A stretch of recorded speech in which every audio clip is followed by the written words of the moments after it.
Chapter 338. The Awakening with Unwavering Resolve. We are prepared to take the plunge. In this moment, silence envelopes the crowd. All are busying themselves with preparations, sharpening their blades. An arsenal of city-destroying projectiles and superpowered ammunition has been transported to our location. An abundance of life-giving essences is being distributed.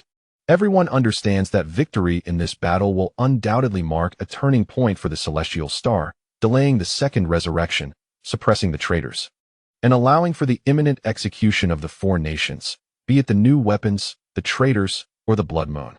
In that moment, the Celestial Star shall fear no one. There will be no need to depend on the new weapons or beseech their assistance. Every plea for help may demand a greater return in the future. As Silver Moon warriors, they do not wish to be in such a position. Thus, it is time to rely on one another and take a chance. This battle shall be fought without external aid. Li Hao has taken possession of the Dao character divine script, while Zhang An finds himself trapped, having been cast into the ruins of the administrative headquarters by Li Hao. Meanwhile, Li Hao quietly toys with the Starry Sword. In his hand, the wind and cloud treasure mirror's auxiliary reflection materializes. At present, these two divine weapons are his most formidable assets, one for offense, the other for defense, both extraordinarily powerful. Surveying the surroundings, he decides to keep the sword for himself, while the auxiliary reflection of the wind and cloud treasure mirror might just save a life. At the very least, it could withstand a powerful strike at a critical moment. But for whom shall it be intended? Naturally, his teacher is the prime candidate. Yet, as Li Hao scans the area, he ultimately gestures towards Zhao Shuguang, who approaches with a hint of confusion. "Director Zhao, this item is for you," he states. Zhao Shuguang takes hold of the wind and cloud treasure mirror's auxiliary reflection, surprised. "Why are you giving this to me? Just take it." Li Hao replies with a smile. "Its defensive capabilities are commendable. Your other avatar, along with the 8 Direction seal, can be merged before entering the ruins. The 8 Direction seal is primarily for offense, while this one is meant for defense. By uniting your two forms, you should be able to ascend to the 5th or even 6th tier of the sun and moon. Of course, it is a daunting task to surpass my limits, but there is a significant possibility of reaching the pinnacle of the 5th tier." Zhao Shuguang furrows his brow slightly, wishing to say more. But Li Hao does not engage further. He strides over to the others and suddenly produces a copious amount of fine wine, exclaiming, "This wine is from the royal family. Everyone should have a taste. It is truly delightful." Laughter erupts as the crowd eagerly partakes. Moments later, the hall is filled with joyous singing and revelry.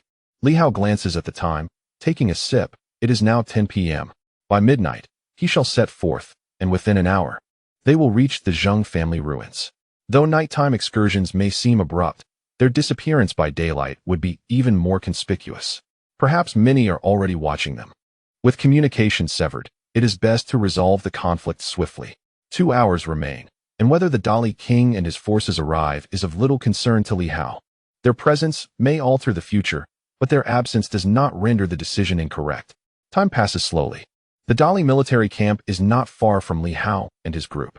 For the powerful, instant arrival is a trivial matter. At this moment, the king of Dali sat silently within the military tent, his lips sealed and his demeanor contemplative. Occasionally, he cast a glance across the way, remaining utterly still. Did Li Hao truly summon the powerful to confront the ancient city? Was this a jest? He had pondered Li Hao's previous mention of such a notion. Yet he believed it might occur on some distant day, not in the present. The relics must surely be guarded by saints. Could reliance be placed on Zhang An? Such thoughts swirled in his mind. Was Li Hao genuinely preparing to strike at the ancient city? Countless ideas surfaced, some wrestled, others conflicted. Were he a solitary wanderer? A formidable force in his own right, he would naturally partake in such a grand occasion. The clash of a new era against the old, how exhilarating. Yet, he was not that. He was the king of Dali. Dali had millions of citizens to consider. Should Dali falter, the ancient powers would show no mercy in the event of a resurgence. An overwhelming tide of thoughts paralyzed his every move. Currently, among the nations, Li Hao perhaps faced the greatest challenges, followed by Shuguang, and then himself, the king of Dali. The vast wilderness was home to wild beasts, a bulwark against both offense and defense. To the west, deities were awakening, a resurgence that brought forth formidable divine beings capable of restoring their might. Only Dali and Shuguang lacked substantial confidence. As for the initial god of martial arts of Dali, his existence remained uncertain, even if alive. His connection to the king of Dali was tenuous. He was not part of the temple system and had been subjected to its suppression. Should he emerge, he might very well seek to trouble the king first. Shuiyun faced a similar plight, with only the Shuiyun empress possessing any significant strength.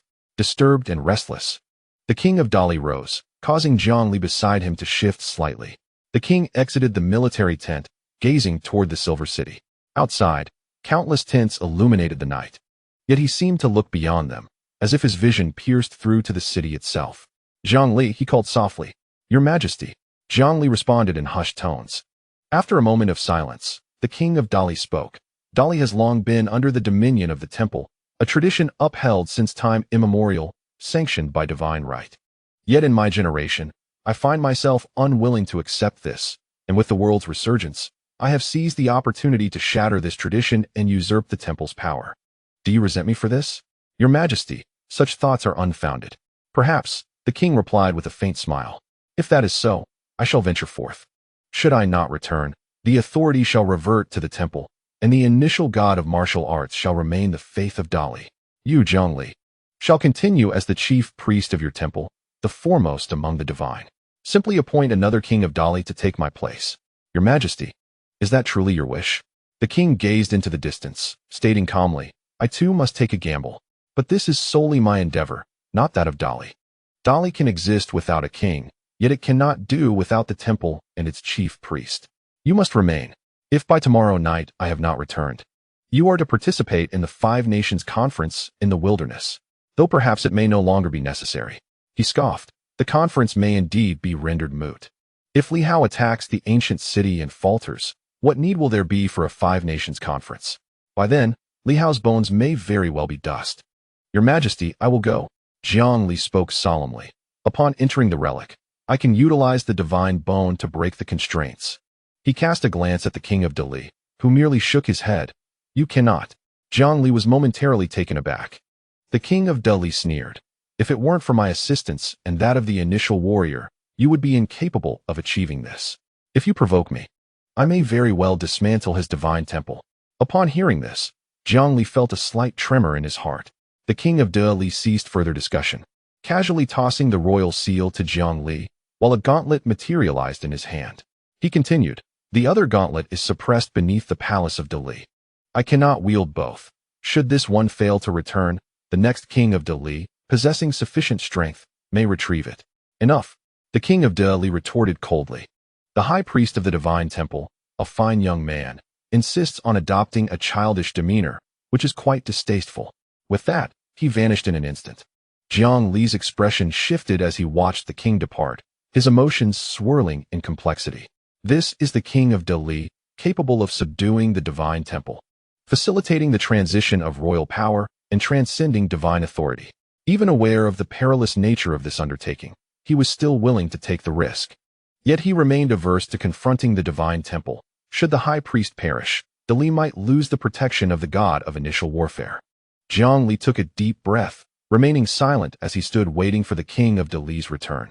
In Silver City, at 11 o'clock, the figure of the king of Dali appeared. He glanced at Li Hao without uttering a word. Others were somewhat surprised, but Li Hao was not, merely nodding slightly. The king of Dali said nothing, simply waiting in silence. After half an hour had passed, he finally inquired, who must I confront? He did not inquire about any circumstances. Li Hao pondered and replied, can we contend with a peak immortal? A peak immortal would possess at least the combat power of 6 or even 7 layers of the sun and moon, and perhaps even reach half a step to a saint, yielding power of 8 or 9 layers.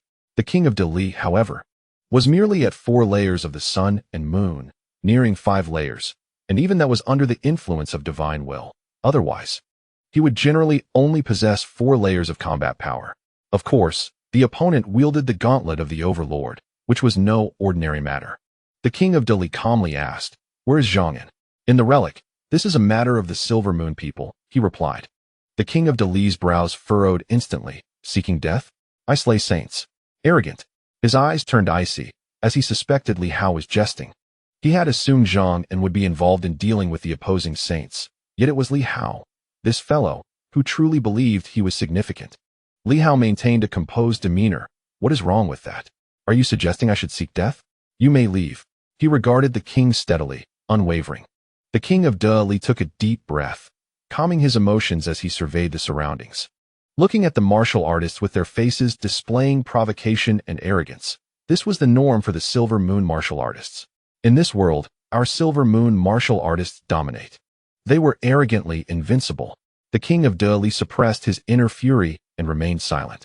If Li Hao dared, why should he not? He ceased speaking and continued waiting alongside Li Hao and the others. Waiting for whom? He did not know. Perhaps for the Empress Shuiyun? She was the only possibility. The Quadruple Alliance shall not emerge from the vast wilderness. The Western Queen will hardly cooperate with Li Hao, even with a second resurgence. The losses to the Western Divine Kingdom are negligible, for their deities, upon awakening to the sacred realm, may not fear anyone. Thus, the interests of the Western Divine Kingdom and Li Hao are largely misaligned. Only the Empress Shuiyun remains. Will she come? She is merely a woman. If she possessed such courage, she would have declared herself empress long ago, rather than supporting a puppet emperor. In the eyes of the king of Dali, women are incapable of grand endeavors. The foremost person in the realm allows but a child to reign as emperor. What significance does that hold? It is akin to unbuttoning one's trousers to fart. Time once again slipped away. Soon, the clock struck 12. Li Hao did not linger. The warship materialized, board the ship, set sail, 100 miles to the ruins, led by Qian Wuyang. Acknowledgements were exchanged. The crowd boarded the vessel, and the king of Dali appeared on the deck. Sneering, to think one could rely on a woman is laughable. The day after tomorrow, no, tomorrow, the 5 factions shall convene in the wilderness. Empress Shuiyun has likely already embarked towards the vast expanse. It mattered not. Li Hao remained remarkably calm. Just a test. Are you not here? The king of Dali furrowed his brow slightly, choosing not to respond. The warship traversed the void, and silence enveloped everyone, each lost in their own thoughts. Time passed without notice until Li Hao's eyes flickered, and the king of Dali felt a stirring within. Suddenly, the void split, revealing a figure adorned with gentleness, who chuckled softly. I've waited long. It seems the governor's pace has slowed. Li Hao raised an eyebrow slightly. The king of Dali was taken aback, glancing at the woman who governed the southern waters of Shuiyun. As the northern overlord, he had little regard for the southern realm of Shuiyun. Yet, to his surprise, the ruler of Shuiyun had indeed dared to come. Across from him, Empress Shuiyun noticed the king of Dali, curtsying slightly, and with a gentle smile said, I have long admired your majesty, the king of Dali. The king of Dali regarded her, nodding slightly without further comment. Seeing this, the empress did not mind, turning her attention back to Li Hao and his companions, and softly inquired, Are we the only ones? Indeed. At that moment, both Empress Shuiyun and the king of Dali shared the same thought. Li Hao had lost his senses. Before their arrival, they had anticipated Zhang An's involvement, which bolstered Li Hao's confidence. Besides Zhang An, there were hundreds of puppets rivaling the pinnacle of power, and perhaps even the city of war would lend their full support. However, upon examination, aside from a somewhat capable director Wang, the rest were familiar faces, with a few unfamiliar yet feeble in presence. Was this the entirety of their forces? There was no one to contend against the saints. Empress Shuiyun felt a sense of resignation, suddenly realizing she had boarded a sinking ship, a hint of bitterness creeping in. The governor truly possesses commendable courage. Commendable was an understatement. She thought to herself, you truly do not know how to spell the word death. Had I known, I would not have come. Yet Li Hao smiled. I did not expect the empress to come. With the king of Dali here, it aligns with my expectations. Both have arrived. Although Jiang Li was absent, Li Hao had a semblance of insight into the king of Dali's thoughts and chose not to elaborate further. At this moment, the party was complete. The location was not far from the ruins of the boundless city. Li Hao smiled and said, My esteemed friends, would you mind accompanying me to linger in the Haoxing realm for a while? Upon hearing this, both individuals subtly shifted their gazes, their eyes gleaming with intrigue. They were not novices in martial arts. The Empress Shuiyun pursued the path of the new martial arts, while the king of Dali leaned more towards the initial martial arts. Both relied on their formidable physical prowess, vitality, and spirit. Given the absence of the primordial path, it was quite remarkable that these individuals had managed to transcend their limits and reach this juncture. Li Hao continued, the king of Dali should pose no issue. The Empress seems to have absorbed a considerable amount of primordial energy. Let us see how that fares. Accompanying the Empress Shuiyun was also the Imperial Guardian, who had joined this venture. All of them were practitioners of the primordial path. Although their internal reserves of primordial energy were dwindling, some remained. And Li Hao was eager to discern whether the Haoxing universe had a pronounced affinity for primordial power, or if it would be as discerning as the power of the Red Moon. Director Zhou also followed the primordial path, yet his strength was not on par with theirs. As you command. The Empress Shuiyun revealed a smile. Then I shall impose upon you. To witness the grand cosmos of the great Tao is indeed a fortunate opportunity. Regarding Li Hao's daring expedition, both individuals were prepared. If Li Hao was undaunted, there was no need for further discussion. Li Hao turned to Qian Wuliang and instructed, you, along with my teacher and director Zhou, shall continue the mission to the boundless city. Position yourselves near the demon plant. The timing is in your hands. Once you deem the moment ripe, activate the Starry Sword, and I shall intervene. Qian Wuliang replied earnestly, I shall do my utmost. I have faith in you. Li Hao smiled and nodded slightly. In that instant, a sword cleaved the void, and the warship surged into the Haoxing universe, leaving the Starry Sword behind. Qian Wuliang took a deep breath and reached for the Starry Sword, which trembled slightly as if reluctant, yet ultimately settled down. Taking another deep breath, Qian Wuliang addressed the two elders. We bear a great responsibility this time, so I must be forthright. You shall follow my lead. Yuan Shua and Director Zhou exchanged glances and nodded in agreement, refraining from further comment. Additionally, our recent advancements in strength may easily be detected by the opposition. Qian Wuliang added. Hence, Professor Yuan must exercise caution, while Director Zhou remains relatively secure. Our rationale for entering is the five-party conference. We require assistance from the ancient city. Using this as leverage to gain entry. They nodded once more. Qian Wuliang rubbed his cheeks. You both are my esteemed seniors, far better at controlling emotions than I. At this moment, we must embody anxiety, impatience, and a yearning for support regarding the five-party conference, expressing trepidation and eagerness for backing. As he concluded, the emotional shifts in both individuals were palpable. One was a formidable figure in the martial world, while the other had navigated the political arena for decades, adept at these nuances. Qian Wuliang couldn't help but marvel. Indeed, the Silver Moon martial masters possessed extraordinary talents, effortlessly conjuring emotions that felt entirely authentic. With an urgent pace, as he finished speaking, three figures swiftly soared into the air. Qian Wuliang continued to voice his thoughts, while the other two remained silent, merely ensuring that Qian Wuliang did not falter.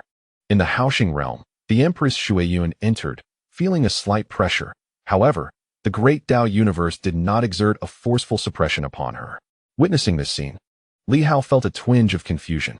Was it due to the integration of the Silver Moon and the new martial that the great Tao universe held some connection? This also applied to the great Li King. If that were the case, the Haoxing realm seemed to be targeting only the Red Moon universe, as the disparity in their great Tao was vast. Did the original Tao and the Haoxing Tao share certain fundamental similarities? Previously, when Director Zhou entered, he had not encountered significant suppression, leading Li Hao to believe it was due to the lack of original power within him. However, it now appeared otherwise. Reflecting on the earlier integration of the original Tao, it seemed that the Haoxing realm did not possess stringent limitations, allowing Director Wang and others to integrate with relative ease, indicating a high degree of receptiveness to the original Tao. At this moment, not only the great Li King and Empress Shuiyun, but numerous others were entering the Haoxing universe for the first time, each experiencing a surreal sensation. The starry sky, the galaxy, countless twinkling stars. In that instant, the universe seemed to amalgamate into distinct regions. They were unaware that this was orchestrated by Li Hao, believing it to be the natural state of this place. Someone murmured, I feel as though I can perceive the starry sky that belongs to me. It was their Tao veins reflecting the stars within the great Tao, albeit from a great distance. Was this truly the great Tao universe?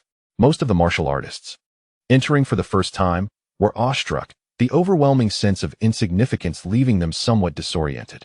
Suddenly, small bolts of lightning surged forth. The great Li King's expression changed. Yet Li Hao softly reassured, do not worry, everyone. This is the baptism of heaven and earth, and it will benefit you. Upon hearing this, everyone felt at ease.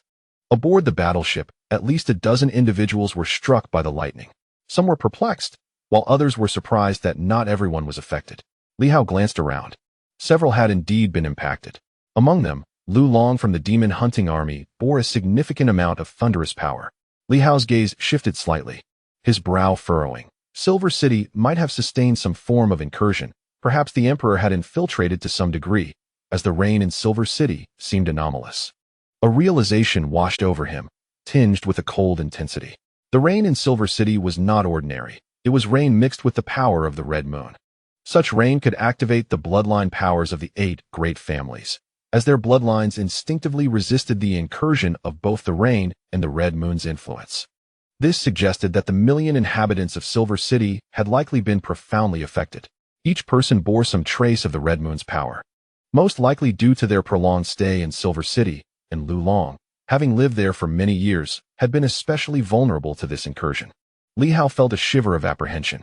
If that emperor were to invade the entire Silver City and break the seal, in an instant, 1 million inhabitants would become his subordinates, his puppets, a truly terrifying prospect. However, at this moment, it might be considered a fortunate turn of events. The power of the Red Moon surged forth, only to be eradicated by the force of the Great Path, leaving behind some residual energy that could serve as a rare opportunity for these individuals to enhance their abilities. Li Hao turned his gaze towards Director Zhao, ignoring those struck by the thunder. The lightning did not aim to annihilate them. It merely assisted in eliminating the influence of the Red Moon. This also had the benefit of distinguishing those who were genuinely affected, thereby keeping the team untainted. Observing the situation, Director Zhao said nothing further. Suddenly, a seal materialized in his embrace, which quickly transformed into a humanoid figure, identical to Director Zhao himself. This seal was the 8-direction seal of Silver City's Martial Science University. Li Hao sensed its presence and indeed discerned the bloodline power of the 8 great families. Upon a brief examination, he recognized the familiar fluctuations. This doppelganger appeared to be enhanced, possessing considerable strength, likely at the 3rd layer of the Sun and Moon. Meanwhile, Director Zhao himself had reached the 4th layer, with 20 meridians opened. The fusion of both forms greatly increased the probability of attaining the pinnacle of the 5th layer, aligning with Li Hao at 24 open meridians. The King of Dali and Empress Shuiyun exchanged glances, their expressions betraying a hint of intrigue. A doppelganger? Such manifestations were not uncommon. Who had not encountered an original doppelganger? Yet, Zhao Shuguang's was somewhat different, presenting an almost indistinguishable essence between true and false. Director Zhao now wore a slight smile. In previous years, my doppelganger was not particularly powerful. However, upon the return of the Governor's divine script, I utilized the techniques of the Path Meridian and Divine Script to reintegrate it, significantly enhancing its strength. Based on the 8-direction seal and complemented by the Divine Script, I also extracted certain Path Meridians into it.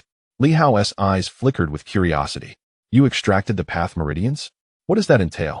It involves relocating some of the Path Meridians within my body, he explained, noticing Li Hao's interest. The human body has numerous Path Meridians, but one's energy is limited and cannot cultivate them all. Thus, I extracted some meridians and implanted them. Unlike the Governor's method of conjuring them from thin air, my doppelganger's Path Meridians are derived from my own essence. However, since the two forms are unified, my physical body is slightly weaker, and some meridians may automatically close off. Li Hao's expression shifted. Path Meridians are formless. How can one transplant them? In his previous creations of physical forms for Director Wang and others, he had fashioned Path Meridians from energy and vitality, not by transplanting another's meridians. The notion of transplanting Path Meridians had never crossed his mind. Director Zhao continued, what I perform is merely a transplantation of doppelganger to doppelganger, not a pure transplantation to another, which would be exceedingly difficult to accomplish. He elaborated, I use my own flesh, akin to healing wounds. Using the spring of life, I restore my body. For instance, if I sever an arm, I employ the spring of life to regenerate it while simultaneously cultivating the severed limb, gradually attempting replication. The crowd drew in a breath, recognizing the severity of his approach to self-recovery. The King of Dali cast a scrutinizing glance at him. Recalling that Dali had engaged in numerous battles with Silver Moon in the past, though that was long ago, the people of Silver Moon had always been ruthless. However, Zhao Shuguang, a mere scholar, surprisingly exhibited such ruthlessness. What of the severed head? At this moment, the king of Dali could not help but inquire, "Have you truly severed your own head, only to replicate it anew? Would this not entail a perilous gamble with death?" In the past, without the abundance of life springs or formidable mental fortitude, the act of decapitation would have posed a significant risk of demise. Director Zhao smiled lightly. "There is danger, indeed, but having endured it, it is not as perilous as it seems." Clearly, he had indeed undertaken such a feat. Kong Jie could not refrain from exclaiming, "You are truly ruthless. You have severed your own head. You are a formidable individual. Old Zhao, after all these years, I never realized how harsh you could be to yourself. You must have appropriated the life springs for your own use. No wonder you have been so miserly in providing us with only a meager portion. Back then, circumstances were not as they are now. Life springs were scarce, and our strength was not robust. We had yet to discover the Dao veins, treating them instead as superpower locks. It is evident that Director Zhao intended for both his avatar and true self to cultivate separately in the realms of martial arts and superpowers. Thus, he specifically replicated the Dao veins, or rather, the superpower locks. Later, this was revised to focus on cultivating the Dao veins. Director Zhao chuckled. There was no alternative. After all, one must possess a degree of confidence. My avatar primarily cultivated in the superpower domain, breaking through the superpower locks, hence maintaining considerable combat strength. Li Hao nodded, choosing not to elaborate further. Zhao's self-imposed harshness was not entirely surprising. This individual had managed to oversee Silver Moon for 40 years, engaging with various factions while maintaining equilibrium, which is quite remarkable. He had merely faced a near invasion by the Earth Yao. Of course, at that time, Director Zhao likely did not care much about such matters. Let us merge. Li Hao decided not to prolong the discussion and, taking advantage of the current lack of constraints in the House-Star realm, thought that their amalgamation might yield another being of the Sun and Moon's quintessence. The two figures wasted no time and swiftly approached one another. Though there was a slight resistance between them, the 8 directions seal of the Avatar seemed reluctant to merge with its counterpart. Li Hao quickly discerned the issue and, with a sudden soft snort, unleashed a blood arrow that surged forth, resonating with a sword intent. A sword radiance manifested upon the 8 directions seal, resulting in a collision. With a thunderous sound, the opposing sword radiance shattered, instantly being engulfed by Li Hao's blood. Within the 8 directions seal, a faint image resembling a small Bagua diagram emerged, seemingly containing 8 ethereal shadows, albeit exceedingly faint, likely remnants from the past used to suppress the 8 family's disciples. Soon, as Li Hao's blood permeated, the ethereal shadows shattered one by one, being reversely suppressed by him. The 8 directions seal could no longer contain the current Li Hao. The bloodline of the Li family is among the most noble and formidable of the 8 families. In just a brief moment, the 8 directions seal became compliant. The previous resistance dissipated entirely. Director Zhao was somewhat taken aback, but could comprehend the situation, merely reflecting on the strength of the Li family bloodline. Otherwise, he would have found the endeavor of merging with the Avatar considerably challenging. This time, the two figures merged without further opposition. The myriad manifestations of the 8 directions seal gradually merged within, intertwining with Director Zhao's physical form. In a fleeting moment, the activated meridians surged exponentially, reaching as many as 30 in the blink of an eye. Yet, just as swiftly, his corporeal form shattered, and the great Tao seemed to intervene, as if forbidding him from transcending his limits. In the blink of an eye, several meridians began to close, and Director Zhao's body gradually restored itself. Within him, the meridians had opened further than before, incrementally achieving a total of 23 and steadily advancing towards 24. After a few minutes, the 24th meridian was activated. At this juncture, Director Zhao officially ascended to the pinnacle of the 5th layer of Sun and Moon. However, at this stage, he found himself unable to open any more meridians, for Li Hao had only activated 24. Within Li Hao, the Dao character inscription quivered slightly, seemingly gaining strength, albeit subtly. At this moment, a seal materialized in Director Zhao's hand. Upon opening his eyes, a divine light flickered within them as he gazed at Li Hao, expressing his gratitude. "Thank you for your assistance, Commander." Li Hao replied with a smile. "What you have cultivated is your own achievement and has nothing to do with me."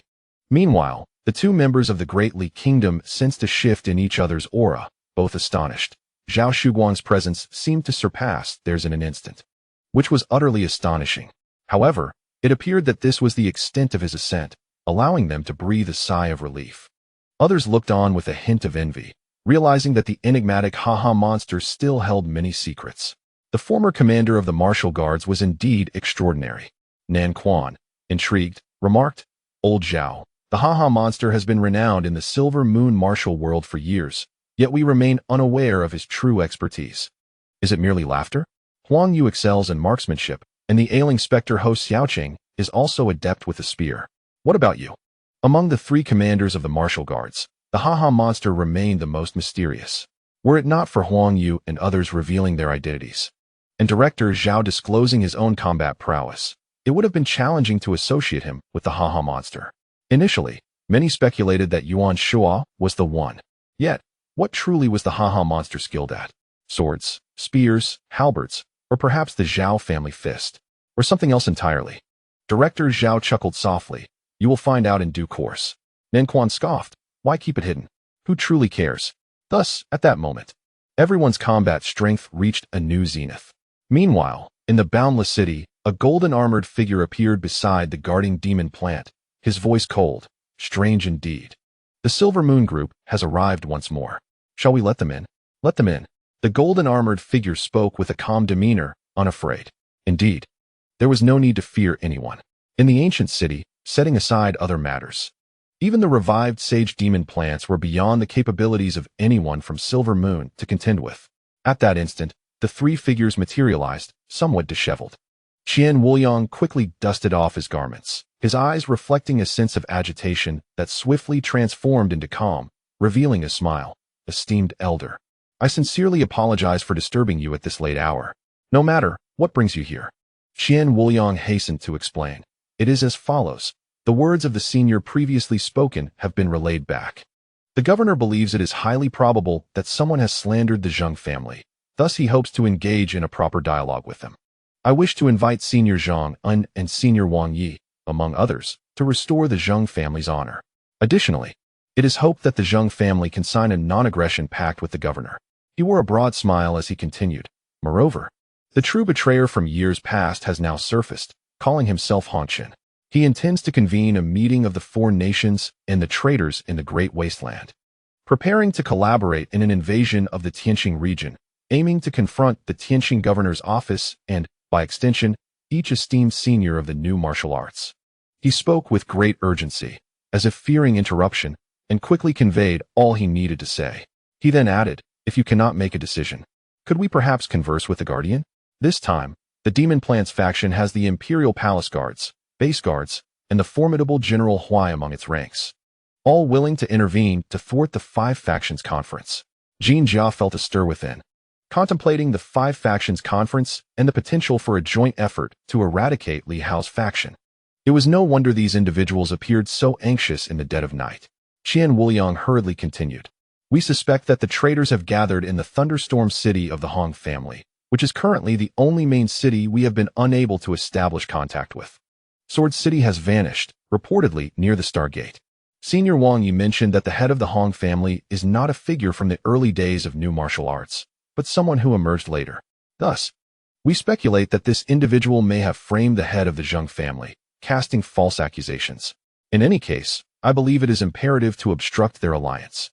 To demonstrate our sincerity, the governor has entrusted me with a gift of 100 million divine energy stones to assist the Guardian in their revival." He expressed his reverence and hastily presented a storage ring to Jin Jia. Upon inspection, Jin Jia was inwardly astounded. Such a substantial offering was indeed noteworthy. Qian Wuliang added, "Furthermore, I wish to speak with the Guardian personally." His urgency was palpable, as General Huai had stated that the Guardians of the 8 main cities would employ a combined attack formation. Now, General Huai wished to discuss with the Guardian the possibility of excluding 2 families in order to rehearse the formation anew with their avatars. Jin Jia replied nonchalantly, "The Hong family has betrayed? You always delight in baseless conjecture. Of course, anything is possible. The Peach Guardian has only recently revived and is still quite weak." At that moment, an ancient voice emerged from the back, carrying a gentle tone. "No matter, let them come. General Huai, it has been many years since we last met. Now that you have revived, why have you not brought your avatar?" General Huai's avatar was currently absorbing the power of the mineral veins within the Tianqing town ruins. He also hoped that the Guardian would sever their avatar to absorb some of the mineral energy there, hastening their recovery and strengthening the avatar to withstand the divine beings of the Western Divine Kingdom. As Qian Wuliang respectfully approached, he quickly responded, I also hope that the Boundless City can deploy some of its boundless army for collaborative combat. Each esteemed senior can sever their avatars, and we at the Tianqing Governor's office will provide the energy needed for revival. Jin Jia noticed his incessant chatter and sought to interject, but found no opportunity to do so. In the distance, atop the grand tree, a visage of a weathered face emerged, gazing intently at Qian Wuliang. Softly interjecting, General Qian seems to have grown significantly stronger compared to before. Qian Wuliang nodded, responding, the governor has prepared for battle, sparing no effort in forcibly enhancing everyone's strength. Though their combat prowess remains somewhat superficial, countless lives have been expended along with divine energy stones. This time, we are committed to a decisive confrontation, solely to eradicate the traitors. As he spoke, his teeth clenched in determination. The governor is aware of the misunderstandings that have lingered with the esteemed members of the Zheng family, having previously tarnished their reputation. Furthermore, we seek to offer our sincere apologies on his behalf, presenting a substantial gift. A substantial gift?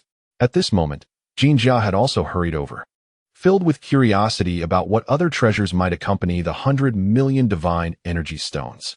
Indeed, Qian Wuliang's expression was one of deep reluctance, but after a moment of hesitation, he resolutely declared, the Starry Sky Sword. At this revelation, both the tree and Jin Jia were momentarily taken aback. What? The Starry Sky Sword? With a look of resignation, Qian Wuliang explained, the governor fully understands the depth of the misunderstandings with the Zheng family and fears there may still be barriers between them.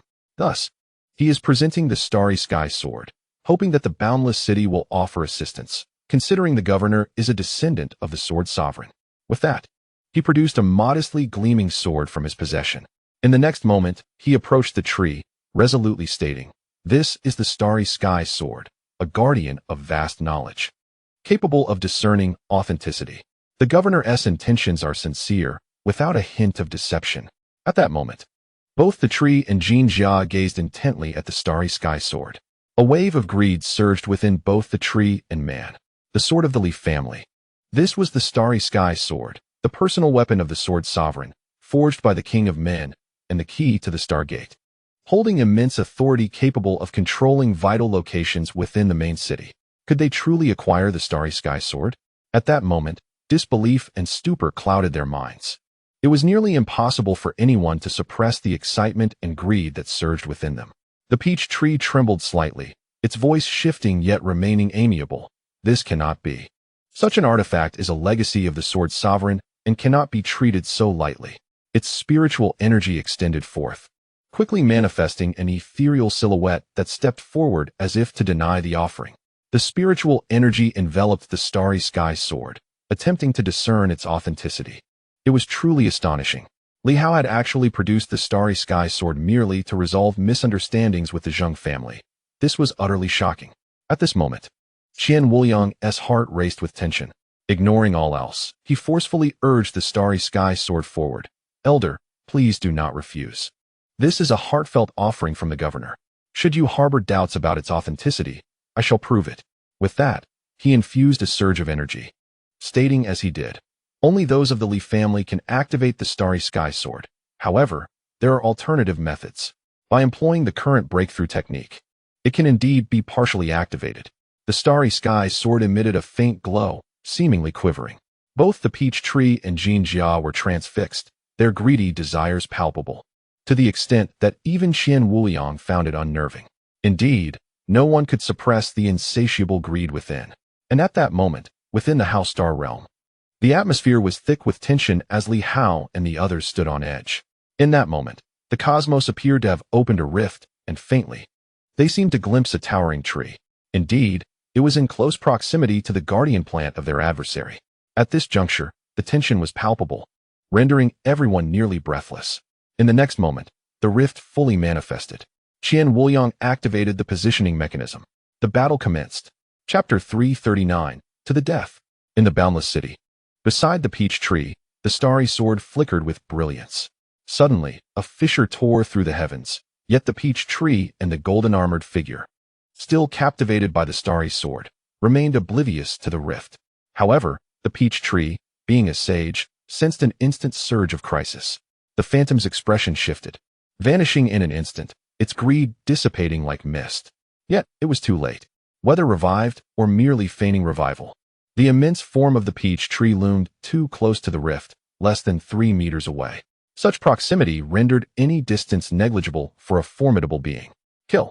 A hushed command reverberated in every ear.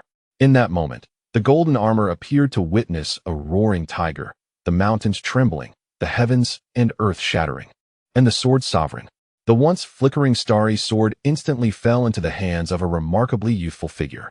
Although he was not the sword sovereign at that moment, he seemed to transcend into the sword, merging with the starry sword, thrusting it forth, revealing his intent. The everlasting sword. The golden-armored figure momentarily faltered, the thought of the sword sovereign flickering in his mind. Nearby, the colossal peach tree erupted in resplendent golden light, akin to an immortal, its radiance illuminating the cosmos. The aura surging dramatically, yet it seemed to be in vain. Crack! A faint sound of shattering echoed as the diminutive human, wielding a small sword, pierced the immense trunk of the tree. This strike bore the intent of certain death, requiring no foresight, no waiting for an opportune moment. The adversary was right beside him. The sword pierced through the tree. With a crack, the tree was instantaneously penetrated, and waves of sword energy erupted within its massive form, obliterating all in its path, severing life itself. The immense heart of life, akin to a crystalline abode, was shattered in the blink of an eye by myriad sword energies. In that instant, the peach tree's true form erupted in a frenzied uproar, a wail resounding through the heavens and earth. Cursed! After a lifetime of hunting geese, today I have been blinded by a peck. Li Hao was correct. After so many years without striking, even though the peach tree was a sage and sensed something amiss, it failed to react in time, only managing to emit a cry before a thunderous explosion resonated. The heart of life shattered instantaneously. Countless springs of life erupted from the colossal trunk, inundating Qian Wuliang before him in a deluge, an overwhelming abundance. How many springs of life had accumulated over countless ages in this living sage tree? This also suggested that the tree might have always been conscious, albeit cloaked in a guise of frailty. For the demon plant, the heart of life serves as the wellspring of its essence, followed by spiritual strength. And then the primordial path. In this day when the primordial path has been severed, the shattering of the physical form and the annihilation of the spirit signified death. An irreversible fate. Astonishingly, the formidable true form of the peach tree was cleaved in twain by a single sword strike from Li Hao. In an instant, a spectral image materialized in the void, ancient, furious, and frenzied. This was the essence of the peach tree's spiritual power. It had never anticipated being ambushed within the main city. Such a scenario seemed nearly impossible, especially since the second resurrection had not yet commenced, and the realm could not accommodate the age of saints. Yet today, it found itself defeated, its corporeal form shattered by a single sword. The spectral figure coalesced into a human silhouette. The aged peach tree, now somewhat deranged, unleashed a ferocious wave of spiritual power that swept across the heavens and the earth. It was a saint. Even with its body fragmented, it remained a saint. While its physical guise feigned weakness, its spiritual prowess remained unyielding, albeit severely rent by that single sword strike. At that very moment, the pallid Li Hao harbored no hesitation whatsoever. Suddenly, numerous pathways within him crumbled. It was no longer merely a matter of awakening. Rather, his channels shattered, piercing through the heavens and the earth, causing his physical form to swell with an overwhelming surge of energy. Armed with the starry sky sword, Li Hao instantaneously reached his zenith, surpassing even his previous limits. He struck. With a single sword swing, the peach tree's spectral form was taken aback, having assumed that this individual had reached his utmost limit. Little did it know that a second strike was forthcoming. Turning to flee, it emerged from its fury, now gripped by fear. Years of complacency had instilled in it a dread of death. Yet no matter how swift it was, it could not outrun that sword. With a thunderous roar, the heavens erupted. A crack resounded as the void appeared to transform into glass.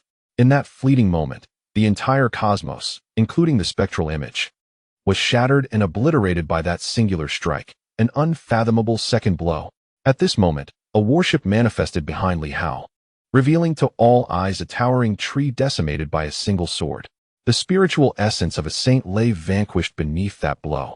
At this juncture, Li Hao appeared anything but grand. He seemed rather frail, as though one could easily extinguish his life. Youthful and diminutive, yet holding steadfast with his sword, he stood resolute. In a mere 2 strikes, rather than the anticipated 3, he had felled a saint. Indeed, a complete saint. On the spot. Unthinkable. The ethereal spiritual essence was instantaneously shredded. The human form of the peach tree splintering into countless fragments, still imbued with disbelief. This all transpired too swiftly. Was it not a saint? How could a saint perish so easily? You are Li Hao, echoed a whisper across the cosmos. You seek death.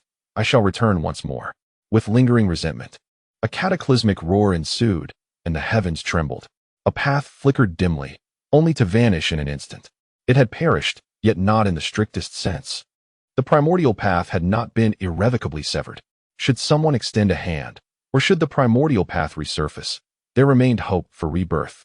It was only at this moment that the golden-armored figure regained its senses. In an instant, it turned without a backward glance and fled. At this very moment, someone took action. Qian Wuliang had already made his move from the rear, unleashing an array of mystical powers that enveloped the adversary like a swarm of demons. Beside the golden armor stood 2 others, Yuan Shuo and Director Zhou. Although Director Zhou was somewhat weaker, he revealed his golden form and unleashed a fist technique he had been charging for quite some time. Yuan Shuo transformed into a massive bear, striking down with a paw that threatened to rend the heavens and earth apart. The 3 were well prepared for this encounter. However, the golden armor was just regaining its composure when the warship fully materialized. Boom! A tremendous sound erupted, accompanied by the anguished cries of the golden armor. The pain was excruciating. No, I shall not perish. The agony felt magnified 100-fold in that instant, as the indomitable golden armor suddenly experienced an indescribable torment. Its pain heightened by Qian Wuliang's mystical abilities. Fear and cowardice were amplified. As a newly ascended martial artist, even when unexpectedly ambushed or struck by a powerful blow, one would not easily utter cries of pain. Yet, in this moment, the adversary screamed in anguish. The golden armor was suffering immensely. The external shell of the golden armor cracked under a powerful blow from Yuan Shuo, who struck its chest with a thunderous impact, blood spraying forth from the gaping hole. Blood. Indeed, this was not an empty shell. Blood had splattered forth. The expressions of Yuan Shuo and his companions turned grave. As expected, whether it be the peach tree or the golden armor, both were mere facades. This golden armor possessed a corporeal form, albeit appearing frail. In its agony, the golden armor attempted to retaliate. At that very instant, a cacophony of sounds tore through the air from behind. Crack! A sword struck first, not wielded by Li Hao, but by the heavenly sword, arriving with extraordinary swiftness, even surpassing the others. The heavenly sword descended with a resounding crash, piercing through the golden armor entirely. Immediately following, a torrent of formidable attacks surged forth. The golden armor was utterly shattered, revealing a human form that was swiftly reduced to fragments. As its mental energy barely emerged, a thunderous roar erupted, disintegrated by the onslaught. An immortal mid-tier warrior was completely torn apart under the barrage of attacks, meeting its demise with lingering resentment and fear. As various emotions were magnified infinitely, in that moment, a resounding boom echoed. The very heavens and earth seemed to tremble. Li Hao and his companions moved with alacrity. But this was the main city. As they felled 2 formidable adversaries, a radiance ascended within the city. In the next moment, silhouettes materialized. However, none were particularly powerful. From their auras, the strongest appeared to be merely immortal. At that moment, a sigh resonated through the cosmos. Father was indeed mistaken. Mercy should not have prevailed. Instantly, the entire boundless city seemed to expand infinitely, spreading across the heavens and earth. The previously darkened regions suddenly revealed themselves. The main city, once colossal, had been compressed due to insufficient energy, but now, as the darkness receded, the true visage of the ancient city emerged, immense beyond measure. From within the shadows, a figure clad in golden armor, without a helmet, stepped forth, its voice tinged with regret and lamentation. To think one could breach the boundless city. What a pity. Alas, the guardian spirit of the saintly realm has fallen. As for the immortal tier golden armor, it belonged to a director of the boundless city. Its demise was inconsequential. However, the death of the Saint Tier Peach Tree is truly lamentable. A thunderous roar echoed through the city, reminiscent of an awakening army. In the darkness, in an instant, legions clad in armor emerged, revealing silver-armored warriors, alongside several golden-armored figures. Yet that was not all. At that very moment, a formidable warrior clad in sky-blue armor materialized. Li Hao understood that at the level of a commander or legion leader, one could customize their armor freely, not limited to mere color distinctions. Whether sky blue or any other hue, as long as it was not golden, it likely signified a transcendence beyond the rank of a division leader. Moreover, another golden-armored figure, the one who had spoken earlier, despite still wearing golden armor, exuded an incredibly potent aura, likely indicating he had reached the saint level. This individual could very well be the son of the Zheng family patriarch, either the second son Zheng or the third son Zheng. The warrior in sky blue armor was either the garrison commander of the reserve guard or the deputy commander of the boundless army. His overwhelming presence also marked him as a saint. The worst-case scenario was slightly alleviated. It appeared that the patriarch of the Zheng family was indeed not within the city. However, with the presence of the towering tree, 3 saints were firmly stationed here. Although 3 saints were not the most dire situation one could face, directly clashing with the enemy's stronghold would indeed be unfortunate. It was still one more than the anticipated 2. Li Hao chuckled inwardly, relieved that there was no 4th. Though somewhat exasperated, he bore no regrets. At this moment, Director Wang's expression changed dramatically. He gritted his teeth and bellowed, "Zheng." Following that, he turned his gaze towards the warrior in sky blue armor, his fury escalating. "General Han Jing of the Boundless Army, you have truly betrayed us." The establishment remained intact, fully revived, their corporeal forms unbroken. Their saintly combat prowess was preserved. At this moment, what more was there to say? Nothing was needed. Furthermore, the countless springs of life emanating from the peach tree enveloped them almost entirely. Such an abundance of life springs could not have been conjured in just a day or 2. Perhaps, the revival had occurred long, long ago. As the darkness receded, the true visage of the ancient city was revealed. Zheng, the second son of the Zheng family, adorned in golden armor, paid no heed to Wang. Instead, scanning his surroundings with a grave expression, Director Zhang An, why do you remain hidden? This was the reason he had not acted immediately. Li Hao's audacity to approach indicated that he had secured the support of Zhang An and the backing of Battle Heaven City. They still held some trepidation toward Zhang An. Beside him, Han Jing in sky blue armor, the deputy commander of the Boundless Army, remained silent, transmitting orders to the garrison troops. In an instant, the forces mobilized, and the overwhelming shields appeared one after another, sealing off the entire expanse. The locking chains, originally designed to prevent enemy escape, manifested instantly, binding the void.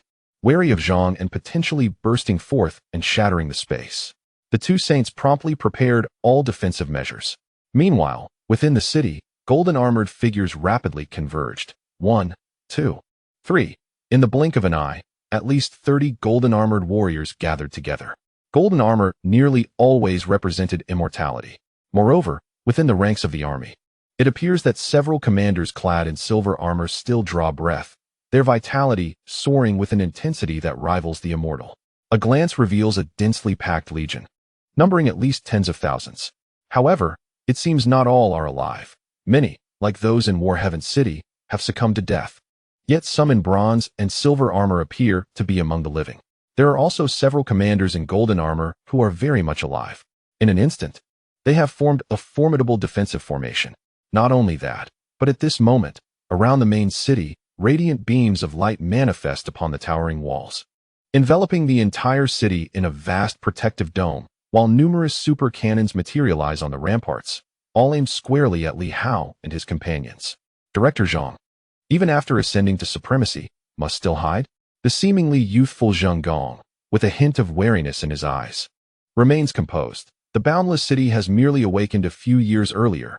The director, without discerning right from wrong, allowed Li Hao to slay the guardian demon plant.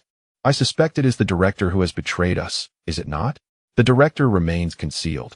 Is this the manner of a supreme being? He firmly believes that Zhang An has arrived.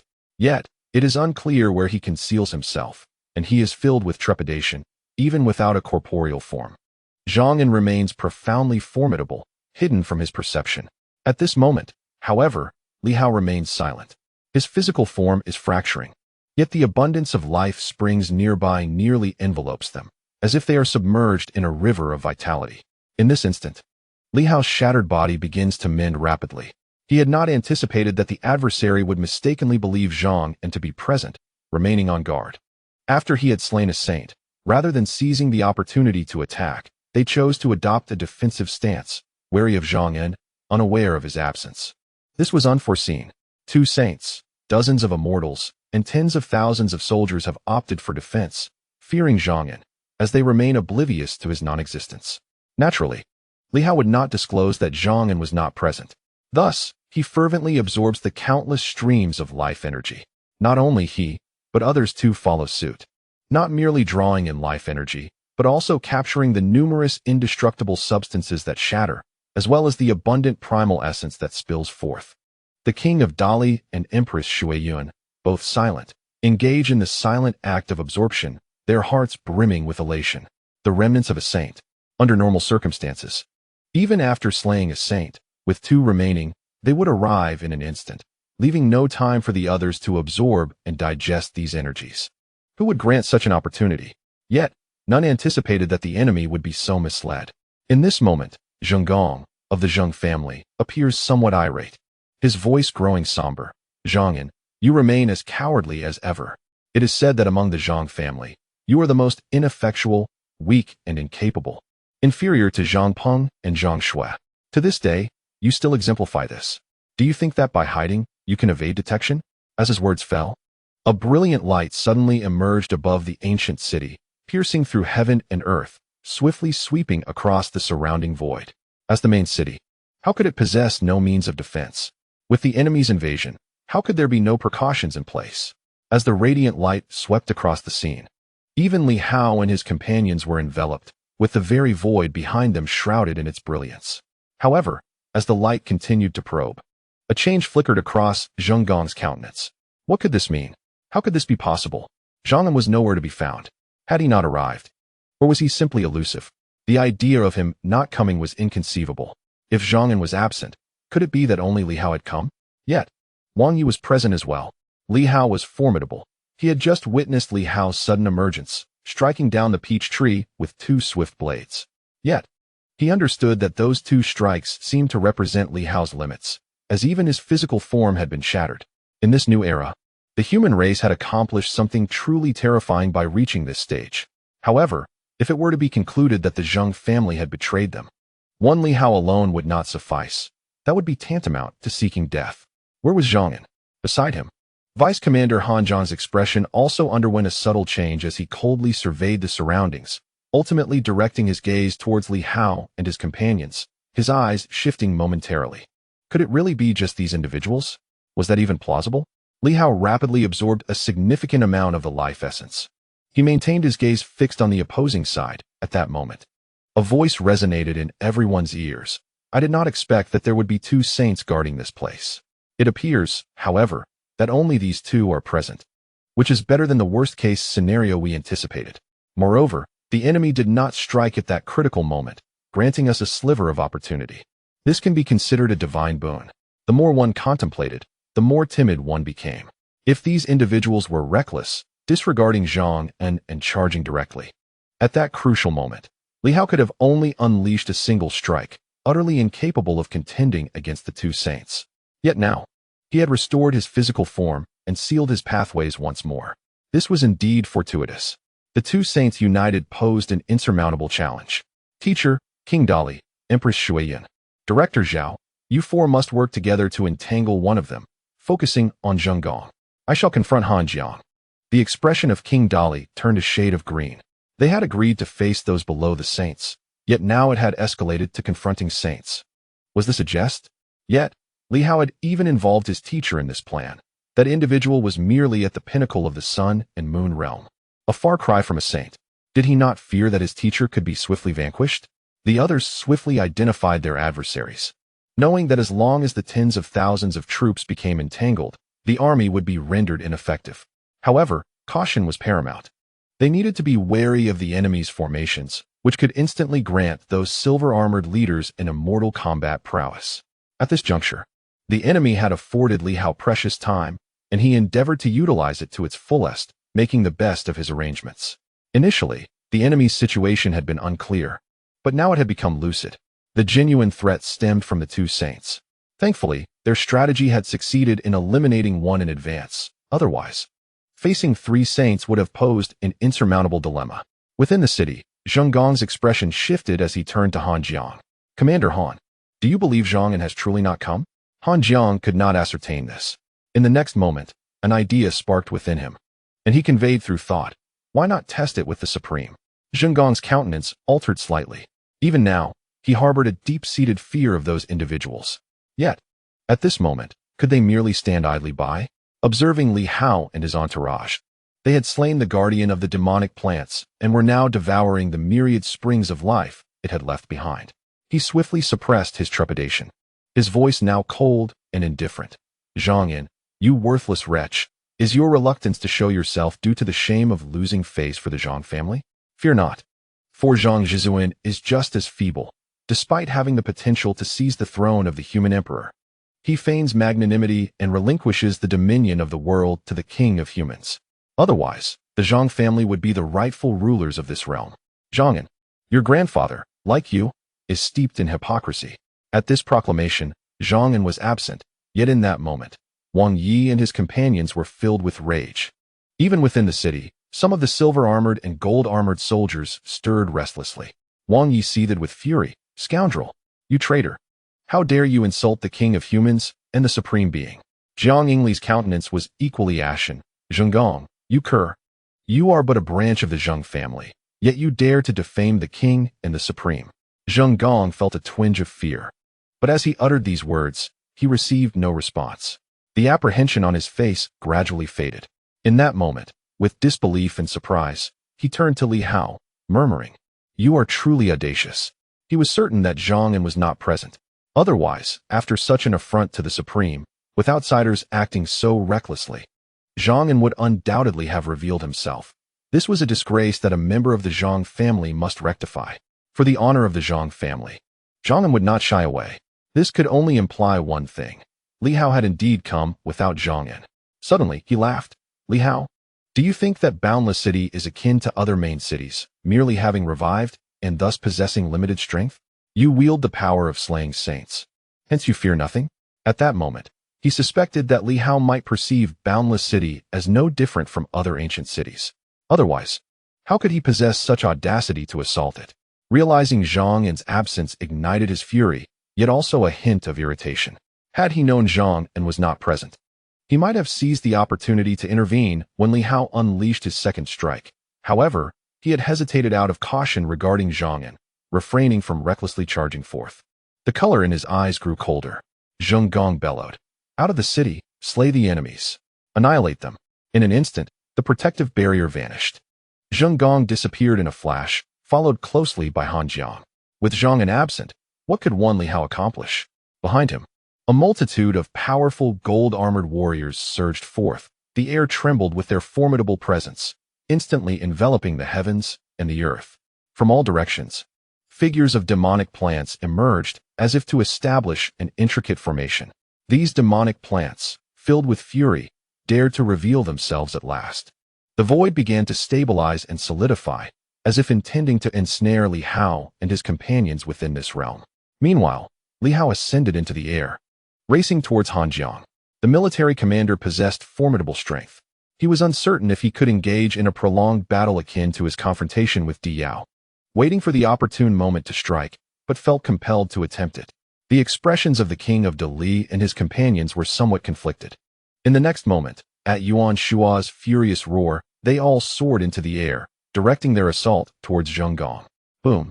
As the two sides clashed, Li Hao was just intercepting the enemy when Han Jiang unleashed a devastating strike, as if cleaving the very heavens asunder. Just as Li Hao stabilized his stance, a thunderous crash resounded, and the Starry Sword quivered violently. Li Hao's body shattered in an instant, the overwhelming aura of killing intent causing him to tremble uncontrollably. Not far away, the great Li King unleashed a punch, and from the void emerged a chain that clamped down on his fist with a sharp crack, tearing flesh and blood as it threatened to pull him apart. Even the gauntlet seemed on the verge of being wrenched away. The formidable great Li King appeared as fragile as a child before his adversary. Zheng An's expression was cold and indifferent. The gauntlet of the dominator of heaven, truly inconceivable. And you think yourself worthy to wield it? At that moment, a massive seal descended, causing his bloodline to stir slightly. He let out a cold laugh. The 8 direction seal? Is this meant to suppress the younger generations of various clans, and you dare to use it against me? Preposterous. He was no mere junior. He had reached the pinnacle of immortality long ago and had now ascended to the level of a sage. Already a top-tier existence in Silver Moon. Could a seal designed to subjugate students truly bind him? He struck out with a punch, causing the 8 direction seal to tremble violently, even sending it flying backward. Director Zhao, who had just entered the 5th level of the Sun and Moon realm, was met with an overwhelming backlash, his flesh instantly shattering into pieces. Director Zhao's face was one of shock. Was this a sage? A mere casual punch had sent the 8 direction seal flying, shattering his own body, and the might he had just felt, invincible in the world, suddenly seemed trivial. Li Hao was also at the 5th level of the Sun and Moon realm, yet he had slain a sage. They even believed that if they joined forces, they might have a chance to slay a sage. But in that fleeting moment, clarity dawned upon them. The great Li King's body was a mangled mess, his other hand desperately clutching the gauntlet, his eyes reflecting despair and panic. Was this what it meant to be a sage? His formidable strength felt utterly insignificant, as if the gauntlet was about to be taken from him. Just then, a sword came rushing like a flowing stream. A slender blade pierced through the heavens and the earth. Upon witnessing this, Zheng An instinctively took a step back, his face betraying a hint of terror as he retreated several paces. It was not until the sword severed the chain binding the great Li King that he paused, suddenly filled with a mix of anger and humiliation, demanding, "Who are you?" This individual wielded the flowing stream sword technique, and more than that, emanated an extraordinarily terrifying pressure. It was not merely about combat prowess, but a unique aura that sent shivers down his spine. The Zheng family, well-versed in martial arts, recognized the sword technique immediately. Empress Xuyun's countenance was equally grave. It was overwhelmingly powerful, her utmost effort in a single strike. Had it not been for the peculiar nature of the sword technique that instilled fear, she suspected she would not have been able to sever the chains binding the great Li King. How could a sage be dealt with? Empress Xuyun felt a sense of despair. How could they contend with this? They had given their all, 3 of them attacking simultaneously, each possessing mid-level Sun and Moon realm strength, yet they couldn't even graze the opponent's clothing, and instead, 2 of them were injured. That Yuan Shua was merely at the 3rd level of Sun and Moon realm, weaker than this group. How could they possibly match a sage? Absurd. In the next moment, Zheng An regained his composure. It is not her. You have obtained the opponent's inheritance. The sword in your hand is extraordinary. I never imagined Silver Moon would harbor such a legacy. How could this be? He felt a mix of surprise and anger. First, he had been startled by Zhang An, and now by this queen's sword technique. It was truly infuriating. In the next instant, in his fury, a chain appeared in his hand, resembling a whip. He lashed out. The void shattered directly, sweeping through the heavens and the earth. In an instant, the 3 individuals converged, each unleashing a furious roar, pouring forth their utmost strength. The gauntlets of the Tyrant Emperor, the 8 direction seal of Silver City Martial Science University, and the sword of the Queen of Kings, all formidable weapons, struck simultaneously against the opponent's whip. At that moment, they even forgot about Yuan Shua's presence. He was there, yet of little use. However, the trio wore expressions of despair and helplessness. The disparity was too vast. Could Li Hao truly hold them off for 30 seconds? If he managed to do so, it would be sheer luck. They were doomed. In that instant, 5 divine scripts suddenly emerged from Yuan Shua's form: gold, wood, water, fire, and earth, hovering above, as if a world suspended in the air. In the Haoxing realm, the cosmos trembled slightly. The 5 divine scripts enveloped countless pathways, enveloping them in an immensely potent force of the 5 elements, erupting from Yuan Shua's body. His physical form, however, was insufficiently robust and shattered in an instant. Countless springs of life swirled around, consumed frantically, unable to compensate for the loss. His bones began to fracture. Yuan Shuo remained silent, casting a glance at Li Hao in the distance, who, upon engaging the opponent, was instantly suppressed. It was unrealistic to rely on Li Hao for rescue at this moment. A smile, somewhat sinister, crept across his face. Saints, truly formidable.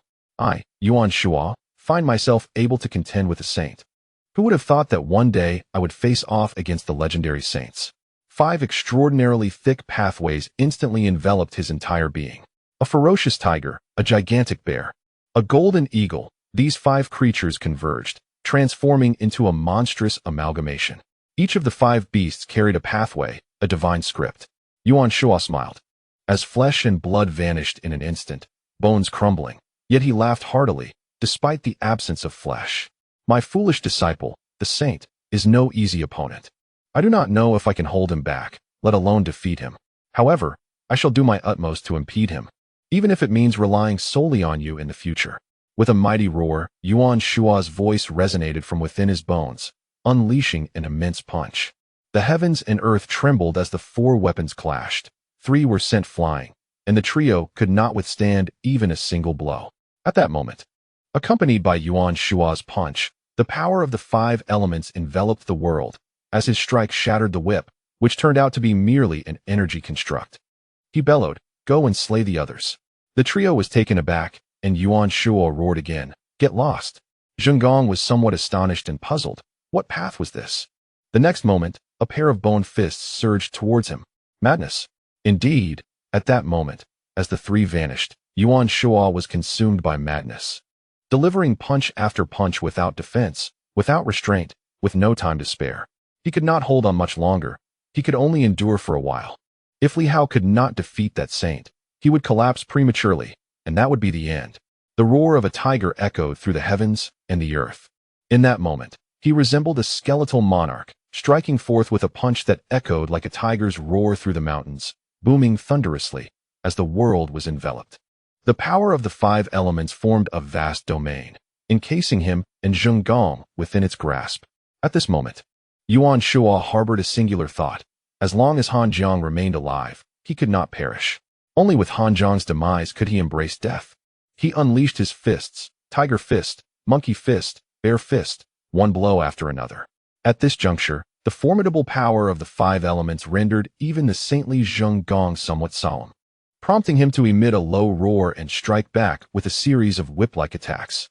Boom, boom, boom. The resounding echoes shattered the very heavens and earth. Yuan Shuo's bones cracked under the strain, yet he remained unfazed, fixated solely on delivering his punches. A martial artist, unafraid. Simultaneously, Li Hao wielded his sword with fervor, executing one strike after another. Yet, Han Zheng was swift, wielding his massive blade without the courtesy displayed by Di Yao, launching a relentless flurry of cuts. For every sword Li Hao unleashed, Han Zheng responded with 3 slashes. With a sudden crack, Li Hao's celestial sword veered off course, allowing Han Zheng to land a devastating blow, leaving a gaping wound across Li Hao's form, as if he had been cleaved in twain. Han Zheng's expression betrayed no emotion. Though Li Hao possessed commendable defensive and offensive capabilities, his sluggishness and lack of swift reflexes rendered him vulnerable against a saintly opponent. If it were not for the element of surprise, he would find it impossible to vanquish any saint.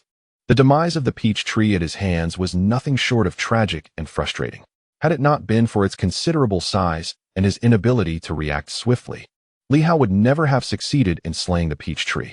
To have slain a guardian of the demonic flora, a being of saintly stature, was a worthy feat indeed. Han Zheng's tone was calm. It was unexpected that you dared to come alone, rather than bringing along that audacious Zhang An. Is it the lineage of the Li family that incites such madness within you? As for Zheng, he held no concern. A saint would easily handle those weaker than him. Even though Zheng had recently ascended to the saintly realm, he was far beyond the capabilities of Yuan Shuo and his ilk. As for Li Hao, he was not to be trifled with. Li Hao remained silent, surrounded by countless springs of life energy, and in an instant, he struck with his sword. 1 strike, 2 strikes. He remained composed, not rushing nor casting glances at the other battlefields, trusting that his comrades could await his triumph over their foes. Surely, they would. Around him, the thunderous roars persisted. In this moment, Li Hao possessed neither the time nor the energy to observe. The surroundings had splintered into numerous battlefields, a cataclysmic clash erupting instantaneously. Countless formidable beings comparable to the strength of the four suns and moons emerged, while Li Hao's side had far fewer mid-tier warriors. It was only with the arrival of the great Li King and his companions that a semblance of balance was restored. In the distance, Nan Quan unleashed a barrage of furious blows, his fist striking with unrelenting ferocity, shattering the void. His opponent, clad in golden armor, towered over him, while he himself possessed merely the strength of the first sun and moon, barely scratching the surface of the second, with nothing but sheer grit fueling him. "Curse your ancestors!" Nan Quan roared in fury, delivering blow after blow, obliterating the air around him, even as his adversary pierced him with a blade. Still, he remained indomitable. However, the disparity in combat prowess could not be bridged merely by valiant spirit. He was injured, grievously so. In the blink of an eye, he had sustained severe wounds, his vital energy waning, forcing him to shatter several meridians in a desperate bid to strike again. Across from him, the golden-armored foe regarded him with cold indifference and derision. The individual displayed remarkable courage in combat.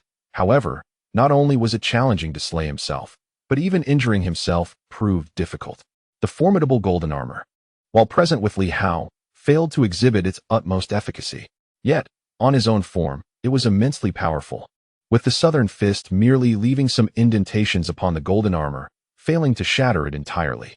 Across the battlefield, even the king of Dali and his companions found themselves at a disadvantage against the might of the golden armor, unable to gain any upper hand or advantage. Southern Fist cast a glance around, realizing no one was coming to his aid. Some individuals required 3 to 5 people merely to contend with a single golden armor warrior, leaving them no time to assist him. Above, Li Hao and his disciples fought furiously, unleashing strikes, yet their efforts were faltering. This battle, as previously surmised, was a perilous endeavor, teetering on the brink of death. Southern Fist grinned, baring his teeth, and once more unleashed a punch, murmuring softly, almost inaudibly. In warfare, death is inevitable. I never believed I would be the first to fall. I have always felt there are those weaker than I. I endured even the darkest days of the Silver Moon martial world. I recall the disdain of the Silver Moon warriors, who scorned me for my lack of payment for meals. In time, I acquired wealth and repaid them. You scoundrels, why do you persist in bullying me? My reputation has been tarnished by your actions. I am not as lecherous as the thunderous leg, nor as timid as the earth-shattering sword, nor as tyrannical as the dominant blade, nor as indifferent as the celestial sword. I should be beloved by all. Northern Fist has tormented me for many years. Your entire family is a bunch of lowly scoundrels. Who are you to bully me daily? The new martial artists before me are exceedingly strong, and their numbers are vast. The main army has yet to emerge, but it shall soon.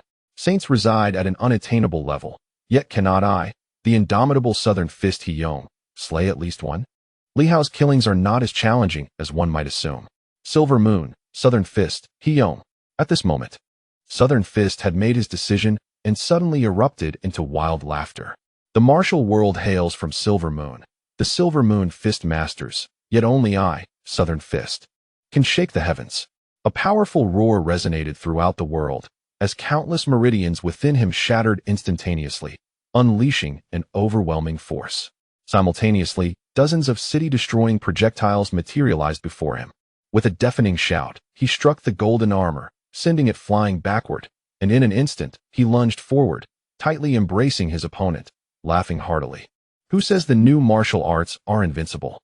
Silver Moon is invincible. Boom. A thunderous sound echoed in all directions, as a fierce explosion instantly tore the golden armor apart, revealing a golden flesh beneath, which too was swiftly obliterated. Begone! The indomitable warrior, taken aback, roared in fury, launching a punch that was instantly shattered. In his final moment, Southern Fist forcefully broke through numerous meridians, disregarding everything in pursuit of that one earth-shattering punch. Boom! The explosive sounds continued. As the golden flesh was instantaneously torn apart and reduced to dust, a surge of spiritual energy spilling forth. A figure slowly took shape, embodying an aura of incredibility. Self-detonation. Only the new martial arts possess such bloodshed. When did it become the norm for new martial artists to be compelled into self-detonation by others? This thought, having just formed, was immediately followed by a divine script emerging from the debris, which suddenly erupted. The voice of the southern fist echoed with a hint of indifference. If I die, do you still wish to live? This battle, let He Yong take the lead. A thunderous sound obliterated everything, as a golden-armored figure vanished along with the southern fist into the void. Not far away, an elderly practitioner of the northern fist gazed vacantly, casting a glance towards the scene where a golden armor was continually spewing blood. A bitter self-mocking smile formed on his lips. Little he has departed, hasn't he? In truth, it had long been known, had it not? Everyone was aware. That fellow claimed he would carry the city-destroying bomb to annihilate them. He was well aware, as was everyone. The Silver Moon martial artist, when he spoke, always followed through. No one condemned you. They merely recognized your indifference to such matters. Your good temperament and amiable nature were why they took advantage of you. In his heart, he murmured, little he. In truth, everyone holds great affection for you. Do you know? In days of yore, among the 36 heroes, the southern fist has fallen. Am I next? Just as this thought flickered in his mind, a surge of gun intent pierced through the heavens. The golden spear's expression remained calm, devoid of the southern fist's boisterous laughter. Yet he cast a silent glance towards Ho Xiaoqing. In my life, I have succeeded because of Ho Xiaoqing, and I have faltered because of him. Ultimately, it is my own shortcoming. Others can break through Yuan Shua's barriers, yet I, the foremost of the three guns, repeatedly retreat, perpetually defeated by others. The path of the spear is fraught with formidable foes. Huang Yu, Ho Xiaoqing, these individuals are spear masters who have far surpassed me. Perhaps I shall take my leave first. The golden spear chuckled softly, his voice faintly resonating. If victory is ours, I beseech you to remember my name, Golden Spear. Should I triumph, do not forget my true name, Ho Bu. I extend my gratitude for past kindness. Ho Xiaoqing, resembling a madman, unleashed a gun that pierced the heavens, obliterating a golden armor entirely, his spirit tearing asunder. In that moment, Ho Xiaoqing's gaze turned icy. The fire phoenix spear erupted with an unmatched thirst for slaughter. Long spear, Ren the divine. He glanced into the distance, where the golden spear also looked back. In an instant, his flesh was reduced to powder. A golden long spear pierced a golden armor, nailing it into the void, and in the next moment, it erupted in resplendent brilliance. Countless city-destroying bombs instantaneously engulfed the surroundings. Exploding with a thunderous roar, the shockwaves reverberated across the land. Nearby, other powerful figures cried out in fury, as if possessed. Today, the southern fist fell, followed by the golden spear. The Silver Moon martial arts, among the 36 heroes, has lost yet another. Just as Ho Xiaoqing prepared to engage in battle, a sound of breaking air resonated from behind him, and a golden armor, like an assassin, materialized instantaneously, thrusting a sword forward. Just moments ago, Ho Xiaoqing had slain a golden armor. Unbelievable. As the golden armor thrust its sword, suddenly, a tide of malevolence surged forth, manifesting instantaneously. A pair of hands encircled the long sword, shattering upon impact. Covered in blood, the Jade Rakshasa wore a smile, firmly gripping the long sword, even as her hands crumbled, allowing the sword to pierce her body. With all her strength, she secured the sword, a faint smile upon her lips. On that day, when you did not kill me, did you not find me beautiful? On that day, the ghost of the sickbed spared her life. Yet, she was a fiend. In her quest for vengeance, she had slain countless. The Jade Rakshasa, if she does not kill, is she still a Rakshasa? She revealed a radiant smile, boundless in its brilliance. On that day, you must have thought me beautiful, truly a flirtatious spirit. The fire phoenix spear pierced through the heavens and the earth. Ho Xiaoqing emitted a roar akin to that of a wild beast. Within his mind, a meridian instantaneously opened, and with one thrust, he penetrated the golden armor that had ensnared the long sword. One thrust, two thrusts, three thrusts, until the golden armor shattered completely, the physical form emerged, only to disintegrate in an instant, the spiritual energy having long since dissipated. Staggering forward, a beaming smile upon his face, Ho Xiaoqing approached the woman whose corporeal form had crumbled, his smile radiant. You were exquisite that day. In the Silver Moon martial world, it should not be solely filled with women like the Radiant Sword. Such a fate would be unjust to the Radiant Sword. Having won this battle, will you marry me? The Jade Demoness shyly nodded. her physical form instantaneously transforming into dust, vanishing without a trace.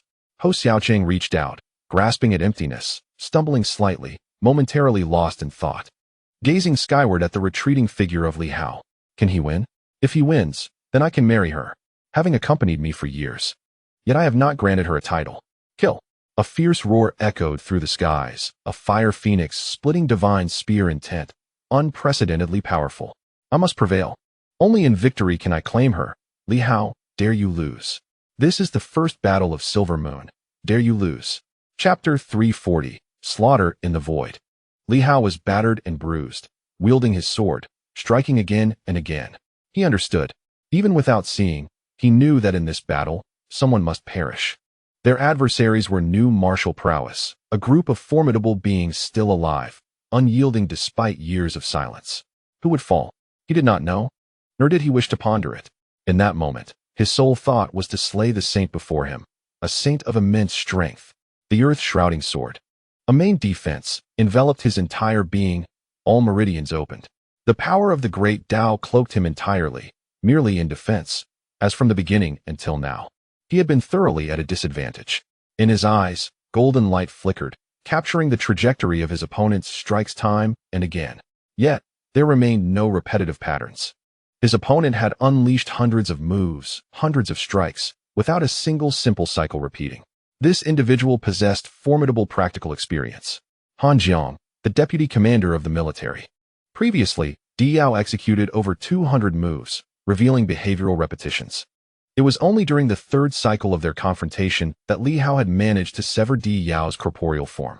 Yet before him, Han Jiang, with hundreds of strikes, remained in an infinite loop. Did he possess any discernible logic in his strikes? Perhaps not. If not, then this battle would surely lead to his defeat, to his demise. Was there still no pattern? Han Jiang once more slashed at Li Hao, who staggered backward, furrowing his brow. Li Hao's defenses were remarkably strong, and with his own prowess. He had astonishingly failed to slay his opponent in such a prolonged encounter. Moreover, Zheng, tasked with dealing with several weaker foes, had become ensnared. Now trapped within the confines of the five elements domain. He had the capacity to observe his surroundings, hence the frown. The losses were surprisingly significant. Quite unbelievable. It should have been a crushing victory. Confronting a multitude of modern-day weaklings, these so-called saints, immortal and formidable, have surprisingly failed to gain any advantage. Although the opposing side has also suffered considerable losses, the Boundless City has, in a remarkably brief span, seen the demise of several directors and a few commanders. An inconceivable outcome. In the era of new martial arts, such casualties would have been sufficient to cost the general his head. Young lord. A furious shout erupted from Han Jiang, tinged with irritation. He had been unable to subdue Li Hao, and Zheng had likewise failed to capture Yuan Shua.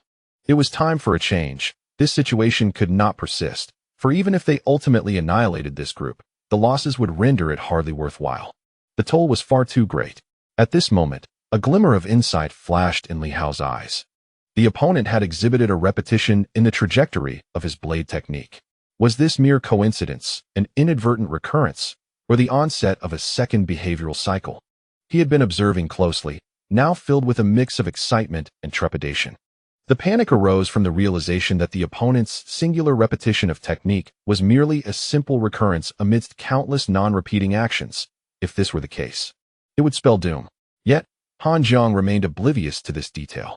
As a formidable fighter, he understood the necessity of avoiding predictable moves that could be anticipated by the enemy. Thus, every strong combatant refrains from employing fixed techniques, instead opting for a fluid and spontaneous approach to their strikes. His speed, power, and reflexes were such that Li Hao found himself in a position of passive defense, utterly unable to inflict harm. The only difficulty lay in Han Jiang's remarkable resilience, making instantaneous defeat a challenging endeavor. In the distance, Zheng's expression was grim. From the outset, Yuan Shua had relentlessly attacked, his fists shattering mountains and rivers, never pausing, seemingly tireless, even as his bones appeared to be fracturing. Yet, Yuan Shua continued his relentless assault. The realm of the five elements enveloped the surroundings, leaving Zheng with no avenue for retreat. Unlike Han Jiang, Zheng did not rely on speed to evade Yuan Shua's strikes. Instead, he engaged in repeated counterattacks. As a saint and the young lord of one of the 8 major cities, his honor forbade him from evading the attacks of a perceived weakling. Yuan Shuo, unlike Li Hao who had slain saints, lacked the strength to slay a saint. Zheng Gong unleashed another punch, colliding with Yuan Shuo's fist with a resounding thud. Yuan Shuo's right fist had become nearly pulverized, the force of the impact reverberating through his arm, reducing it to a state of brittle ash. Yuan Shuo appeared entirely unaware of the damage inflicted upon him. Li Hao had not achieved victory. If Li Hao did not prevail, Zheng Gong could not retreat or perish. At this moment, Zheng Gong felt a surge of anger. A great seal materialized in his hand, the emblem of the city lord. He had witnessed the deaths of several individuals and was seething with rage, for as the highest authority in the area, his status surpassed even that of Han Jiang. If the losses were excessive, it would be a dire predicament to explain. A mere handful of weaklings had managed to slay multiple directors and commanders, with more than 10 captains falling, almost equivalent to the annihilation of an entire unit, if not more. How could he justify such a calamity? Yuan Shuo proves to be exceedingly difficult to vanquish, and Li Hao astonishingly withstands Han Jiang's assault. Zheng Gong realizes that prolonging the confrontation will inevitably lead to Yuan Shuo's demise, and Li Hao cannot endure for long either. Yet why delay? A fleeting glimmer of cold light flickers in his eyes. If that is the case, he shall employ the City Lord Seal to execute Yuan Shuo. The City Lord Seal, when faced with formidable foes, grants the authority to eliminate external threats. However, each use depletes energy and requires time to recover. And the City Lord Seal no longer possesses the capability to communicate with the outside world or the Supreme Being as it once did. In this present day, whoever wields the City Lord Seal can strike down external adversaries.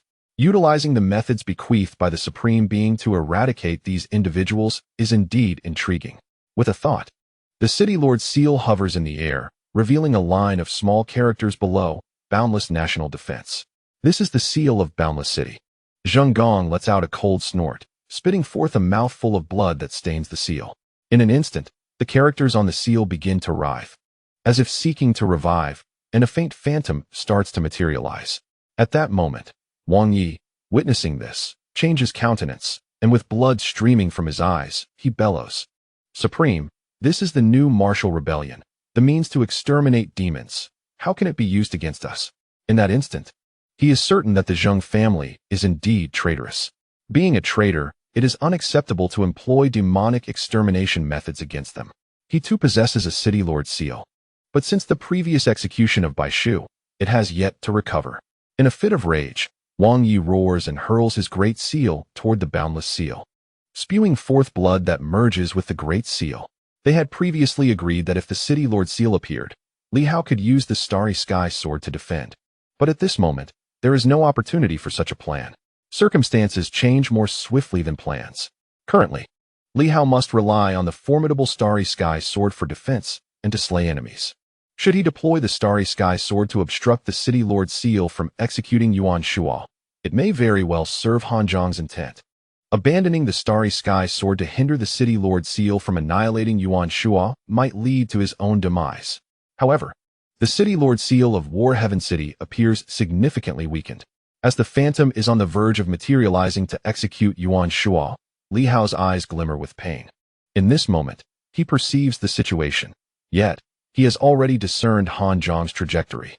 He faces two choices: to cast away the Starry Sword, which would lead to his death, and consequently, his master's as well. The alternative, disregarding everything and focusing on the opportunity to slay Han Jiang, would certainly result in his master's demise. How to choose? Li Hao refrains from making a choice. He cannot discard the Starry Sword, for formidable foes stand before him, and discarding it would lead to total annihilation. If he retains it, there remains a chance to eliminate Han Jiang. "Forgive me, master."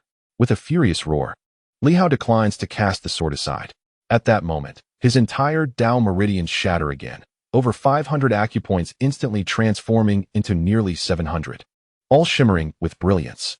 A sword-shaped Dao meridian manifests. A cycle emerges. The sword's divine ability takes form. He has captured the essence.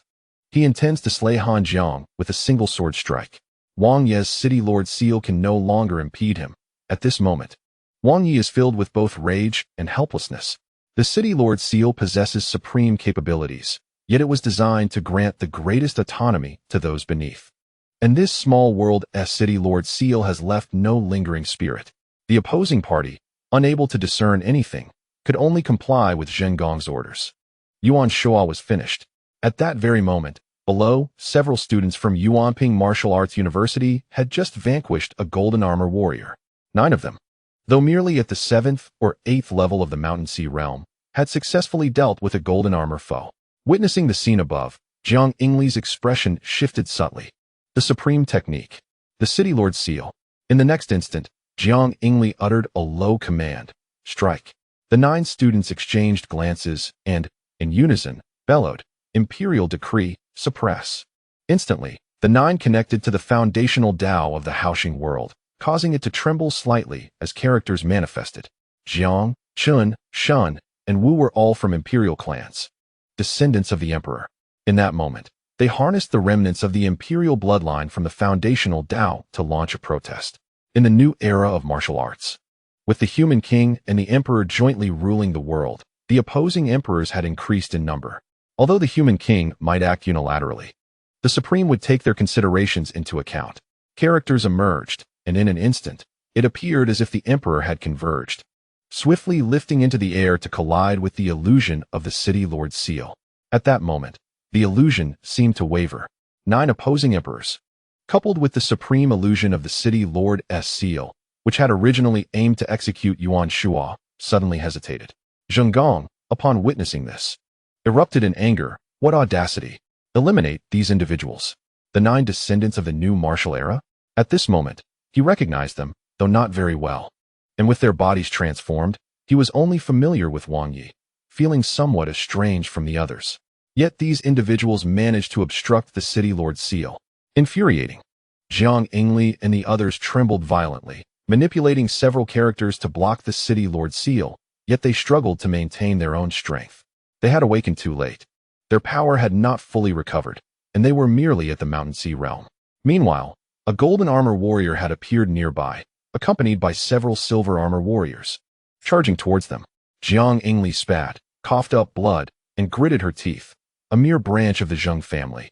Even the direct line must bow and greet me. Zheng Gong, you audacious knave. When your father arrives, he too must address me as Andy. This statement was not without truth. However, at that moment, their strength fell short, rendering threats futile. Jiang Yingli cursed angrily, then turned to the others, gritting her teeth. The physical body can be remade. This traitorous branch has brought disgrace upon Jinxing City. Unleash your ultimate techniques. The group fell silent, exchanging glances, and in the next moment, their bodies shattered, streams of spiritual energy coalescing. Each individual manifested a weapon. The Jiang family's war hammer, the Shun family's great sword, the Wu family's hiltless dagger. These weapons had all been crafted by puppets and were undeniably formidable. At this moment, the group exchanged glances, and in an instant, a grand formation emerged, swiftly transforming into a circle that enveloped the approaching powerful adversaries. A band of scoundrels, daring to betray, must be eradicated. Though they were merely cultivators at the Mountain Sea level, they now exuded an incomprehensible and fierce aura, that of imperial martial arts. In an instant, 9 individuals merged, unleashing an aura of unparalleled ferocity, which ultimately coalesced into a colossal hammer. With a thunderous crash, it struck a golden-armored figure, shattering him into fragments. The armor lay in ruins, the corporeal form obliterated, leaving the golden warrior reduced to mere spiritual essence. His eyes flickering with a hint of confusion as the crimson light within began to fade. Gazing upon the hammer and then surveying the surroundings, he suddenly smiled grimly. The progeny of the emperor. The memories of the past flooded back with sudden clarity. So it was. Yet, all had become naught. In the next moment, the great hammer descended with a resounding crash. The golden warrior sighed, making no attempt to retaliate, resigning himself to the impending blow. Boom! The hammer pulverized him into oblivion. Around them, several silver-armored figures roared in anguish, "Commander!" However, in the blink of an eye, the hammer swept through the air. Bang! Bang! Bang! The silver warriors were instantaneously obliterated, leaving not even a trace of their spiritual essence.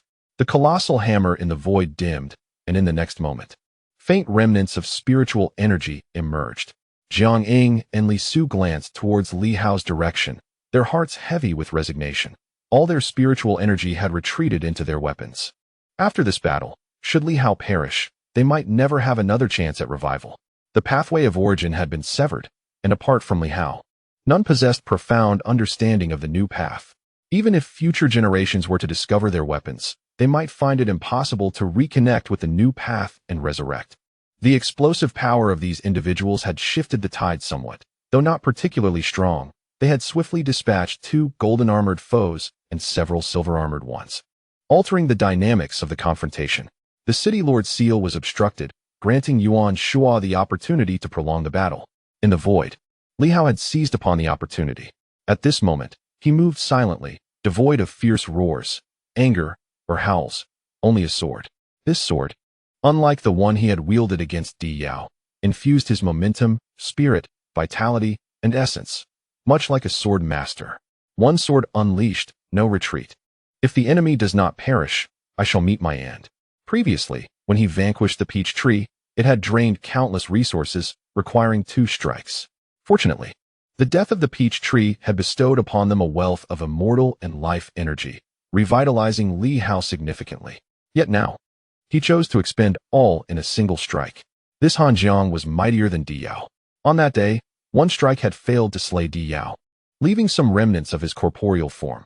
This time, against Han Jiang, he could not afford to hold back in the slightest. One sword pierced through the void. Han Jiang, like Di Yao before him, suddenly altered in expression. What foresight was this? He raised his hand to draw his blade. However, unlike Di Yao, he chose not to flee. As a military general, he bellowed fiercely, shattering his long knife in a self-destructive explosion. With the explosion of the long knife, his sky-blue battle armor erupted as well, thundering into self-detonation. The 2 formidable divine weapons self-destructed, momentarily impeding the celestial sword, diminishing its force. Han Jiang's expression turned cold as he watched the celestial sword breach the remnants of the explosion and surge forward with unmatched ferocity. A glint of ruthlessness flickered in his eyes, and in the next moment, his arms detached from his body, propelling towards the celestial sword. The celestial sword. It would not return without seeing blood. Then let it witness the crimson flow. As if his arms had fused with his body, a figure suddenly materialized, none other than Han Jiang. With a deafening roar, his arms exploded, blood splattering and painting the stellar sword in crimson. Han Jiang gasped violently. At this moment, the stellar sword had diminished to a frail state. By sacrificing 2 divine weapons and his own arms, he had managed to intercept Li Hao's lethal strike. Li Hao, in stark contrast, appeared pallid, devoid of color. Han Jiang exhibited an unparalleled resilience, demonstrating remarkable decisiveness. In that fleeting instant, through a triad of responses, he had successfully thwarted the fatal blow of the stellar sword. He was indeed a formidable character.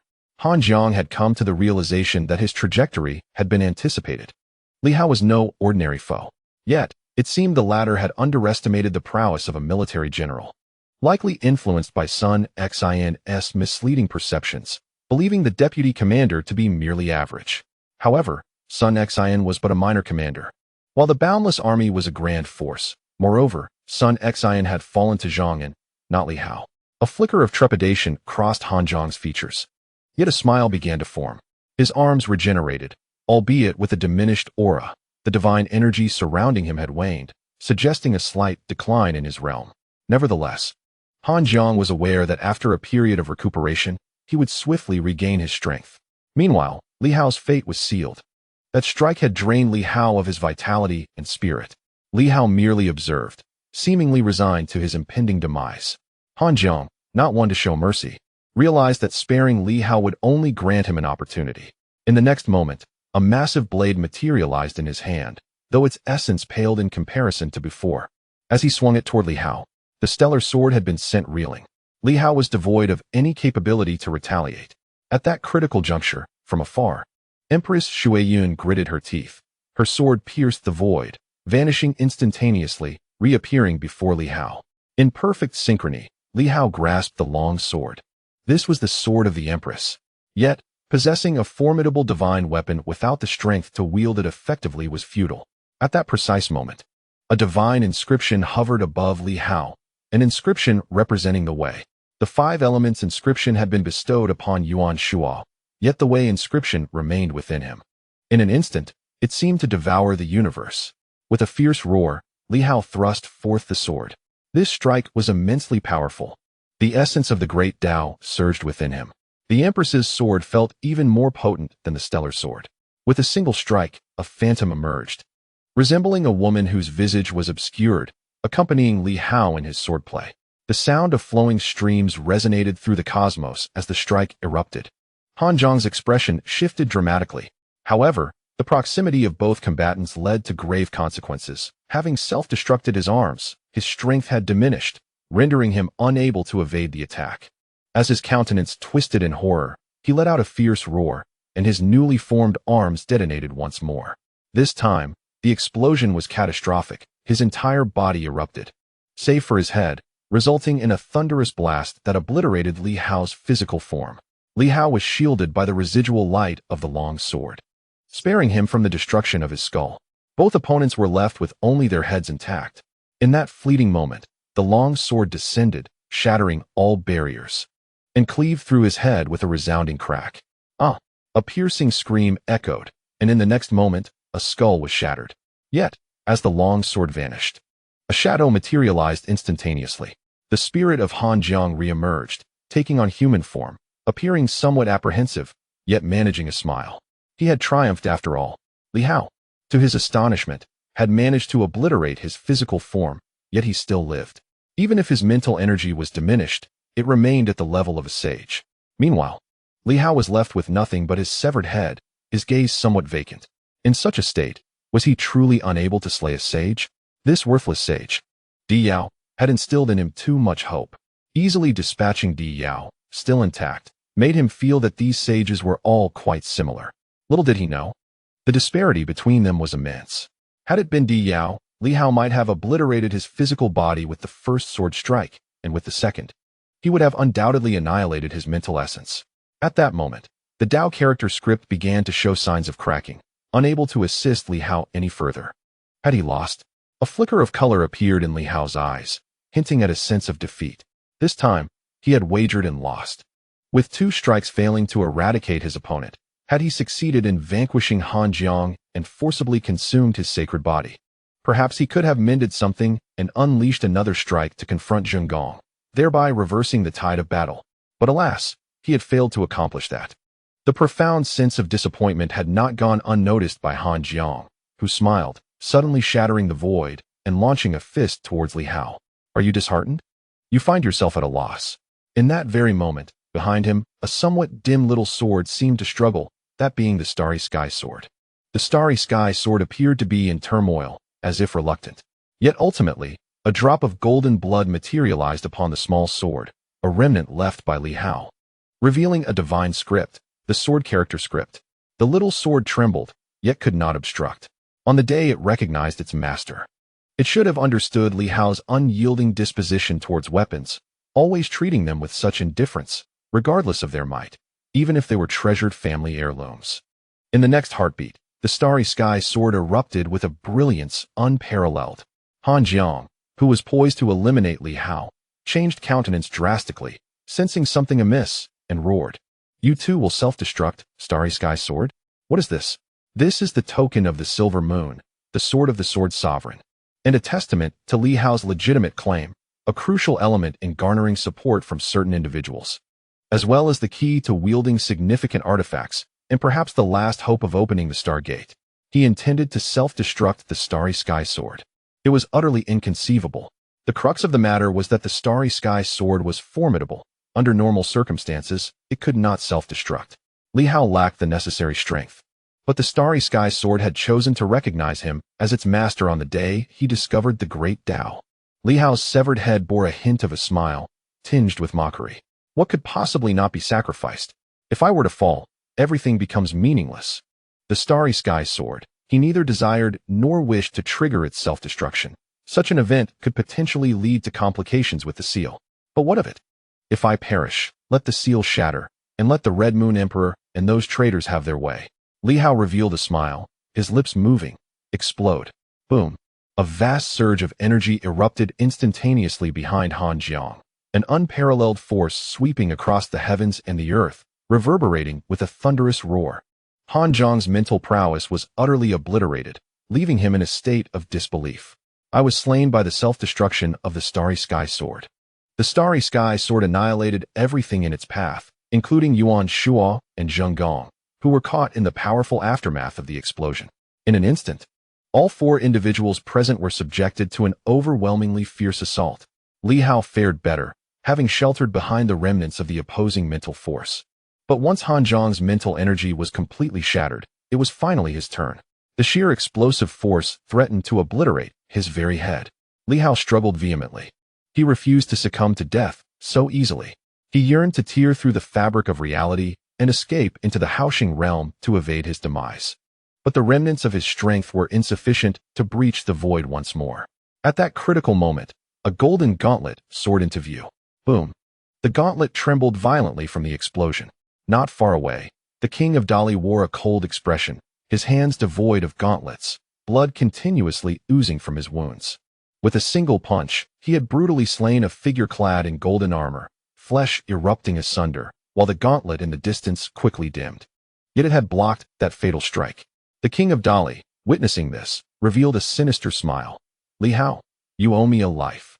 In that moment, he could have turned a blind eye, allowing Li Hao to be obliterated. Even should Li Hao survive, he would hardly possess the strength to retaliate against Zheng Gong. Grasping the gauntlet, there remained a glimmer of hope for escape or counterattack. However, in the final moment, he chose to wield the gauntlet, even as it plunged into silence. Just like Empress Shuiyun, without a moment's hesitation, she had transmitted the sword of the human king to Li Hao. Since they had come together and fought side by side, it was time to take a gamble. Li Hao's head heaved with labored breaths. Below his head, his physical form slowly began to mend. Before him lay the sword of the human king and the gauntlet of the overlord, all fallen and dimmed. The Starry Sky Sword, which had accompanied him until now, had vanished without a trace. And of course, Han Zhang had also disappeared. This formidable sage, though merely at the initial stage of sainthood, exacted a price from Li Hao far exceeding that of slaying Di Yao.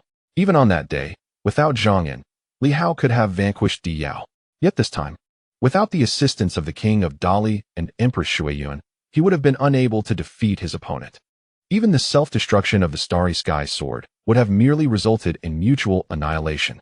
This is the essence of the new martial power, true combat prowess. Although Han Zhang's mental energy was extinguished, the fundamental path still persisted, and at this moment, Han Zhang's voice echoed through the void. We shall all return. The path endures. They still harbor the hope of resurrection. They would not fall easily. Not far away, Yuan Shuo and Zheng Gong were both spewing blood. Zheng Gong's face was a portrait of despair, while Yuan Shuo was nearly shattered, reduced to a heap of broken bones. Suddenly, the grim countenance of Zheng Gong vanished, replaced by a hint of a smile. Han Jiang was dead, and the peach tree had perished as well. Two sages had fallen. However, Li Hao has utterly fallen, and Yuan Shuo has completely withered. The emperor's gauntlet of the great Li King has been rendered useless, as has the queen's sword of the water cloud empress. Numerous descendants of the imperial lineage have fallen into silence, and Wang Ye's lordly seal has proven ineffective. All of the opponent's trump cards, all that they possessed, have been entirely dismantled. In this moment, he stands as an invincible entity. Though injured, the wounds are not grievous. Yuan Shuo, no matter how frenzied, is not capable of slaying a saint. Truly remarkable. Zheng Gong suddenly broke into laughter, uttering a phrase. What an impressive feat. With such combat prowess, driven by madness and at the expense of formidable divine weapons, two saints have been vanquished. Up ahead, it seems as though Yuan Shuo has completely perished. The white bones lie almost shattered, heaped together, and none would believe this to be a living soul. The battle continues to rage on from all directions. Within the city, the Grand Army has arrived. In this moment, the assault from the Silver Moon faction appears to have met with failure. Although many golden-armored and silver-armored warriors have been slain, numerous Silver Moon martial artists have also lost their lives. The Great Li King and the Water Cloud Empress have each dispatched their adversaries, yet both are drenched in blood. Their bodies battered. Their expressions remain tranquil. This battle has surpassed expectations. There seems to be no dissatisfaction with this outcome. The only regret is the presence of 3 saints within the city. Even if one were absent, Or if there were only two, victory could have been theirs. Yet, there are three. At this moment, many raised their gazes, some smiling faintly while muttering curses under their breath. For instance, Qian Wuliang cursed, not quite knowing whom to blame. Perhaps it was Li Hao. Had they decided on that day to assault the Hong family stronghold, victory would have been assured. The Hong family is not a rebellious stronghold. Within its walls, there might only be one saint, possibly not yet fully awakened, easily dispatched. They could have achieved a complete victory. Yet Li Hao insisted on attacking the Zheng family's ancient city. 3 fully powered saints. Their ambush resulted in the slaying of merely one.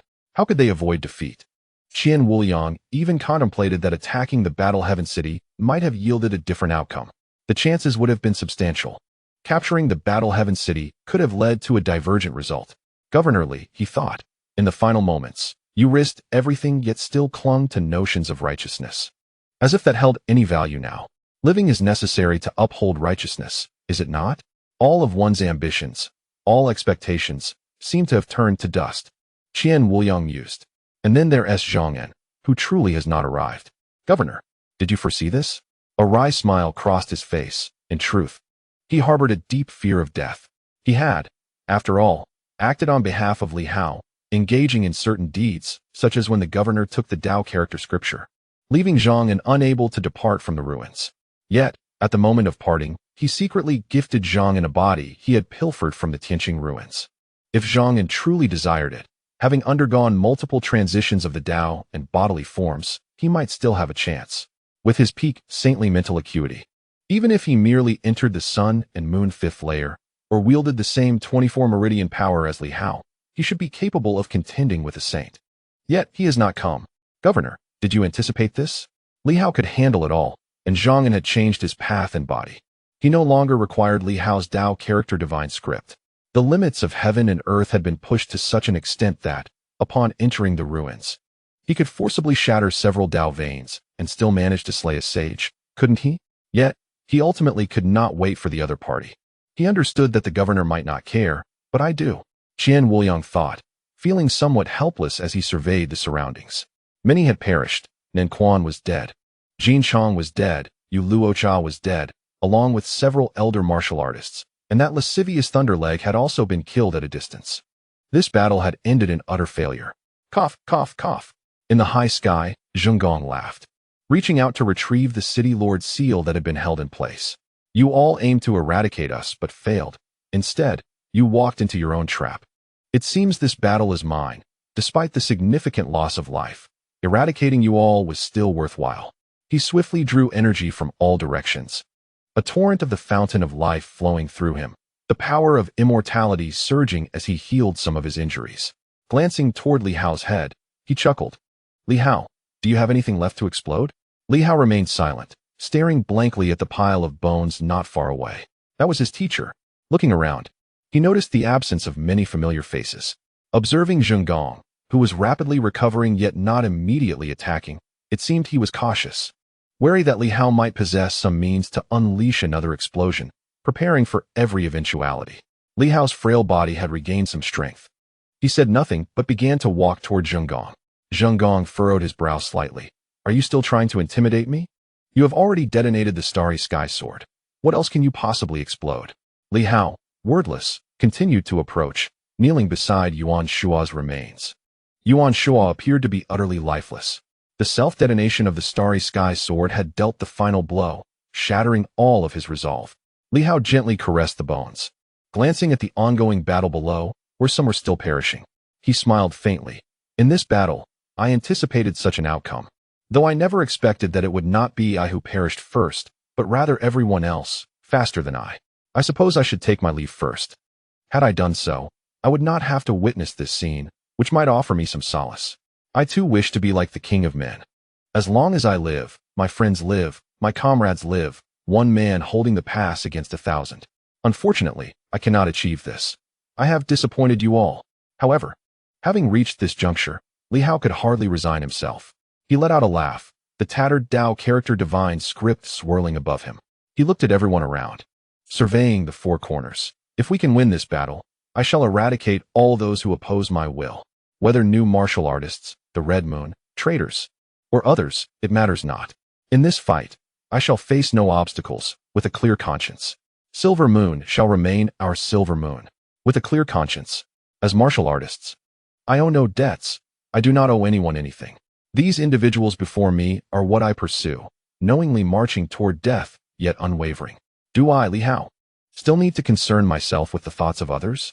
Nearby, Zheng Gong's expression shifted slightly, and the next moment, he coldly laughed. You think you've won? In the next instant, he suddenly unleashed a punch that tore through the void, aimed at Li Hao. He felt an unsettling premonition.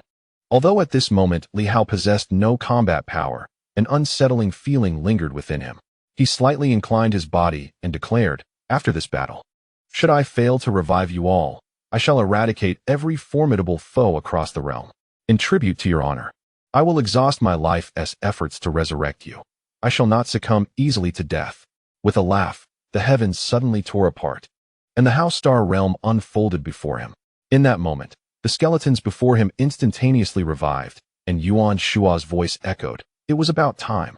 The powerful skeleton leaped into the air, heading straight for the Hao Star realm. Without further contemplation, I resigned to my fate, awaiting your arrival to activate the 5 elements and unleash the might of my 5 beast sect. As the skeleton entered the Hao Star realm, it shattered into 5 pieces, unleashing 5 divine scripts that swept across the cosmos. At that instant, all formidable paths within the 5 elements domain were nearly engulfed in a singular moment. Yuan Shua's voice rang out, cease your resistance, and allow me to consume the 5 elements. In an instant, numerous individuals relinquished their struggle against the overwhelming sensation of deprivation. In the blink of an eye, vast amounts of the 5 elements' essence were stripped away. Li Hao sighed softly, for at that moment, he too was deprived of some of the power of the 5 elements. Several adept practitioners of the 5 elements were swiftly slain by formidable adversaries. Even Ho Xiaoqing was pierced through by a sword, the fire element within him dissipating instantly. He merely gazed at Li Hao with tranquility, his fire phoenix spear seemingly losing its luster. With a faint smile, he opened his mouth, and suddenly, a thunderous explosion erupted. It seems I shan't have the opportunity to wed Xiaoyu. Within the Hao Star realm, Yuan Shua divided into 5, transforming into 5 divine scripts that engulfed the heavens. As the pathways of the Tao were consumed, had there not been formidable foes nearby, it might have merely resulted in the dissipating of divine powers. However, with adversaries present, such dissipation signified death. In that moment, Zheng Gong's expression shifted dramatically as he unleashed a punch, yet the Tao script shimmered brightly, blocking the blow. In the next instant, the 5 divine scripts appeared to be sated and swiftly returned, merging into the Tao script. Yuan Shua's voice, tinged with amusement, resonated, good disciple. You have slain 2 saints. Have you indulged your master? In the following moment, Li Hao's gaze dimmed as the Tao script integrated into his being, revealing not his own essence, but that of Yuan Shua's. A smile graced Li Hao's face as he laughed heartily. I too can slay saints. With that proclamation, he unleashed a punch, unleashing the 5 elements, causing the heavens to shatter and the earth to quake. Boom! Zheng Gong was sent flying by the force of the blow. Just as he prepared to retaliate, an overwhelming force descended, and in the blink of an eye, a cage materialized, ensnaring him within. Li Hao stepped into the confines and proclaimed, within the domain of the 5 elements, I am invincible. With a single punch, he roared. The tiger's roar echoed through the forest. Like a ferocious tiger pouncing, Li Hao's fist struck, shattering Zheng Gong's arm, leaving him in disbelief, unable to flee. In the next moment, he bellowed, kill. Everyone kill. Break through this barrier. The Heartfire ape, unmatched in strength, unleashed another punch, causing the opponent to fracture. The kidney water tiger roared, shaking the heavens. The tiger's claw emerged, and with a sharp crack, it severed the opponent's arm. With another strike, it pierced through the chest, leaving Zheng Gong in disbelief. He yearned to retaliate, yet was instantaneously subdued. I consumed the power of the 5 elements. The 5 elements of the world are mine to command. Even my disciples cannot wield them as adeptly as I do. He may slay the saints, and so can I. The 5 elements erupted, compressing the prison, and with a thunderous crash, the two stood face to face, almost touching. Li Hao suddenly embraced his opponent, locking him in a radiant smile. His bear hug technique was unparalleled in close combat. Crash! A tremendous noise erupted as 5 colossal dragons instantaneously shredded the opponent's flesh. Zheng panicked. If you dare to retreat now, I shall not overlook your audacity in attempting to kill me. My father has ascended to the half-emperor realm. Upon the onset of his second resurrection, he shall be invincible across the realm. Li Hao Yuan Shua. There remains an emperor sealed in this world, the emperor of the Crimson Moon. If I perish, my father will undoubtedly seek vengeance, leaving no choice but to cooperate and join forces against the Crimson Moon Emperor to survive. Li Hao echoed Yuan Shua's laughter. But your father has not yet resurrected a second time. Take your time awaiting his revenge. For now, we seek retribution for you. You scoundrels. It was you who launched an unprovoked attack on Boundless City. Li Hao smiled again. Had you not pressed us so relentlessly, intent on our destruction, we wouldn't have reached this juncture. Zheng's phantom manifested, and at this moment, he was also flustered. Yuan Shua absorbed the 5 elements, merging them into Li Hao's doctrine, causing his combat power to surge instantaneously. Yet he was no longer at his peak. His physical form was directly shredded. Realizing his peril, he roared in fury, summoning the City Lord Seal, which radiated beams of light anew. At that very moment, the divine script of the Tao instantly penetrated the City Lord's seal, representing Li Hao's will. At this moment, he perceived a phantom and heard a fierce rebuke. Zhang, will you aid the tyrant? The resonance of the Tao trembled. Within the City Lord's seal, the phantom wavered, appearing somewhat awakened. Once devoid of spirit, it seemed to gain a flicker of consciousness, opening its void-like eyes as if it glimpsed profound truths. At this instant, the great seal quivered, releasing a barely audible sigh that resonated throughout its expanse. In the next moment, the City Lord's seal shattered. With a resounding crash, Zheng's mental fortitude fragmented, leaving him in disbelief. How could it be? The City Lord's seal was soulless. It was merely a weapon. The Supreme did not imbue it with any spirit. How could it collapse on its own? This is impossible. In that instant, his mental strength suffered a grievous blow. Meanwhile, Li Hao's voice slowly resounded. Betrayers will never receive aid in any era. Only punishment awaits. In the following moment, Yuan Shua's voice rang out. You should just die? Boom. This punch unleashed the 5 elements, exploding the heavens and earth. Zheng let out a wail, but the next moment, he erupted into wild laughter. You cannot kill me. My great path is concealed. You cannot sever my fundamental way. When my father returns, I shall assuredly return as well. Li Hao, Yuan Shua, do not harbor dreams. I once proclaimed, if one is not a betrayer, one shall not obstruct your path, or you shall perish. At that very moment, a decree of heaven descended, sweeping through the 4 corners, shaking the void. As the divine script of the Tao reappeared, capturing all things in existence. Suddenly, a great path emerged from the site of the recent explosion. Above, an ethereal apparition appeared, suddenly opening its eyes, filled with terror. The path of the sage had unexpectedly been compelled to manifest, as if the heavens and earth repelled the great Tao, revealing its primordial essence. The manifestation of the Tao heralded a dire threat of death. The Tao trembled violently, akin to a colossal dragon attempting to flee. Yet in the next moment, the divine inscriptions of the 5 elements emerged, instantly sealing the Tao. Li Hao reached out and grasped, or perhaps it was Yuan Shua who, seizing a slender sword from afar, took it into his hand. While devoid of brilliance, it remained unyieldingly robust. He swung the sword, cleaving towards the Tao. Boom. A tremendous sound echoed as the Tao collapsed. Zheng's roar, filled with fury and despair, resonated throughout the realms. Impossible. I am the sage Li Hao. Yuan Shua. Dare you sever my Tao? Boom. The Tao shattered. Zheng's voice dissipated in an instant. This marked their first severing of a sage's primordial Tao. The previous fallen sages had either severed their own paths or possessed no Tao at all. The powerful of the Red Moon possessed no primordial Tao. Yet, the new martial forces, despite being unable to draw power, still retained their Tao. However, in this moment, Li Hao had severed the opponent's Tao, extinguishing any hope of revival. Unless the new martial monarch or an emperor intervened, no one could resurrect a being whose Tao had been fractured. The Tao was cleaved. In this moment, silence enveloped the surroundings. Simultaneously, clarity returned to Li Hao's gaze as Yuan Shua's voice resonated within his mind. Teacher is weary and desires to rest for a while. My good disciple, do not hastily awaken me. We are merely in a deep slumber, and we shall return to live well. Li Hao remained silent, enveloped in profound tranquility. The teacher had succumbed to slumber. Others too had fallen into sleep. They were fatigued and required a respite. It was nothing to fret over. There was no response. No words spoken, only an instantaneous vanishing. With a singular punch, a resounding crash ensued as a golden-armored figure was instantly shattered. Li Hao roared, and a fierce tiger materialized, vanishing from sight. The tiger surged forth. With a sharp claw, it crushed another golden-armored figure and disappeared again, striking once more, annihilating yet another. One by one, the immortal strongmen were swiftly dispatched. Meanwhile, those who remained alive among the surrounding forces roared in fury, retaliating against the golden and silver-armored figures, striking them down on the spot. Everyone was consumed by madness, the chaos of slaughter and self-detonation resonating. Among the adversaries were also their own. These immortals and apex beings sensed despair, initiating self-destruction, relinquishing all hope. 3 sages had indeed been slain.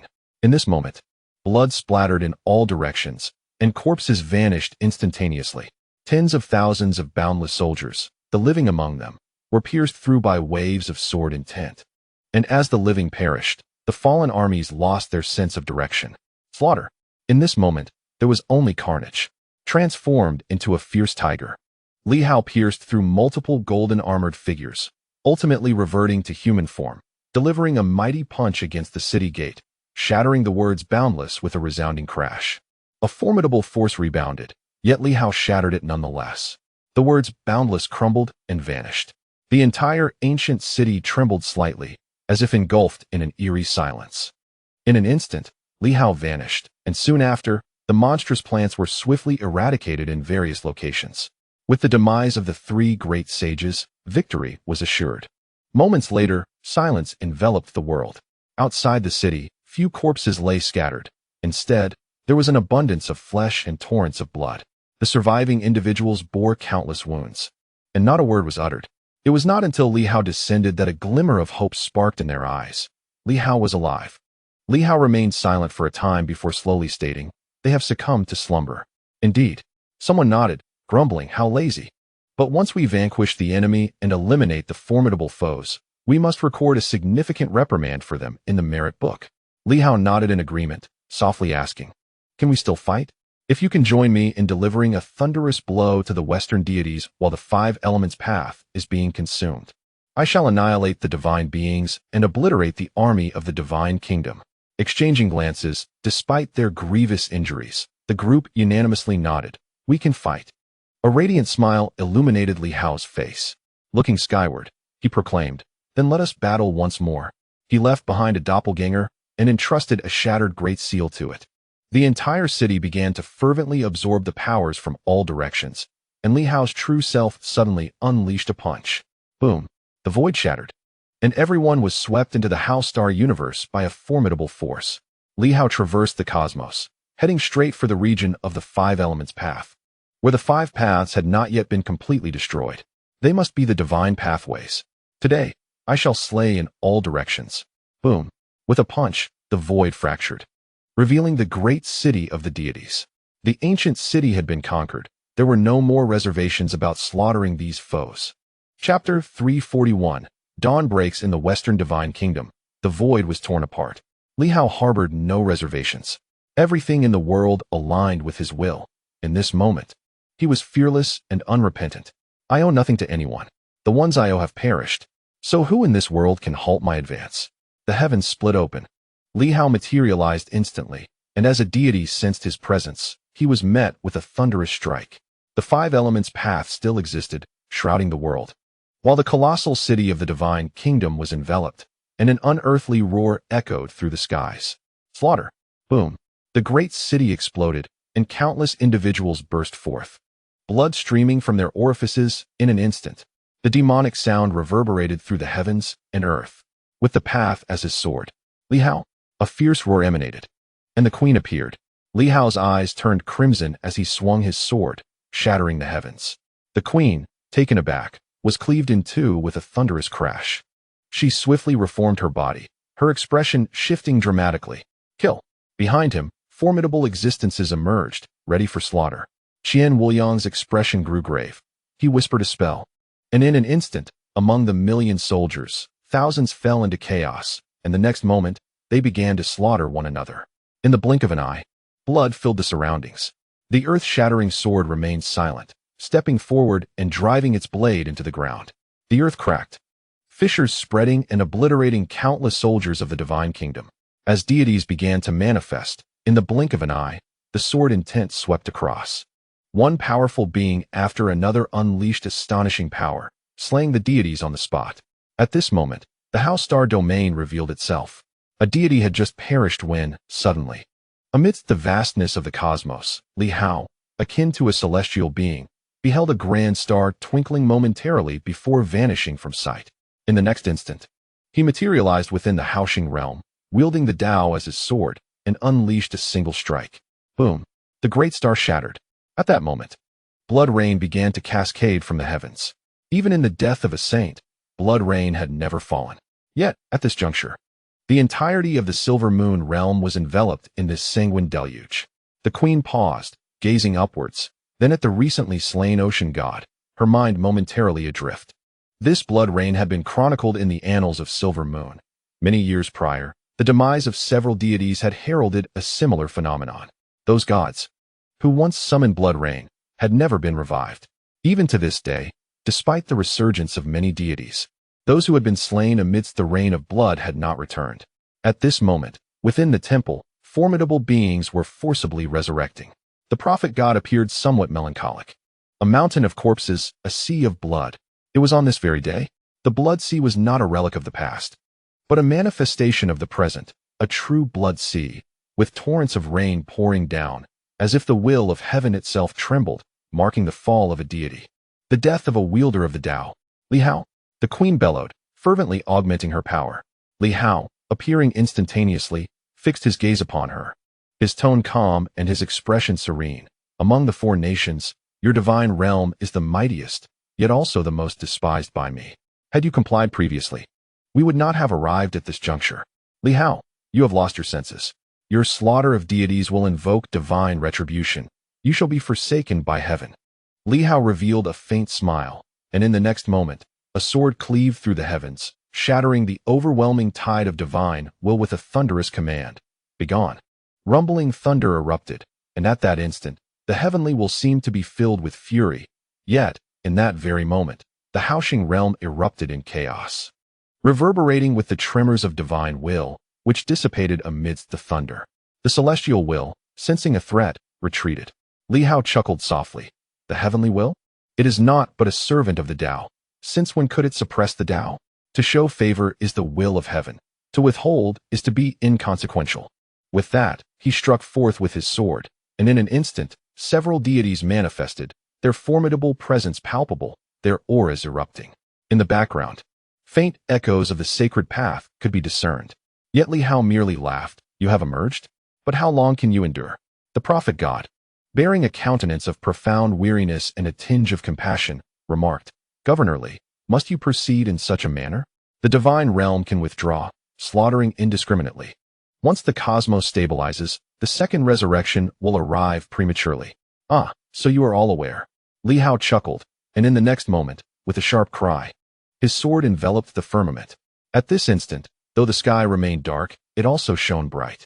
The entire west was instantaneously illuminated by this strike. This sword, uniting the five elements, released a fierce tiger from its cage, its jaws clasping a razor-sharp blade, wielding the Tao to vanquish foes and subdue the universe. The prophet god, the sun god, and a recently revived, powerful deity, all three struck simultaneously towards Li Hao, as the void cleaved them apart, and the heavens suppressed them. Yet they paid no heed. In this moment, Li Hao was extraordinarily formidable. The carnage continued unabated from all directions. In the realm of 1,000,000 divine soldiers, countless lives have been lost in an instant, likely exceeding 100,000, with fatalities continuing to rise amidst internal strife. A singular figure, Qian Wuliang, manipulates the hearts of men, inciting a violent rebellion within the entirety of the divine army. He alone commands tens of thousands of divine warriors in revolt, resulting in a massacre of unimaginable proportions. In the void, before Li Hao, three divine entities manifest, and in the next moment, the queen appears, her countenance marred by displeasure as she gazes at Li Hao, gritting her teeth. What do you intend to do? To annihilate you all. Arrogance. Is it truly arrogance? Li Hao chuckles. Are you not the new marshal? Suddenly, in the blink of an eye, he vanishes. Not only does he disappear, but at that moment, several deities also seem to be transported to another realm, surrounded by the cosmos and stars, leaving them momentarily stunned. In the next instant, Li Hao materializes atop a colossal star. With a single stroke of his sword, he cleaves downwards. Boom. That immense star, akin to a radiant sun, shatters under the force of his strike. Li Hao's voice, cold and resonant, pierces the air. Is it truly a challenge to slay the saint of the divine nation? Is it difficult to kill the saints of New Marshall? Is it truly so hard to eliminate you? Bang! The sun god's visage pales instantly, and suddenly, an immense surge of divine power dissipates from his being, leaving him bewildered and incredulous. Within him, a monumental vein of power shatters, releasing a torrent of energy. His gaze becomes vacant, filled with confusion and helplessness. Li Hao, how could I be so gravely injured by the mere destruction of a star? The oracle god, taken aback, howls in despair. Kill him. This is the great path of the universe. We are the spirits born of the great path. Hurry, slay him. At that moment, he fully comprehends the impending peril. As long as the great path endures, they shall persist. Yet, should the great path perish, so too will they. Even the formidable sun god, who could withstand the void's severance for a time, finds himself grievously wounded and on the brink of death due to Li Hao's sword piercing through a great star. Li Hao has become the natural nemesis of the divine beings. In times past, Li Hao had yet to comprehend the great path or discover their corresponding force. But on this day, he has unraveled it and identified the power aligned with them. Li Hao smiles and vanishes once more into the cosmic expanse, leaving the others bewildered by the celestial turmoil. In an instant, he reappears beside another great star. The third deity's expression shifts dramatically. He is the god of darkness. And at that moment, he perceives the distant star, dark as ink, and realizes it is intrinsically linked to him. Panic ensues. Boom. In an instant, Li Hao shatters the great star again. Like the sun god, the god of darkness erupts with a violent cough, blood gushing forth as his divine energy wanes. Li Hao's chilling voice resonates. I cannot seem to locate the oracle god's great path. Perhaps it lies in an unexplored region of mine. What a pity. He has discerned the great paths of the god of darkness and the sun god, obliterating the star and gravely injuring them. Yet the oracle god's star remains elusive. In the next moment, he vanishes again. Boom. Once more, he strikes with his sword, obliterating a fiery star. Previously, the fire god had perished, though not in the truest sense, merely awaiting resurrection. Yet at this moment, an eerie wail reverberates through the cosmos. In the outside world, a torrential blood rain descends. Another divine being has met their ultimate demise. The prophet was momentarily stunned, rushing frantically towards Li Hao, filled with urgency and madness. Li Hao, are you truly prepared to fight the divine realm to the bitter end? Li Hao's voice resonated with mirth as he traversed the Haoxing realm, chuckling lightly. Come and kill me, if you dare. If it weren't for you, how would it have come to this? Moon goddess, prophet, I fear nothing. His smile radiated brilliance. My master has departed, my southern fist master has left. Minister Ho has gone. Even the formidable Lu Long has exited this world. Who among you can threaten me now? As these words echoed, the heavens trembled and the earth shattered. Stars were obliterated in an instant. The prophet was taken aback, and the queen's countenance changed dramatically. What did this mean? The last time she had wounded Yuan Shuo, Li Hao had gone into a frenzy. She had not forgotten and understood that Yuan Shuo was likely Li Hao's Achilles heel. But what did this mean today? Li Hao's laughter continued to resonate through the vast cosmos. Were it not for the four nations' coercion, were it not for your insistence on aggression, were it not for your collusion with those vile beings, would I have resorted to such measures? Moon goddess, prophet, do you not possess the foresight to see the future? Did you not witness this scene? Ha ha. Li Hao laughed heartily, piercing another star with his sword. Meanwhile, in the outside world, the gods suddenly found themselves grievously wounded, their pathways collapsing, each one rendered dazed and bewildered. Why was this happening? The next moment, fists came crashing down. Boom. The deities erupted. The rain of blood intensified, painting the heavens and earth in crimson, spreading in all directions. The gods had truly perished.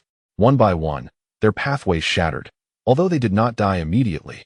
A cadre of fiends was ruthlessly slaughtering, seizing every opportunity to kill. It was indeed a massacre. At this moment, countless souls wept. The water god, the wood god, the life goddess, each deity, as the stars were shattered, would soon fall victim to the merciless silver moon people, leaving no corpses intact. Within the Haoxing realm, the moon goddess's face turned pale. Beside her, the sun god and the god of darkness were still alive, but their divine power was rapidly waning. At this rate, they could not endure for long. The prophet, though formidable, was too unfamiliar with this territory.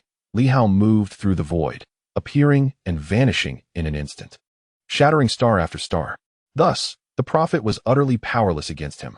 What was even more despairing was the realization that, at this moment, no one could restrain Li Hao, nor could they dissuade him, for those capable of doing so seemed to have perished. In the distance, the moon goddess's expression grew grim as she spoke somberly.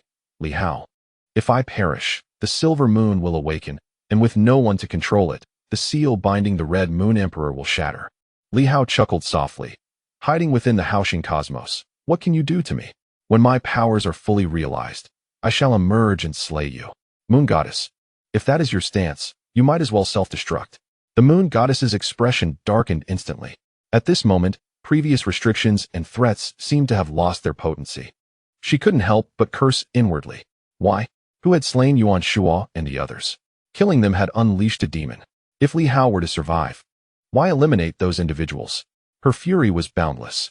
At this juncture, Li Hao had shattered nearly all the stars in sight, and the next moment, the world spun violently. 5 figures stood once more between heaven and earth. A torrential downpour of crimson rain fell upon all, and the moon goddess looked on with profound sorrow. In mere moments, over 10 deities met their demise, true death. These divine beings, at the pinnacle of their power, were once saints, yet now they had not fully recovered. Their paths of Tao shattered, they were mercilessly slaughtered on the spot. Even those whose paths remained intact faced an unprecedented onslaught. Carnage.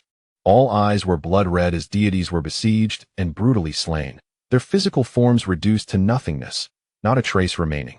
In an instant, dozens of deities dwindled to just a handful. Meanwhile, within the city, the million divine soldiers had long abandoned their former piety, consumed only by fear, helplessness, and panic. The fall of deities rained down like a storm. On that day, Li Hao struck, and the divine nation was formidable. They felt no fear. Yet this time, the gods fell one after another, and neither the queen nor the prophet could do anything to halt the slaughter inflicted by Li Hao's forces. In that moment, they beheld a few figures manifest, initially filled with great hope, but soon that hope morphed into profound despair. The queen seemed utterly powerless. The prophet was relentlessly suppressed by Li Hao's blade, while the deities of darkness and the sun, under the queen's protection, could only flee in dread, without escape. Their divine powers waned, leaving them vulnerable to death. A mountain of corpses and a sea of blood surrounded the prophet as he coughed blood, continually being severed by the fabric of space. In that moment, he grasped the reality before him. It was this very day? He had thought the last encounter was the end, but he had erred in his assumptions. The god of fortune observed the celestial stars of fate, fluctuating between light and shadow. Perhaps the goddess of fortune had not perceived the destiny of their side, and thus it unfolded. Just as the prophet momentarily faltered, Li Hao's blade, swift as a gazelle's horn, pierced through the sun deity, revealing disbelief and unwillingness upon its face. He was a saint, yet in this moment, he felt less than a mere wretch. Divine power dissipated, the path shattered. With intent but no strength, he fled like a dog, yet could not evade that blade, which shattered his corporeal form. The sun deity, in a state of despair, glanced at the queen and whispered faintly, "Flee." At that moment, as if the sun had exploded, a thunderous roar echoed across the cosmos. Run. Go. Even though the prophet was present, the enemy had yet to locate his Tao path. Still, the heavens could not harbor a saint for long. Should the prophet be vanquished, all would perish.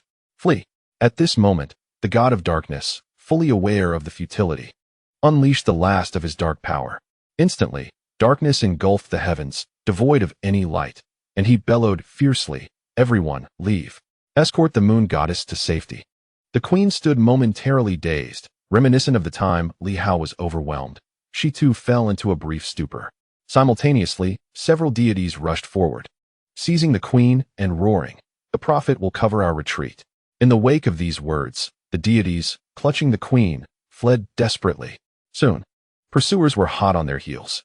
As Li Hao wielded his sword, striking the prophet god repeatedly, the latter, devoid of any reservations, unleashed his full power. With a sigh, he lamented the necessity of such devastation. His divine realm was not intended for the annihilation of the celestial stars, but rather for revenge against the new marshal. Did Li Hao not feel it was too late? With a light chuckle, Li Hao appeared indifferent to the plight of those fleeing. Among the deities, nearly 2/3 had perished, leaving only a mere dozen to escape, most of whom were pursued by the celestial sword. How many could truly elude capture? Among the 3 capable of restoring their sacred combat prowess, 2 had been slain on the spot. Once the prophet god's divine form was severed, even if Li Hao had yet to locate the corresponding celestial star to revive him, it would require time. With each sword strike, the prophet god retreated further, hampered by severe restrictions as the space continued to slice at him. Having sustained significant injuries before, he now faced total collapse of his divine form after repeated assaults.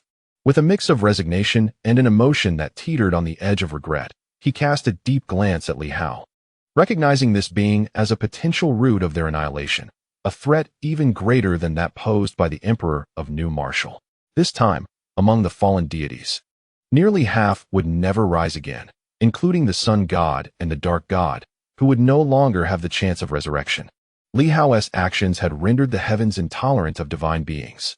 A resounding explosion reverberated through the cosmos, engulfing the entire divine city in chaos.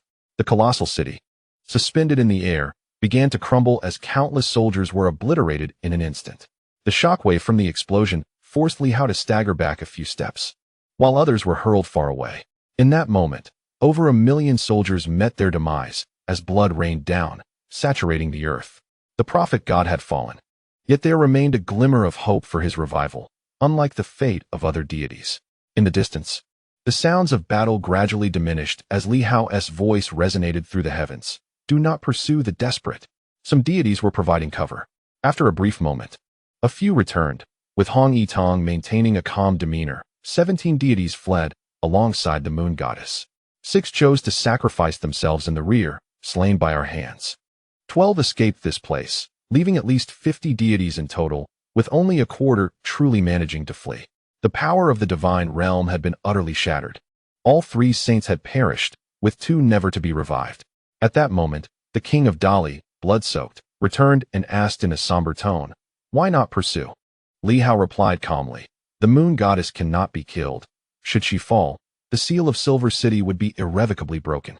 Although I may seem indifferent, there is significance in this. My mentors, at the cost of their slumber, sought peace for the world.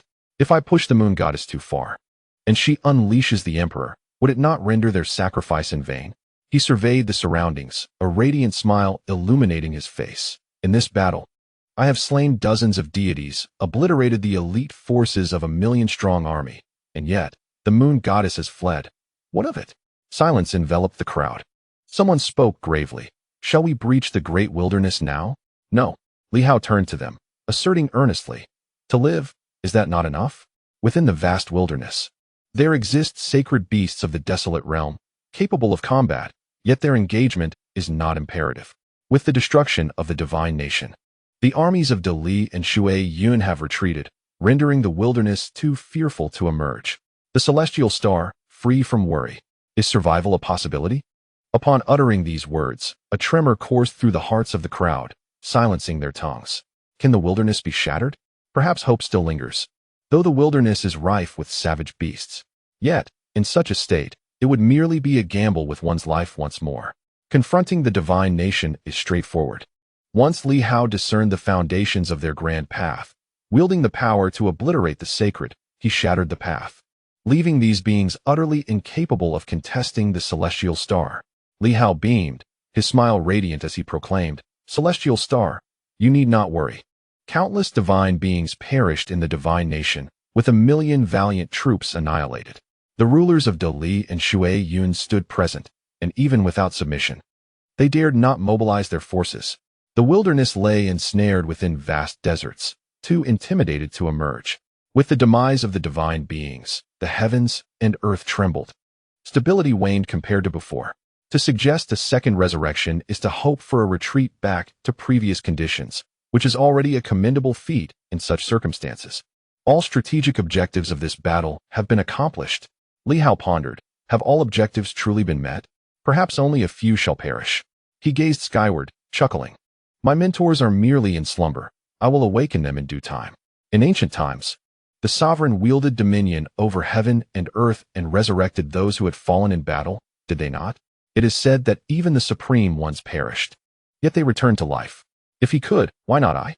To govern heaven and earth, to master the path of life and death, is it beyond my reach? No, I am capable. In that moment, clarity dawned upon Li Hao. Yes, I shall ascend to become the lord of this realm, the sovereign of the grand path, the master of life and death. If that is unattainable, then I shall reverse the very flow of time. I shall bring them back from the past. Why can time not be turned back? I will accomplish this. Li Hao laughed heartily amidst the torrential downpour of blood, exclaiming, what is the purpose of such despair? We have triumphed. We have obliterated the ancient city and shattered the divine nation. All who have fallen, all who slumber, shall return. I, Li Hao, shall dedicate my life to mastering heaven and earth, perfecting the cycle of life and death, and reversing time. They shall all come back. A profound shock rippled through the hearts of the gathered. At that moment, the very heavens and earth quaked violently. The will of heaven roared.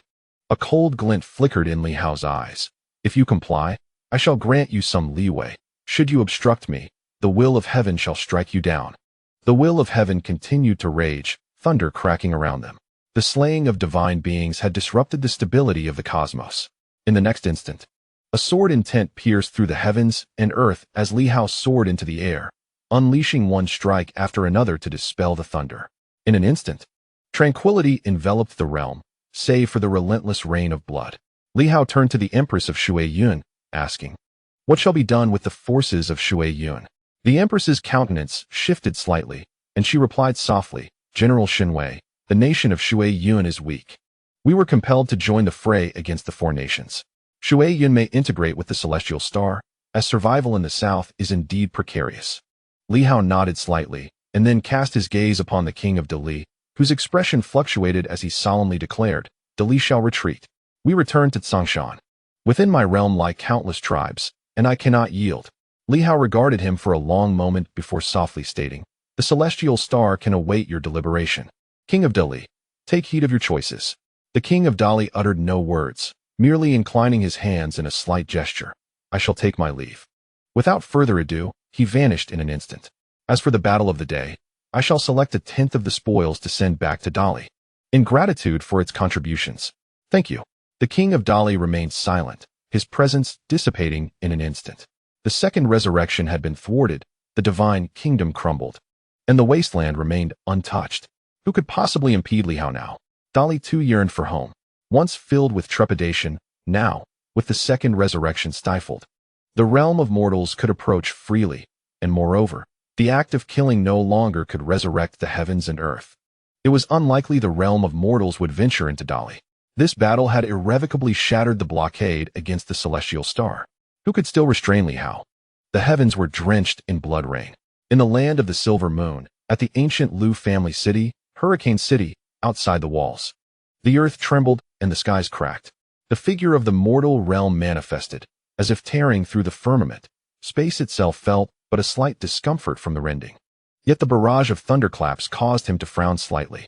Opposite him stood a young man, his countenance grave, holding a book, softly uttering, Return, while I cannot harm you.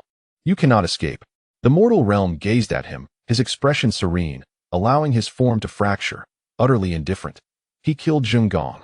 Is that not justified? The youth regarded him for a long while before sighing. Alas, I cannot contend with you. I had thought it was your father, but it turns out to be you. Zheng. This implies that the ballad from years past was indeed disseminated by you. What a pity, for in the end, cleverness has led to your own exposure, revealing the truth of the Zheng family. The mortal realm looked towards the heavens, speaking calmly.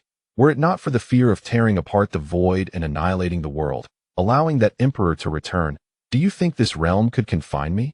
Then tear it apart. Zhang An replied with an air of tranquility. Zheng, It seems you have traversed a portion of the path to becoming a celestial king. However, in this era, do you truly possess the ability to ascend to the imperial level? Your chances are slim. The mortal realm suddenly laughed.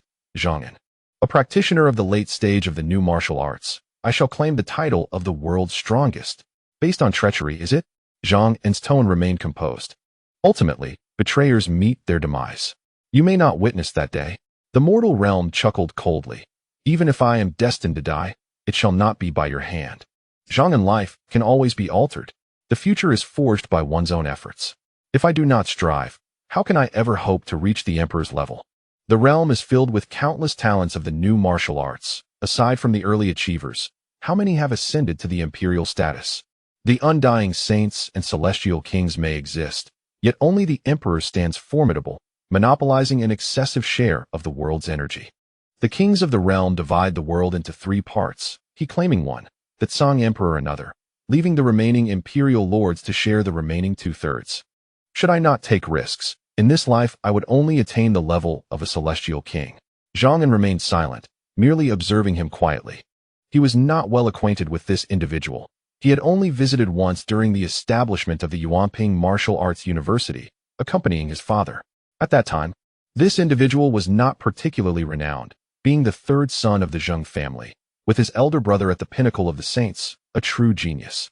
The second son, Zheng, had also reached the peak of the undying. Only this one appeared carefree and weak. Now it seemed perhaps it was all a facade. For one to ascend to the pinnacle of the celestial kings, or even half-step into the imperial realm in this age, after the source had vanished, was indeed a terrifying prospect. The individual in question, however, was reluctant to venture forth from the relics. Even though he possessed the ability to rend the very fabric of the void and tear apart the heavens. The destruction of the cosmos would ultimately lead to his demise should the seal be broken, for within it resided an emperor. Zheng, if you persist in resisting, the pressures of the universe will converge upon you, and the seal of Silver City may soon shatter, Zhang An stated calmly.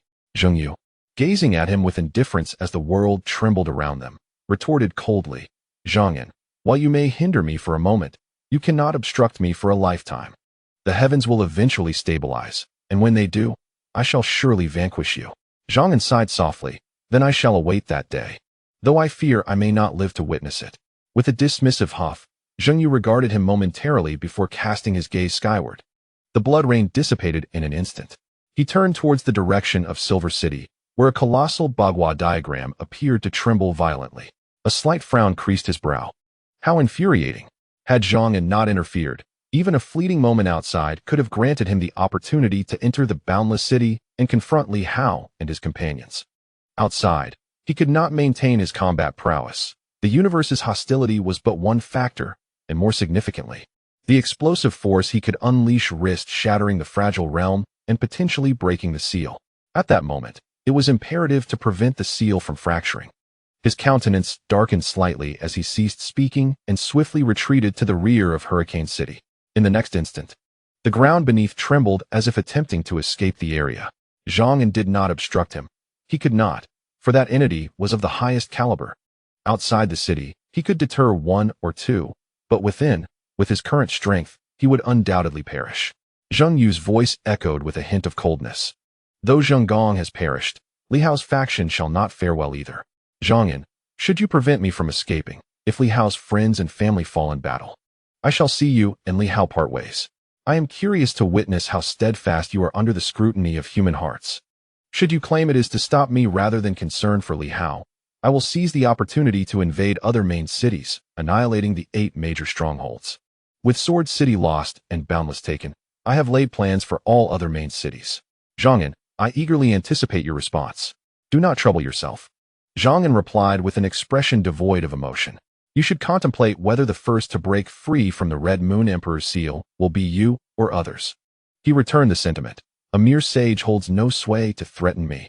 As a novice martial artist of the new era, with a grandfather who is a supreme being and a father who is a hero of humanity, enjoying good relations with the king and his sister, yet reduced to the status of a sage, you possess no grounds to judge me.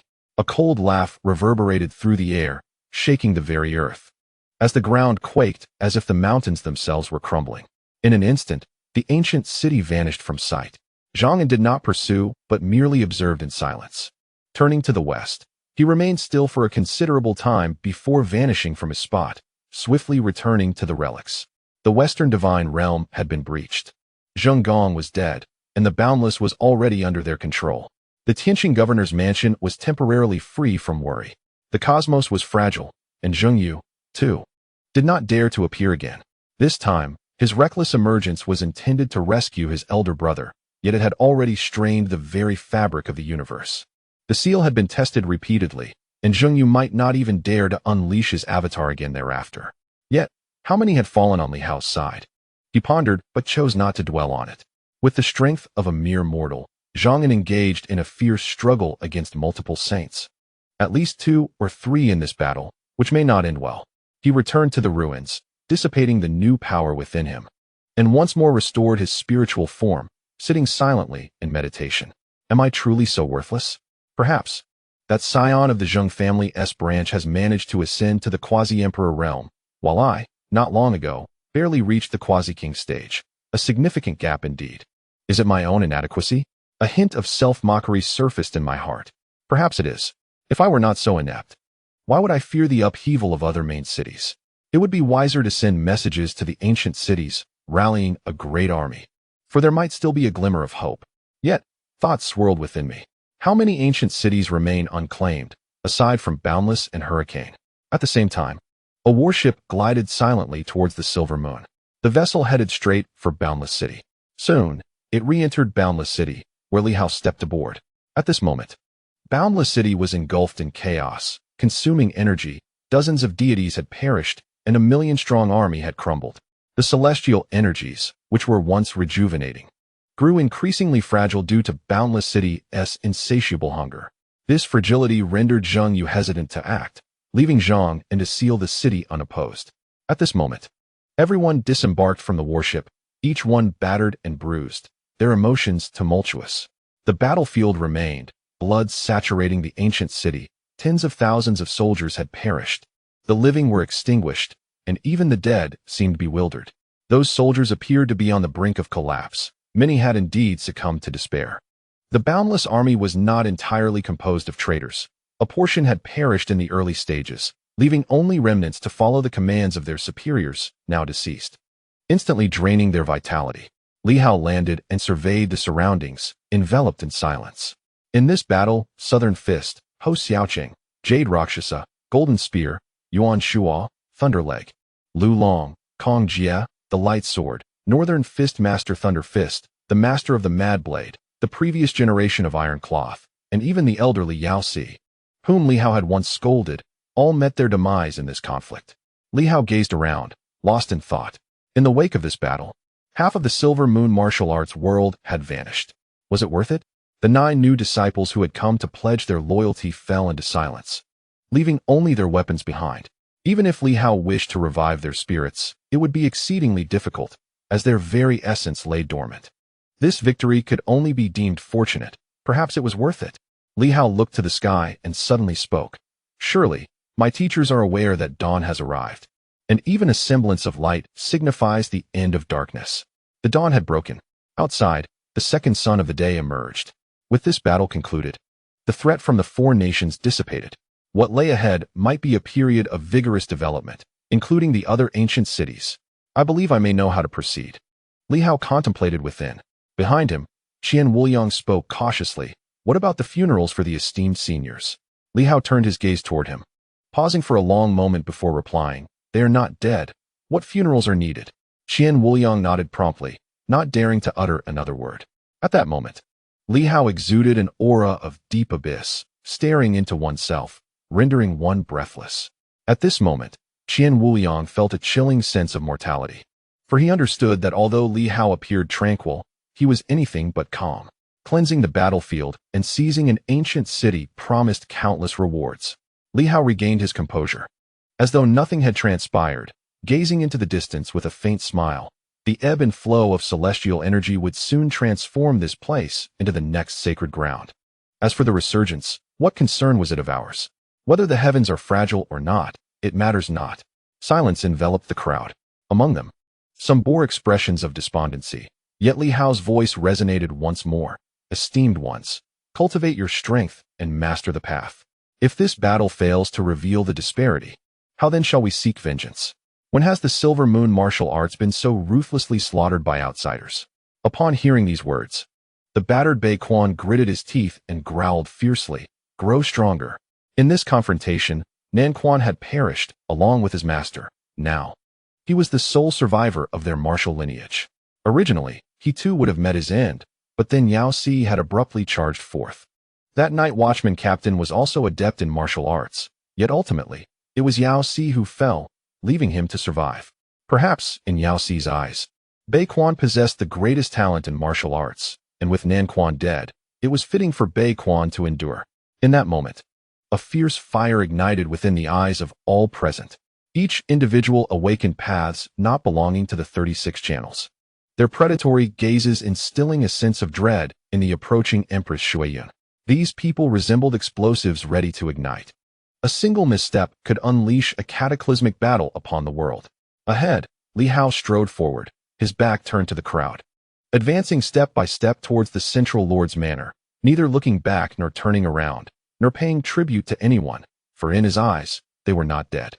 The fallen were those he was yet to confront. The Silver Moon was not theirs, it belonged to us. A peace forged through our lives and blood. No one could seize it. Behind him, all followed in silence. The vast ancient city lay still, akin to a graveyard. At this moment, dawn broke, the blood rain ceased, and the sky cleared. Yet, countless souls were perplexed. Why was the ground stained crimson? At that very moment, at the edge of the eastern continent, in the great wasteland, the Lord of the Wasteland appeared disoriented, gazing into the distance, somewhat lost in thought. The previous night, blood rain had fallen, tainting the land. The ignorant remained unaware, yet he understood that the world had changed. The divine realm was in turmoil. Gods had perished one after another. Who was responsible? Was it Li Hao? Tomorrow marked the commencement of the Five Factions Conference, yet at this moment, a sense of unease and trepidation gripped him. Would the conference truly proceed? Communication had been severed. He received no tidings, and the great wasteland felt like a prison, confining them all. On this day, tremors were felt across other ancient cities as well. The boundless city appeared to undergo a strange transformation, voraciously consuming celestial energy, seemingly intent on obstructing the resurgence of the heavens. Why was this so? Without resurgence, they could not draw any energy, and calamity would eventually ensue. Of course, resurgence was not without its perils. However, the 8 main cities had previously operated in harmony, merely extracting some energy, maintaining a balance. Such overexploitation was unwarranted. Only in the city of war did one sense a hint of something amiss. However, the entire city remained shrouded in silence, with no voice daring to speak. Were the Zheng family indeed traitors? And what of Li Hao's faction? Had they triumphed or suffered defeat? The death of the divine could just as easily have been orchestrated by the Red Moon faction. The severed communications left everyone in a state of bewilderment. As the communications ceased, connections with the outside world became increasingly arduous. Within the boundless city, the inhabitants began to clear the battlefield in solemn silence. For this was their first occasion to fully comprehend an ancient city in its entirety. Magnificent and vast, this ancient city had not been compressed. It had merely been deliberately concealed until now. A city capable of accommodating tens of millions was indeed colossal. Li Hao sat upon the throne of the Lord's manor, surveying the surroundings from his elevated position. In a single battle, he had slain 3 sages, dozens of immortals, and over 100 peak experts, coupled with the divine side. He had also dispatched 3 sages, albeit those were not at their zenith and were significantly constrained. Yet this time, he had eliminated a total of 6 sages, and now, apart from the wild beasts of the great wilderness, he faced no hindrance. Of course, the Emperor of the Red Moon faction may have sustained some damage to their seal this time, and they might attempt to taint the Silver Moon. However, as long as they remained hidden, any infiltration of the Red Moon's power would serve as nourishment for Li Hao. The Emperor was extraordinarily formidable.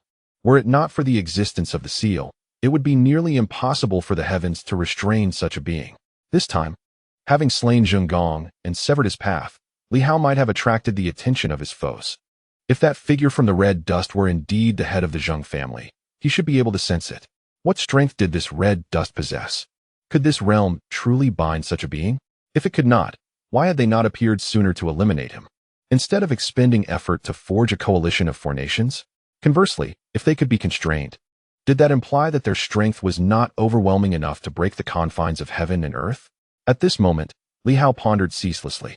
Now, with the 8 ancient cities, the boundless city had been captured, and the sword city lay within the Stargate. The remaining 6 ancient cities, including the city of war, might well be under the influence of the Red Moon's power. If not the followers of the Red Moon, then those of the Red Dust. The lineage of Star Town included the Zhou, Zheng, and Lu families. If the Zheng family harbored treachery, it was highly probable that the other 2 families also bore issues. In the past, Li Hao would not have contemplated such matters. He would have preferred to ally with the new martial faction and reach an accord. But now, he found it necessary to reflect upon these concerns. Perhaps he was indifferent to these intrigues, yet his mentors and comrades remained invested, did they not? Their concerns became his own. Li Hao mused internally. Henceforth, the populace would continue their cultivation, and the world would stabilize further. However, the path of the Great Way would also evolve, and the ancient city could draw upon the energies of heaven and earth.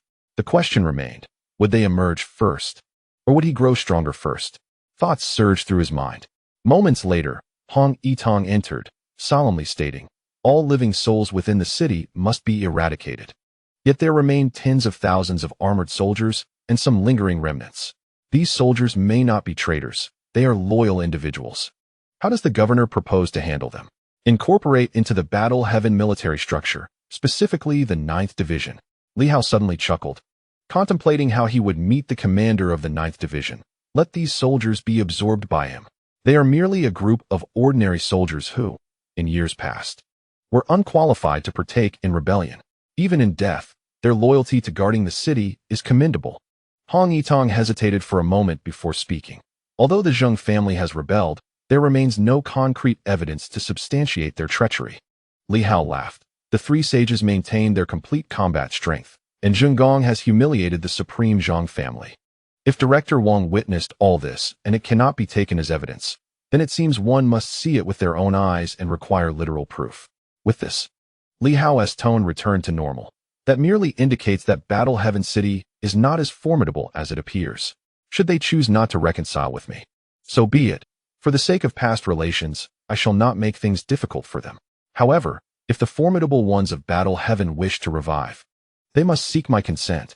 His tone grew colder as he continued.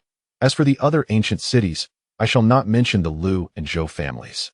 Regardless of whether the others have betrayed or harbored traitors among them, I shall relay the message to them. Whether they heed it or not, I will impose restrictions. I do not expect them to cooperate with me, yet no one is permitted to step out of the ancient city without my permission, not even a clone.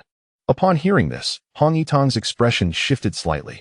He glanced at Li Hao, who had now adopted a different stance, no longer advocating for peaceful coexistence, but rather constricting the survival space of the new martial forces. He nodded and added, as for the vast wilderness and the realm of mortals, since resurrection through murder is no longer feasible, it may be possible to secure stability by annihilating the wilderness, thereby obtaining energy from the heavens or feedback from the Forbidden Sea. Currently, the enemy still possesses some means. Yet Li Hao has seized control of an ancient city that absorbs a significant amount of energy, capable of delaying a second resurrection. The Forbidden Sea may not achieve this. And the wilderness has encroached upon vast territories, transforming them into chaos. Annihilating the wilderness may present an opportunity, although many holy-level beings exist among the savage beasts. Li Hao suddenly smiled. Let us observe. However, we must keep a watchful eye on the wilderness. Do not engage in deliberate attacks against it, but ensure it does not step outside. Let the realm of mortals entertain them. Should the Lord of the Wilderness dare to invade, he must be prepared for the backlash. Hong Yitong nodded quickly and then remarked, there is one crucial matter. The seal above Silver City may weaken as a result of the self-detonation of the Starry Sword. He continued, you previously mentioned that the seal is connected to the Crimson Moon. Has the Crimson Moon grown stronger due to feedback? Or has it weakened because the seal is loosening? It is difficult to ascertain. Li Hao shook his head, his gaze turning cold and fierce. After the retreat of the King of Dali, he will undoubtedly launch a full-scale assault against the Crimson Moon. The King of Dali's return to Dali may not be secure. Expedite the delivery of the spoils of war to enhance Dali's strength. Suppress the Crimson Moon. and eliminate members of the three major organizations, compelling the Crimson Moon to become isolated. Though Dali retreats, Li Hao has provided them with a substantial bounty. With a clear objective, to empower Dali, for he fears that with only the king of Dali and Zhongli, they may not be able to suppress the members of the three major organizations. Those fleeing Western deities should also remain wary of the relentless pursuit by the powerful beings of the Crimson Moon universe. Li Hao spoke, spread the word. Here in the Divine Kingdom, all the sacred deities have perished, with only 12 escaping, including the Moon God. They may very well return to the Western Divine Kingdom, where the Red Moon Emperor has already corrupted countless souls. There may also be hidden agendas at play, inciting them to hunt down the deities. The traitors aim to contend with the great wilderness and revive the world. The Red Moon Emperor seeks to undermine the Moon God and weaken the seals. The failure to eliminate the Moon God and address the great wilderness is a strategy to minimize losses and restrain both sides. As for the Great Li, we can target the three major organizations, thus ensuring peace in the realm, at least for a while, without any hindrances. In this interim, I can fortify the celestial stars, empower everyone, and strengthen myself. Li Hao continued, I embody the zenith of strength for the beings of this realm, or rather, the Silver Moon people. Henceforth, I shall once again open my meridians, expanding them to approximately 36.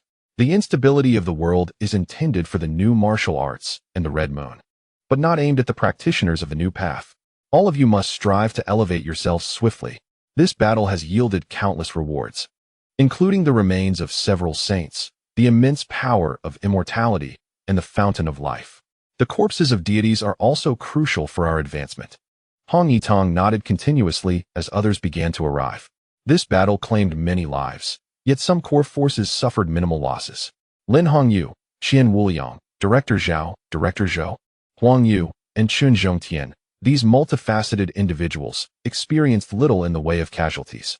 Perhaps they were not so valiant, or perhaps those who fell had deliberately spared them, knowing that while they themselves could not govern the realm, these others could. Seeing these figures, Li Hao momentarily fell into a daze.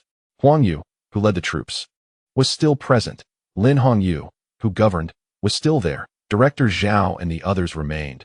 Hong Yitong, eager to promote education, was still alive. Chun Zhongtian, overseeing the realm-s inspections, was still here, and Qian Wuliang, who discerned the hearts of men, was also present. Did this indicate some covert agreement among them? He was not naive. At this moment, gazing upon these individuals, he also recalled his mentors. Had they long since made decisions regarding who would self-destruct at critical moments, and who would remain?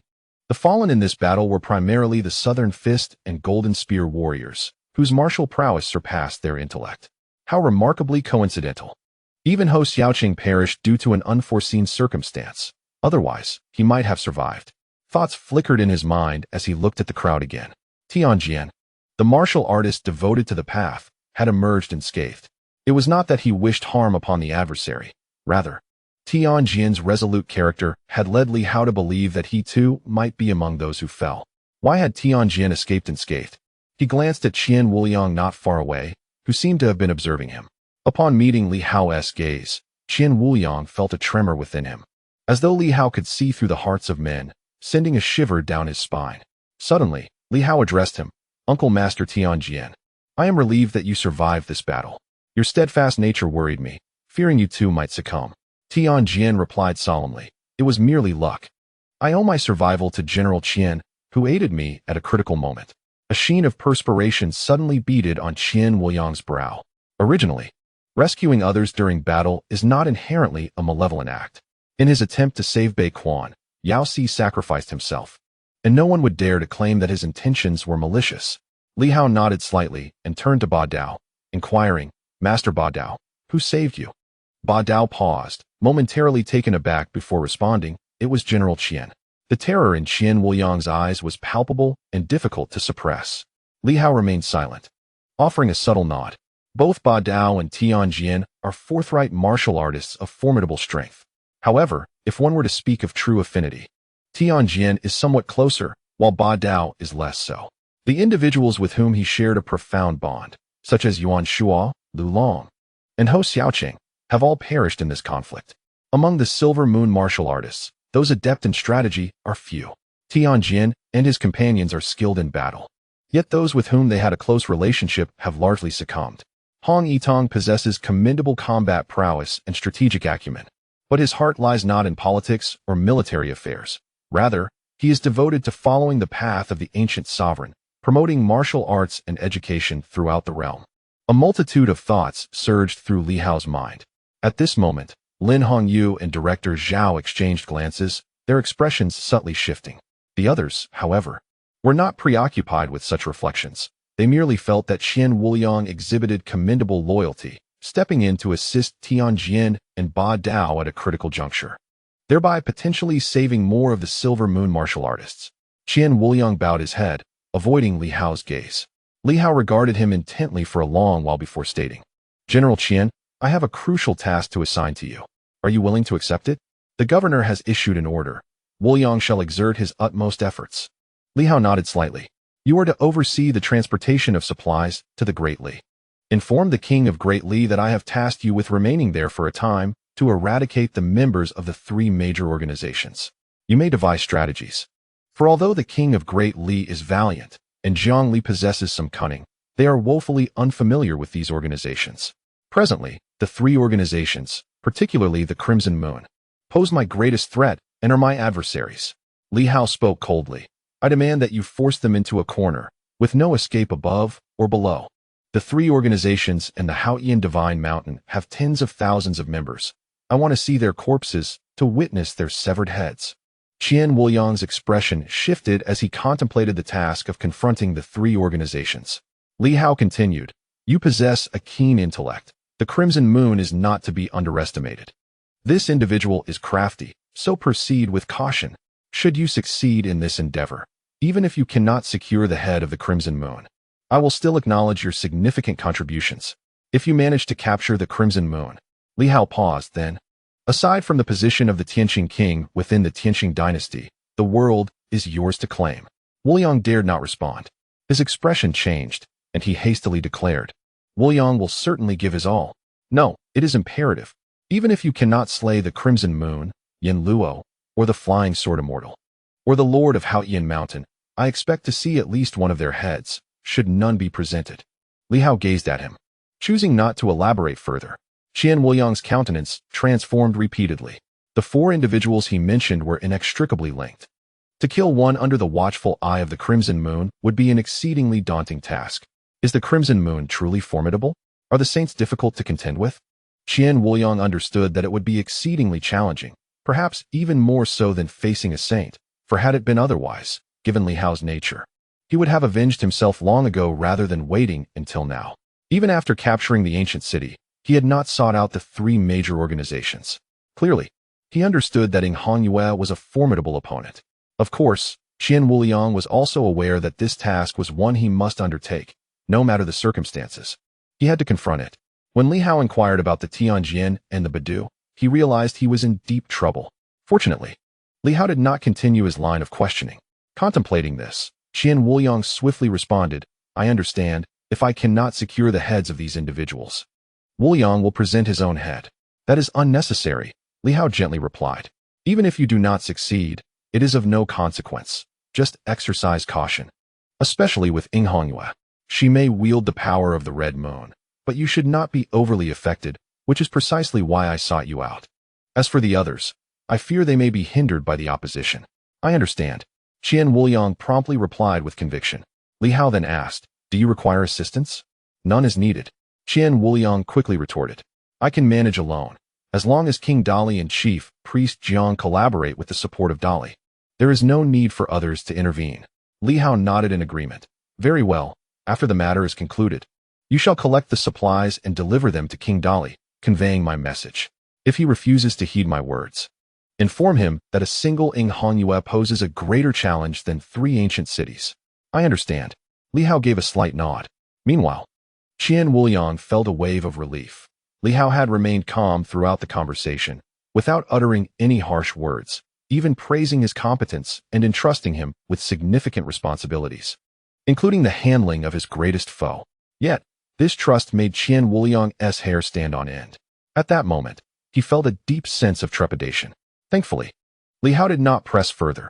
Otherwise, he feared he might encounter grave misfortune that day. Subsequently, Commander Yu would oversee the demon-hunting army, with all military forces falling under its command, and Commander Yu responsible for the reorganization. Director Zhao would manage the administrative office, attending to the affairs of the realm. Director Zhou would oversee the financial office, focusing on the nation's finances. Chen Zhongtian would head the inspection office, accelerating the restructuring process. Master Hong would be in charge of promoting the martial arts academy and the new path of cultivation, including literacy education, which must be completed swiftly. I shall consider reinstating the Ancient Education Bureau, perhaps appointing Master Hong as its director. Mayor Lin. Li Hao paused for a moment before continuing. Minister Yao Si is in slumber, Minister Ho is in slumber, and the night watchers lack leadership. There are many night watchers throughout the land. Mayor Lin will take charge of the Tianqing governor's office, becoming the foremost governor among the 5 directions. Upon hearing this, Lin Hongyu was momentarily stunned. Tianqing governor. What of Li Hao himself? Others were also slightly shaken. Previously, when Li Hao mentioned that Director Zhao would oversee administrative affairs, they were curious about Lin Hongyu's role. Yet now, it was indeed Lin Hongyu who would assume the position of Tianqing governor. According to prior circumstances, everyone else would be accountable to the governor's office.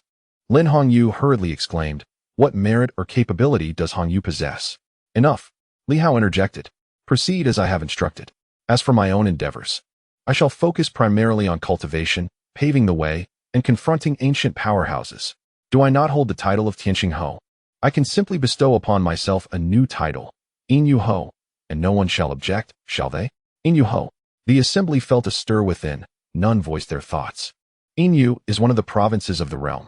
However, Inyu is also the designation for the new martial race, representing the entirety of the world. Inyu signifies this very world. Inyu Ho. Others, the southern fist lies in slumber, entrusted to the northern fist master, with the hope that he may comprehend my heart. The northern fist, stirred within, nodded. I shall certainly guard the south, ensuring no future troubles arise. The elder Yangshan, now in repose as the western commander, has entrusted Qin Lian with authority. Emerging from the shadows, Qin Lian's gaze reflected a hint of complexity. I am grateful for the commander and the Lord's esteem. The eastern commander remains the illustrious Sword of Light. The northern commander was originally Hou Xiaoqing.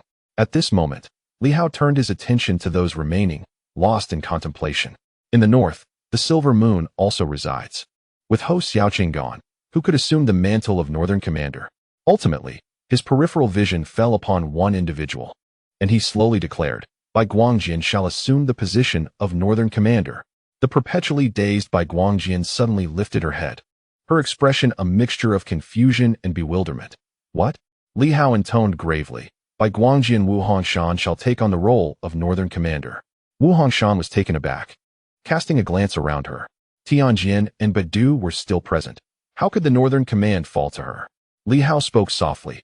The north is our homeland, a place dear to my master and of utmost importance to me. Thus, I entrust the north to you, Master Wu. Wu Hongshan appeared momentarily stunned. I possess no skills. No matter, the 4 commanders primarily oversee the suppression of turmoil. The ability to take lives suffices.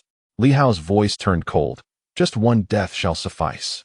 Firmly suppress the turbulence across the continent. Any who show disrespect shall be slain. Rebels shall be killed. Those who defy the law shall be executed. Slaughter and eradication are the themes.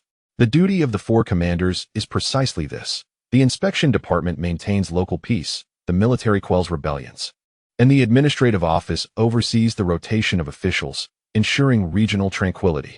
Kill. Upon hearing this, the assembly was momentarily taken aback, yet none dared to refute. This marked Li Hao's first public decree. All who show disrespect shall be executed. More iron-fisted than ever. At this juncture, Li Hao turned his gaze to Tianjin and Badu. Master Tianjin, you shall be responsible for quelling the various divine mountains. In the past, I merely eliminated the leaders of the 7 divine mountains. The issue was not entirely resolved. Both Tianjin and Baidu shall be tasked with their eradication, either through submission or death. Except for Haoyan Mountain Manor, which escaped, I demand to see the other 5 divine mountains bow in submission. Moreover, the Phoenix Divine Mountain must be entirely eradicated, leaving not a single survivor. Tianjin's heart stirred, and he nodded. Understood. to suppress the divine mountains of the world. Finally, Li Hao turned to one individual, the Empress Shuiyun. The Empress, who had maintained a low profile, stepped forward gently upon hearing Li Hao's voice. "There is no need for such formalities, Commander. My name is Qiao Rong, and you may simply call me by my name." "Qiao Rong." Li Hao pondered briefly, then smiled. "As you wish. Now, I find myself in need of a crucial figure in a significant position. I wonder if Empress Qiao could lend me her assistance?" The commander commands. "The southern naval forces are formidable. I wish to pacify the seas and eradicate the pirates of the four seas. Yet the Tianqing Navy is weak. I desire to appoint Empress Qiao as the commander of the Four Seas Navy. Would you accept this role? Commander of the Four Seas Navy." The Empress Shuiyun felt a stir within her heart and quickly responded, "It is our inescapable duty. The warriors of Shuiyun will soon become the warriors of Tianqing, accustomed to life upon the seas. If we can remain on the waters, it would be a most cherished opportunity." "Very well," Li Hao replied with a smile. "With the conquest of Wubian City, we have acquired 200,000 sets of armor within its walls. All of these shall be bestowed upon the Shuiyun army. Empress Qiao will serve as both the commander of Shuiyun and the supreme commander of the Four Seas. We need not an excessive force. 100,000 is too many. 20,000 shall suffice. With the Pegu armor, we can eliminate the weaker among us, allowing them to establish the Shuiyun province. What say you, Commander Qiao?" How could the Empress Shuiyun refuse? Although her military strength was reduced to 20,000, the acquisition of such coveted armor was indeed a boon. She quickly affirmed, "I shall abide by your orders." At this moment, Huang Yu could no longer contain himself and spoke in a low tone. "Commander, I have countless troops, yet only 50,000 sets of armor for the land army, while the naval forces receive 200,000. Is this not excessive?" Li Hao chuckled. "Do not fret, Commander Yu. Armor will be available. It can be crafted, seized, exchanged, or taken by force." Upon hearing this, Huang Yu's expression shifted, and he fell silent. At this juncture, all individuals were assigned their tasks. Li Hao continued, "Moreover, everyone may claim the corresponding divine energy ores and the springs of life. We shall exhaust the great mines of Tianqing, leaving no stone unturned for our military and martial arts scholars. There shall be no withholding. The various command offices, each overseeing an army of 100,000, can select the finest troops from across the lands. The Army Bureau commands an impressive force of 500,000. The Tianqing Command Office directly oversees 200,000 troops, with the maritime forces of the Four Seas totaling 200,000. 130,000 soldiers is ample. We need not more. The armies of the world number in the tens of millions. Yet at this moment, Li Hao has directly streamlined our forces to a mere 130,000. The crowd exchanged glances, their brows furrowing slightly. Was this not too few? Li Hao added, "The inspection department may augment its personnel. With thousands of cities across the realm, the department merely needs to maintain order under normal circumstances. Feel free to consult with Director Wang, as he was the former head of the Battle Sky City Guard and is surely well versed in these matters." Li Hao turned to Wang Yi. "Would you mind serving as an honorary director within the inspection department?" Director Wang paused for a moment before nodding. "Certainly." Li Hao smiled and turned to Chen Zhongtian. "Do you have any objections, Director Chen?" Chen Zhongtian dared not voice dissent, hastily replying, "It is a fortune to receive Director Wang's assistance." In the gathering were also some elder martial artists and newer superpowered individuals, including Dao Jian and Hu Qingfeng, who stood at the periphery. This battle had claimed some of their numbers, including the familiar figure of Mu Xiaorong from the Ministry of Internal Affairs. Li Hao regarded them and said slowly, "Your primary focus should remain on strengthening yourselves. Stepping into the realm of the sun and moon is your most pressing task." The assembly nodded in agreement. Li Hao surveyed the room once more and added, "Additionally, Director Qiao, you and Yu Ming along with your team shall oversee the laying of the sky canopy, maintenance of the base stations, and the construction of the railways. These foundational projects are equally crucial, and I hope that the entirety of Tianqing can soon integrate seamlessly." Director Qiao from the rear also stepped forward, slightly bowing in agreement. At this point, both Director Wang and Director Qiao from the new martial faction had their own titles and tasks. Li Hao surveyed the room, but noticed the absence of certain individuals who had not arrived. Nevertheless, he announced, "There is another matter. Lu Yin and Hong Qing, along with these seasoned demon hunters, will be separated to lead 5,000 demon hunters in the formation of the Demon Hunter Guard. Their duty will be to seal off the ancient city. Aside from Wubian, Zhantian, and Jiancheng, all other cities shall be governed by a demon hunting commander leading 1,000-strong demon hunter guard. Lu Yan, Hong Qing, Mulin, Hao Lianchuan, and Wang Ming each assumed the role of commander over 1,000 in the demon hunter guard. A ripple of intrigue coursed through the crowd. Among these 5, Lu Yan was notably the deputy commander of the demon hunting army, having closely followed Lu Long. All 5 were well acquainted with Li Hao, having been present since the demon hunting army comprised only a handful of members. Hong Qing was the daughter of Hong Yitong, while Mulin had previously served as the deputy to Ho Xiaoqing in the guard. Following Jianchang's departure, Mulin became the commander of the original 1,000-strong guard. Hao Lianchuan was also a deputy under Ho Xiaoqing, yet his combat prowess had waned, leading him to accompany the demon hunting army on their expeditions. Wang Ming shared a similar fate, and moreover, he was Li Hao's junior disciple, a recognized disciple of Yuan Shua. The task of suppressing the ancient city was no trivial matter. It demanded a high level of strength. Even if the opposing force merely manifested as a projection, it would require the prowess of the sun and moon for suppression. However, these individuals were presently at the mountain and sea stage, and some had not even reached the 7th level of this realm. How could they possibly subdue the ancient city? Others hesitated to voice their concerns, but Director Zhao furrowed his brow and spoke. Governor, while this is a positive development, the task of suppressing the ancient city, preventing powerful beings from entering and exiting, demands extraordinary combat capabilities. The new martial practitioners are proud and ambitious. This could provoke conflict. Even if they are merely projections, under the current circumstances, their emergence would still wield the strength of the sun and moon. These 5 are simply too weak. Li Hao, however, smiled and reassured, "It matters not. I will find a solution." They had all entered the mountain and sea realm, their physical bodies and pathways awakened, which was not an insignificant feat. Their physical endurance could withstand the awakening of some pathways. The key lay in the fact that Lu Yan, Hong Qing, and Mu Lin had all grasped the essence of power, while Wang Ming and Hao Lianchuan, despite lacking this mastery, would not find it insurmountable. He elaborated for a moment before concluding, "My master is in a deep slumber, and with others nearly extinguished in the realm of the 5 elements. I intend to have them wield the divine script of the 5 elements, mastering the pathways of the 5 elements, and, with the divine realm at their disposal, eliminate several elemental deities." Upon hearing this, the crowd understood the implications. Silence fell over them. Entrusting these 5 with the mastery of the 5 elements was fortuitous, as it aligned perfectly with their number. The deaths of Ho Xiaoqing and Yuan Shua had evidently spurred many thoughts in Li Hao's mind. And with Lu Long's departure as well, he felt the urgency to elevate those who had followed him step by step. At this moment, he cared not for accusations of nepotism. He was resolute in his intentions.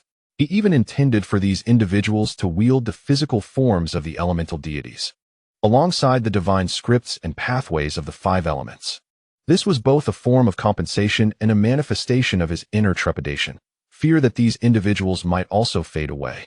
The Demon Hunter Guard, as the name suggests, is a fusion of the Demon Hunting Corps and the Guard Army, perhaps an endeavor by Li Hao to establish his own inner guard, much like the ancient royal magic guards, which were comprised of direct descendants. Originally, Li Hao was indifferent to such matters. He treated everyone equally, including those who joined later. However, today, it seems as though some changes have come over him. No one can ascertain whether these changes are for better or worse. At this moment, as others remained silent, Lin Hongyu glanced around, and seeing the lack of response, she felt compelled to step forward and inquire, "Commander, within the Star Town ruins, there are still numerous new martial artists, including some from the Star Army and students from the Yuanping Martial Science University. Many demon plants are also present. How should we arrange this?" Upon hearing her words, Director Wang instantly turned his gaze towards her. Li Hao responded, "There are still a few captains from the Star Army alive. Let them migrate to Battle Sky City for now. As for the students from Yuanping Martial Science University, I shall revive them one by one, as I promised Director Zhang. I will also revive the 10,000 who emerged from the Battle Sky Army. The Startown ruins will serve as a planting base once the mineral veins are excavated, and the Imperial Guard will oversee all demon plants, establishing the Imperial Guard Army." Outside the Grand Hall, the Imperial Guard swayed slightly, indicating acceptance. Tianjin frowned and asked, "Do we still need to revive the students from Yuanping Martial Science University?" "Yes," Li Hao affirmed. "However, I had made a promise. If you have promised, then fulfill it." Li Hao insisted. "It is merely a few hundred individuals. Moreover, let us not forget that Zhang An and Li have paid a considerable price to prevent the city lord's seal from falling. Regardless of the circumstances, we must take action." Upon hearing this, although some were still dissatisfied, no one voiced further objections. The situation with Zhang and in the future left them all quite vexed. Despite Li Hao not seeking assistance, Zhang An must be aware of everything that transpired. Zhang An and Li were present at the meeting, as was Director Wang. Zhang An could not possibly be oblivious. Yet, the question remained, would he come? Everyone understood that it was his prerogative to choose, but if Zhang An were to arrive, with his sage-like power, he could easily resolve matters pertaining to another sage, thus preventing unnecessary casualties in this conflict. Anger and resentment towards Zhang An simmered among them all. Li Hao's declaration of reviving the fallen was met with reluctance from many, yet in this moment, no one dared to speak out again. Bei Quan mused that had Nan Quan still been present, he would have likely erupted with scorn. In the absence of Nan Quan, Li Hao's convening of the meeting faced little contradiction or inquiry. He further reflected that if Nan Quan were here, he would likely have voiced his grievances, leaving Li Hao with no recourse. The living, such as Hong Yitong, maintained a close relationship with Li Hao. However, Hong Yitong was not one for many words. He preferred silence. As he pondered, Li Hao interjected with a smile. "All right, let us conclude here. Everyone may disperse to collect resources and hasten your cultivation. I shall take care of the arrangements and will not intervene excessively. This battle should have imparted lessons and insights to you all. I hope to see you officially in the Hao Star realm soon, rather than having to guide you all into it continuously. I must also cultivate myself. Perhaps I do not possess ample time to oversee everyone, as they are all my seniors and do not require my constant supervision." Lin Hongyu spoke again. "Do not worry. General, no need to address me as General. You are the one for the future. Call me Silver Moon Marquis or Li Hao, as you wish." Lin Hongyu dared not call him by name directly and promptly corrected herself. "Rest assured, Lord Marquis." Li Hao chuckled. "The Marquisate has long aspired to be the Silver Moon Marquis. And now that it has been snatched away by me, I wonder if they will feel sorrow." Silence enveloped the room. Feeling somewhat disinterested, Li Hao waved his hand. "Everyone, return to your duties. This world does not solely belong to me. Li Hao, let us all contribute earnestly." The others remained silent, recognizing Li Hao's reluctance to continue the conversation, and gradually dispersed. The vast hall soon lay desolate, with only Li Hao seated within its confines. He exhaled deeply. Everything was progressing favorably. Those who remained were just enough to handle various affairs, administration, military, finances, and martial matters. All were accounted for. Yet, why did he feel an emptiness within? Previously, there was chaos, but now, everyone was diligently performing their roles, and positions were neither too many nor too few, all well organized. "Have you calculated how many should remain?" Li Hao muttered to himself and inadvertently kicked the table before him in frustration, cursing, "Do you really think you need to arrange things for me?" With a loud crash, the table shattered. The vast wilderness, the divine realm, the new martial order, traitors, the red moon. Li Hao's gaze grew increasingly frigid.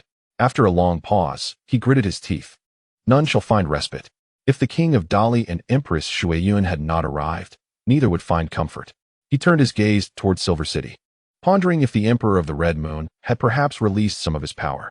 In the realm of Silver Moon, how many had been tainted by the influence of the Red Moon? Yet, he did not return. Instead, he chose to wait silently, allowing time for that entity which had not yet fully unsealed. If it were truly released, an emperor would not remain so quiet, unrestrained, and unafraid. The world would have already been turned upside down. As long as it remained sealed, the other side would only manage to taint a few, while the demon hunting army would be the primary target. Li Hao intentionally awaited their encroachment, the more, the better, as it would serve to strengthen his own forces. His prolonged absence from returning was also due to concerns that the other party might sense something amiss and would not wish to waste the power of the Red Moon. A day had passed. Surely, the time was sufficient. Li Hao calculated that a day's time would be enough to taint some weaker individuals. He wondered whether they would be able to detect anything once they eradicated the influence of the Red Moon. In an instant, Li Hao vanished without a trace. At that moment, he no longer needed to concern himself with anyone. he could walk his path alone. In Silver City, the celestial Bagua diagram dimmed slightly, and streams of red energy enveloped the entire Silver City region, unseen by outsiders. Silver City was home to millions of troops. Here, the demon hunting army was the most formidable. At this moment, no one perceived anything amiss. Only a sense of restlessness stirred among the troops, for it seemed that the Dali army was preparing to withdraw. However, without a powerful figure to command or a leader to issue orders, they were uncertain whether to intervene. Last night, a relentless rain of blood fell, casting an unsettling shadow over all. Millions of soldiers stood in disarray, with not a single formidable leader present to maintain order. Only a few weaker figures, such as Lu Yan, Hu Dingfang, and Mu Lin, were left to oversee the situation. Fortunately, several commanders from the Battle Heaven Legion were also present, preventing utter chaos from engulfing the army. At that moment, a figure materialized. Li Hao appeared, gazing at the assembly and declaring, "Lu Yan, Hong Qing, select 5,000 elite troops from the former Demon Hunting Brigade and the Martial Guard. Additionally, pick some strong warriors from the ranks to form the Demon Hunting Martial Guard. You have 1 day. After that, you shall lead the group to meet me in White Moon City." Upon hearing this, several were taken aback. Why establish an independent Demon Hunting Martial Guard? Lu Yan felt a pang of emptiness within her as she nodded and asked, "What about Boss Lu?" "He is occupied with other important matters," Li Hao replied. Lu Yan stared at him, somewhat lost in thought. Occupied with other matters? What could be so significant that he must handle it in secret? How long will he be gone? Li Hao smiled reassuringly. "He will return soon. This is a military secret, and as an old friend, I've shared a bit more than usual. Do not inquire too much. Your rank is still too low. When you ascend to the realm of the sun and moon and become a military commander, I shall summon you to meetings. Your progress is truly slow." Lu Yan managed a faint smile, refraining from further questioning. "Very well, let us expedite things. We will regroup at the original Martial Guard base in White Moon City in 1 day." At that moment, Hu Dingfang could no longer contain himself and interjected, "What about the opposing Dali army? Do not concern yourselves with them. They have had ample time to train. A few skirmishes will suffice. Do they truly wish for mutual annihilation? The king of Dali will ultimately withdraw his forces," Hu Dingfang said, concluding his thoughts. Li Hao continued, "Ensure you maintain control over the troops. Do not let them descend into chaos. Even if Dali retreats, we shall not withdraw in haste. Soon, the 4 Directions Governor's Office, the Tianqing Governor's Office, and even the Inspection Bureau will come to select individuals, filling various armies with fresh blood. As for those deemed weaker, they will be eliminated, but rest assured, arrangements will be made for their resettlement." The assembly was momentarily stunned by the mention of demobilization. Why was this necessary? Yet, they did not dare to question further and simply nodded in agreement. Li Hao, meanwhile, swiftly vanished from sight. In the next instant, he appeared above Silver City, soon materializing beneath the Bagua diagram. He glanced inward and noticed that the red line representing the Li family had weakened considerably. Streams of red energy were seeping into Silver City. Indeed, the self-detonation of the Starry Sword had somewhat unsealed the bindings. Previously, such occurrences were only triggered by rainfall. But now, it was unnecessary for rain to fall. The earlier downpour had merely been a buildup of power, but now, it could infiltrate directly. After a brief investigation, Li Hao's mind raced with myriad thoughts. In the next moment, he dashed in various directions, conjuring divine inscriptions that enveloped the entire Silver City. He intended to establish a grand array, pulling the entirety of Silver City into the House Star realm. Red Moon Emperor, I shall graciously accept all the energy you have to offer. Once this harvest is complete, this entity may sense my actions. Thereafter, they may be reluctant to allow any further infiltration. Chapter 343. Universal enhancement within the entirety of Silver City. The ordinary residents have mostly evacuated. At this moment, millions of soldiers are stationed both inside and outside the city, with countless extraordinary beings converging in this location. Each time they absorb energy, a minor energy storm sweeps through the air. As the crowd remains puzzled about the reasons behind the Great Li's withdrawal of troops and the absence of the city's formidable warriors, Li Hao is secretly planting divine runes throughout Silver City. Countless divine energy stones are buried in all directions. His intention is to draw the entire Silver City into the House Star realm, or rather, to allow the entirety of the House Star realm to descend in an instant. purifying the entire city. He is unaware of how many individuals have been affected, nor does he have the time to discern each one. Given the circumstances, he decides to take a chance. This also presents an opportunity for everyone involved. Li Hao refrained from announcing his intentions beforehand. To do so might risk leaking information, prompting some to flee and potentially inciting chaos.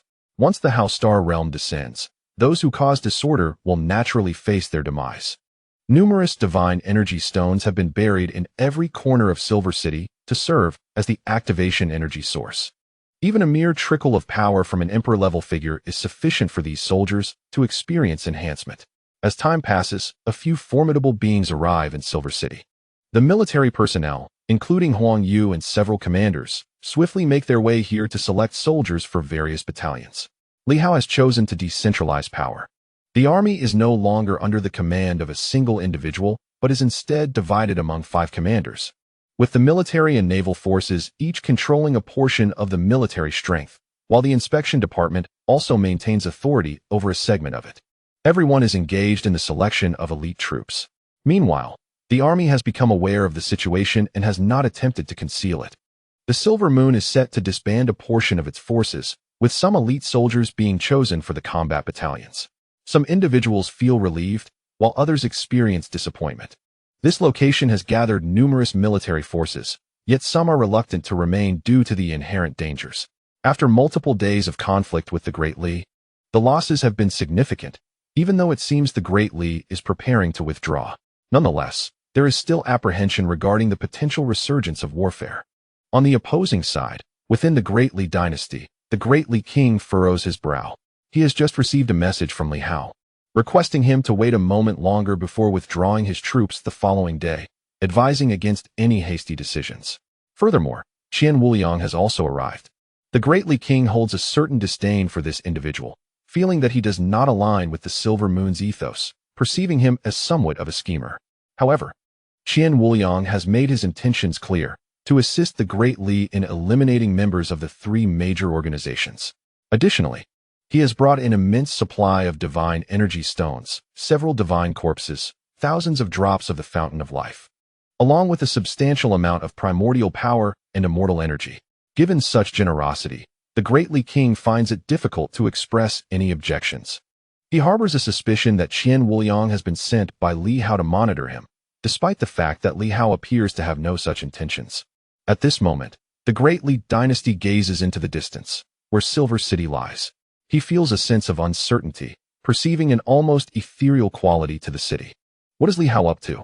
At this moment, Jiang Li became aware of the situation, observing with a hint of confusion as he softly inquired, "My lord, is Silver City enveloped by some peculiar energy?" The king of Dali shook his head in uncertainty. "How would I know? I cannot discern much. Yet I can sense a myriad of turbulent emotions, frustration, anxiety, saturating Silver City. It feels akin to a powder keg." Not only Silver City, but the Dali army was also perturbed upon receiving news of the withdrawal, exhibiting discontent. Some were unwilling to retreat, leaving the king of Dali in a precarious position. Did they wish to emulate the divine kingdom? 1,000,000 soldiers could be annihilated in an instant. Presently, Dali was faring worse than the divine kingdom. Shuiyuan had surrendered. The deities of the divine kingdom suffering immense casualties, their army obliterated. Dali managing to withdraw with merely a loss of several thousand soldiers was, indeed, a stroke of fortune.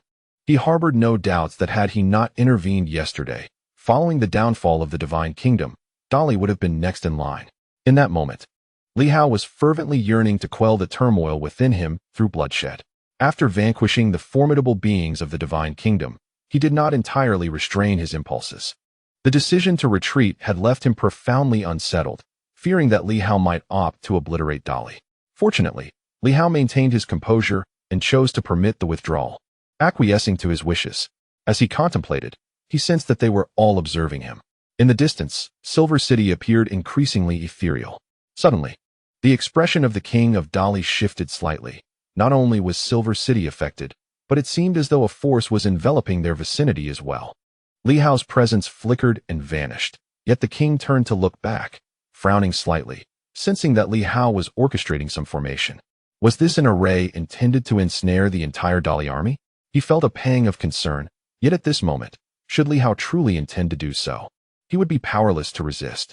Suppressing his agitation, he could only bide his time, awaiting Li Hao's decision to allow their departure. At that juncture, some individuals heard Li Hao's voice emanating from their armor. Each division, remain steadfast in your duties. The army must not act recklessly. Those who incite chaos shall be executed. The Battle Heaven army shall serve as overseers, patrolling diligently without negligence. Simultaneously, the king of Dali heard Li Hao's voice. Investigate the power of the Red Moon. Eradicate its influence. The army must not rebel. While the people of Dali do not cultivate the new path, they shall not be deliberately targeted. As Li Hao's voice resounded powerfully, echoing throughout the cosmos, he proclaimed, "Everyone, channel your energy and sit in meditation, regardless of what transpires. Do not whisper amongst yourselves or move recklessly. Even if the heavens should collapse, there will be strong protectors among you. I intend to channel the energies of the divine mind to assist you in your cultivation, whether you choose to depart from the army or remain to continue the fight. Even upon returning home, I wish for you to comprehend that a soldier's duty is to defend the homeland. Today, I present you with an opportunity, a chance for enlightenment. How far you advance depends on your own fortune. It is up to you to seize this opportunity. Do not covet the unique divine powers of others. Each individual should absorb only their own. From all directions, a peculiar sensation stirred within countless hearts.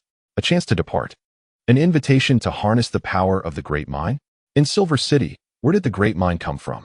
Was it not said that only Star City possessed such a treasure? Yet, at this moment, no one dared to voice their doubts. Some were even exhilarated, feeling fortunate to witness the opportunity brought forth by the esteemed Commander Li. However, the extent of absorption remained uncertain. How many acupoints could be opened? Currently, among the millions of troops, nearly half had crossed the threshold of 100 levels, with a portion even reaching the level of 10 realms. Primarily from the armies of several northern provinces that had been previously selected, many of whom had even entered the ranks of the 1,000 combatants. Besides the War Heaven army, there were also tens of thousands from the Demon Hun army and the Silver Moon Guard, most of whom had surpassed 100 levels, with many achieving the 1,000 combatant status. These individuals had opened numerous acupoints. Of course, amidst the crowd, some harbored doubts and suspicions, their eyes gleaming with a hint of red light, sensing something amiss. Yet, at this moment, no one dared to make a move. Suddenly, several powerful figures ascended into the air. Huang Yu and Lin Hongyu were present, each exuding an aura that resembled divine beings, commanding the heavens and earth. They shouted in unison, "Do not move. Sit cross-legged and circulate the acupoint opening techniques, awaiting the arrival of fortune." Simultaneously, across from them, the king of Dali issued a command. "All troops, lay down your weapons, sit cross-legged, and refrain from movement." Upon hearing this, the Dali army stirred with unease. What was happening? Though the situation was unclear, the king's decree was not to be challenged. Meanwhile, above Silver City, streams of divine script energy converged, forming a colossal dome. Fragments of the Tao character's divine script were at the center, surrounded by the gathering divine energies from all directions, creating a magnificent luminous shield that enveloped everyone within. Li Hao took a deep breath. The descent of the Haoxing realm was no trifling matter, especially as it entailed the entire Silver City region. With the Starry Sword shattered, the task had become even more daunting. Nevertheless, it was worth attempting. Should he succeed, the power of the Red Moon would undoubtedly surge, triggering turbulence within the Haoxing realm, manifesting the might of the Great Tao, which would greatly benefit him in the future. These soldiers had a limited capacity for absorbing the power of the Great Tao. Furthermore, the gathering of this power could attract elusive Tao veins, which had previously gone undetected. Thus, despite having slain the enemy, they could still resurrect. At this very moment, above Li Hao, an 8 trigrams formation subtly trembled. Within the diagram, a formidable presence floated amidst the cosmic expanse, currently radiating the power of the Red Moon. Suddenly, the figure opened its eyes, revealing a glimmer of unusual color. Li Hao had returned. Yet, his return was belated. He had infiltrated the entirety of Silver City. Even though he had not yet penetrated deeply, the power of the Red Moon would cling to him like a parasite, impossible to expel. It would only grow more potent with increasing desire. Thus, regardless of how the world might change, the Red Moon would inevitably take root in this land. Becoming stronger and more alluring, leading many to succumb and become followers of the Red Moon. The notion was well conceived. In truth, it had been accomplished in the past, as numerous new martial powerhouses had been seduced into betraying the new martial. In the present day, these individuals are indeed weaker and, consequently, simpler. Yet, a subtle sense of unease lingers. He is unable to penetrate the ceiling array to probe further. However, through the faint power of the Crimson Moon, he possesses a vague awareness. Yet, he remains oblivious to the events that have transpired. He is aware of certain matters, such as the moon god of the Silver Moon realm, who may have suffered a significant blow, rendering the ceiling array that suppresses him slightly weakened due to the influence of the Silver Moon. He also knows that Zheng, having likely emerged from the ruins, must be extraordinarily formidable, exuding an aura reminiscent of a rift in the heavens. Rather than feeling alarmed, he experiences a sense of elation. If Zheng has truly emerged, it could provide him the opportunity to break free from his confinement. He is also aware that the Starry Sword may have been lost. Li Hao is uncertain of its fate. The Starry Sword, once a symbol of the Li family's ceiling array, has now rendered the spectral image of the Sword Master increasingly ethereal, unable to suppress him any longer. This alleviates his pressure significantly. For many years, this spectral image of the Sword Master has thwarted him and inflicted harm. One cannot deny the Sword Master's immense strength, justifying his reputation as the foremost in offense among his peers. All of this bodes well. The Crimson Moon Emperor finds himself in a pleasant mood. Having originally hoped for assistance from certain external parties to aid in breaking the seal, yet after years of little success, it is, in fact, Li Hao who has proven to be a benefactor. He has shattered this divine weapon and that divine weapon, and now even the Starry Sword lies in ruins. The Crimson Moon Emperor believes that if he grants Li Hao a bit more time, he may very well succeed in breaking the seal on his own. Just as his spirits are lifted, he recalls the recent disturbances caused by the Crimson Moon's power. Due to his weak perception, his understanding remains unclear. He only knows that Li Hao has returned, and there is little he can do in response. Perhaps this is a fortuitous development? The Crimson Moon Emperor contemplates that previously, Li Hao had infiltrated and absorbed some of his imperial power, which directly tainted him. Thus, it is likely that the descendants of the Li family will find it impossible to expel him. Therefore, Li Hao will inevitably become one of the Crimson Moon's own, or at the very least, a being akin to the Zheng family, governed by desire. However, whatever the Crimson Moon Emperor thinks, Li Hao remains blissfully unaware. The disparity between them is vast, and he has no intention of provoking that individual. Yet, on his own territory, any invasion is intolerable. The emergence of a new path cannot be allowed. Since the Hao Star realm possesses means to eliminate threats, Li Hao would certainly not hold back. At that moment, in Silver City, from all directions, countless divine energy stones suddenly erupted, unleashing an extraordinarily dense energy that enveloped the entire realm, leaving the soldiers utterly astonished. So much. In the next instant, rain began to fall, and some individuals were filled with overwhelming excitement. Could this be the fountain of life? Heaven! Is this the governor's benevolence? However, all of this was merely the energy released from Li Hao activating the array. Amidst the throngs of excitement, Li Hao took a deep breath. With the Starry Sword gone, breaking through the Hao Star realm had become somewhat challenging. Yet, this time, his strength had significantly increased. In that fleeting moment, the pathways within him began to open. Although Li Hao had previously opened 500 or 600 orifices, he had only truly opened 24 pathways. But in that instant, with a resounding boom, 3 additional pathways opened.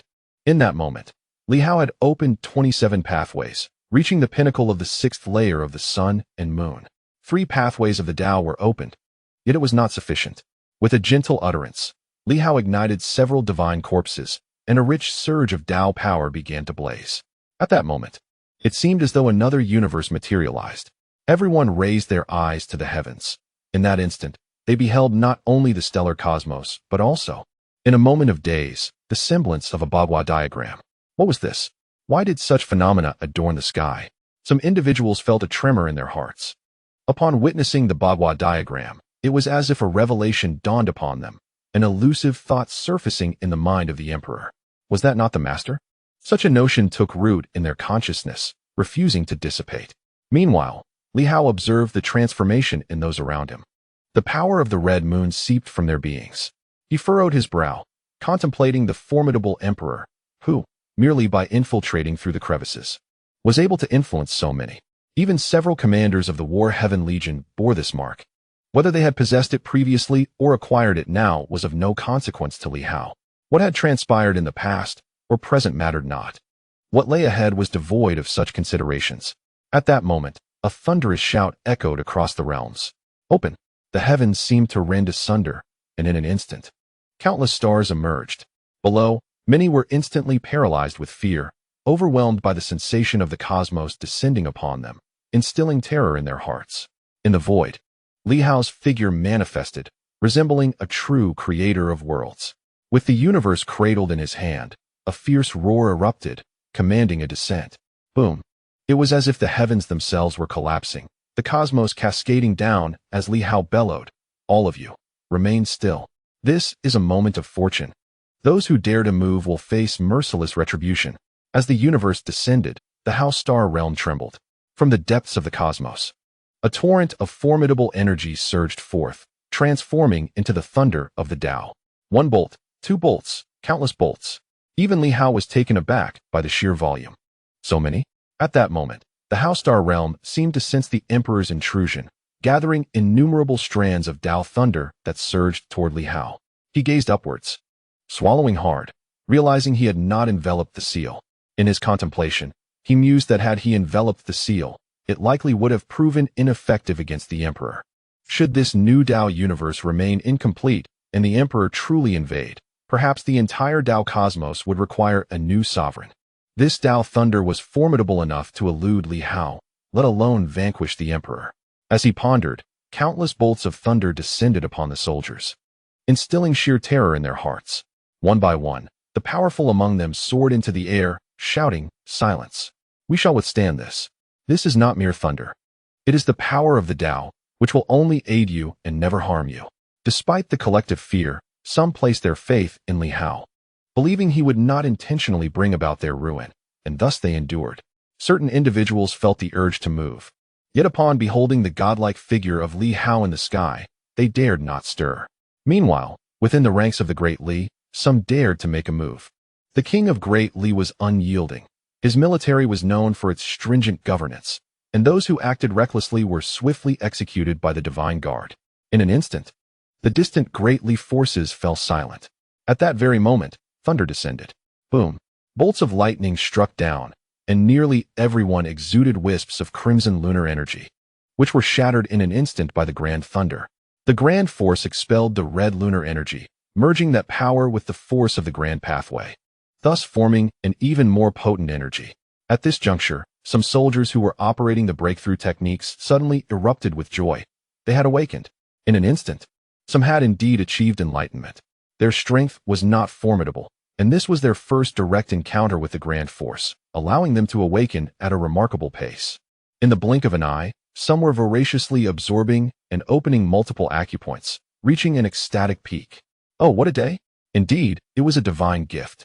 They were unaware of the nature of this crimson power, yet at that moment, it was akin to when Li Hao had consumed the red shadow, rapidly enhancing their physical forms and opening their acupoints, as each soldier fervently absorbed the energy. Countless individuals consumed it, as in an instant. The bolts of thunder shattered the crimson lunar energy, transforming it into nourishing power. Meanwhile, several powerful figures in the sky seized the opportunity to capture abundant grand force, each one absorbing it with fervor, which Li Hao tacitly permitted. Li Hao himself also gathered a significant amount of grand force. Not only that, he soared above the Great Li army, his voice resounding, "I shall shield you from the grand thunder, no need for thanks." Yet at that moment, the Great Li army dared not voice their anger. What nonsense! They had heard the frenzied roars from the opposing demon-hunting army, filled with joy and madness, celebrating their enhancement and strength. Li Hao had chosen not to share it with them. At this moment, the king of Great Li could no longer contain himself, swiftly ascending and gazing at Li Hao, torn with conflict. "Governor Li, this is the stronghold of the Great Li army. You cannot hoard this new grand force." The king of Great Li, in that instant, felt a pang of regret, nearly brought to tears. He believed that the people of Great Li ought to cultivate the new path. The grand force was so enviable, even he felt a twinge of jealousy. How could there be so much? How could Li Hao, with such good intentions, actually overshadow them, all for the sake of seizing the grand force. Of course, Li Hao had this motive, as well as the intention to prevent the spread of the crimson lunar energy. This energy could propagate from person to person. Although the million-strong Great Li army was not as severely infiltrated as the Silver City army, many soldiers had been permeated by the crimson lunar energy. If left unchecked, Great Li might become the stronghold of the crimson lunar cosmos. At this moment, cheers resounded continuously. Conversely, some were gripped with terror, unable to suppress the urge to flee. Shadows of red attempted to escape, but were swiftly annihilated by powerful figures in the void. Li Hao's voice rang out once more. Do not move about or flee. Otherwise, there will be no mercy. This is an opportunity. Only those with guilty consciences will attempt to escape. Anyone who flees may be slain. Upon hearing this, some escapees, just as they took flight, were instantly cut down by people from all directions. Do not hinder our cultivation. At this moment, the grand cosmos continuously birthed thunderous power, relentlessly striking all, annihilating the red energy, which was then absorbed by everyone, mingling with the grand force. And Li Hao, at this moment, hovered above the Great Li army, partaking solely of the grand force from their side. The great king of Dali seemed somewhat reluctant and soared into the air, attempting to absorb a fragment of energy. In the next moment, his eyes sparkled with realization. Commander Li does not reject me. He thought to himself, if that is the case, then my Dali army can absorb it too. Li Hao shook his head, stating, you are powerful enough to absorb a little, but the others in Dali, who are not new path cultivators, are too weak. Absorbing would lead to their demise. The conflict of doctrines is beyond my control. They lack meridians and acupoints. And once they attempt to absorb, they will be unable to digest it and will immediately explode. You may absorb some, but do not overindulge, or you too will be overwhelmed and suffer a catastrophic rupture. Do you understand? The great king of Dali felt a surge of frustration, nearly spitting blood. This remark stirred a thought within him. The divine guards and the temple priests could absorb a bit. They are formidable and could give it a try. But they must cease immediately if they find it unbearable. Meanwhile, Zhang Li cautiously flew up, beginning his absorption. Li Hao, however, paid them no mind. This was his opportunity. Perhaps it would be the last chance to reap the benefits. This time, the Red Moon Emperor would surely notice. If he could unlock the 36 meridians, it would be perfect. Once activated, he would truly be able to compete with some saints, rather than relying on external forces. Li Hao frantically absorbed the energy. He had expended hundreds of millions of divine energy stones and thousands of drops of the fountain of life to set up this grand formation. If he could not recoup his investment, it would be a significant loss. Simultaneously, within the seal, the Red Moon Emperor suddenly paused. Sensing that the countless strands of Red Moon power he had disseminated were rapidly dissipating. What is happening? The Red Moon Emperor frowned. As an emperor, his power was of a high echelon. Even if ordinary individuals or even celestial kings were tainted, they would struggle to expel it. Why then was there such a large-scale dissipation? He furrowed his brow, deep in thought, and attempted to send forth more power, only to find it dissipating like smoke upon descent. Something was amiss. He had expended considerable Red Moon power to taint these individuals, and after years of being isolated from the heavens, his energy had diminished greatly. It was nowhere near its former strength. Yet soon, he uncovered a troubling issue. After a lengthy pause, he murmured, no one in this silver moon world should be capable of eroding an emperor's power. Even the 8 great bloodlines can barely withstand it, unless it is the New Path universe. Suddenly, his expression shifted dramatically. Could it be the New Path universe? Damn it, how could this be? Even if the New Path universe has emerged, and even if Li Hao can enter, it cannot mean that everyone has access. Even in the primordial universe, few can enter, and only a select few can traverse the Red Moon path of the Red Moon universe. So why is this happening? The rejection of the Tao was evident. As an emperor, he was well versed in many matters, yet his brow remained furrowed. Even with rejection, why would everyone be affected? It was perplexing. Could it be that the Tao universe has descended? Impossible. He found it hard to believe, and in the next moment, an overwhelming fury engulfed him. Damn it. I have expended countless strands of Red Moon power and toiled to taint Silver City, but now it seems there is a problem. Cursed wretches. Not only that. At this moment, the ethereal figure of the Li family's sword sovereign suddenly grew more formidable. He was taken aback, and in the next instant, he roared in fury. What nonsense is this? You dare to harness my power to elevate yourself, you scoundrel. Indeed, it was Li Hao, a scion of the Li lineage, who had drawn a thread of the Bagua. As Li Hao grew stronger, the ethereal figure also surged in might. Previously, Li Hao had been too weak, and the stellar sword had overshadowed him, rendering the connection insignificant. However, at this moment, with the stellar sword gone and the sword sovereign's ethereal form exceedingly frail, it was as if, in tandem with Li Hao's ascendance, the ethereal figure had also gained strength. Unbeknownst to the Crimson Moon Emperor, this was a dire realization. Cursed be the circumstances.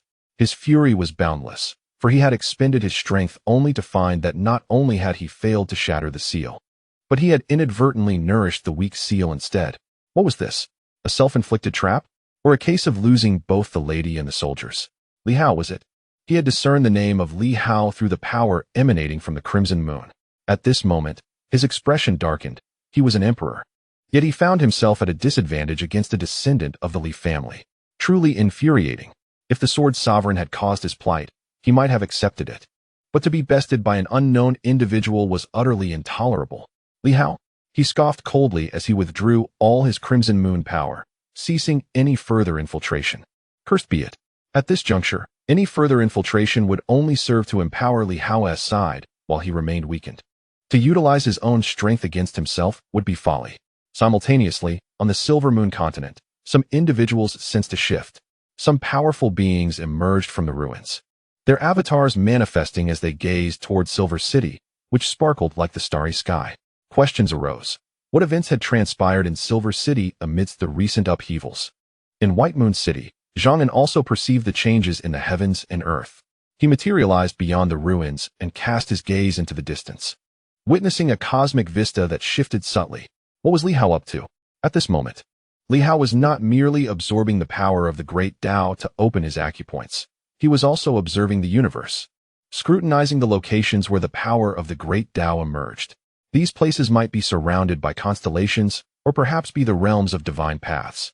Even if they were not, they represented convergence points of energy within the House Star realm, which would greatly aid him in his subsequent comprehension of the great Tao.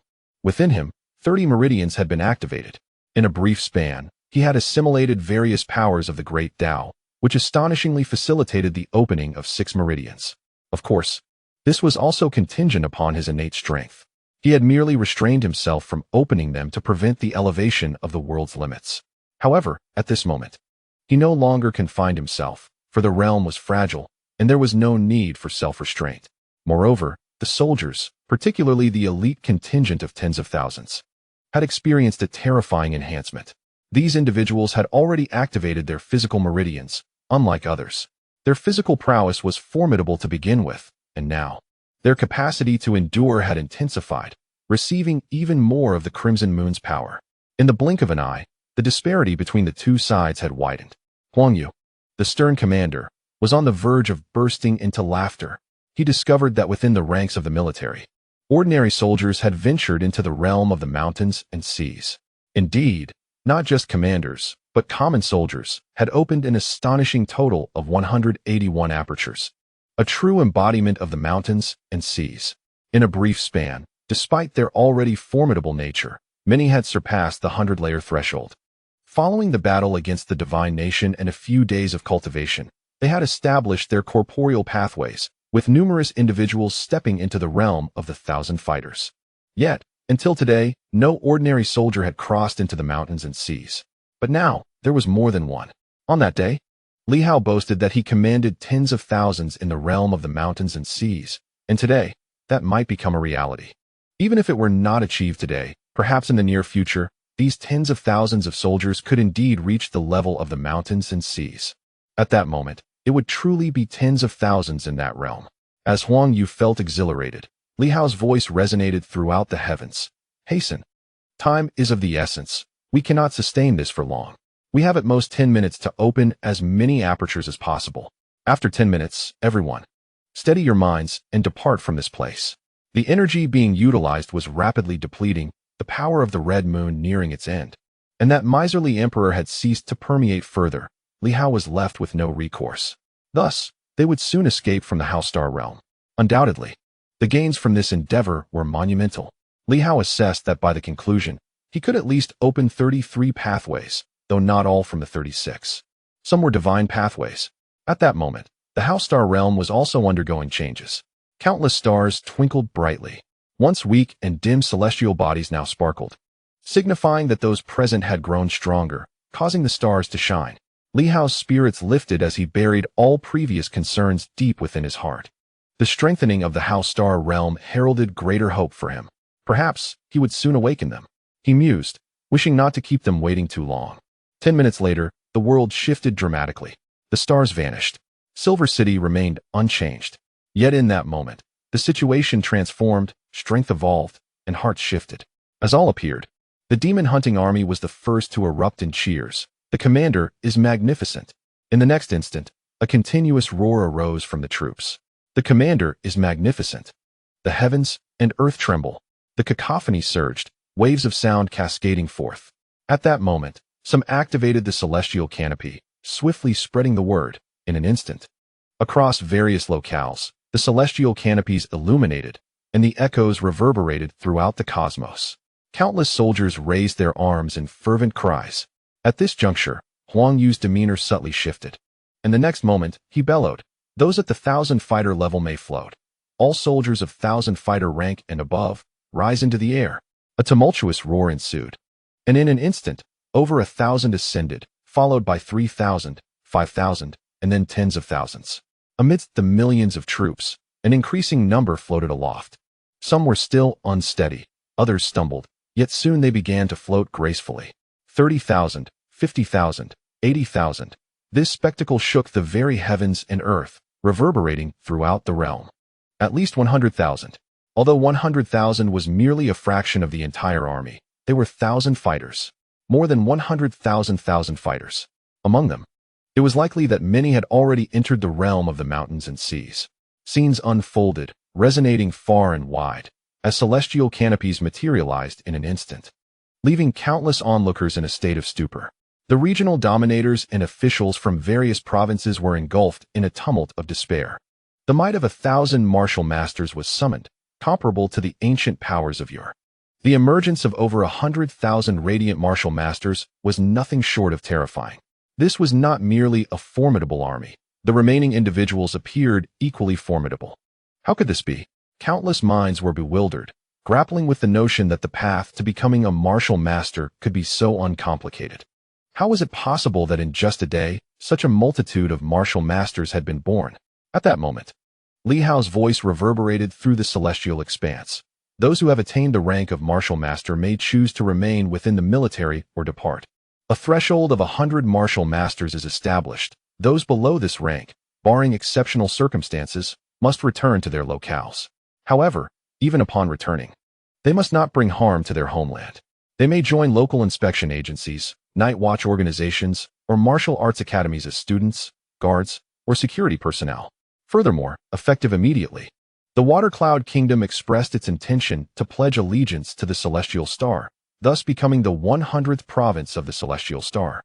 Temporarily relocated to the shores of the Four Seas, the Water Cloud Army would establish a naval force, with the Water Cloud Empress appointed as the commander of the Four Seas. The Great Li Kingdom expressed a desire for amicable relations and would withdraw its troops immediately. The Western Divine Kingdom, steeped in treachery, bore sins that were unforgivable.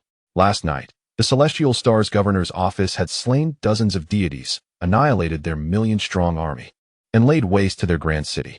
The Western Queen, the Moon Goddess, along with 11 other false deities, fled. From this day forth, the pursuit of these traitors is mandated. Any citizen of the Celestial Star may kill them. The great wilderness, trapped within the desert, cannot advance. Anyone attempting to breach its borders shall be met with merciless execution. At this instant, Li Hao proclaimed these tidings.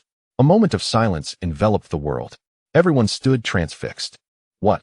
A coalition of 4 nations was poised to strike, and tensions were palpable due to previous conflicts where the Great Li had suffered setbacks, and the West had likewise not emerged unscathed. Although no hostilities had erupted in the other 2 regions, an overwhelming pressure was felt. Yet, at this moment, when Li Hao declared that the Great Li was withdrawing, Water Cloud had surrendered, and the Divine Kingdom had been obliterated, the crowd was left in utter disbelief. What was happening? They could not comprehend. What transpired in mere days? At that moment, the celestial canopy enveloped all.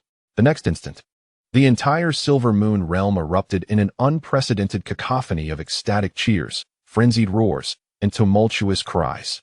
The very fabric of reality seemed to shift. How could this be? In the great wilderness, a celestial canopy emerged. The Lord of the great wilderness appeared ashen. How could this be? Just days prior, discussions were underway for a five-nation conference. Indeed, it was to be held today. The sky was still dark, with dawn marking the day of deliberation. Yet now, I am told that the greatly has fled. Water cloud has capitulated, and the divine kingdom has fallen. This is inconceivable. Despite witnessing the blood rain yesterday, and all signs indicating an unsuccessful conference, he could never have anticipated that, in just one day, the heavens would shift. The once mighty divine kingdom had been vanquished. Even if Li Hao claimed that 11 deities had escaped, including the moon goddess, that still accounted for 12 deities. Yet, if memory serves, the divine kingdom boasted at least 50 to 60 deities. How could this be? The Lord of the vast wilderness murmured in disbelief. How is this possible? Moreover, why were there so many warriors from the Douqian army? Douqian. In the past, the Sun and Yang had commanded over 100,000 troops. And that was merely in the province of Silver Moon. Even if this region accounted for the majority, how many were there across the entire celestial star? At this moment, he felt a surge of dread. The rapidity of these changes was overwhelming. Within the Grand Hall, the other scholars and warriors were rendered speechless, grappling with the question of how to confront such a formidable celestial star. Some, in disbelief, muttered, "This cannot be true. It must be a deception. Li Hao is merely attempting to intimidate us. Such a fate is impossible." The divine kingdom was robust, rumored to possess sacred ranks, which supposedly surpassed even the sun and moon. How could it be extinguished? The sacred ranks were the very level at which some of the most powerful wild beasts of the vast wilderness resided. If the divine kingdom could be destroyed, did that not imply that the vast wilderness could also be obliterated? Many trembled uncontrollably.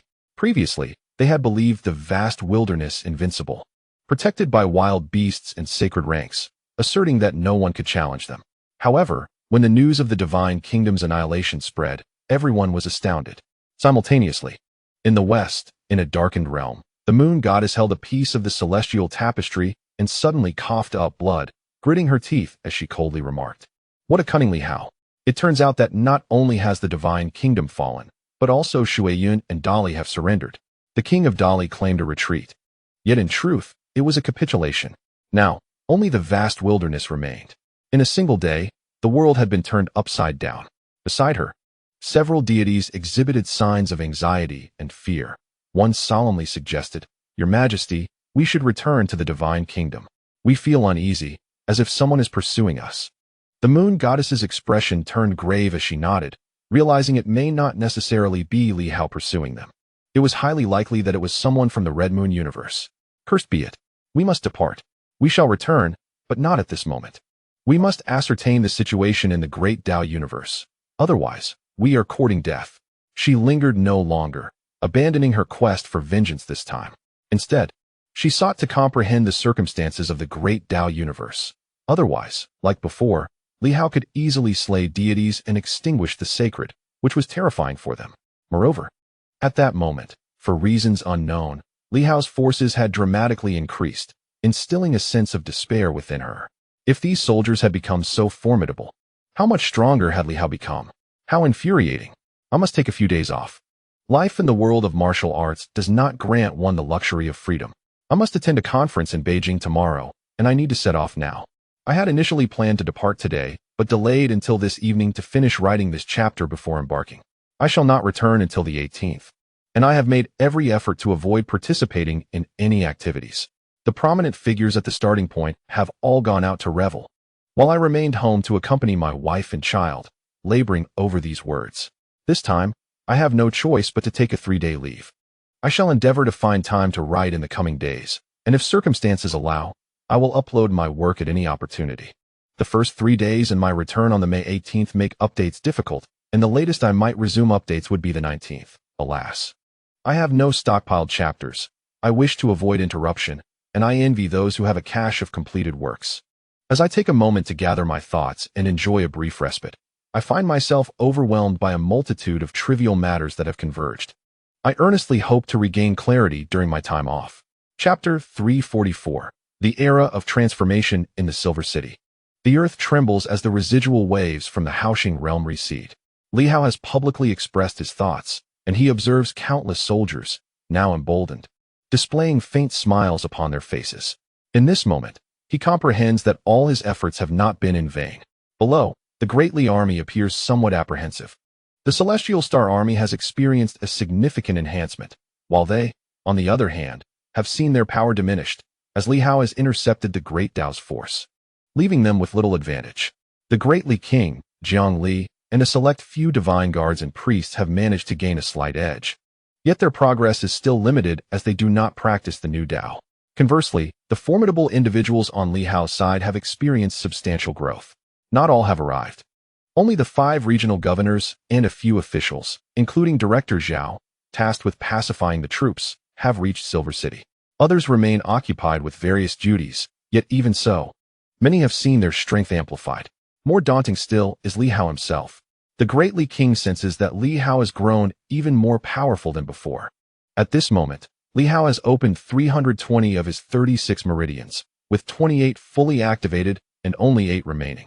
In total, he has opened 324 meridians, creating a simple cycle of swordsmanship that encompasses 644 activated points.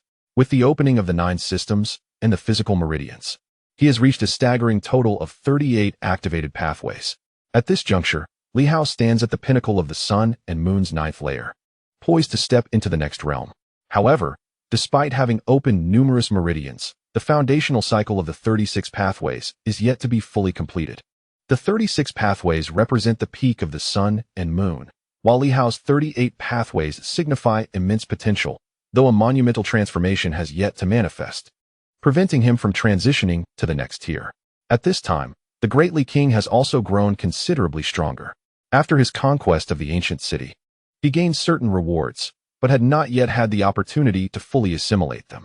This time, having absorbed some of the Great Dao's power, he has managed to digest these gains, yet he finds himself at a mere 6 layers of the Sun and Moon.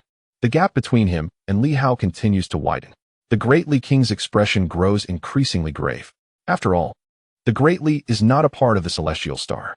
His past collaboration with Li Hao was merely that, collaboration. Now, with the water cloud subdued and the divine nation not yet entirely vanquished, it is unlikely that the Moon God's faction will mount a comeback. The great wilderness is safeguarded by wild beasts, but what of the Great Li? He casts a sidelong glance at Li Hao. This man does not seem to possess the ruthless ambition of a wolf. If the Great Li refrains from attacking the Celestial Star, Li Hao may well disregard their affairs. Yet, the Great Li King is aware that this was the case in the past. The previous iteration of Li Hao may have been so. But who can truly ascertain the nature of the present Li Hao? In the Battle of the Boundless City, while many perished, Li Hao was reluctant to concede that they had died in combat. Instead, he preferred to believe they had merely fallen into a deep slumber. He sensed that, at that moment, Li Hao had undergone a transformation. Externally, he appeared unchanged, yet internally, he was markedly different, exhibiting a newfound assertiveness. Indeed, this was the very essence of his transformation. Previously, Li Hao had favored a more passive approach, yet his dealings with the Divine Kingdom, the incorporation of Shuiyun, the disbanding of troops, the retreat of the Great Li, and the public dissemination of information to exert pressure on the Great Wilderness all underscored the undeniable evolution of Li Hao. As the King of Great Li pondered these thoughts, his gaze met Li Hao's, eliciting a startled reaction. Just as he contemplated averting his eyes, Li Hao smiled and unexpectedly tossed a pair of gauntlets toward him. Although somewhat forlorn, they exhibited signs of restoration, as Li Hao had recently harnessed a fragment of the Great Dao's power for mending. The King of Great Li was taken aback and hastily caught the gauntlets, directing his attention to Li Hao, who remained silent. His own Emperor's gauntlets, along with the Queen's sword from the Shuiyun Empress, had been relinquished in his previous aid to Li Hao, and he had not retrieved them in time. Given their considerable damage, he had resigned himself to their loss. Additionally, there was another setback in Great Li, so he refrained from mentioning it. However, at this moment, Li Hao presented him with the gauntlets, which were not entirely depleted but had regained significant power. It appeared that with further refinement, they could be restored to their former glory. The king of Great Li was slightly astonished. These gauntlets were no ordinary artifacts. With them, his combat prowess would ascend to a higher tier. Without them, however, he would be at a considerable disadvantage. Not only had Li Hao bestowed these upon him, but he had also aided in restoring some of their might. After a moment of silence, the king regarded Li Hao with a somber tone. Commander Li, this is a weapon of one of the most formidable beings from ancient times. Your starry sky sword is shattered, and now you possess no formidable weapon. Li Hao's situation was somewhat alleviated by the existence of the starry sky sword, yet the crux lay in its absence. Shouldn't the queen's sword be preserved? As fellow swordsman, that blade would undoubtedly yield even greater combat potential in Li Hao's hands. It is not mine, Li Hao chuckled lightly. What is mine is mine. What is not mine belongs to the rightful owner. If the owner still lives, it is theirs. If they are an enemy, it remains mine. And if they are neither, it belongs to someone else. The king of Great Li pondered the implications of this statement, which, although delivered with candor, bore an overwhelming sense of pressure. If it belonged to an adversary, it was his by right. While deep in thought, Li Hao cautioned him, exercise caution. The three major organizations are formidable adversaries. In these turbulent times, the ancient strongmen stir once more. Conversely, the new Dao practitioners are likely to experience a period of enhancement. The king of Great Li was momentarily taken aback, as if a realization struck him, and his expression shifted. Commander Li, I am curious, does this new Dao limit have any connection to you? He found this peculiar, for each time Li Hao advanced, it seemed as though the realms relaxed a bit. Though he could not perceive it profoundly, he felt that with Li Hao's ascension, the limit of the strong on his side would inevitably rise. Li Hao nodded slightly. Those associated with Yue have undoubtedly cultivated the new Dao. Currently, the limit of the new Dao may have reached the 9 levels of sun and moon. Even if they cannot achieve my level, their limits may well surpass the 7 levels.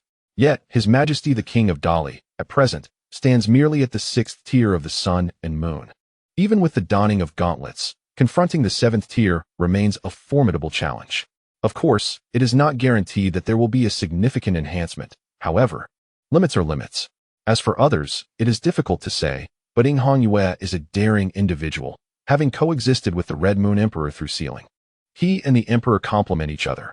On one hand, he seals the Emperor, while on the other, he harnesses the Emperor's power, precariously balancing on a tightrope, with the seal loosening considerably, potentially allowing him to siphon more strength. The king of Dali wore a grave expression and nodded. Li Hao is truly intriguing. He dares to slay even ancient sages and engage in fierce battles. He speaks of slaying divine sages with equal audacity, even daring to plunder beneath the very eyes of the emperor. Yet, when it comes to Yue, this adversary, he consistently exhibits a degree of trepidation. Their previous encounter was anything but trivial. However, it hardly seems reasonable for Li Hao to harbor such apprehension, does it? This king comprehends. The king of Dali nodded and declared, Governor Li, I shall take my leave for now. Clearly, they are adversaries, with both sides suffering casualties. Nonetheless, at this moment, the king of Dali remained courteous, stating his intention to withdraw his troops. Li Hao nodded slightly, opting not to elaborate further. Observing this, the king of Dali secretly exhaled in relief, and the next moment, he bellowed, Dali army, return with me to Dali. Below, the million-strong Dali army, perhaps previously reluctant, now appeared eager to grow additional legs to hastily retreat. At that moment, suddenly, several formidable beasts materialized, one of which let out a piercing howl. You may leave. But leave me that Songshan demon. Li Hao turned his head to behold the golden eagle. Upon seeing it, he was momentarily lost in thought, as if he were gazing upon his master. These 4 formidable beasts possessed average strength, having only recently entered the realm of mountains and seas. Previously, Li Hao had refrained from allowing them to roam freely, indeed to protect them. During the battles, he had scarcely monitored their actions, merely instructing them not to cause chaos. These beasts were imitations of the 5 animal techniques practiced by his master. Yuan Shua had visited once and expressed great delight, remarking that these decades-old companions remained. Yet, the beasts, filled with indignation, dared not retaliate. Today, as Dali prepared to withdraw its forces, they stepped forward, demanding the Dali army spare the Songshan demons. Li Hao remained silent. The king of Dali, however, remained unfazed and replied nonchalantly, merely a few insignificant beasts, yet the Zhongshan demons have claimed many of my soldiers. However, out of respect for Governor Li, these Zhongshan demons may be spared. Should any more demonic beings dare to offend Dali, I shall show no mercy. Within the ranks, countless demonic creatures trembled in fear. Serving as mounts for the king of Dali was a bitter and humiliating fate. Yet at this moment, these demons cursed the golden eagle internally. At least, under the Dali King's command, they would not meet their demise. Yet, the king of Dali was evidently wary of Li Hao, who was rumored to harbor a profound hatred for demonic creatures. It was said that Li Hao had once witnessed demons devouring humans, which led to his deep-seated aversion. Allegedly, he had even cooked his own dog. Such tales had circulated with vivid detail. Now, if they remained, would that not seal their fate? The golden eagle, brimming with pride, believed itself to have rescued the Zhongshan demon tribe. However, among the elite demons of Zhongshan, many secretly cursed, wishing to rid themselves of this fool. For the danger he posed was substantial. Li Hao remained silent, merely casting a glance at the golden eagle. After a considerable time, once the king of Dali had expelled those demons, he finally spoke, his voice deliberate. The Zhongshan demon tribe may return to Zhongshan, but must not take lives without cause. If one does not provoke me, I shall not provoke them. Unless the human race attacks you first, remember, should any demon engage in cannibalism, the Zhongshan demon tribe may cease to exist. Upon hearing these words, a wave of spiritual energy rippled through the multitude of demons. We dare not. Rest assured, Commander. In this tense atmosphere, countless formidable presences loomed across from them. These demons dared not utter another word. The king of Dali was a ruthless individual, and the presence before them, which could compel even him to such extremes, was indeed terrifying. Li Hao nodded slightly and continued, "Moreover, there is a minor matter requiring the assistance of the Zhongshan demon tribe. We are at your service, my lord." A colossal demon swiftly conveyed. Li Hao elaborated, "Within Zhongshan lies a forbidden sea that has left some hidden channels. Upon your return, you must suppress these. It seems quite simple. Should any hidden channel unleash the waters of the forbidden sea, it can be forcefully quelled." The existence of the forbidden sea's hidden channels was not a secret. As these words left his lips, the great demons promptly responded, their eyes glimmering with anticipation. "Can we depart now?" Li Hao waved his hand casually, and in an instant, the great demons vanished. Yet, at that moment, the golden eagle and a few others did not depart. The golden eagle swiftly approached, followed shortly by several other great demons. The gigantic ape, curious, projected its thoughts. "Lordly, where is your master?" Upon hearing this, several individuals nearby changed expressions. Li Hao, however, smiled and replied, "He is in seclusion. Does Brother Ape miss my teacher?" The giant ape seemed to chuckle, its spirit fluctuating again. "Not exactly. It's just that I haven't seen him and feel a tinge of regret. With Dali's withdrawal, we too must return to Zhongshan. Initially, we wished to venture to the Four Seas, but alas, it seems impossible now. Who knows when we shall meet that fellow again?" "Are you also departing?" inquired the golden eagle. "What purpose would we have in remaining? Dali dares not provoke you. You no longer require our assistance. There are too many people here, and the atmosphere is too charged. If we linger, we might find ourselves tempted to feast on humans, only to be vanquished by you." Li Hao chuckled, nodding. "Very well. Returning is indeed wise. I recall that during our last meeting, my master discussed the 5 animal secret techniques with you. Though you are demons, the origin of these techniques lies with you, and you can cultivate them as well. Do not take this lightly. While demons are not human, the 5 animal secret techniques are well suited for you. Cultivate them diligently." The great demons appeared somewhat taken aback, but said nothing further. Soon, they departed with their subordinates, leaving the Silver City considerably more desolate. Li Hao silently observed their departure. Turning to the others, he lingered not for long and vanished in an instant, his voice echoing, "Tomorrow, the demon hunting guard shall meet with me." With that, he was gone without a trace. As he walked away with such ease, Zhao Shuguang and the others exchanged glances, their brows slightly furrowed. At this moment, Li Hao exuded an aura that felt distinctly perilous to them. In Baiwa City, within the Silver Moon Administrative Center, lay the administrative headquarters. Unknown to many, beneath this headquarters existed a relic, the remnants of the once illustrious Silver Moon Martial Science University, which had nurtured the successors of the 8 great families. Li Hao was oblivious to the relic's original grandeur. Perhaps only Zhao the director held such knowledge. However, Now it was nearly devoid of its former essence. The most crucial artifact, the 8-direction seal, had been transformed into a manifestation by Zhao, now integrated and serving as his weapon. Here, not even a single sentinel demon plant remained, its fate unknown, whether it perished or was eradicated by Zhao. If the demon plant had not resurrected, its demise at Zhao's hands would indeed be a plausible scenario. In this moment, the relic still faintly echoed its past magnificence. The school buildings, dormitories, martial arts halls, and laboratories, everything that was once present. Just then, Zhang An, meditating with his eyes closed, suddenly opened them. A moment later, a figure stepped into the relic's confines. It was Li Hao, who approached with measured strides. Zhang An observed silently, making no move. Li Hao drew near, maintaining a respectful distance, and softly inquired, "How has your cultivation progressed, senior?" Zhang An responded calmly, "Fairly well." After a pause, he regarded Li Hao and added, "Your strength has improved considerably. It appears you have gained much." "Fairly well," Li Hao echoed, and both fell into a contemplative silence. After a while, Li Hao spoke again. "The Zheng family should be one of the traitors. The Lu family and others are likely to have betrayed us as well. It is probable that every major family harbors infiltrators.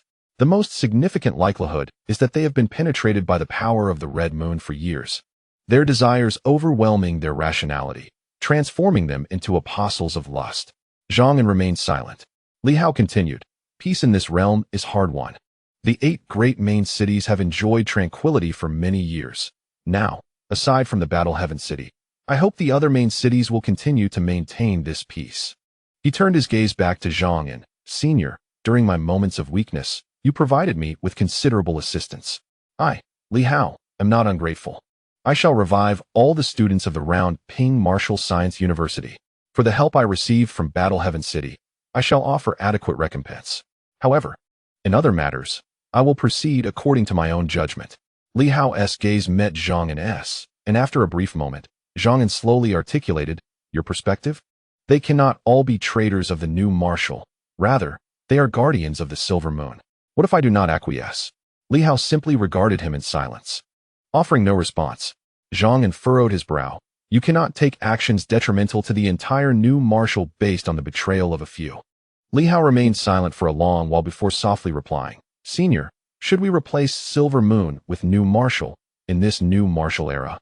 It is said that some extraterrestrial forces have not opposed new marshal. What would be the outcome? I, Li Hao, may not match the ancient kings. Yet this peace has been earned with the lives of Silver Moon's people.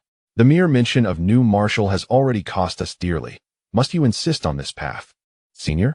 He turned his gaze towards Zhang An, enunciating each word with gravity. "My mentor has departed, Minister Ho is gone, Master Lu Long has left, and Master Nan Quan has also vanished." He then smiled at Zhang An, adding, "Much like the ancients who mourned the loss of my forebear, the Sword Sovereign, the Blood Emperor, and the esteemed Zhang Zun, I implore you to empathize with my plight." Zhang An was momentarily taken aback, and Yuan Shuo and the others fell silent. He looked at Li Hao, who remained composed and unperturbed, displaying a rare calmness that Zhang An had come to recognize since their acquaintance. Li Hao seldom expressed anger or raised his voice. Yet in that moment, Zhang An felt the tempest of Li Hao's fury, akin to a tsunami or a landslide.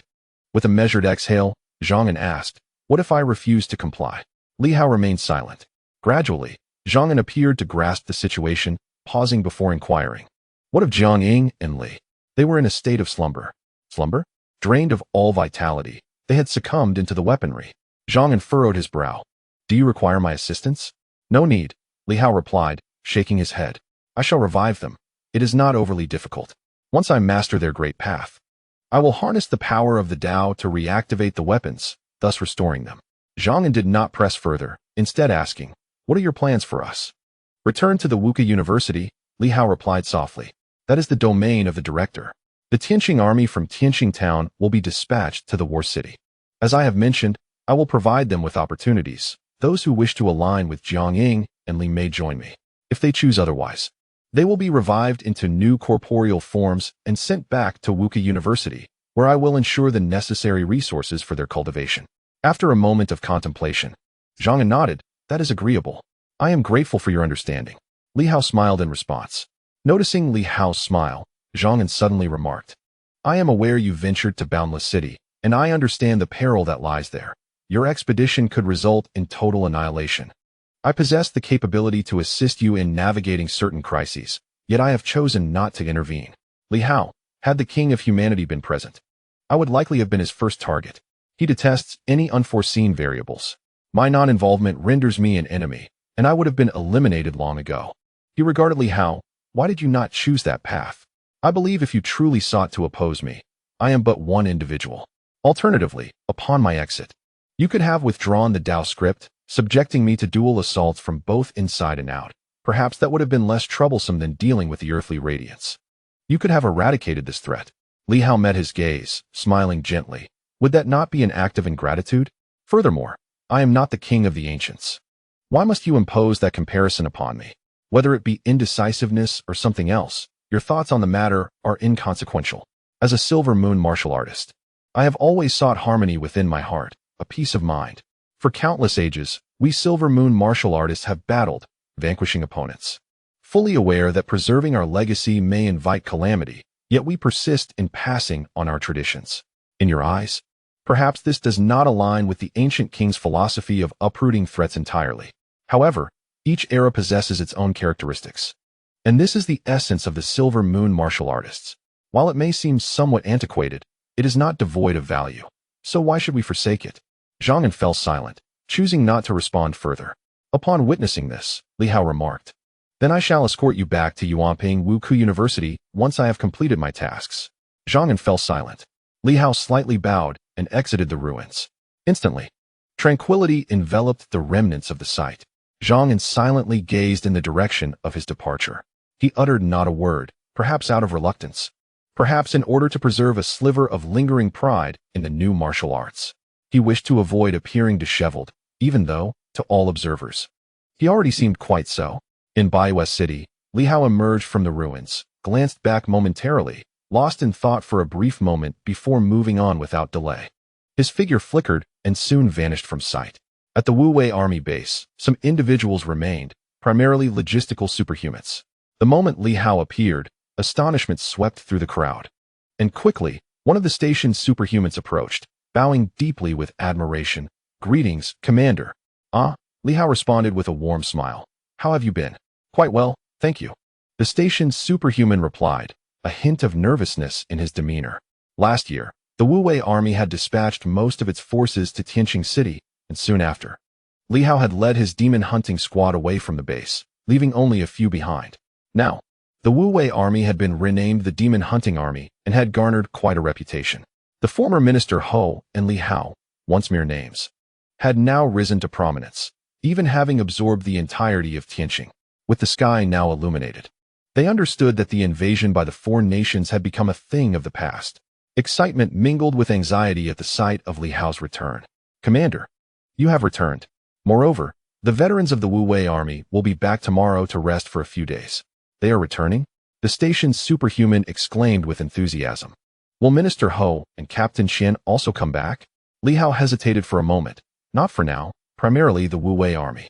The station's superhuman, though slightly disappointed, soon brightened. "That is still splendid. I shall immediately arrange for cleaning and preparations to ensure their return is comfortable." "Yes, you may attend to that." "I will take a stroll," Li Hao replied. "Understood, Commander." The superhumans quickly dispersed, each brimming with excitement. Li Hao wandered around the base, soon making his way to the beach outside, where he sat upon the sand, lost in contemplation. It was here that he and Lu Long had foolishly slashed at the sea, again and again. Here, he had led the demon hunting squad on their first large-scale hunt against a band of pirates. The memories felt like they belonged to yesterday, yet at this moment, they seemed distant. The man who once cleaved the sea, clad in a trench coat, was nowhere to be found. A profound sense of solitude washed over him. In Silver City, those who had protected him, Yuan Shuo and Lu Long, were gone. The demon hunting squad still had a few members, yet none had been with him as long as Lu Long and Yuan Shuo. Now, they were all absent. His parents were gone, Xiao Yuan was gone, his master was gone, and even those who had called him boss had vanished. From his departure from Silver City to the present, he had grown immensely powerful, wielding influence over the world, yet he found himself devoid of a single soul to converse with. At this moment, he suddenly yearned for the presence of someone by his side to share a conversation. The boundless solitude enveloped him, rendering him breathless. Everything he had achieved today was far removed from his aspirations, while his adversaries continued to roam freely. His hometown was still shrouded under a seal, containing a terrifying presence. Though the path seemed clear, his goal of leaving Silver City remained unaccomplished, resulting in the loss of many. From his ring, he extracted a flask of wine. As Li Hao took a sip, he noticed the absence of the usual rich and robust flavor, replaced instead by a bitter taste, perhaps tinged with the bitterness of the sea breeze. From this day forth, I shall live for myself, he murmured, a wry smile escaping his lips. Who is to say otherwise? It is you who have ceased to concern yourselves with me. A playful grin emerged on his face. Reminiscent of a child freed from parental constraints, Li Hao laughed with a certain abandon, relishing his newfound freedom. With no one to oversee him, he felt no obligation to be the obedient child any longer. On this day, Li Hao indulged in drinking, one flask after another, oblivious to how much he consumed. Yet he remained impervious to intoxication. Meanwhile, in the vast wilderness, the Lord of the Great Wilderness gazed at the ethereal figure before him, his expression darkening. After a prolonged silence, he coldly remarked, "The Five Directions Conference has now become a grand jest." With the conference dissolved, how absurd it is for the Lord of Red Dust to seek me out. The ethereal figure appeared somewhat diminished, lacking the strength it had previously displayed. Yet, it remained remarkably composed, asserting, "The recent upheaval has not had a significant impact. The world continues to remain stable. It's merely a matter of time." The figure from Red Dust smiled slyly. "Li Hao has annihilated the saints of the divine kingdom. Does the Lord of the Great Wilderness not worry about these sacred beasts?" The Lord of the Great Wilderness replied with indifference, "What is there to worry about? Even if I do not worry, what can be done? The Great Li can retreat safely, while I have yet to step beyond the borders of the Great Wilderness. Li Hao may spare the Great Li, but that does not mean he will trouble the Great Wilderness." The figure from Red Dust nodded slightly. "That is indeed the case. Li Hao, in truth, is not as tyrannical as the King of Beasts. However, even if Li Hao does not venture into the Great Wilderness, do these savage beasts willingly remain dormant? Will they refrain from tainting the world and transforming it into chaos? Can these beasts truly agree to such a notion?" The Lord of the Great Wilderness frowned, realizing the truth in that statement.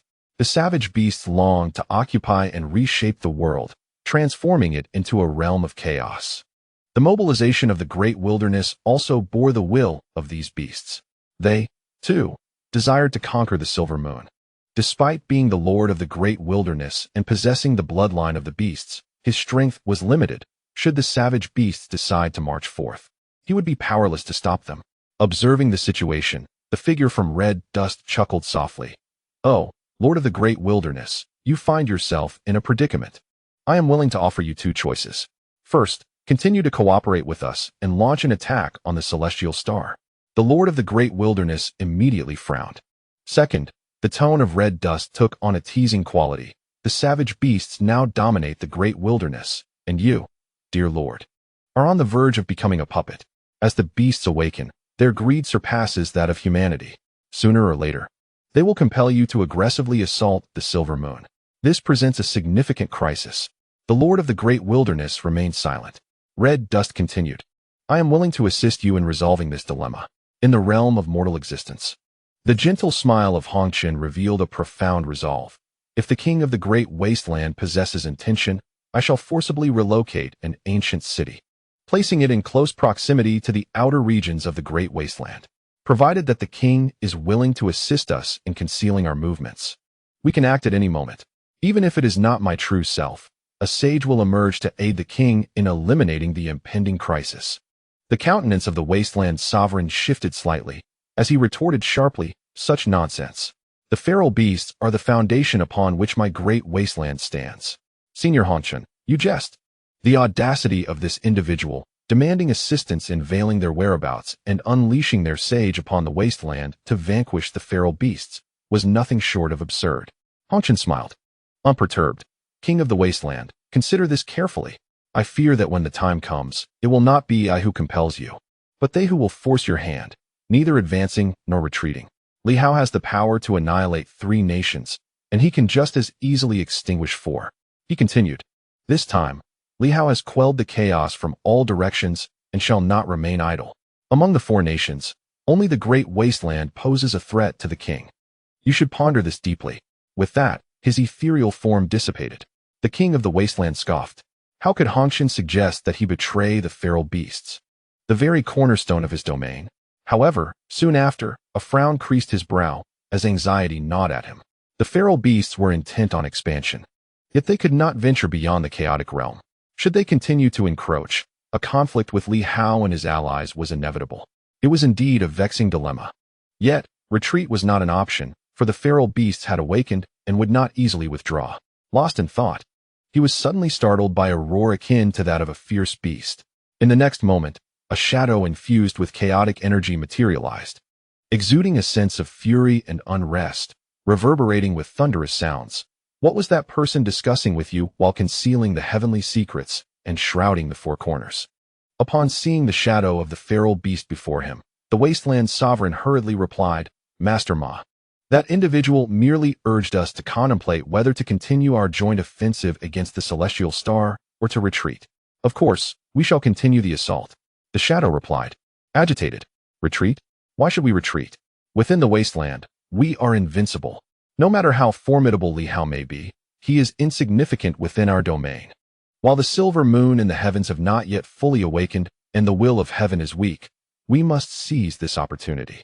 The more powerful the wasteland becomes, the stronger we will grow. An immature world presents an opportunity for all chaotic races. The king of the wasteland cautiously stated, Master Ma, I understand.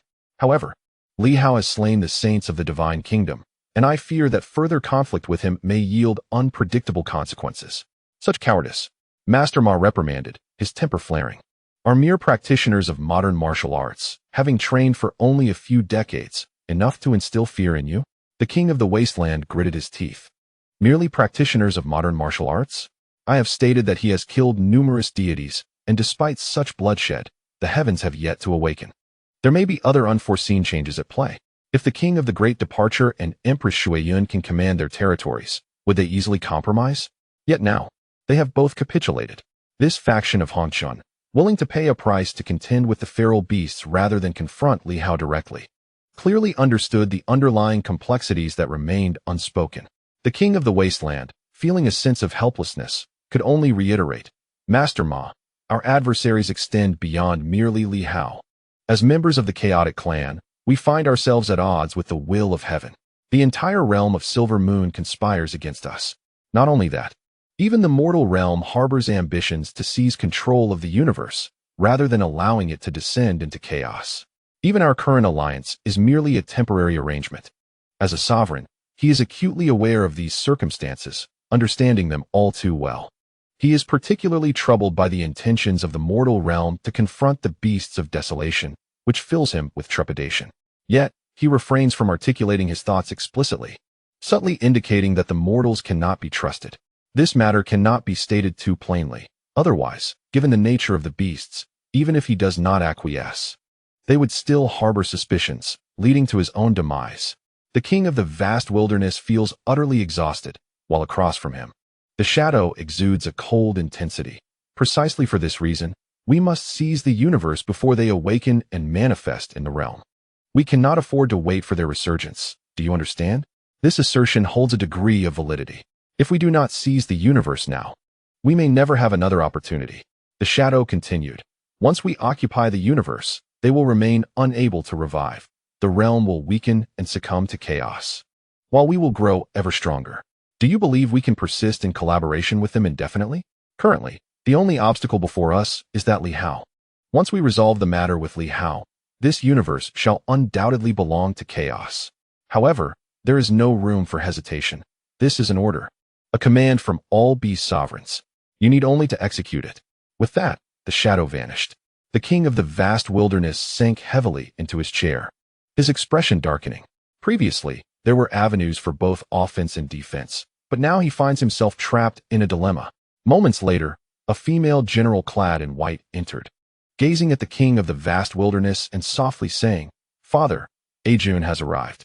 The king, weary, met her gaze, and the general furrowed her brow, asking, Is father troubled by the failure of the Five Realms Conference?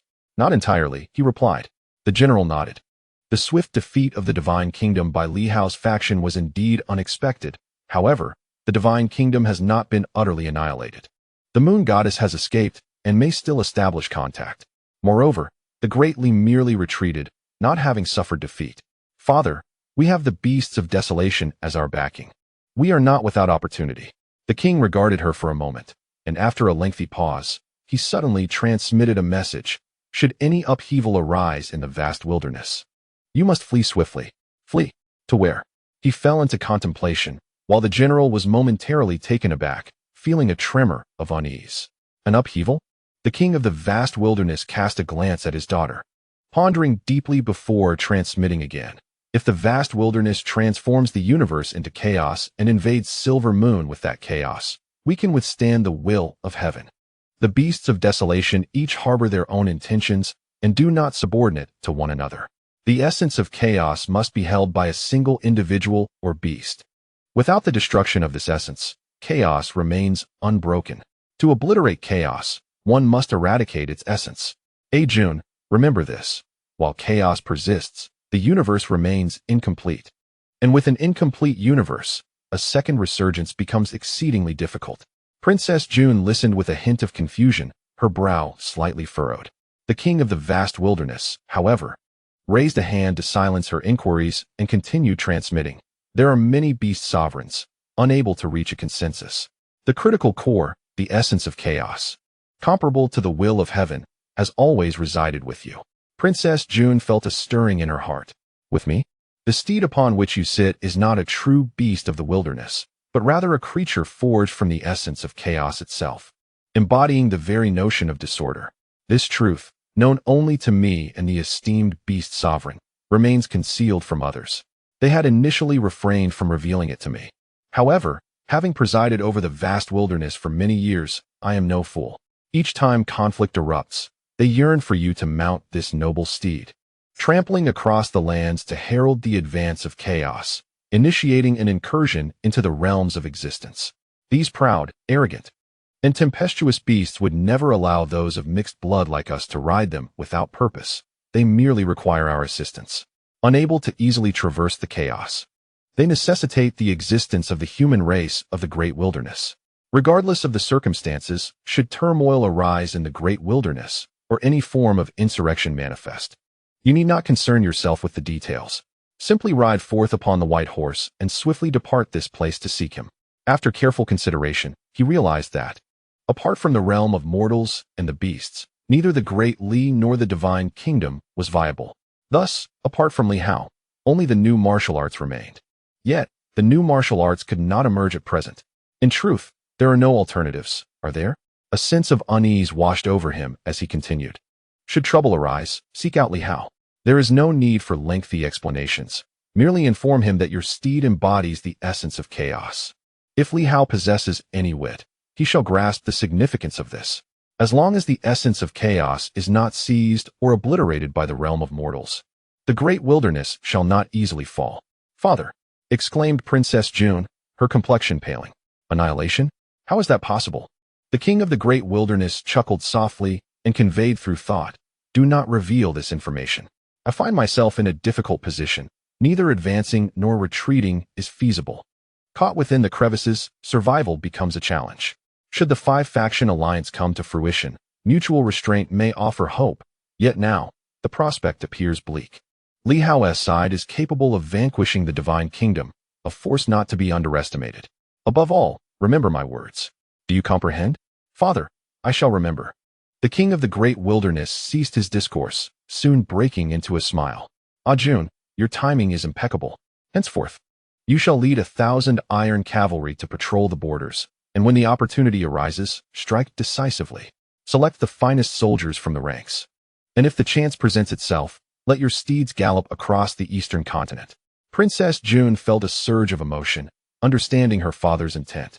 Should any opportunity or upheaval arise, she would lead her 1,000 iron cavalry from the great wilderness to seek out Li Hao. Despite the multitude of uncertainties, she solemnly replied, as you command.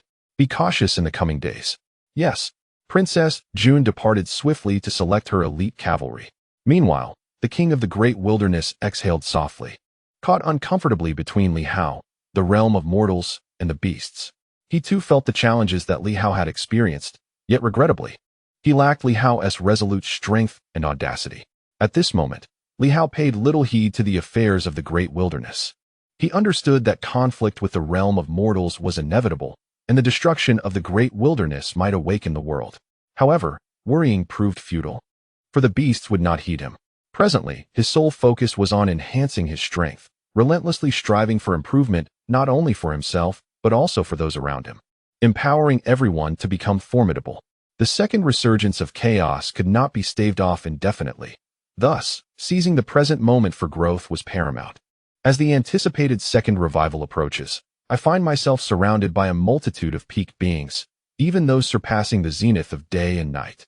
In such company, I could stand shoulder to shoulder with Hongchun and his allies, rendering fear obsolete. Thus, on the following day, when Lu Yin and her contingent of 5,000 demon hunter guards returned, Li Hao vanished without a trace. This time, he was willing to invest heavily. An abundance of divine energy stones and countless springs of life. These were the spoils of war amassed in Boundless City, complemented by treasures from the divine kingdom and the benefits of the celestial star mine. He intended to expend it all. For what good is hoarding when one can seize further opportunities? He resolved to transfer the 5 elements pathways to 5 individuals while he would concentrate on cultivating the non-divine pathways, aiming to complete the cycle of 36 before progressing to the 360 sword techniques.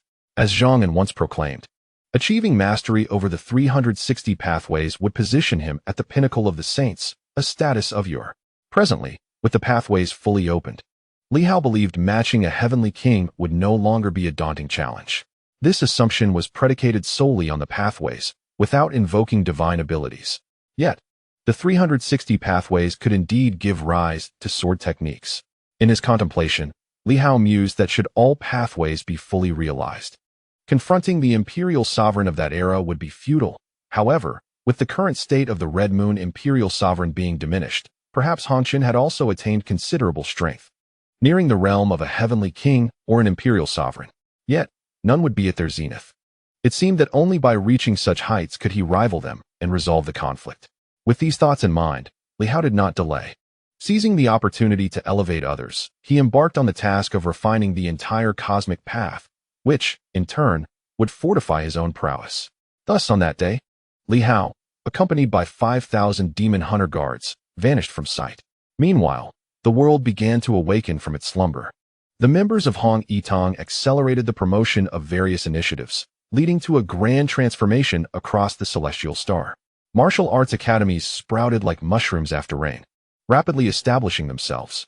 Although still in their infancy, rife with flaws, the momentum was undeniably positive.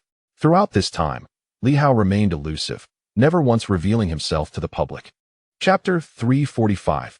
The Relics of Zhenxing City. Seeking monthly votes and subscriptions. In the Hao Star realm, countless stars hung suspended in the cosmos, now coalescing into a more substantial formation. Compared to before, Li Hao had grown significantly stronger. In the realm of the 5 elements, 5 figures stood resolute: Lu Yin, Hong Qing, Mu Lin, Wang Ming, and Hao Lianchuan. The auras of these individuals were formidable, far surpassing their previous states.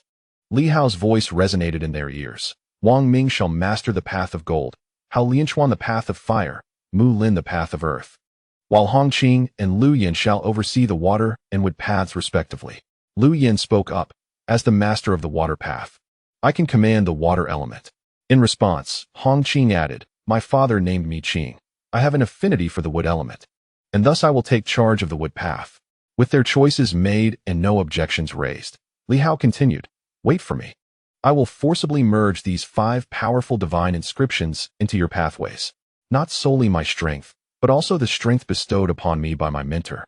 The 5 elements' divine powers represent both the fundamental and the most formidable form of supernatural abilities. For you, it may pose certain challenges. Those who can merge should do so, and those who cannot should refrain. The 5 elements' divine powers embody the fusion of the 5 animal secret techniques practiced by both him and Yuan Shua. In the final moments, it was through this very force that a sage was vanquished. Li Hao continued, stating that should the fusion of the 5 elements' divine powers succeed, in the future, Once you open your meridians, all your strength will coalesce into the mastery of the great Tao. Consequently, even if it is merely a singular force, it shall not remain stagnant. The Tao meridians have yet to be fully developed. Furthermore, the 5,000 Demon Hunter Guard will be divided into 5 factions: metal, wood, water, fire, and earth, each honing a specific elemental power. In the future, this contingent will transform into the most formidable military force of the Celestial Star. These 5,000 individuals have been meticulously selected, with nearly all of them having reached the level of Mountain Sea. Such a cohort is not inferior to the true military legions of yore. Li Hao lacked the time and energy to cultivate hundreds of thousands of elite warriors. Yet he could still provide ample resources for the training of these 5,000. Moreover, many among them have grasped the concept of momentum. According to Li Hao, the individuals of this era are innately attuned to the Tao, ensuring their future achievements will be remarkable. He ceased speaking, instead conjuring 5 divine scripts that transformed into 5 radiant stars, suspended before the 5 individuals. Li Hao's tone grew grave as he instructed them to resonate with their corresponding stars, integrating them into their respective 5 elemental Tao meridians. This would be a daunting challenge. Should they fail, it would signify a lack of fortune or opportunity, necessitating their withdrawal. The expressions of the 5 grew solemn. Mastering a singular force is no trivial matter. At that moment, Lu Yin suddenly inquired, if we were to successfully wield a singular force, what level of power could we attain? You are currently at the Mountain Sea realm. Should the fusion succeed, you would at least reach the Sun-Moon realm. The prospect stirred excitement within them. Presently, their strengths ranged from the 4th to the 1st level of Mountain Sea, making the leap to Sun-Moon exceedingly challenging. However, achieving success would grant them entry into the Sun-Moon realm. An enticing prospect indeed. Li Hao elaborated. Moreover, once the Demon Hunter Guard forms a battle formation, 1,000 strong could elevate your powers to the mid-Sun-Moon realm. With the unity of the 5 elements, the collective strength of 5,000 could even pave the way to the late Sun-Moon realm. A complete battle formation of 5,000 would directly equate to the strength of the late Sun-Moon realm. The 5 felt a flush of exhilaration. This was immensely powerful. Yet, Li Hao softly cautioned, even at the late Sun-Moon realm, you would struggle against a sage. Thus, even if you succeed, while you may sweep through the ranks of the immortal, facing a sage may still prove perilous. Do not overestimate your capabilities. Sages are not uncommon in this world. Nonetheless, the 5 remained undeterred, their excitement palpable. Soon, they ascended toward the great stars. Observing this, Li Hao chose to remain silent. For these individuals had journeyed alongside him from Silver City and Silver Moon, and after losing many, he was unwilling to part with them again. As for himself, focusing on the mastery of the 360 Tao meridians without the 5 elemental Tao meridians was not a matter of great concern. Given the circumstances, it is only natural to empower them. Li Hao swiftly unleashed the power of the 5 elements. In an instant, several individuals cried out in agony. Hao Lianchuan felt as though he were engulfed in flames, being scorched alive. Meanwhile, Lu Yin was encased in a frost-like chill, her body covered in ice. Wang Ming, too, screamed as if pierced by 1,000 arrows. Their insufficient strength rendered them incapable of easily enduring the combined force of Li Hao and Yuan Shua's elemental pathways. At that moment, Li Hao cast forth a multitude of life springs, an abundance of immortal energy, flooding into their bodies to mend their flesh. Though their physical pathways had been activated, it was still inadequate. The cries of anguish echoed incessantly. Li Hao could only observe in silence, while external injuries could be healed. He was powerless to alleviate their pain. Whether they could endure this trial remained uncertain, contingent upon their own fates. If they could not withstand it, they would have to surrender. The piercing wails reverberated throughout the desolate cosmos. Li Hao, however, turned his attention away from them, focusing instead on refining the path of the great Tao. Around him, stars were being summoned, since the demise of numerous deities. The absence of divine celestial bodies made this realm easier to control. Moreover, the activation of the power of the blood moon enriched the essence of the great Tao in this area. Some stars even drifted towards him of their own accord. Li Hao was not preoccupied with anything else. Refining the great Tao was one pursuit, while unlocking the fundamental 36 pathways was another. His next goal was to initiate the second cycle of sword-based divine abilities. To unlock all 360 pathways, he needed to open 3,600 acupoints. For Li Hao at this moment, this posed a considerable challenge, compelling him to proceed with small cycles one at a time. Time passed incrementally, one day, then two, yet the cries of anguish never ceased, not from Li Hao, but from those few individuals. Even Lu Yin, known for her exceptional endurance, could not escape the torment after 2 days. Nevertheless, none of the 5 surrendered. Their resilience was remarkable. Li Hao continued to refine the pathways, transporting stars with unwavering determination. Moreover, he placed greater emphasis on constructing the domain of sword-based divine abilities, as there were few stars in proximity to this area, which he had delineated from the realm of attributeless energies. At this moment, a faint silhouette emerged, though it was not distinctly visible.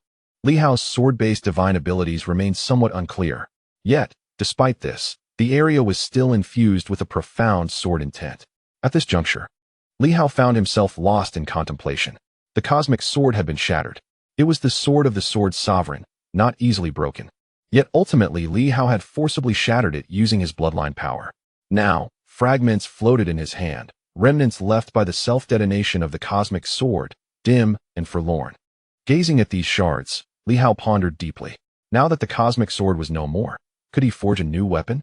The absence of a suitable weapon indeed inflicted some detriment to his strength. Moreover, the cosmic sword had accompanied him for many years, saving him on numerous occasions. Perhaps reforging the cosmic sword would serve as a cherished remembrance. He cast his gaze towards the swordsmanship arena, hesitating for a moment before tossing the fragments into it, directing them onto the largest star, a realm birthed from his swordsmanship divine ability. As this divine craft grew in strength, perhaps the celestial sword might one day find restoration. Yet, the art of reforging eluded Li Hao. It was a skill once possessed by the former king of men. Now he lacked the understanding of weapon forging, and any reckless attempts might result in a waste of even the fragments. Time passed inexorably. In the blink of an eye, 10 days had elapsed in the outside world. During this period, an eerie tranquility enveloped the entire realm, particularly among the powerful. For the celestial star people, these 10 days were nothing short of dazzling.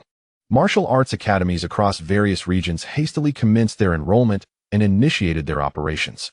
The spring sowing resumed, and an abundance of divine rice was distributed far and wide. Some martial academies began to manifest demonic plant avatars, drawing energy from all directions to create sanctuaries for cultivation. Moreover, the continents experienced notable fluctuations. Despite Li Hao's formidable strength, there remained those unwilling to relinquish their power, leading to a cataclysmic reckoning. The military began to downsize, yet those remaining were the true elite. A multitude of 1,000 combat masters and numerous mountain sea masters swept across the lands, rendering any so-called overlords utterly impotent. On the 12th day of Li Hao's disappearance, in the celestial star city, the governor's residence was now under the stewardship of Lin Hongyu.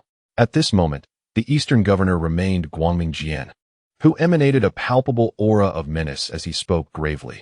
The Su family of the eastern continent has inexplicably surged in strength.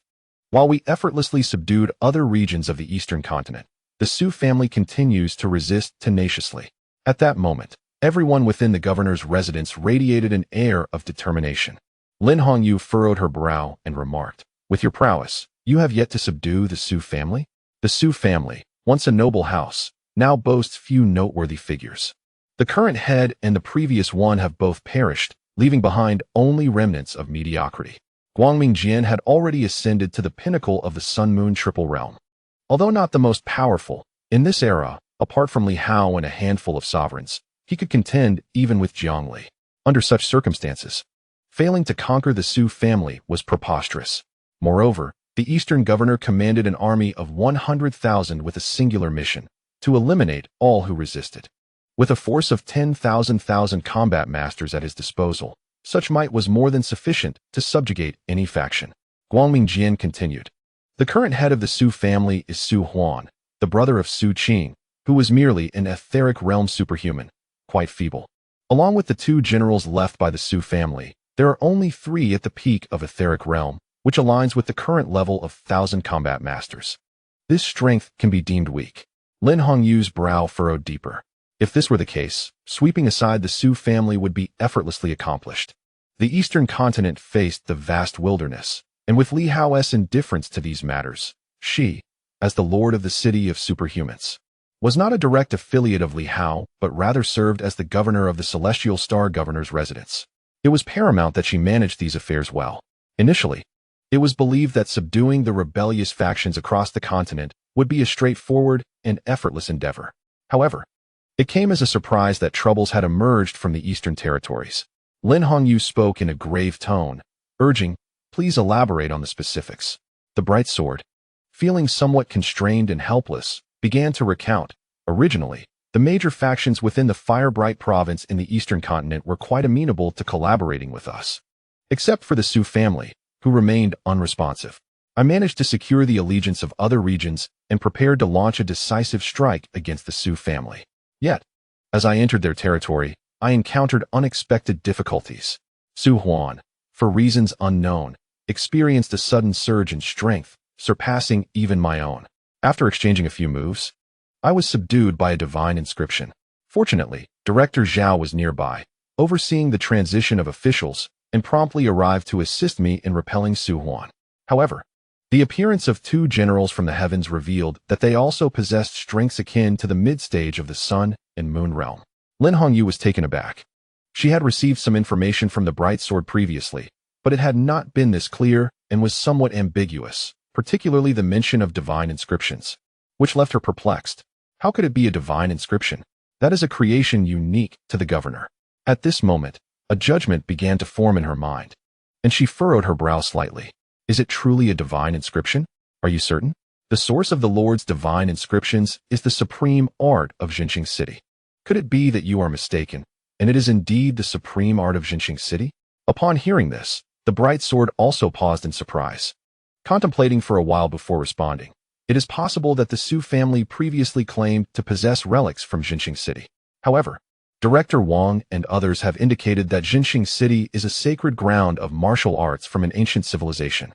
Many emperors have emerged from that place, and there is no evidence of any branches being established in this Silver Moon land. Individuals such as Zhang An and Li originate from Jinqing City, and among the 8 main cities, the Lu, Zhou, and Zheng families all hail from there. The Su family, particularly Su Qing's 2 sons, Su Zhen and Su Xing, bear names that are quite peculiar, collectively implying Jinqing. Yet, in later discussions, it was widely regarded as mere self-aggrandizement by the Su family. The notion of Jinqing City is utterly implausible. However, at this moment, the Bright Sword found itself in a state of contemplation, pondering whether it could indeed be that sacred ground. Yet, how could such a sacred site from the main world manifest in the Silver Moon? The Su family members had suddenly become extraordinarily powerful. There might be some unique circumstances at play here. Typically, relics do not easily produce beings of mid-stage Sun and Moon strength. Many relic bearers do not even possess such combat prowess. The mid-stage of Sun and Moon signifies a transcendence into immortality. Numerous relic masters, despite being immortal, may not have fully restored their capabilities, let alone generate multiple beings of mid-stage Sun and Moon strength. Lin Hongyu, however, with a flicker of her gaze, remarked, "Regardless of the truth, it is evident that their strength has seen a significant enhancement, and it is indeed related to the legendary relic of Jinqing City. If that is the case, it merits exploration. Should we succeed in acquiring it, it could prove to be immensely beneficial." The Bright Sword, however, exhibited a hint of hesitation, stating, "Given that the relic has the potential to produce several mid-stage Sun and Moon individuals from the Su family, my primary concern is whether a sage resides within that relic. Otherwise, even if I were to launch a forceful assault, I would surely be able to subdue them." She cast a glance at Lin Hongyu, saying, "The Marquis is currently in seclusion, a decision made under the assumption that no significant danger looms. Should we confront the Su family and suffer considerable losses, I fear the Marquis may be displeased upon his return." She continued, "Moreover, whether it is the true Jinqing City or its branch, it is intricately linked to Jiang Ing and Li. Others may not concern themselves, but in dealing with Jinqing City, it is prudent for the Marquis to be informed." Upon hearing this, Lin Hongyu felt a stir in her heart and nodded in agreement. Indeed, if we manage to seize it smoothly, all is well. However, should we incur heavy losses, should a saint emerge, aside from Li Hao, no one else would stand a chance against them. Even Director Zhao, who has recently stepped into the 6th realm of the Sun and Moon and is approaching the 7th. Can he truly contend with a saint? Furthermore, the implications surrounding Jinqing City are vast. After a moment of contemplation, she replied, "Then let us first subdue the Su family. The individuals within the relic cannot emerge. Even if they could, their power is not formidable. We shall seal off the relic and await the Marquis's return before making further decisions." Agreed. Guangmingjian nodded. Lin Hongyu, after considering it further, suggested, "Let Tianjin and Baidu temporarily set aside their tasks and accompany you.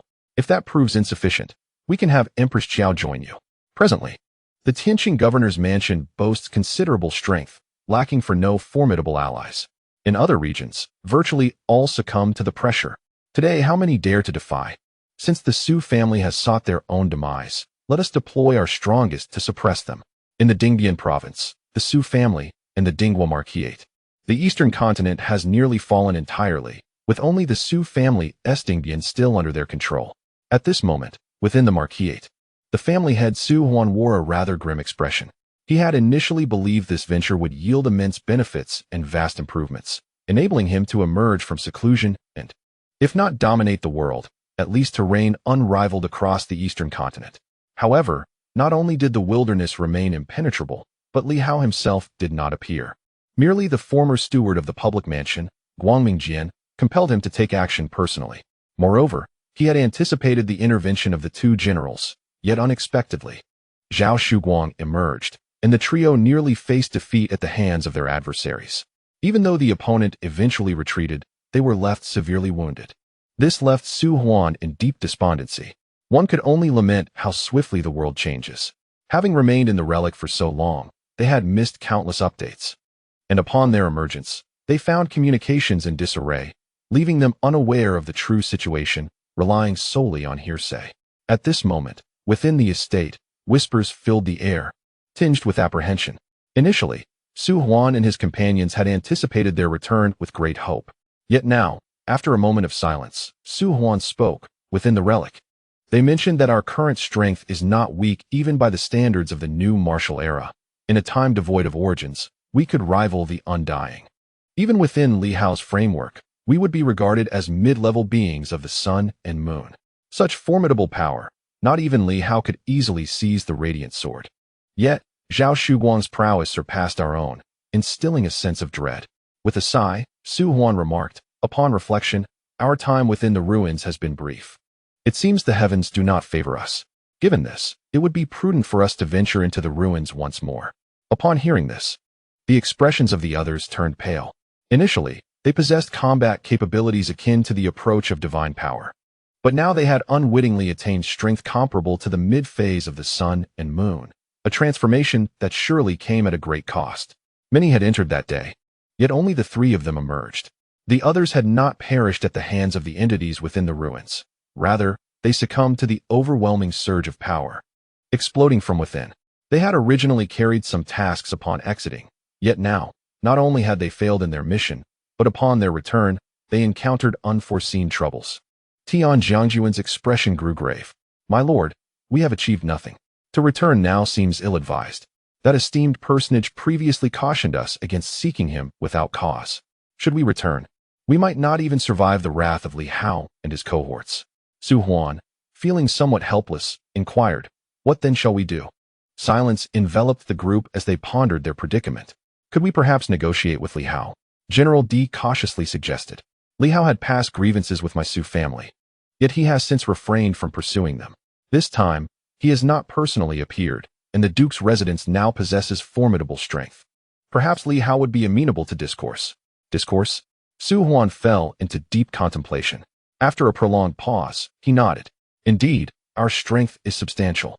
Although our adversaries are formidable, the great wasteland looms nearby, ever watchful. I have dispatched scouts, and it is said that the princess of the great wasteland leads a formidable cavalry, prowling the edges of the eastern continent. Engaging with my Su family would pose a threat to them as well."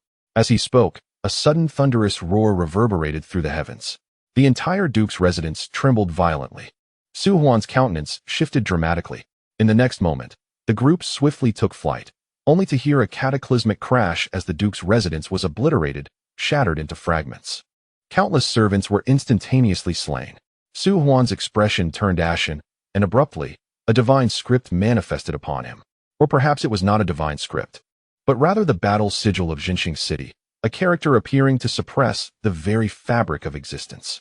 At that moment, figures began to flicker into view. The radiant sword re-emerged, accompanied by Director Zhao. In truth, with his prowess, he could have dealt with them easily. Yet he feared inciting a violent counterattack or attracting other formidable entities, such as these powerful individuals. Even if the true body of the adversary could not emerge, caution was warranted. As they materialized, the celestial sword and the overlord blade appeared from two opposing sides. Su Huan's expression shifted once more, and he spoke in a grave tone. Esteemed ones, what is the meaning of this? We are in the midst of negotiations. Our opposition to the governor's residence is not by choice. Perhaps there exists an alternative means to reach an accord. In this moment, the others regarded him with cold gazes. The bright sword bore a stern expression and posed a singular, final question. Will you surrender? Su Huan, enraged, suppressed his fury, asserting that they were not weaklings. Should a battle ensue, the outcome was uncertain. Who would live and who would perish? Was it necessary for Li Hao to slay all before demanding their submission? They could engage in dialogue. However, as the Eastern commander, the bright sword possessed absolute authority and, in an instant, took action. In the past, he might have consulted with the Su family, but now, under Li Hao's explicit death sentence against any who defied him, mercy was not an option. With the arrival of the heavenly sword and the dominant blade, there was no room for hesitation. The four confrontants included Director Zhao, approaching the seventh realm. While the heavenly sword neared the fifth, the dominant blade and the bright sword, slightly weaker, hovered around the pinnacle of the third realm but were nearing the fourth. All four had faced formidable new martial artists before, and as the battle commenced, a single anguished cry echoed through the heavens. The heavenly sword, infused with newfound ferocity, unleashed a sword strike that cleaved the void, severing the heavenly general's arm with chilling precision. Do you dare to call yourself a heavenly general? The heavenly general's face turned pale, and as he contemplated retreat, another strike descended, a blow even more formidable than the last. Though they were all at the fourth realm, the heavenly sword exhibited a spirit and vigor that set him apart, and while he lacked the grandeur of his former self, his murderous intent shook the heavens. With one strike, he subdued his opponent, and with another, he shattered the enemy's legs. Meanwhile, the dominant blade and the bright sword faced the Earth General, who, despite being somewhat stronger than both, found himself overwhelmed by their combined might, teetering on the brink of defeat. Su Huan's situation was dire. As Director Zhao surveyed the battlefield with vigilance, he unleashed the 8 Directions seal, which struck Su Huan with such force that he vomited blood profusely. At that moment, the three combatants comprehended the vast chasm between them. Just as Su Huan opened his mouth to speak, a horrifying scream erupted, followed by a resounding crash as the heavenly sword shattered the heavenly general's skull. With a slight frown, he coldly remarked, "Strange." Although the enemy's head was crushed and seemed lifeless, there lingered a sense that he had not been entirely vanquished. In the next instant, a phantom emerged, causing the heavenly sword to pause, raising an eyebrow in intrigue. Mental energy? As a Silver Moon person, I do not specialize in mental prowess. Curious. It resembles the practices of new martial cultivation. Are you akin to Zhou Chuan? Director Zhao had been transformed into a new martial artist through a reversal of his physical form. A transformation reportedly achieved by a powerful individual who expended all their strength to succeed, yet he was not as formidable as these individuals. If these four had also been forcibly reversed, one could only wonder how powerful their captor might be. At that moment, the heavenly general's phantom materialized, while Su Huan shrieked, "You cannot kill us. We are backed by unparalleled power." Just as he finished speaking, the heavenly sword cleaved through the firmament, shattering the entirety of the opponent's mental energy with a disdainful scoff. What unparalleled power! In times past, one would ponder whether they might offend the new martial artists. But now, who truly cares? Although the Southern Fist has perished and is seldom mentioned, a collective breath of resentment lingers in the hearts of many. They believe that had Zhang An intervened, matters would not have escalated to such a dire state. The very fact that Zhang An is able to roam freely and even revive a few disciples is solely due to Li Hao's assistance. Yet, Zhang An remains ungrateful. With the exception of Director Wang and those from the Battle Heaven City, the general sentiment towards other new martial artists is one of profound animosity. The heavenly sword shows no regard for anything. With a single stroke, it felled General Tian. Moreover, over there, the bright sword and the dominating blade unleashed a fierce roar, and with a combined strike, caused a thunderous explosion that shattered their opponent into pieces. Just as the adversary's mental prowess began to surface, the two warriors tore it asunder. Su Huan's expression shifted dramatically. These individuals were nothing like what had been anticipated. There was no notion of holding back, no apprehensions, nor any intention of recruitment. The two sides had not even discussed terms before the other party executed a lethal strike. As he pondered this, a resounding crash echoed as Director Zhao's imprint shattered his physical form. Zhao frowned slightly. Is that so? If so, then I shall eliminate you. At that moment, a tempest surged within Su Huan, and a faint wisp of mental energy emerged, ethereal at first, but then began to strengthen, vaguely taking the shape of a figure. As the figure materialized, Director Zhao exhaled in relief. Ah, it has appeared. It seems there is still some strategy at play. Just as the apparition attempted to speak, Zhao unleashed a thunderous imprint. This strike caused the heavens to quake and the earth to shatter. The figure emitted a disdainful snort. The 8 directions seal? Such audacity. Boom. The heavenly sword descended. The 8 directions seal fell. A cacophony of explosive sounds ensued, and in the blink of an eye, the phantom was obliterated. Director Zhao chuckled. Lord Ho has decreed, any who resist or oppose must be mercilessly slain. You appear formidable. Had this been earlier, we might have negotiated. However, your manipulation of the Su clan against our Tianqing and your intent to fracture it is a capital offense. With that, the 8 directions seal erupted once more, and before the adversary could utter a word, they were annihilated. Director Zhao reached out, seizing the disintegrated Su Huan in his grasp. At this juncture, Su Huan was gripped by sheer terror. He never anticipated that remnants of mental energy were concealed within him, nor that Zhao Shuguang and his ilk would so easily dismantle it. Who are you? Director Zhao inquired. Su Huan's complexion turned pale. I do not know. Perhaps an ancient powerhouse from Jinqing City? How did you come to this point? We were reformed by the adversary. Did they disclose anything to you? Su Huan's expression shifted, and just as he was about to negotiate terms, with a crack, both arms vanished in an instant, and his legs had already disappeared. In that moment, sheer terror enveloped him. He was neither his brother nor his father. They were seasoned veterans. He was merely a second-generation heir. In a state of panic, he hastily exclaimed, He commanded us to seek the legacy left by Jinqing City. It is said that 3 of the 8 ancient cities are descendants of Jinqing City. Director Zhao furrowed his brow slightly. And what else? There was nothing more to say. He simply stated that he had found one of the 3. What could he possibly mean? Director Zhao furrowed his brow. While Su Huan appeared to be engulfed in struggle and torment, flames suddenly erupting from his body, consuming him. Zhao's expression shifted as he bellowed. The outside world is not your domain. With a resounding crash, the Fengyun Baojian floated into the air, severing the connection between heaven and earth with a sharp crack, reminiscent of something breaking.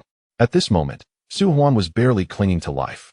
Zhao's frown deepened as he remarked, The adversary has left you with some restrictions, which I have now isolated.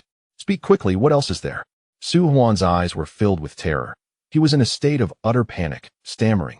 If you encounter anyone from the 3 cities, tell them he has made a discovery and to seek him out. What has he discovered? Zhao pressed. I don't know. Su Huan replied, his fear palpable. Zhao's brow tightened. What a useless fool. Is that all? Before Su Huan could respond, a deafening roar erupted as Zhao retracted the Fengyun Baojian. Su Huan let out a shriek, instantly bursting into fragments, vanishing into thin air. Shaking his head, Zhao remarked, He should not have lied. This is all there is. Useless, he is of no further value. The Lord likely does not wish to see any members of the Su family. It is best to eliminate him. This matter must be reported to the Lord. The relic of Jinqing City may be connected to the 3 ancient cities or to the traitors. This is beyond our capacity to resolve. Zhao continued. I will lead a team to seal off the Su family's relics, which are nearby. There must be others from the Su family who know the location. Additionally, there have been some unusual occurrences in the great wilderness. If the Lord can come, we shall prepare. If not, we must hold off the other factions and mobilize forces to the east. If that fails, we will directly suppress the great wilderness. The others nodded in agreement. Today, compared to the past, they all exhibited a newfound ruthlessness. Had it been before, they they would not have easily eradicated the Su family as they did today. Soon, news swiftly circulated back to the Silver Moon province. Before long, it reached the northern region, where Director Zhao had departed, leaving the area under the watch of the Bai Guang Sword at the Martial Guard base. Bai Guang Sword arrived quickly, but found no sign of Li Hao, her brow furrowing in concern. Now serving as the northern governor, she was tasked with quelling the northern rebellion. However, the more troublesome elements had already been personally dealt with by Li Hao, and with Silver Moon nearby, no one dared to stir turmoil in the north. It was a relatively comfortable position for her, but this was not what she sought. As she hesitated, contemplating whether to wait, a sudden tremor rippled through the void, and the heavens tore apart. In an instant, 6 figures emerged, and Li Hao could not discern their depths. However, the others exhibited a surge of energy. Bai Guang Sword's expression shifted as she realized these individuals had all stepped into the realm of sun and moon. How astonishingly swift. Even she had only just managed to enter this realm herself. Uncle Wu, Li Hao said with a slight smile, turning to Wu Hongshan, what brings you here today? He was noticeably more courteous to Wu Hongshan than usual. Before, the teacher had been constantly accompanying Wu Hongshan. The intentions behind this were clear to everyone. Yet it remained unspoken until the teacher's untimely demise. Now, Li Hao found it difficult to articulate his thoughts. However, granting the position of Northern Commander to Wu Hongshan symbolized a multitude of significances. Wu Hongshan, preoccupied with the newfound strength of several individuals, speculated that it was likely connected to the 5 elements path. Earlier, Li Hao had mentioned it once, and she promptly conveyed. News from the east indicates that the Su family has lost 3 mid-stage sun and moon practitioners, all slain. But this ties back to the ruins of Jinxing City.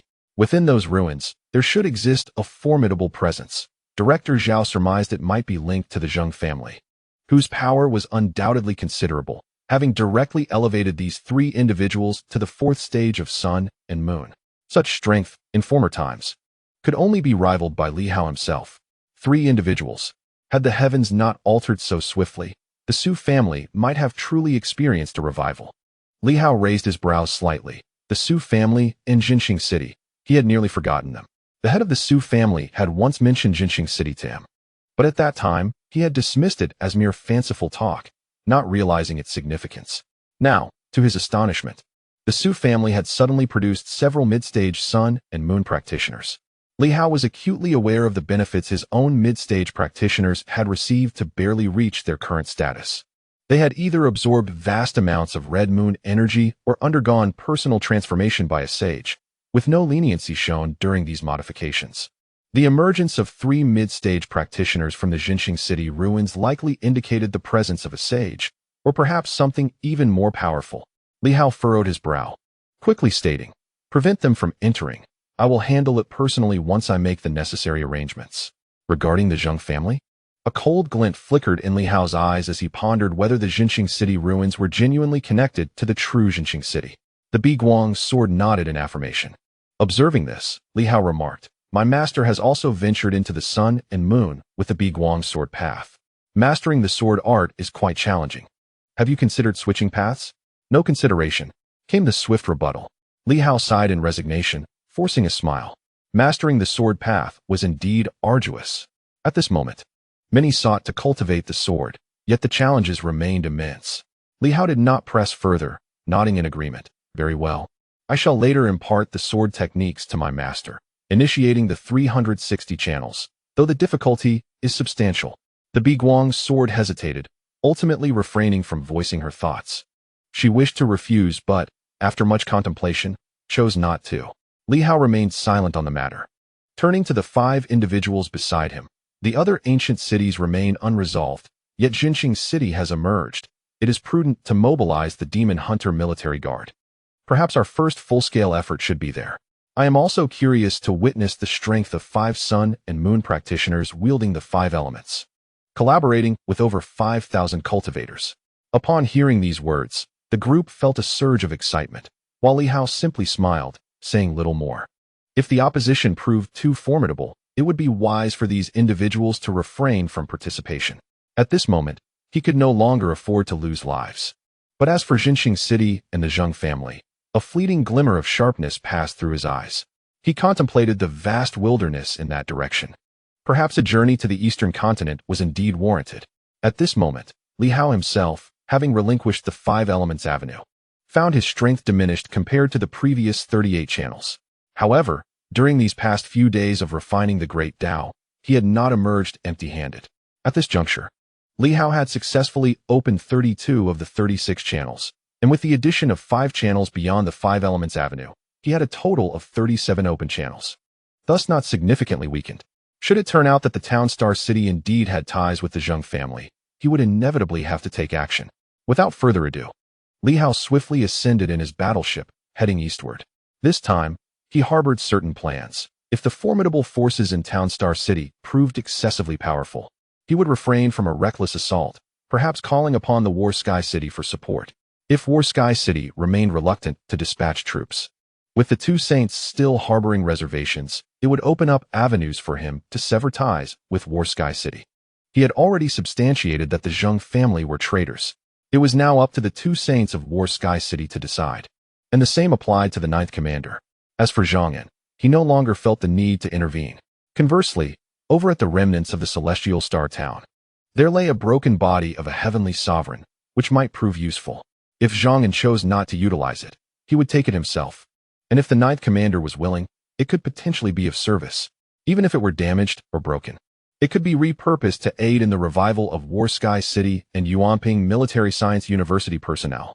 Chapter 346, each with their own calculations in the eastern continent. The entire celestial star faced external threats concentrated here. The Great Wilderness, the Su family. With the Su family's downfall, the underlying town Star City remained. This time, Li Hao had brought along an individual, Director Wang, who possessed greater insight into the new martial realm. Regrettably, Jiang Ying and her companions had all fallen silent. Had they been present, as descendants of town Star City, they would have provided deeper understanding of these matters. Previously, Li Hao had inquired, and they all claimed that town Star City had no presence here, nor any branches. The descendants of the emperor, the direct lineage, would hardly venture into a minor world. With an emperor stationed here, town Star City would not dare to approach. On the battleship, Director Wang further elucidated to Li Hao, it was highly improbable that town Star City would make an appearance here, as some of the elders and emperors from town Star City did not maintain amicable relations with the Sword Sovereign. Li Hao felt a flicker of confusion. Director Wang whispered, this pertains to an old matter. During the new martial era, town Star City comprised 13 families, including the Yang family. The ancestors of the Yang family met an untimely end, and the second ancestor sought the remains of the first alongside the human king, leading to significant discord with town Star City. Eventually, the Sword Sovereign eradicated the Yang family entirely. Li Hao was momentarily taken aback, surprised by this revelation. Director Wang continued, thus, while both town Star City and the Sword Sovereign were formidable allies of the human king, the Sword Sovereign maintained closer ties with other emperors outside of town Star City. Consequently, the relationship between the 2 factions was rather ordinary. The true members of town Star City, aside from those headstrong individuals from Yuanping Military Science University who followed Principal Fong to this locale, would not venture here recklessly. The same applied to 3 of the 8 major cities, which were merely lesser branches seeking to carve out a future in this place. Li Hao remarked, so, does this imply that the relics of town Star City must be false? Indeed, it is highly probable that they are indeed fabricated. Director Wang furrowed his brow slightly and remarked, before the collapse of the heavens and the earth, there was no Star Town. This relic of Star Town may have only emerged later. Was it not said that during that time, the world was sealed, rendering exit impossible? Yet, in recent years, the world has revived to some extent. If a formidable individual were to emerge, it is indeed possible, or perhaps the betrayer's avatar is not lacking in energy. Have you forgotten? Li Hao felt a stirring in his heart and nodded. If that is the case, this relic is likely constructed by the traitors. However, what significance lies in emerging from the ancient city to build a relic, a counterfeit Star Town? It remains unclear. Furthermore, this time, why did the adversary empower the Su family members to notify the 3 cities? Additionally, if they could deploy their own avatars, why not send them directly instead of relying on the Su family for communication? As for the possibility of not locating the 3 ancient cities, it is not impossible. The Zheng, Lu, and Zhou families' ancient cities are all quite hidden, yet if the adversary hails from the Zheng family, they should be able to find it. Why then? Is there a lack of success? Thoughts flickered through Li Hao's mind as he suppressed his musings. He would know upon arrival. In the province of Dingbian, at this moment. Following the slaughter of several Su family members, the Su family's control over the Dinghua army surrendered obediently. The military leaders dared not resist at all. The 800,000 Dinghua soldiers were encircled by 100,000 troops from the eastern governor's office, trembling in fear, devoid of any will to fight back. Warships traversed the void, and those eagerly awaiting the arrival of the radiant sword felt a sense of relief upon seeing Li Hao. Not only were they present, but several prominent figures from the eastern continent were also gathered.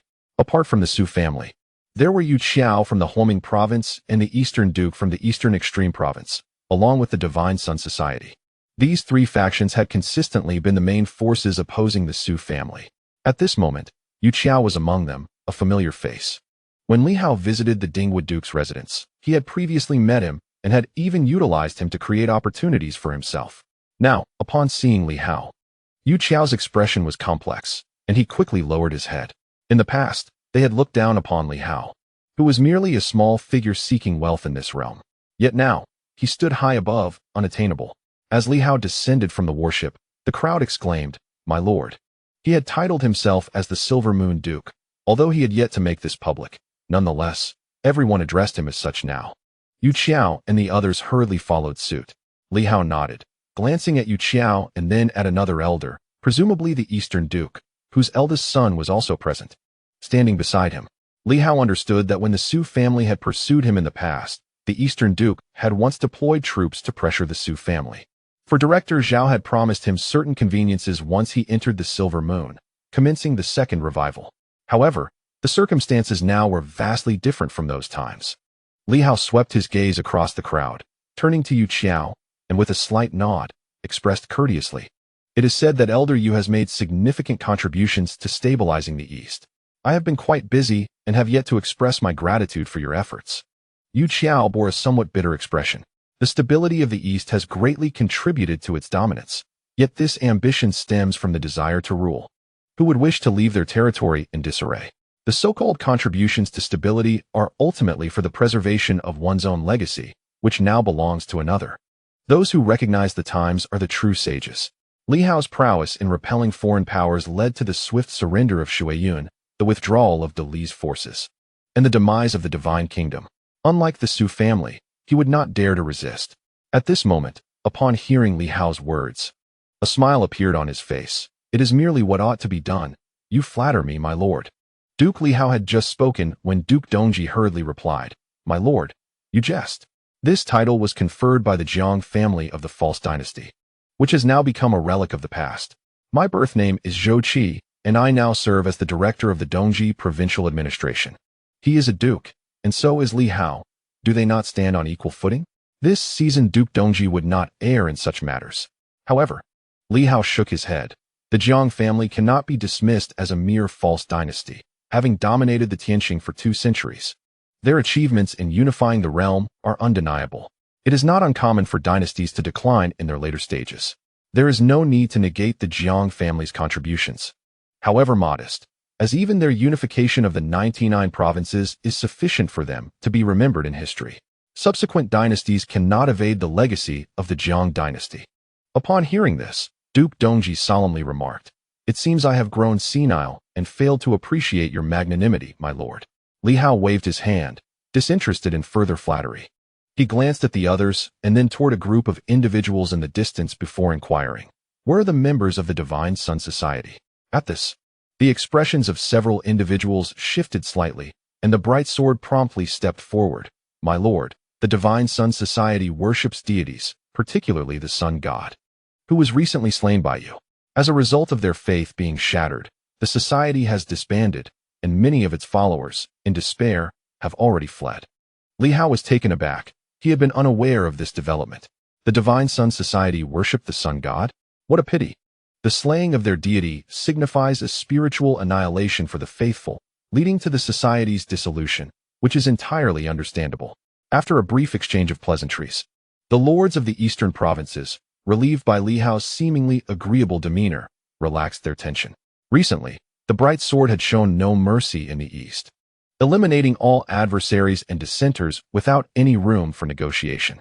Though they appeared to be gathered in harmony, there were still some individuals from various provinces who had not come, and who would never return. Zhao Shuguang's presence here was, in fact, to clean up the aftermath and swiftly arrange for the takeover of certain provinces. Otherwise, with the vastness of Tianqing, Zhao Shuguang would not remain here indefinitely. As everyone contemplated Li Hao's accommodating nature, he maintained his smile and softly remarked, "Governor Hu, now that the Divine Sun Society has collapsed, handling the common followers should suffice. However, the leaders of the society, being of higher rank, may seek refuge in the Western Divine Kingdom. Dispatch people to pursue them, leaving no one to escape the Eastern continent." Understood. The bright sword responded swiftly. Upon hearing this, the others broke into a cold sweat. The leaders of the Divine Sun Society were likely in grave trouble. At this moment, Li Hao regarded the sects with sternness. Fully aware of the potential dangers they posed, he simply inquired, glancing towards Director Zhao, "Has the location been confirmed?" "Yes." Director Zhao quickly nodded, gesturing towards the distance. "It lies ahead. The entrance is rather peculiar, situated beneath a grand tree that seems on the verge of sentience. This might be the only plant in this era that is nearing such a transformation. While there are numerous mystical plants, most are relics of the past." Li Hao had encountered many modern beasts of magic, yet he had never seen a contemporary mystical plant. At this moment, Li Hao felt a surge of curiosity. A sentient plant? How intriguing. The transformation of a mystical plant requires immense energy and spans considerable time. Unless the plant is continuously infused with energy, it is improbable for it to achieve such a state in a short period. The resurgence had only occurred a mere 20 years ago, while it is conceivable for magical beasts to emerge within 2 decades. The appearance of a mystical plant is exceedingly rare. Director Zhao nodded in agreement. "I too find it surprising. This indicates that this relic, much like the traitor, is not lacking in energy. It has never been deficient from the outset." Li Hao furrowed his brow slightly, nodding in acknowledgement. The abundance of energy was not promising news. "Let us proceed and take a closer look." Without further ado, he gathered everyone, and soon, the warship ascended, heading towards a distant mountain where the tree stood. As Li Hao approached, he immediately sensed a distinct aura. Here, the energy was rich. Typically, the vicinity of relics is characterized by weak energy, absorbed by the entities within. A rich atmosphere suggests that the beings inside do not draw energy from the surroundings. A towering pine tree stood there, vibrant and lush, seemingly unaffected by the winter season. As if sensing an imminent threat, the tree trembled slightly. Director Zhao quickly stated, "The entrance is within the trunk." "We learned of the relic's location through certain contacts from the Su family." Li Hao nodded, sensing a palpable force of the void, confirming the existence of the relic. Yet he could not ascertain the strength of the beings inside, nor could he recklessly invade their domain. As he pondered how to discern the truth, the grand tree trembled once more, its trunk becoming somewhat translucent, and soon, a vague visage emerged. Li Hao's gaze shifted. He sensed a foreign mental force, not originating from the tree itself, indicating that this was not the tree, but rather someone's mental energy affixed to it. A denizen of the relic? At that moment, a face materialized on the tree, transmitting a mental wave. "Are you the heir of the Jian of the Li family?" Li Hao's eyes flickered. "I am Li Hao. Might I inquire if you are a formidable presence from the ancient civilization's stronghold in the Star Town?" "Indeed," the ethereal visage responded. "There has been a misunderstanding. I had previous dealings with the Su family and was aware of their losses at the hands of many strong foes. Consequently, I felt compelled to elevate my own status, which seems to have inadvertently caused some trouble. It appears I have secluded myself for too long and may have misconstrued certain matters." The other party seemed to be aware that Li Hao was there to cause trouble, yet they remained courteous. Fortunately, no significant error had occurred. Since the young friend is a descendant of the Sword Sovereign, we can consider ourselves as kin. Li Hao smiled and interjected, "These matters are trifles. As a junior now in charge of Tianqing, I hold great respect for the esteemed seniors of Xinwu. Beside me is Director Wang Yi of the Wartian City Guard. If any misunderstandings have arisen, they can be easily resolved. Many esteemed seniors of Xinwu are willing to assist me in establishing a peaceful world. The place where the senior resides is called Jinxing City, an ancient holy site. Initially, I did not intend to intrude upon the senior, but Director Wang insisted that Silver Moon lacks Jinxing City, which left me somewhat perplexed. If the senior is willing, Could you enlighten me on this matter? Li Hao displayed a hint of confusion. I am quite familiar with Jinxing City and some descendants of the imperial sovereigns, such as Zhang An and Li Shengzhong. Yet I have never heard of Jinxing City in Silver Moon, which adds to my bewilderment. The face among the branches expressed a sense of nostalgia. It is normal for them not to know these things. This place should be referred to as a branch of Jinxing City. In fact, it has existed for quite some time. Young friend, you must have some knowledge of Xinwu.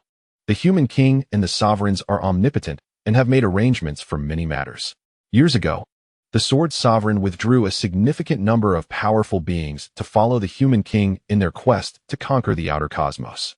However, the human king, concerned about the stability of the small worlds after the Sword Sovereign's departure, had early awareness of certain issues. The inhabitants of the Red Moon universe might be infiltrating the small worlds, attempting to use them against the main world. Thus, he discreetly informed the imperial sovereign of Jinxing, urging Jinxing City to allocate personnel to establish a branch there to prepare for unforeseen circumstances. What was unforeseen, however, was that the opposing force directly severed the star gates, shattering the grand formations of the 8 main cities and devastating numerous mines, causing the entire Silver Moon realm to plunge into silence. Consequently, the Jinxing City branch lost its intended function. Li Hao raised an eyebrow. A contingency plan left by the human king? Is that true? Of course, it was mostly false, with just a fragment of truth. Even if the human king had indeed left a backup plan, would it involve this group? Li Hao did not concern himself with the veracity and continued. May I boldly inquire about your esteemed identity? The original Jinxing City was under the command of Vice Captain Yu Hai of the Shun family S-Guard. Li Hao raised an eyebrow once more. This name was indeed well known. He glanced at Director Wang, who appeared somewhat embarrassed, and quickly communicated. It is difficult to say. We are unfamiliar with the sacred site of Jinxing City. This is merely a small world, not the main realm. Although the Shun family is not the strongest among the 12 families of Jinxing City, it is one of the most respected, having initiated the era of Xinwu alongside the elder of the Qin family. Each family indeed has its own guard, and the vice captain of the guard must be formidable, at least at the level of a saint. As for Yu Hai, I cannot say, as I am merely the director of the Wartian City Guard. Li Hao nodded slightly. Before he could speak again, the ethereal figure added, this time, I have elevated the strength of a few members of the Su family to convey an important message to the 3 families of Jinxing. Unfortunately, a misunderstanding has occurred. Since that is the case, as a descendant of the Li family, I shall inform you so that you may relay the message. Li Hao had yet to voice his thoughts when the other party, with an air of urgency and helplessness, proactively spoke. Young friend, I implore you to take this matter seriously and ensure it reaches the 3 families of Jinxing. The forces of the Red Moon have already intruded into this realm. Near the Star Gate, there is a seal containing a top-tier powerhouse from the Red Moon cosmos, quite possibly an emperor. This is the first point. Secondly, the influence of the Red Moon has permeated the 8 major cities, where there are individuals who have betrayed the new martial alliance. Caution is imperative. Thirdly, the branch of Jinxing City has not fallen completely silent. For years, we have tirelessly sought an artifact to combat the might of the Red Moon cosmos. The figure sighed. And just recently, we have found it. Found it. Li Hao was taken aback, as this aligned with the intelligence previously gathered from the Su family. What have you discovered? Where did you find it? Are we to believe it was located here after 100,000 years of searching? Indeed, the figure quickly replied. We have uncovered the secret to countering the Red Moon Emperor. Li Hao's gaze shifted, intrigued. Might you share more, esteemed senior? It is not a matter of distrust. Young friend, it is simply that I cannot elaborate. However, if you are willing to relay this to the 3 families or other major cities, it would be best to gather a few individuals. If they convene, I shall reveal the information to them. Li Hao nodded, although a hint of confusion lingered. Are you not concerned that traitors may accompany them? That is of little consequence. Should they be tainted by the power of the Red Moon, I shall discern it. The figure assured him. The Su family has proven inefficient in their dealings. Since you are here, I trust you will prioritize the safety of the Silver Moon above all else. That Red Moon Emperor looms like a sword over us all. Should we fail to suppress him, our demise is assured. If the seal were to shatter completely, the slaughter that would ensue is beyond imagination. At that moment, Li Hao's mind raced through myriad thoughts. After a prolonged silence, he spoke slowly. Esteemed senior, it is said that the Zheng family may have betrayed the new martial alliance. What? The figure appeared taken aback, and in the next moment, He exclaimed, "Impossible. They are descendants of the Jinxing city, though a branch. They are nonetheless a family of emperors. How could they betray us unless influenced by the Red Moon Emperor? That cannot be." He seemed to struggle with disbelief. It is unthinkable. The bloodlines of the 8 families possess inherent resistance to the power of the Red Moon. They would not be easily infiltrated. If this were true, it would spell great trouble. Seemingly overwhelmed by this news, he spoke gravely after a long pause. "If this is indeed the case, we are in deep peril. To confront that emperor, we require the concerted effort of all 8 families." Li Hao nodded. "I, too, wish to deny it, yet the situation appears as such." The figure exhibited signs of internal conflict. This complicates matters greatly. However, even if betrayal has occurred, the heavens cannot accommodate the emergence of overly powerful beings at this moment. If you have a means to summon them to meet with me, I may be able to ascertain who has been compromised." Li Hao acknowledged, "I shall do my utmost. By the way, esteemed senior, are you the only one remaining in the ruins of Jinxing City? There are others, but they are all currently engaged in their tasks." "Not just one," Li Hao remarked. "Senior, the world is currently in turmoil, and energy is revitalizing. It is still possible to manifest a clone. If you are truly anxious, I fear that my words may not be trusted by the 8 great families. Perhaps it would be wiser for you to summon your clone and accompany me in seeking out the 8 great families. With your presence, they may find you more credible. Although we are unaware of your true identity, some of the powerful figures within the 8 great cities should certainly recognize you. This approach could also help us avoid unnecessary complications." The ethereal figure sighed. "That is not feasible. If it were possible, we would have already ventured out ourselves. Rather than involving the Su family." "Not feasible? Why?" Li Hao inquired, puzzled. The figure elucidated. "The current realm has been nearly entirely infiltrated by the Red Moon Emperor, including the newly manifested heavenly will.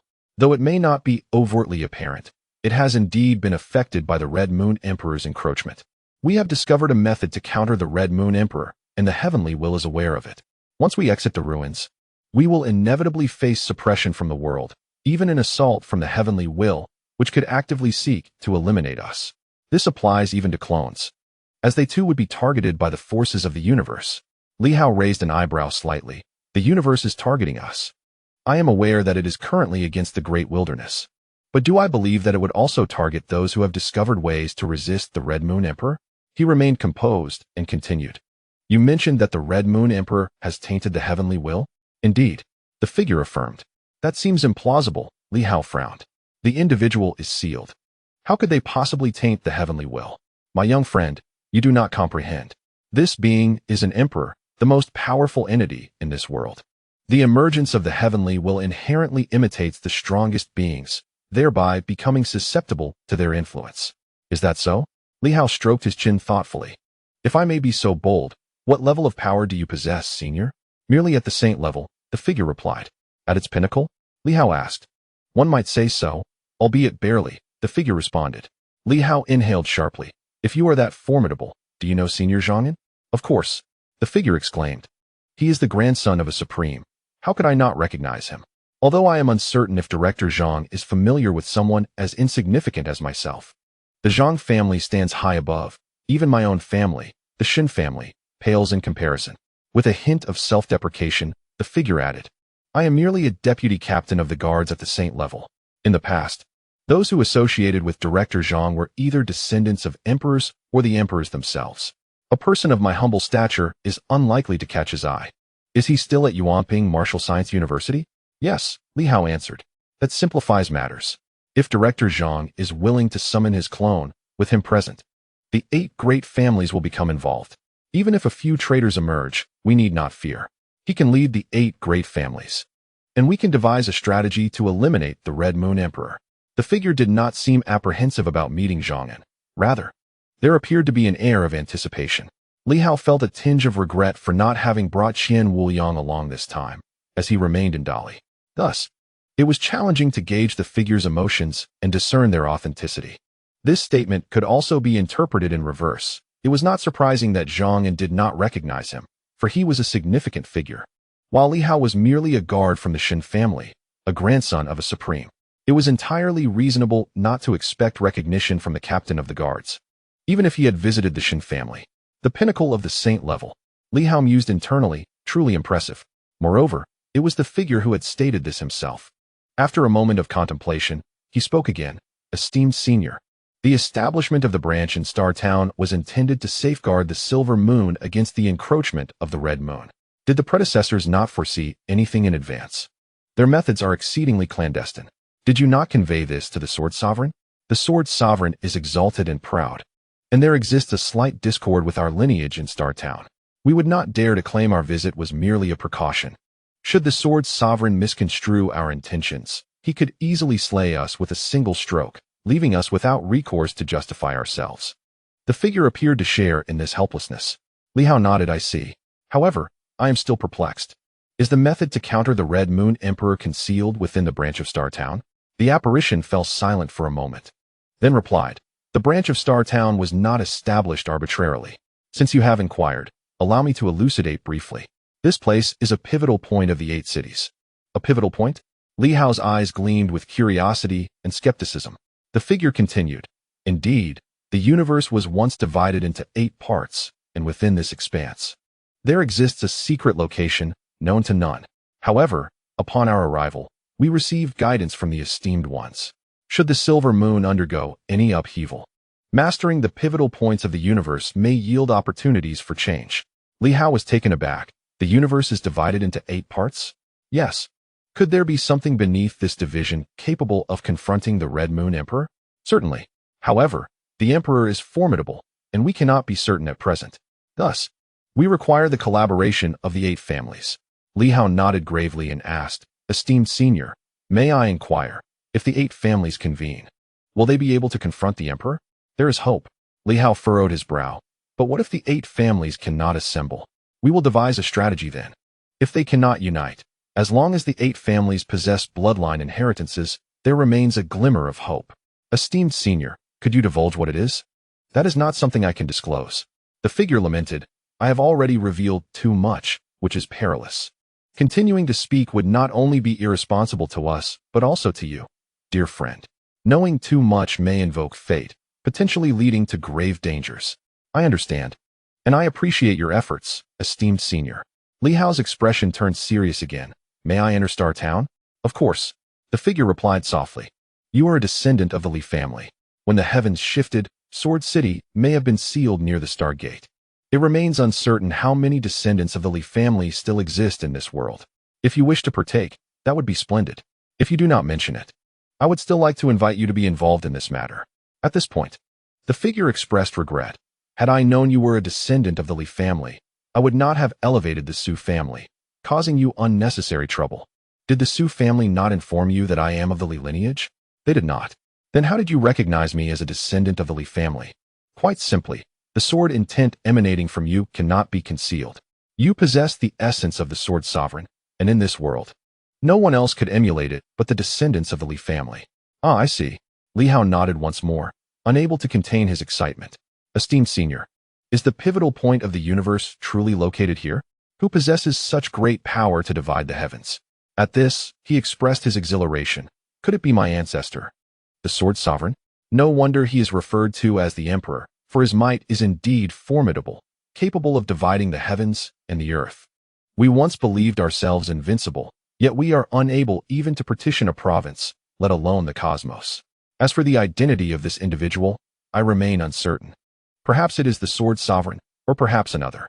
The distance between us is vast, rendering the truth beyond our grasp. Li Hao chuckled, revealing, I am aware. However, I shan't disclose that to you. Is this truly the point of division between heaven and earth? He pondered, recalling the Blood Emperor's act of dividing the cosmos. Yet, the purpose behind such a division eluded him.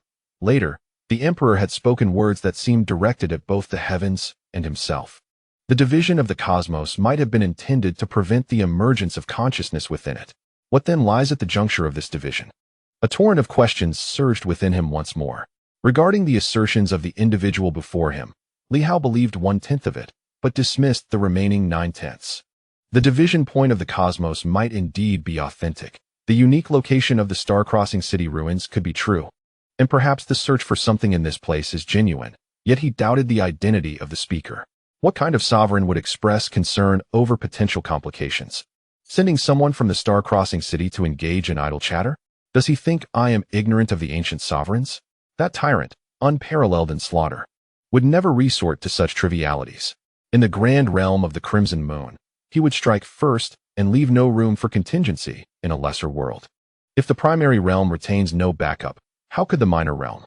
That is a figure who, even after my demise, would remain indifferent to the deluge of calamity. In the event of a failed expedition, all would be in vain. Should the campaign succeed, the Crimson Moon would surely perish. Would he concern himself with petty maneuvers at the rear? Would a sovereign truly leave room for contingencies? Li Hao believed not. Such a figure embarking on an expedition would possess a singular goal: to annihilate the enemy, who would engage in trivial matters while the enemy lay in wait. Even if their stronghold were to be raided, they would retaliate fiercely. Thus, when the other claimed it was a sovereign's arrangement, Li Hao dismissed it as nonsense. Yet, the fact that the other sought something here was indeed true. Reflecting on the Blood Emperor's division of the cosmos, Li Hao recalled that it had occurred shortly after the birth of the heavens. There should not have been many witnesses. How then did this individual come to know? From where did their knowledge originate? Li Hao had gleaned insights from the phrase war heaven. Could it be that the other had too? Moreover, concerning the division of the cosmos, Li Hao had inquired indirectly. No one seemed to possess knowledge, not even Director Wang, nor the Wang family, nor even the ancient turtle of War Heaven City. If that is the case, how could this person know? Can anyone else perceive the scenes within the phrase war heaven? Perhaps not. If so, aside from myself, and perhaps the Sword Sovereign, only one other might be aware. Li Hao mused. Who could it be? Destiny. Indeed, perhaps destiny knows. For even if it had not yet come into being at that time, the imprint of the cosmos remained. Consequently, should destiny later manifest, it ought to be aware of all these occurrences. Yet, destiny is but an unripe form of itself. Even if it possesses knowledge, how does this individual come to know? Is it connected to destiny? Li Hao pondered deeply, finding the situation rather intricate. At this moment, he struggled to discern the specifics. After some analysis, he contemplated whether this individual was aligned with the celestial intent. If so, did that imply a connection with the Zheng family as well? If that were the case, did this person, the Zheng family, and the celestial intent form a singular alliance? Their objective might indeed be to confront the formidable Red Moon Emperor, for he represented their greatest threat, a notion that equally applied to the celestial intent. The Red Moon Emperor sought to annihilate the minor worlds and launch a counteroffensive against the main world, while the Zheng family aimed to seize control of these minor realms, aspiring to become sovereigns of the universe and profit from the ensuing conflict between the two vast cosmoses. Conversely, the celestial intent's primary goal was mere survival, viewing the Emperor as a malignant tumor, one with the potential to eradicate the celestial intent. Hence, should the Zheng family intertwine with the celestial intent, such a scenario remained plausible.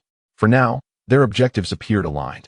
Additionally, the Zheng family's ambition included reviving the minor worlds, initiating a second resurgence, and allowing powerful beings to emerge, which, paradoxically, aligned with the celestial intent's own hopes for a second revival.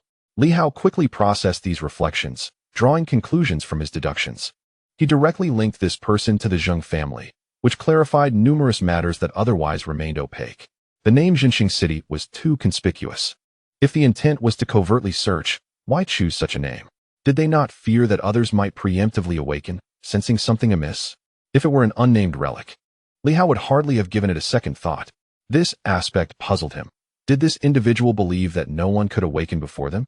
Or perhaps the name Jinxing City was chosen because the Zheng family indeed hailed from there, with this individual aiming to usurp the former position of Jinxing City, transitioning from a side branch to the main line. If the person before him belonged to the Zheng family, then the family head, Zheng Honyuan, had 3 sons. The eldest, Zheng Ku, had departed with the Sword Sovereign. The second son, Zheng Gong, had been slain by Li Hao, and the whereabouts of the youngest, Zheng Yu, remained unknown, as did Zheng Honyuan himself. Could the figure in question be Hong Chun, Zheng Honyuan's counterpart? Was this person at the peak of the Saint Realm? Perhaps they were Zheng Yu? Countless thoughts surged forth, leaving Li Hao feeling increasingly befuddled. Even at the peak of the Saint Realm, dealing with such an opponent would be no small feat. Li Hao exhaled deeply, and after a moment, he slowly inquired, "Is it true that the senior can only reside within this tree?" Alas, what a predicament! He realized the situation at hand. No wonder the Avatar could not emerge. As for whether the celestial intent was targeting him, it was uncertain. Why, then, did the other party refuse to come forth? How peculiar. Creating an avatar, even one with merely the combat prowess of 1,000 warriors, was not solely for the purpose of destruction. It could serve merely to reconnect with the three ancient cities. As the influx of information left Li Hao feeling dizzy, he quickly dismissed the distractions, clinging to his singular thought. No matter the complexities, it would be wiser to emulate the ancient kings and eliminate the adversary decisively. Death would resolve all. However, such combat prowess at the peak of the Saint Realm might still be underestimated. If it were indeed a monarch, would he dare to confront them head-on? Surveying his surroundings, he noted that this location was the very heart of the East, while the great wilderness lay on its periphery. Among the wilderness beasts, some possessed saint-level existence. Moreover, in this realm of mortals, there exists a possibility of annihilating the savage beasts, confronting the vast wilderness, and rejuvenating the cosmos. If this individual is indeed allied with the realm of mortals, he pondered. The ethereal figure gently inquired, "Would you care to join me for a moment? I apologize for the delay outside, but I find myself unable to advance." Li Hao contemplated briefly before shaking his head. "Not at the moment, esteemed elder. The secrets here are too profound. I fear I may inadvertently disturb you. How about this? I shall assist you in locating individuals from the 8 ancient cities. If they can contend with the Emperor of the Red Moon, it would be most advantageous." Upon mentioning this, he added, "Elder, are you familiar with the vast wilderness? It is a realm inhabited by a horde of savage beasts, poised to invade the cosmos, and they are not far from here, ready to strike at any moment. This has been a source of great concern for me recently. The ruins of Star Town are located here. Should the enemy invade and engulf the ruins, would you be able to intervene and confront these savage beasts?" Upon hearing this, the ethereal figure pondered for a moment before responding. "So the chaos envelopes? That presents an opportunity. Chaos can obscure the heavenly secrets, but has chaos truly reached this place? I may have underestimated these savage beasts. It seems few remain from those days, yet they have managed to endure until now. That's reassuring. I was worried about the impending invasion of the savage beasts and our inability to resist." Li Hao sighed, internally cursing. Was it not said that the will of heaven was against him? If that were the case, should chaos invade and obliterate the heavenly will? Was he not aware of the situation? He understood. Then why do you not simply stand by as the heavenly will is extinguished by chaos? Yet you readily agree to assist? Does this fellow think me lacking in insight? Does he presume that I, Li Hao, am a simpleton who comprehends nothing of the heavenly will or the intricacies of chaos? Regardless, I shall not intrude upon the elder any longer. Li Hao turned to the others. "Do not linger here. It is all a misunderstanding, and we must not disturb the elder's tranquility." With that, he expressed his apologies. "I sincerely regret the matters concerning the Su family. Had I known you were the guardian of the Silver Moon, this misunderstanding could have been avoided. It is of no consequence. The Su family is greedy and not virtuous. I am merely helpless, unable to leave this place. Compelled to contact various locales through the Su family. To hell with it. Merely a contact. Must one elevate individuals to the 4th layer of sun and moon? What a jest."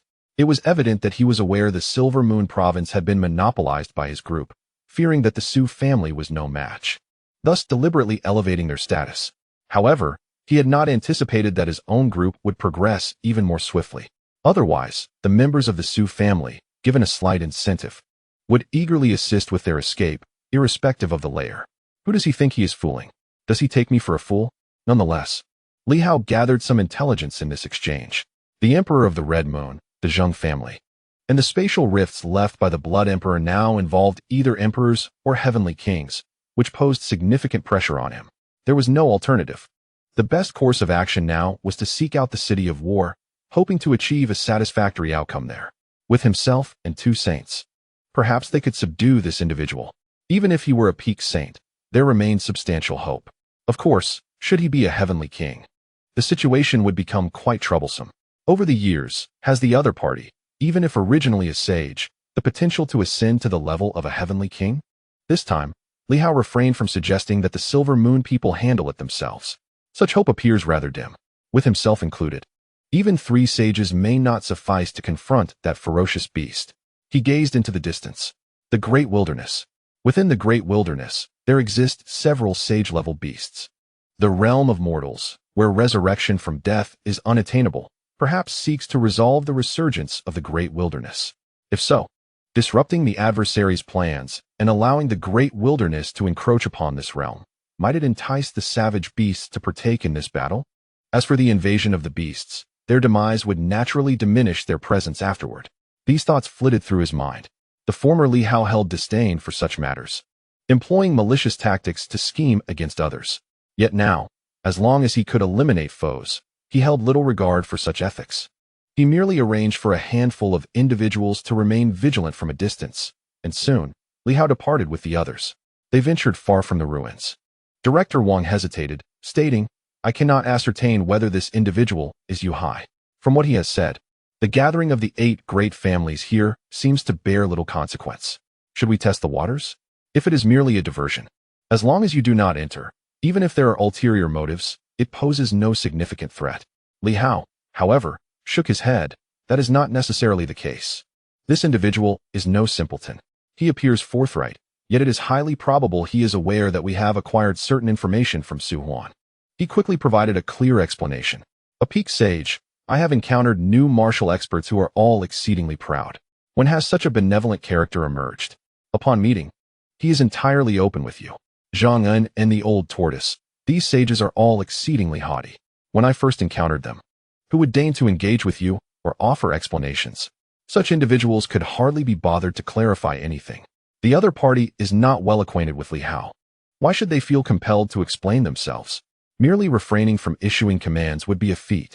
On that day, the vice commander of the Celestial Star Army, Sun Xian, also a sage, treated Li Hao with indifference, disregarding him entirely, even when Li Hao wielded the Starry Sky Sword. This embodies the nature of new martial sages. This has been Li Hao's established impression. Even after becoming familiar with the old tortoise, General Huai, and Zhang An, although they would engage, they would not delve into any profound secrets, and this remains true even now. Yet this individual, upon arrival, unveils grand secrets, divulging strategies against the Red Moon Emperor. Truly, he holds Li Hao in high regard. Director Wang was momentarily taken aback. He was accustomed to such treatment and felt that Li Hao warranted such respect. However, upon deeper reflection, it became clear, if one were unfamiliar with Li Hao, a sage and the captain of the Emperor's Guard, what merit is there in being so courteous? Do you imply he harbors issues? Li Hao nodded affirmatively. Indeed, it is evident that he is riddled with problems. You may not take it to heart, but in my eyes, this individual is fraught with flaws. He chuckled. Nevertheless, let us set aside this matter. Director Wang, do you believe that during my visit to Battle Heaven City, I might secure the support of 2 sages? Upon hearing this, Director Wang's expression shifted subtly. After much contemplation, I concluded that there is great hope. I shall endeavor to articulate my thoughts, for I am certain that the Zheng family harbors issues. Thus, their downfall would be advantageous for us. However, they remain unaware of the situation, so it is imperative that I elucidate the circumstances. Presently, with the celestial sword shattered and the prospects of the Star Gate opening dwindling, it seems that only you can traverse the cosmic pathways to unlock the Star Gate and emerge from the Silver Moon. I believe that the forces of War Heaven City have no reason not to support you. Director Wang chuckled amiably. Had it been earlier, the 2 saints might not have intervened, but with the revelations regarding the Zheng family, their involvement is hardly a matter of consequence. Moreover, General Jiao is also present. After all, we are one family. Though General Jiao has lost his corporeal form, if we were to lend him that broken body, he would still possess the combat prowess of a saint. Li Hao smiled. However, I currently possess no evidence or basis to confront this individual. Director Wang responded cheerfully. Evidence is unnecessary. Consider this. Jinxing City. Any place bold enough to bear such a name must be problematic. Even if it were genuinely established by Jinxing City, it still wouldn't suffice. There is but one Jinxing City. If this locale is masquerading as Jinxing City, it must be subdued first.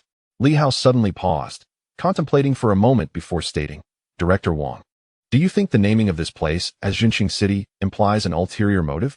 Upon hearing it, everyone would instinctively deem it a fabrication. For the new martial artists, a counterfeit Jinxing City must be dealt with. If someone were to confront him, he might retaliate. Director Wang was also taken aback. A ruse? Indeed. Li Hao nodded thoughtfully. It is indeed a ruse. Director Wang's expression shifted slightly. Are you suggesting that this person might be even stronger than a saint? Otherwise, if someone were to challenge him, it could very well be a saint. Precisely, Li Hao affirmed again. Furthermore, the commotion is considerable, and the 9 divisions are aware of this place. Everyone knows that the relics of the Eastern Su family are referred to as Jinxing City, and even the legendary techniques of Jinxing City have been disseminated. The 9 divisions have acquired their knowledge from the Su family. This person is indeed familiar with the Jinxing techniques, and the existence of Jinxing City is common knowledge. Do you not think the opponent is formidable? Director Wang nodded repeatedly. I understand. I shall convey this to them. Li Hao grinned. Very well. Let us proceed to War Heaven City together. If we can persuade several formidable individuals this time, a profound camaraderie will be forged between War Heaven and Tianqing. May this friendship endure through the ages. Director Wang pondered the implication of those words and smiled. As for the likelihood of their agreement, he felt it was quite high. General Jiao remained silent, while General Huai, possessing a keen sense of timing, inherited the quintessential nature of his ancestor's companion emperor.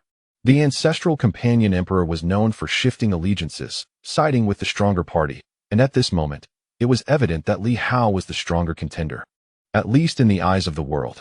Moreover, the Turtle Guardian, under the circumstances of his agreement and General Jiao's concession, could not refuse, as he was, after all, a divine weapon, fundamentally serving the human race of War Heaven City. As for whether Jinxing City truly posed a threat, that remained to be seen. It was best to subdue it first.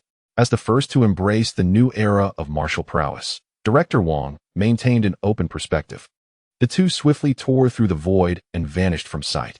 At that moment, atop the mountain, a shadow once again flickered on the pine tree, as if sensing something.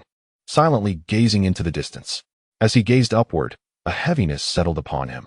The heavens and the earth had grown increasingly intricate. Stepping outside at this moment required caution, lest the seals be forcibly breached. What had transpired before? Zheng was likely deceased. Who could have perpetrated such an act? Was it Li Hao and his companions? Yet, could they truly vanquish a sage? Countless thoughts swirled within his mind. What choice would Li Hao make? Chapter 347. Reaching Consensus, Zhantian City. This was the first relic Li Hao had entered, and it had become the one he was most familiar with, where he had even assumed the role of a mentor. The revival of many within this city was largely connected to Li Hao. Today, he stepped into its realm once more. The city's guardians, the Zhantian army, were no longer the 9th Division led by the 9th Commander, but had been replaced by other units of the Zhantian army, indicating that yet another group had awakened. Upon seeing Li Hao, though they were not intimately acquainted, they recognized him as the commander and saluted him with the customary respect. Li Hao did not enter the city nor engage in conversation with General Huai. He merely acknowledged them with a greeting and turned to the city gate. At the gate, a new captain of the Silver Brigade had taken command. Curiosity sparked within him as he wondered about Li Hao, who stood motionless at the gate, lost in contemplation. Indeed, Li Hao was absorbed in the profound essence of the two characters, Zhantian. This time, he did not draw blood or delve deeper into the mysteries within. He simply savored the resonance of those two words. Zhantian. It was said that the Blood Emperor was the reincarnation of Zhantian City, one of the 4 ancient emperors. However, the Blood Emperor did not acknowledge this connection, asserting his own identity as the Blood Emperor alone. Thus, within this city, the two characters were bestowed upon him, reflecting a hope that Zhantian City would inherit his aspirations, revealing its significance to him. The Blood Emperor was the formidable figure who divided the cosmos into 8 parts and then unified them once more. In the relic of Jinxing City, the one residing in the sea claimed to have discovered the point of division within the cosmos, which may indeed hold truth. Yet, what had he left behind on that day? Li Hao fell into deep contemplation. In the fleeting images from that day, he had not discerned much. He remained uncertain if the Blood Emperor had left any artifacts. However, he was aware that the characters Zhantian were inscribed by the Blood Emperor himself, infused with emotion. Perhaps these two characters were a treasure for Li Hao. If the Blood Emperor had indeed imparted some means, could it be related to these two words? In the distance, Director Wang was conversing with General Huai. Soon after, the two ascended into the air, heading towards the city. In no time, the city lord's residence gathered a number of individuals. The Old Turtle, General Huai, the 9th Division Commander Li Daozong, the recently revived 8th Division Commander, and Zhang Liang. who had recently been promoted to the position of director within the logistics department, now clad in golden armor. Zhang City retained only the reserve guard, numbering a staggering 100,000. It was said that the commander of the guard was still present, having even reached the level of a sage, yet had yet to make an appearance, possibly still in the process of revival. Thus, Zhang City remained in a state of normalcy, with scarce reserves of energy. After 100,000 years, it is exceedingly difficult for the sages to revive solely relying on the restorative energies of nature. At this moment, Director Wang succinctly outlined the situation, omitting any mention of the relics of Star Town, and instead focused on the affairs within the boundless city. Once he finished, the old tortoise expressed a grave concern. The three sages of Boundless City have fully revived. From this perspective, regardless of whether there is direct evidence of rebellion, it is evident that the Zheng family faces significant issues.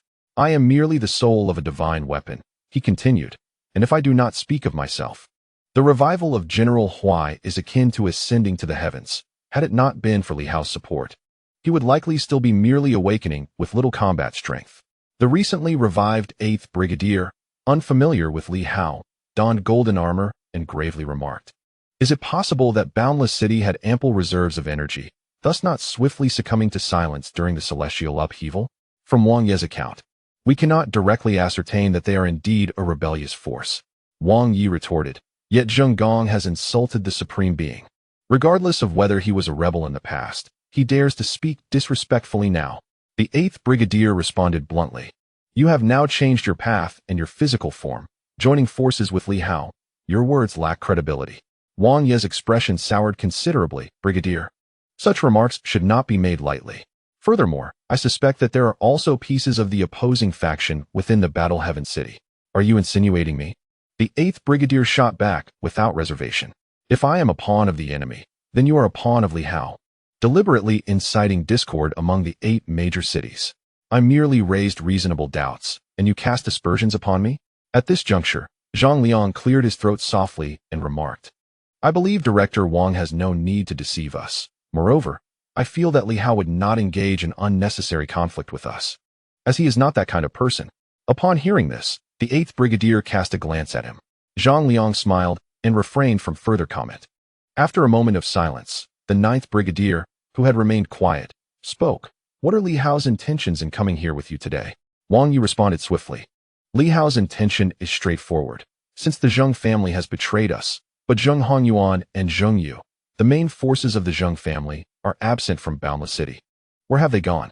This suggests that there is at least one ancient city remaining, where the rebels hope for us to join forces and either eliminate or weaken the opposition." Wang Yi continued, "The enemy has never been silent.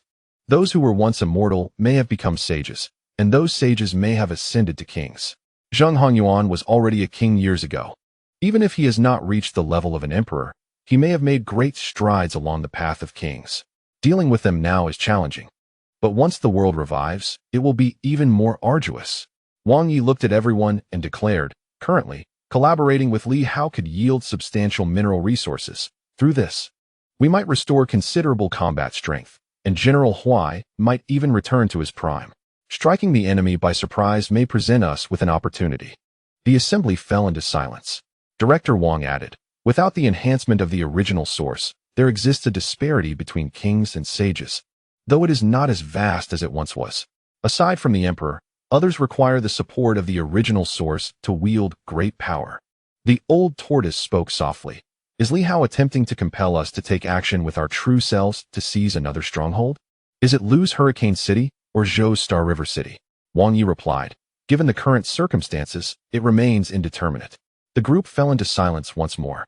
After a moment of contemplation, Captain Zhou remarked, "What if we refuse?" Director Wang glanced at everyone and replied, "There is no significant consequence. However, a substantial rift would emerge between us and the Silver Moon people. I do not believe Li Hao would turn against us. I understand him well enough to know he would not act in such a manner. Nevertheless, thereafter, there may be little distinction between Zhang City and the other strongholds." Captain Ba coldly interjected, "Do the new martial artists still require their support?" Wang Yi retorted sharply, "You have just awakened and know nothing. If you are ignorant, it is best to remain silent. Is Boundless City not formidable? What became of the 3 fully realized saints? He continued, new martial artists are one entity, you are another, and we are yet another. If you cling to the delusion of new martials' invincibility, perhaps you should return to your slumber. Captain Ba was rendered speechless by the rebuttal, scoffing softly and ceasing to speak. Wang Yi also snorted, I shall investigate you later. Captain Ba coldly responded, you lack the qualifications to scrutinize me. Director Wang was equally forthright. Captain Jiao is in charge of the reserve guard army. I will have him investigate you. Captain Ba dismissed him, choosing not to respond further. The two saints exchanged glances, lost in contemplation. General Huai, possessing an ethereal aura, stroked his beard and spoke slowly. The times have changed. And Li Hao is indeed a ruler of this new era. We have consistently collaborated with Zhang City, and he is still the commander of the 11th Division. A position I recommended for him.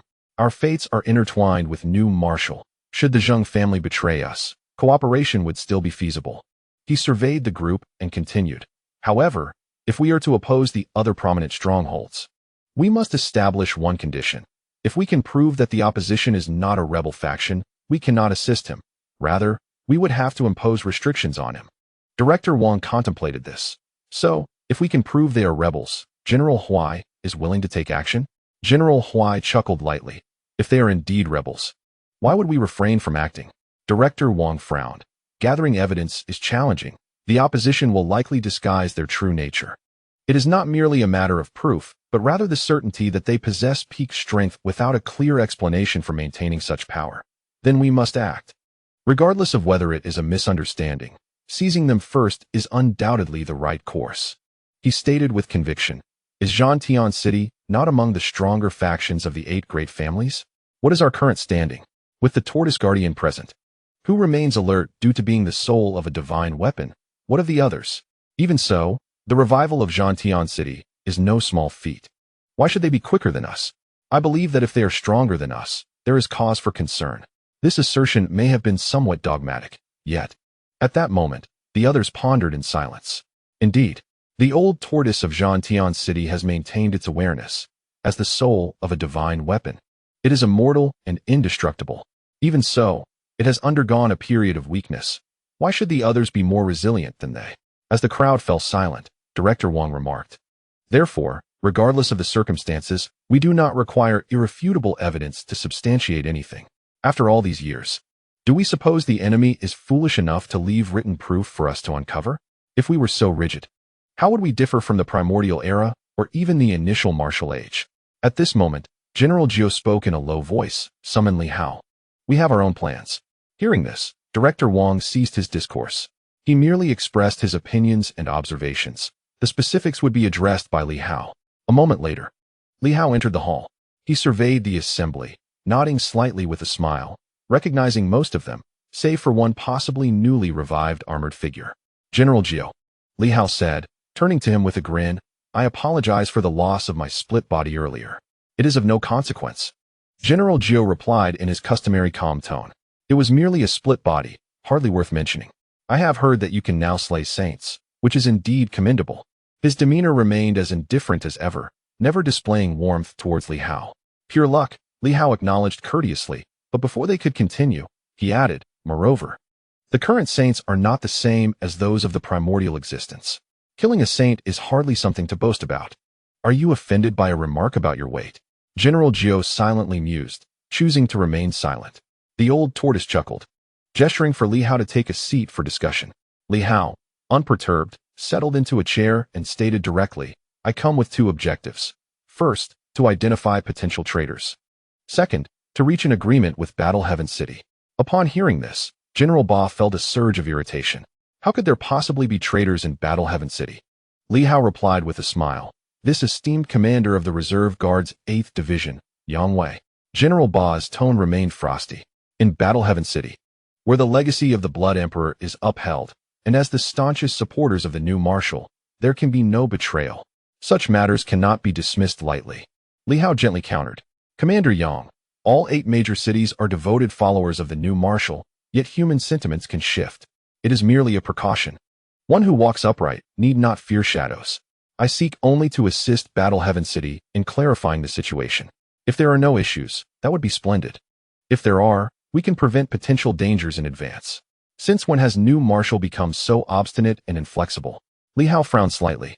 From my readings and what others have said, the new marshal is characterized by its boldness, determination, and willingness to fight and strive.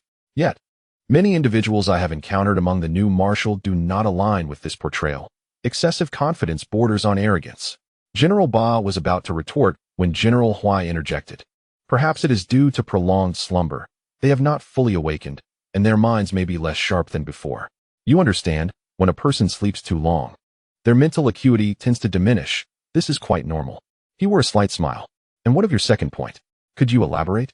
Li Hao grinned. General Huai, your wisdom is commendable, as expected of a guardian. Regarding collaboration with Battle Heaven City, the proposition is rather straightforward. They assist me in dealing with certain formidable adversaries. It is that simple. I shall exert every effort to assist you all in reviving, restoring you to the pinnacle of your combat prowess. Should you wish to embark upon a new path, I will wholeheartedly support you. In truth, this is a mutually beneficial endeavor, not a matter of one party taking advantage of the other. I have adhered to this principle from the very beginning. After a moment of contemplation, Commander Zhao stated directly, we are restricted in our movements outside, yet it seems you can take our true forms beyond. Our actions will be subject to certain limitations imposed by you, but we desire relative freedom. Li Hao chuckled. Does Commander Zhao have old friends outside he wishes to meet? Commander Zhao regarded him with a cold stare. The way he referenced old friends was rather enigmatic. Realizing the gravity of the situation, Li Hao shook his head in resignation. This individual was not one for jest, perpetually frosty in demeanor. Of course, he nodded in agreement. Commander Zhao continued, under circumstances that are unclear, we can only resort to killing, ceaselessly. Very well.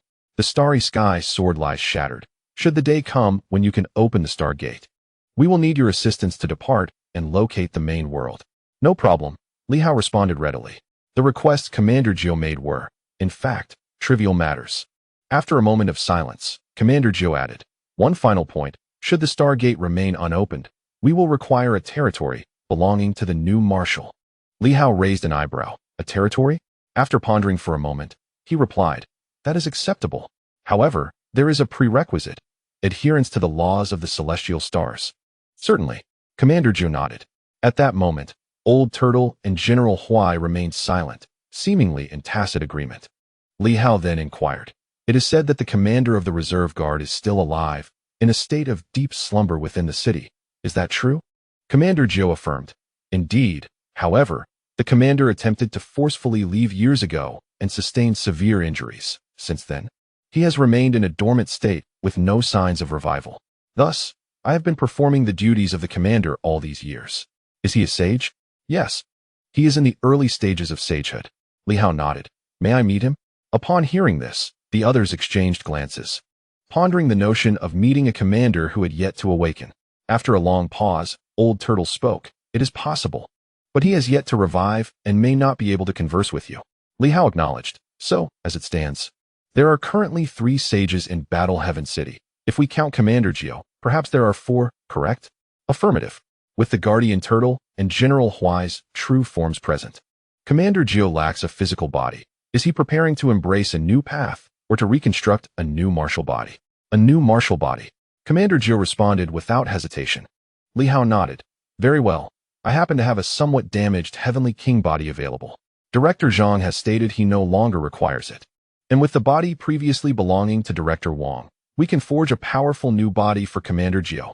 Upon hearing this, the others fell silent. They were aware of Zhang An's quasi-Heavenly King body. Did he no longer want it? Was it his decision to forego it, or did Li Hao believe it unnecessary? Seeing their silence, Li Hao smiled. It is not that I insist on taking it. Director Zhang himself said he no longer needed it. He mentioned his intention to return to Yuanping Martial Science University and would not make use of that body. Commander Zhao did not decline, nodding in agreement. That is acceptable. There was no excessive formality between the two parties. Such niceties were deemed unnecessary. Li Hao, upon witnessing the situation, revealed a smile and suddenly declared, I have a rather delicate request. I wonder if you all might acquiesce. Upon hearing this, the crowd grew somewhat solemn. The ancient tortoise, appearing wise beyond its years, intoned gravely, this is rather inappropriate. Li Hao had yet to speak. The 8th Division commander, unfamiliar with Li Hao, was utterly bewildered. just moments ago. The discussions had flowed smoothly, yet now, the atmosphere had shifted dramatically. Li Hao softly inquired, "May I borrow it?" General Huai responded with gravity. "This is the essence of Zhang City. Its very soul." Li Hao nodded. "I understand. But everything we do is aimed at vanquishing our foes, is it not?" The two guardians fell into silence. The 9th Division commander, equally serious, asked, "Can you truly take it?" "Not certain, but it is worth a try," Li Hao replied. Director Wang seemed to grasp the gravity of the situation, visibly tense, for this was the foundation of Zhang City, the source of its might. Li Hao rolled his eyes in exasperation. Is Zhang City even functional? Can it yield any insights? Upon uttering these words, the group fell silent. The 8th Division commander could not contain himself, exclaiming, "What are you all discussing?" The ancient tortoise gently clarified, "Governor Li wishes to borrow the 2 characters of Zhang. How can that be allowed?" The moment those words were spoken, the 8th Division commander was incensed. That is the Emperor's own inscription, the very essence that governs Zhang's fortune. Li Hao calmly stated, "I seek only a temporary loan. This was bestowed by the Blood Emperor and may pertain to certain matters. Once these troubles are resolved, I shall naturally return it." "That is still unacceptable." Li Hao chuckled softly. "Why must you be so resolute, Commander? It is merely a loan. Indeed, the minority must yield to the majority. This is a tradition of Zhang City. Here present, aside from the 8th Division commander, is there anyone else who would refuse? If more than half oppose, I shall not pursue this.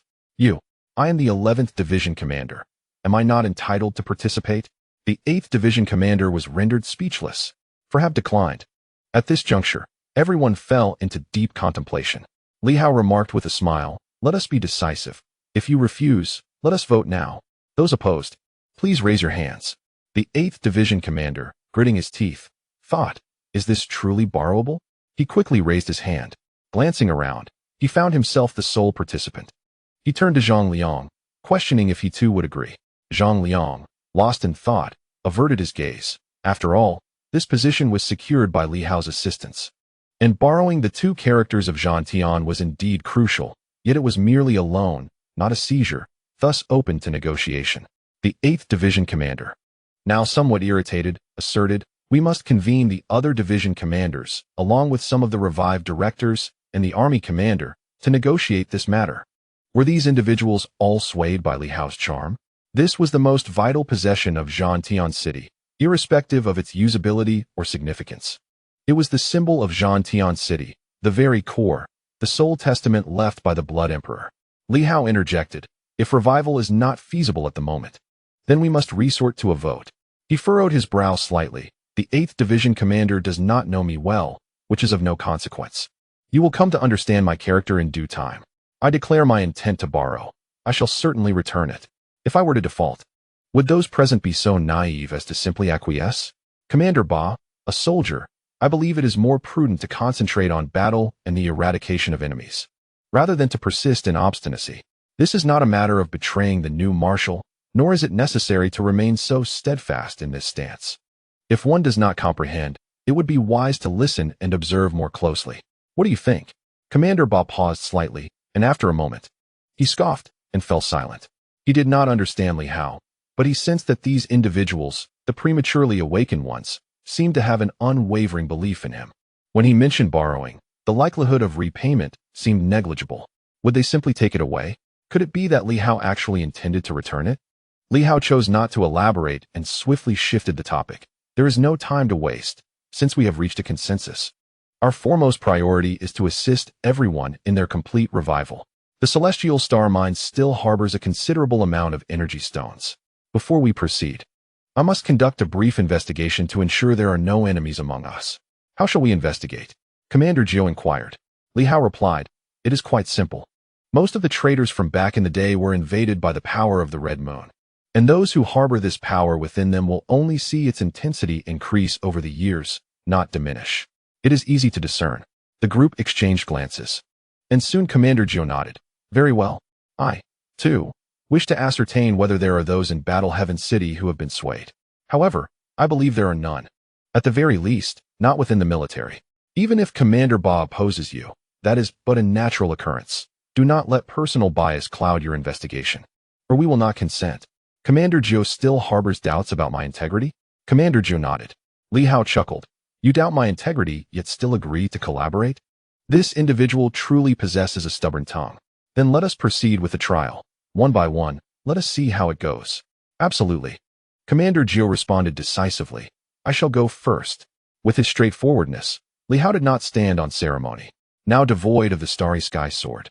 It was somewhat challenging to tear through the cosmic pathways within the ruins, yet Li Hao was significantly stronger than before, so it posed no great issue. In no time, they tore through the firmament, and with a single motion, they took hold of Commander Zhao, and the two instantly vanished from sight. Seeing their disappearance, Commander Ba hesitated. Could he have ulterior motives? Director Wang chuckled. Rest assured, as long as you are unharmed, he would not intentionally ensnare you. Do you truly place such trust in him? It is not a matter of trust, Director Wang replied. It is a lack of alternatives. I am certain there are traitors among us, and they are formidable. We have no other recourse. Collaboration with him is our only path forward. Should we wait for a second revival, only to have the Celestial King invade the city and obliterate us? Commander Ba fell silent. In the Houstar realm, Commander Zhao surveyed his surroundings, finding no trace of the Red Moon's power within himself. He turned his gaze towards the cosmic pathways, swiftly examining various regions before finally focusing on the Sword Dao area, attuning himself to its essence. After a moment, he spoke. Is this the new Dao universe? It appears quite desolate compared to the source universe of yesteryear, with the cosmic stars flickering one after another. This new Dao universe, while still feeble, indeed presents opportunities. It is indeed quite weak. Li Hao nodded, somewhat puzzled. The new path shows no significant aversion to the primordial Dao, yet harbors a profound rejection of the Red Moon. Do you know why, Commander Zhao? The new path may have emerged alongside the new world. It is not unusual for one world to yield a singular path. And the silver moon stemming from the new martial arts is quite normal. Commander Zhao continued. If that is indeed the case, perhaps at the culmination of the new path, one might discern the shadow of the primordial universe. Li Hao shook his head. I cannot ascertain that. It is far too distant. Currently, I am incapable of exploring the entirety, Commander. If the Red Moon's power invades Zhantian City and is expelled, it may restore its true self. How should we address that? Eliminate. Li Hao gazed at him. Commander Zhao replied calmly. Whether through passive or active betrayal, betrayal remains betrayal. Is there a need to delineate further? One cannot simply put down the sword and attain enlightenment. In our realm as soldiers, we know only this. A traitor must die. Mere repentance will not suffice. Thus, do not overthink it. Whether they regain themselves or not, the outcome remains the same, death. Li Hao regarded him deeply for a moment, and then smiled. Very well, I understand. With that, the two returned to their prior focus. Li Hao turned to the old turtle. Guardian, I wish to bring you in your true form, but it may complicate the division. The old turtle smiled, but said nothing further. Near the city lord's manor, the turtle tower began to tremble. Moments later, it transformed into a small, mystical turtle seal, swiftly taking on human form and merging with Li Hao's avatar. Once again, Li Hao tore through the void, entering alongside the turtle guardian. Notably, there was no presence of the Red Moon's power. Consequently, Li Hao felt a measure of reassurance. At the very least, the guardian posed no issue. The old turtle remained vigilant, and if it was unharmed, even if Zhantian City encountered some disturbances, the situation would not be dire. Even if someone were truly invaded by the Red Moon, under the watchful gaze of the old turtle, they would dare not act. If the old turtle had been compromised all these years, controlling Zhantian City would indeed be a monumental crisis. Li Hao conducted a thorough examination. General Huai posed no issues. Zhang Liang also appeared unaffected. Finally, it was time to assess Commander Ba. Li Hao harbored some doubts. Although he verbally assured that the other was fine, he privately contemplated the possibility of invasion. Upon bringing him into the great Dao universe, there was no discernible reaction. Li Hao began to question whether the great Dao universe had malfunctioned. He scrutinized Commander Ba from head to toe, while opposite him, the golden-armored figure glared at him with irritation. Despite lacking a physical form, the discontent was palpable through the mental energy emanating from the being. In the grand hall of the city lord's manor, Li Hao and Commander Ba emerged. He smiled. Zhantian City appears to be in good order. At least those present seem unaffected, so the situation is not grave. Of course, We cannot rule out the possibility that some individuals have not been disturbed by the Red Moon's power and have merely betrayed us, which cannot be investigated. Commander Ba, vexed, retorted, "You could have simply stated it was me, and that would resolve everything." Li Hao chuckled, "Commander Ba, do not misconstrue my words." He continued, "In light of this, may I inquire further? What insights do you all possess regarding the Zheng family and their progeny?" Zheng Gong did not speak, nor did Zheng Ku, who left. As for the three sons of the Zheng family, Zheng Yu, Zheng Honyuan, do we know more about them? The old tortoise pondered and said, "We do not know much about Zheng Yu, as he is merely the third son of the Zheng family. As for Zheng Honyuan, I have encountered him a few times. He is quite astute.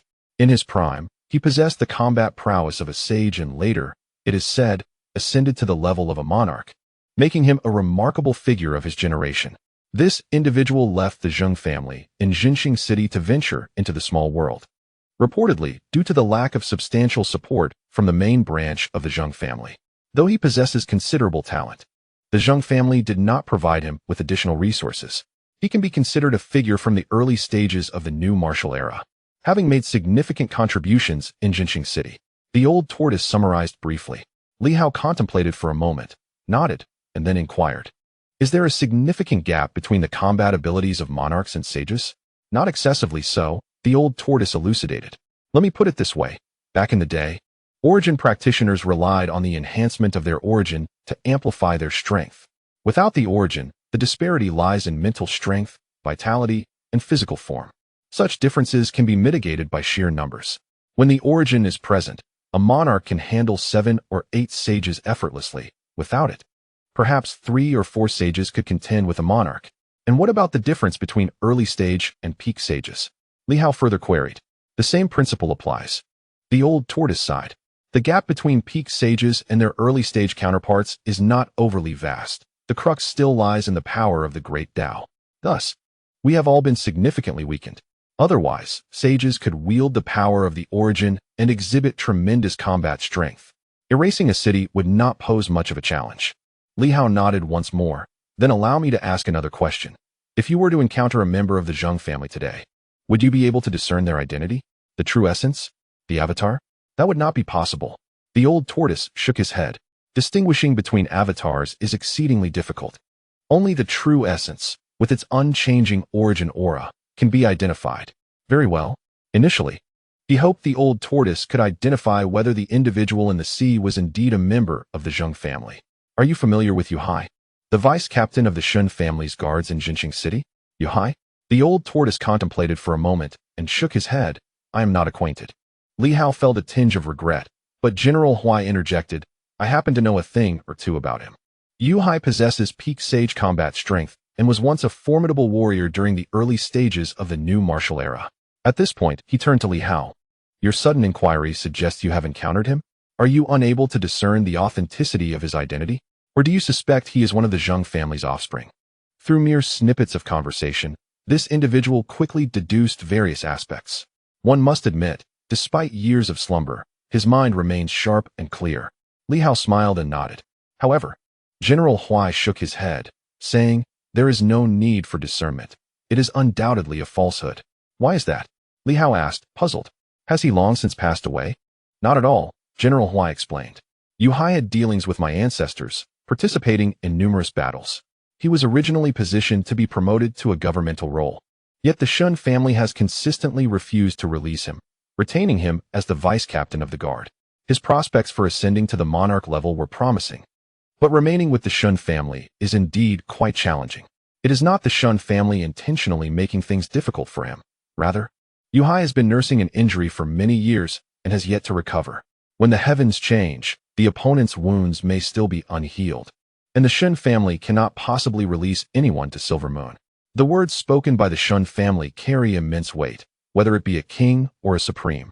They would show them respect and would certainly not trouble the Shun family." Upon hearing this, Li Hao became increasingly curious. Is the Shun family's influence truly that substantial? Among the 13 families of Star Town, aside from the eradicated Yang family, the Li family is the strongest, while the Shin family, though not overly formidable, holds a high status alongside the Qin family. The ancestors of these two families founded the new martial era. Supreme Zhang expanded upon the new martial arts. and the king inherited this legacy, creating a continuous lineage.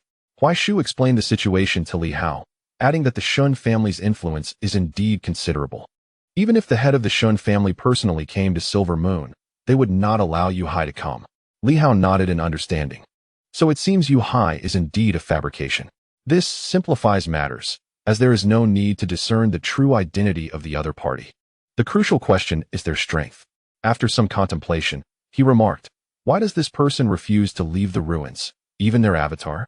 What could be the reason for their unwillingness to emerge?" At this moment, despite the others being unaware of the details, the old tortoise suddenly interjected, "Are you seeking us to confront this false Yu Hai? If so, that could spell trouble." "What do you mean?" "We have yet to see the person." The reluctance to step outside, combined with prior information, suggests that the Emperor of the Red Moon is sealed for a specific reason. The opponent may be exceedingly powerful, and should they step out, even if only their avatar, the consequences could be monumental.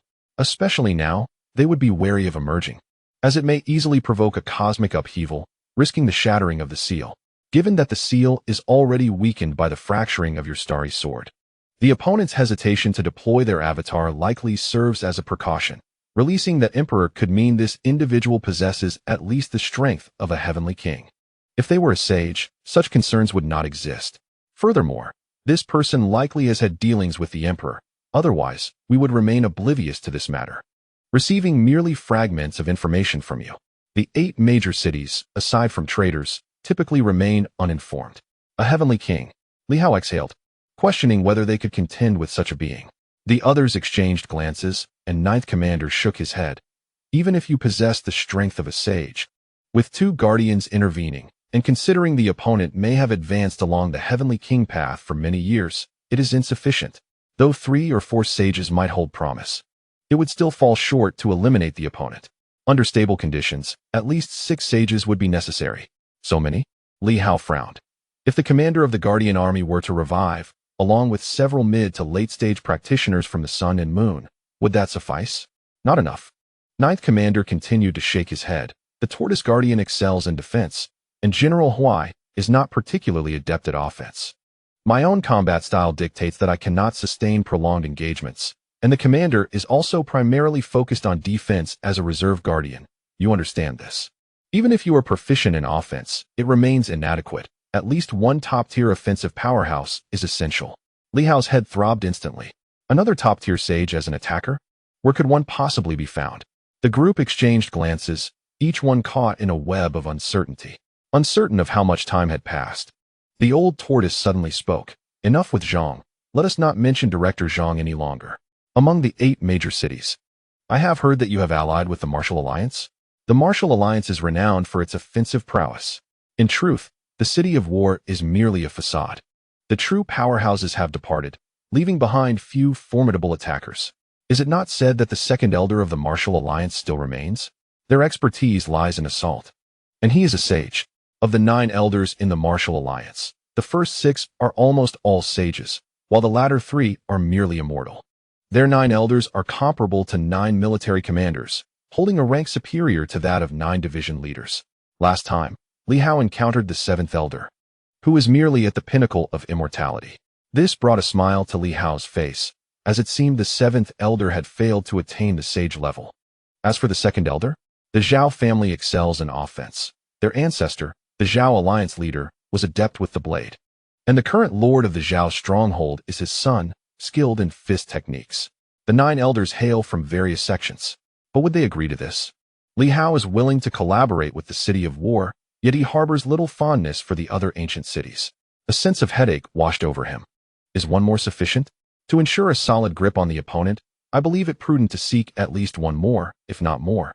For we are unaware of the true strength of the adversary.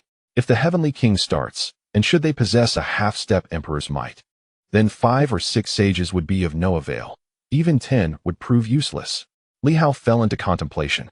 After a while, he remarked, "Then I shall make an attempt. If they refuse, then there is little we can do. We must at least try." Li Hao elaborated. It is not merely to risk a few esteemed elders, but rather that the opponent may have discovered something significant. Should they connect with another faction, it could lead to tremendous trouble. Furthermore, the great wilderness lies nearby. If it were to fall, It could spell great disaster. I must capture this individual to ensure that no unforeseen events occur. Otherwise, if trouble arises in the great wilderness and they establish a connection with the red dust, leading to a second resurrection and a strategy against the emperor, we would find ourselves in grave difficulty. Taking advantage of their disarray, eliminating one would suffice. The Heavenly King is indeed a formidable opponent. Li Hao continuously mulled over this, realizing that a plan was necessary. These individuals would not dare venture out easily, for the fabric of reality has grown more fragile than before, easily leading to shattered seals. But could the Zhao family be a viable option? Aside from them, finding others would prove challenging. While he pondered, Director Wang suddenly interjected. The Zhao family may have spies in their midst. I believe it best not to disturb the grass and alert the snake. The city of war is manageable, yet the situation with the Zhao family remains unclear. If you truly wish to pursue this, I suggest seeking another individual. Who?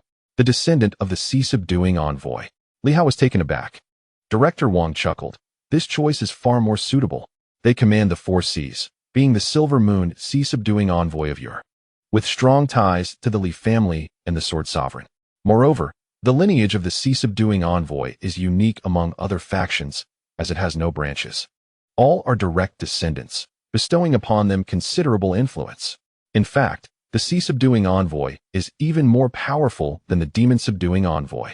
Li Hao was momentarily lost in thought, questioning whether the stature of the demon-subduing envoy did not surpass that of the sea-subduing envoy. The Zhenhai envoy, belonging to the demon clan, holds a status inferior to that of the Zhenyao envoy primarily because the human king became acquainted with the latter much earlier. The Zhenhai envoy's acquaintance with this formidable being, who possesses the power to dominate the seas, is relatively recent. However, this envoy is a direct descendant, demonstrating commendable combat prowess. The entity in question is a bull demon, renowned for its immense strength and exceptional offensive capabilities. Previously, I observed that this individual seemed rather amicable towards you, and it is likely that they harbor intentions of forming an alliance. At this moment, Li Hao felt somewhat awkward, recalling that he had not been particularly cordial towards this individual, even dismissive. Director Wang chuckled. What of it? That individual may not take offense. Besides, if we can bring them out to revel or, cough cough, to engage in battle, they would surely be eager to participate. Li Hao suppressed an eye roll, wishing the director would simply state the matter plainly. He fell into contemplation and soon nodded. Very well. How do you all assess this individual's combat strength? Remarkably strong. The old tortoise interjected. As a direct descendant of the Zhenhai envoy, their combat capabilities are undoubtedly formidable. Even at my peak, I would not surpass them. Furthermore, they are a pure demon, likely maintaining their physical form, which is typically robust. I fear that even old Huai would struggle against them. General Huai nodded in agreement, not disputing this assertion. After a moment of reflection, Li Hao declared, then I shall give it a try. I will also make a trip to Tianqing town to procure some divine energy stones and the spring of life. Additionally, we must retrieve the remnants of the Heavenly King's body swiftly. We need to act promptly, for there may be some troubles brewing in the Great Wasteland. The traitor Hanshin will likely not accept defeat easily and may cast his eyes upon the wasteland. This is a blatant reality. However, the Great Wasteland also boasts sacred-level wild beasts, so they will undoubtedly prepare accordingly. With that, Li Hao wasted no time. Wait for my return, and we shall discuss our military leader. The term Battle Heaven can also be addressed upon my return. For the time being, refrain from disclosing anything to others, lest the traitor becomes aware. All present nodded in agreement. Even the 8th Division commander did not voice any dissent this time. Li Hao, having made his decision, departed swiftly, this time without taking Director Wang along. Having met the Zhenhai envoy on 2 occasions without delving into profound discussions, this time he could assess the situation better. The powerful being, who suppresses the 4 seas, had often been overlooked by Li Hao. Moreover, upon returning to Tianqing town, he needed to check on the Black Panther's status, as that fellow had been in seclusion for an extended period, seeking the path's pulse. Emerging from the old home in Silver City, with his teachers gone, this creature remained as a communicable companion. Fortunately, it had been in seclusion last time, otherwise, it might have been lost in their escapades. In the vicinity of Zhantian City, the agreements had been reached quite smoothly, and Li Hao felt quite satisfied, considering it normal since they had interacted multiple times. These individuals understood their circumstances well and collaborating with him posed no detriment to them. Furthermore, Li Hao sensed that although the 9th Division commander had not explicitly stated it, he had indirectly supported him on several occasions. This cold-faced commander proved to be reliable in critical moments. Upon leaving Zhantian City, Li Hao swiftly made his way to the North Sea. This time, he did not wait for the other party to seek him. Instead, he actively ventured deeper into the North Sea, where the Zhenhai Envoy's sub-office lay submerged. Chapter 348. The Wisdom of the Demon Clan in the North Sea. The formidable being known as Li Hai remained in a deep slumber, too lethargic to send out its avatars. Aside from 2 brief encounters with Li Hao, it continued to slumber profoundly. The world remains in a state of dormancy, with little to occupy its time. At that moment, a colossal golden eye suddenly opened. In the blink of an eye, the force that is the overturning sea vanished from its original location, only to reappear at the entrance of a grand estate. At the entrance, there seemed to be a vortex resembling an eye of the sea.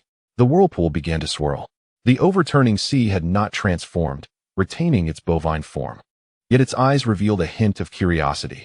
Soon, a resonant voice echoed, "Descendants of the Li family, have you come seeking me?" Beyond the vortex, Li Hao's visage manifested. His voice resonated. "I, a humble junior, have come to pay my respects. I hope not to impose upon you, esteemed elder. Is it not a joyful occasion to have friends visit from afar?" The overturning sea uttered a line of classical poetry, and, in an instant, the whirlpool swirled once more. Li Hao stepped forth, his smile radiant. "I apologize for the intrusion.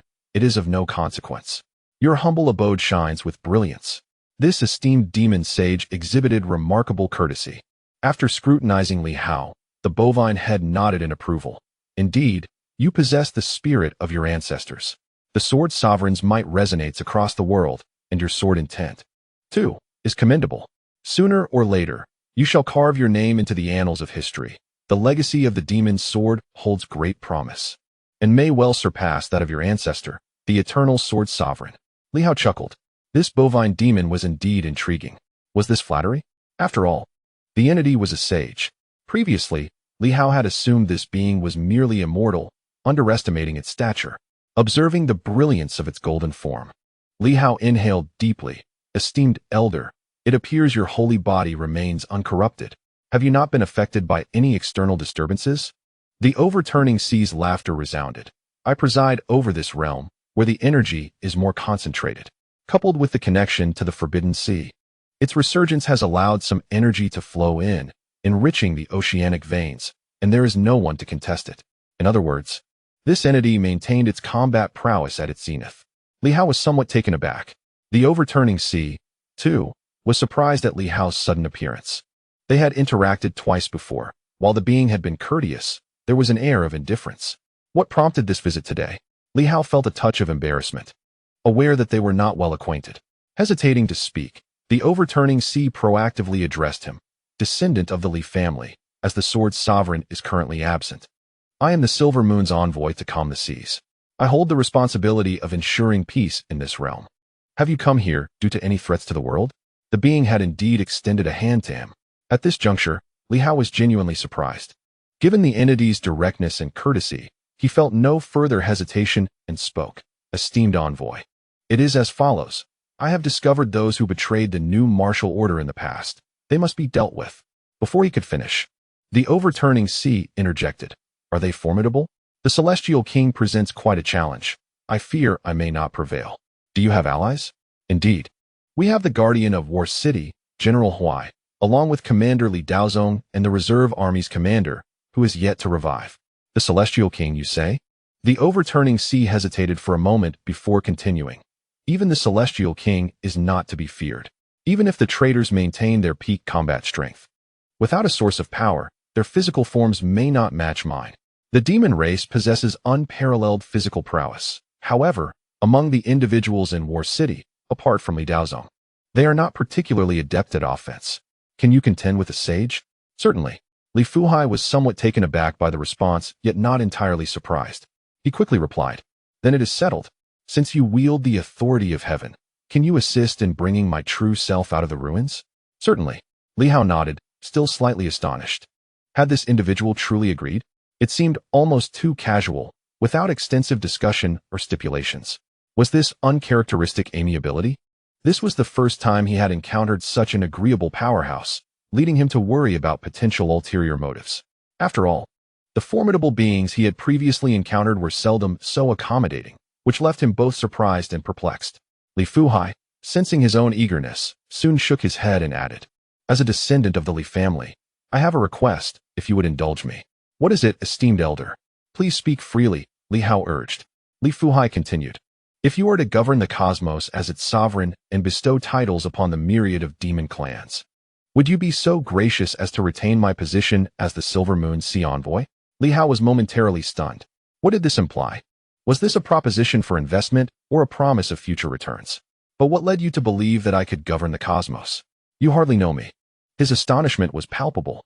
Unbeknownst to him, Li Fuhai's lineage followed a long-standing tradition. His ancestors had once served as the steed of the Southern Emperor, one of the 9 sovereigns during the era of primordial martial origins.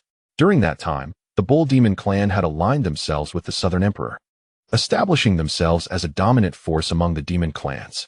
As the new martial era dawned, the Human King and the Supreme Sovereign eradicated countless disobedient demon clans. Yet the Bull Demon clan remained one of the powerhouses, especially with the arrival of its second notable figure, Li Wuqi, the new martial sea envoy. Li Fuhai had come here with aspirations to become the leader of the demon clans in the Silver Moon realm, to emerge as the third extraordinary talent of the Bull Demon clan, and to ascend as the leader of the demon clans in this new world. Unfortunately, the Sword Sovereign did not consume the cosmos, and the small world remained just that, a small world. However, it seemed that this small world was now on the cusp of transformation. As his clan sought opportunities, Li Fuhai had already devised his strategy for speculation. The Bull Demon clan was not like the Huai Tree clan, which swayed with the winds of fortune. They were known for their discernment. Each era produced its own heroes, and he had decisively eliminated all figures from previous eras. In this era, he was quite knowledgeable and not at all oblivious.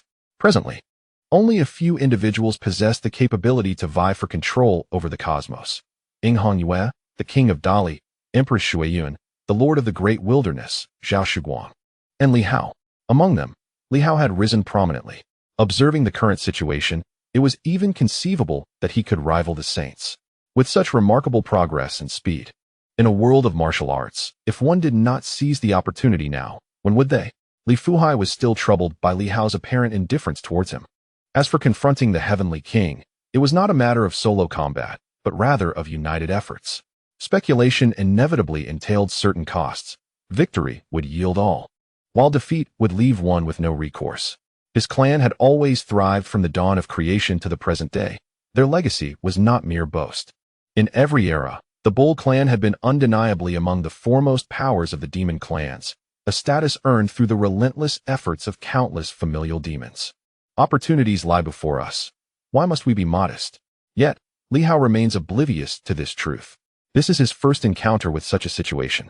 Although he has now attained a position of dominance, he has also witnessed instances of voluntary allegiance, such as with Lin Hongyu. However, the formidable individuals of the new martial era, particularly one of saintly caliber, instill a sense of trepidation within him. Could there be ulterior motives at play? With myriad thoughts swirling in his mind, Li Hao hesitantly remarked, "Senior, the current state of the world is quite intricate." Li Fuhai, unperturbed, candidly replied, "The world is being reborn. The new era is dawning. The old must perish for the new to reign supreme. This is the will of heaven and the inevitable course of time. True geniuses, remarkable individuals, and sovereigns have already achieved success during the 10,000 years of this seal. Those who have failed to excel into the new era are unworthy of ruling the world. For sovereigns, for the masters of the universe, 10,000 years is but a moment. Even amidst seals or the depletion of energy, survival arises from the ashes. Remember this. Anyone who has achieved nothing in 10,000 years is not fit to be a sovereign. They merely linger on, serving as soldiers or generals, but never as rulers." This discourse was a revelation to Li Hao, illuminating his understanding. He cast a peculiar glance at Li Fuhai, a formidable saintly being, who now proclaimed that those from the old era, who have not turned the tide in 10,000 years, are all but worthless, mere refuse. This sentiment even includes himself. Such declarations starkly contrasted with the narratives Li Hao was accustomed to hearing. Everyone spoke of the might of the new martial practitioners. Yet none labeled them as inept or inferior. For a moment, Li Hao found himself at a loss for words. Noticing his bewilderment, Li Fuhai continued. As a descendant of the Li family, or as you are referred to, Li Commander, as a sovereign of the new era and a remarkable individual of this age. You must remember this. Those who have achieved nothing in 10,000 years are not worthy of your concern. The ship will naturally find its way when it reaches the bridge. In the past, the King of Men rose in 3 years, unmatched in the world.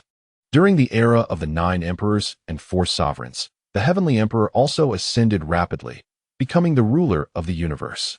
My Li family, throughout history, has observed that those who achieve dominance must adhere to one principle. Time must be short. Prolonged duration only saps vitality and spirit. The old cannot compare to the new. The elderly, having solidified their thoughts and believing themselves to be cunning, in reality, lose both ambition and temperament, long devoid of sovereign demeanor. Li Hao listened, somewhat dazed.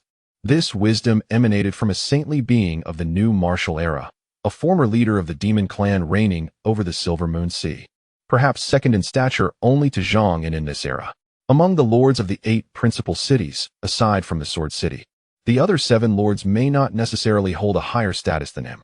In his bewilderment, Li Hao could not help but inquire further, Senior, is it true that you are the new martial sea guardian and that you are my grandfather? Indeed, a direct descendant of the imperial sovereign, the grandson of the new martial sea guardian. This lineage is truly legitimate, he replied. Individuals such as Zhang An and Li possess slightly lesser standing, as they are not of the 3rd generation, likely many generations removed, yet they too are of noble blood. This demon, like Zhang An, is also a 3rd generation direct descendant of the imperial sovereign. Of course, the status of the Sea Guardian does not quite match that of the Supreme from the Zhang family. As Li Hao continued to ponder, Li Fuhai remarked, in my lineage, we boast several Empyrean sovereigns. My grandfather, the guardian of the new martial town, is indeed a formidable Empyrean.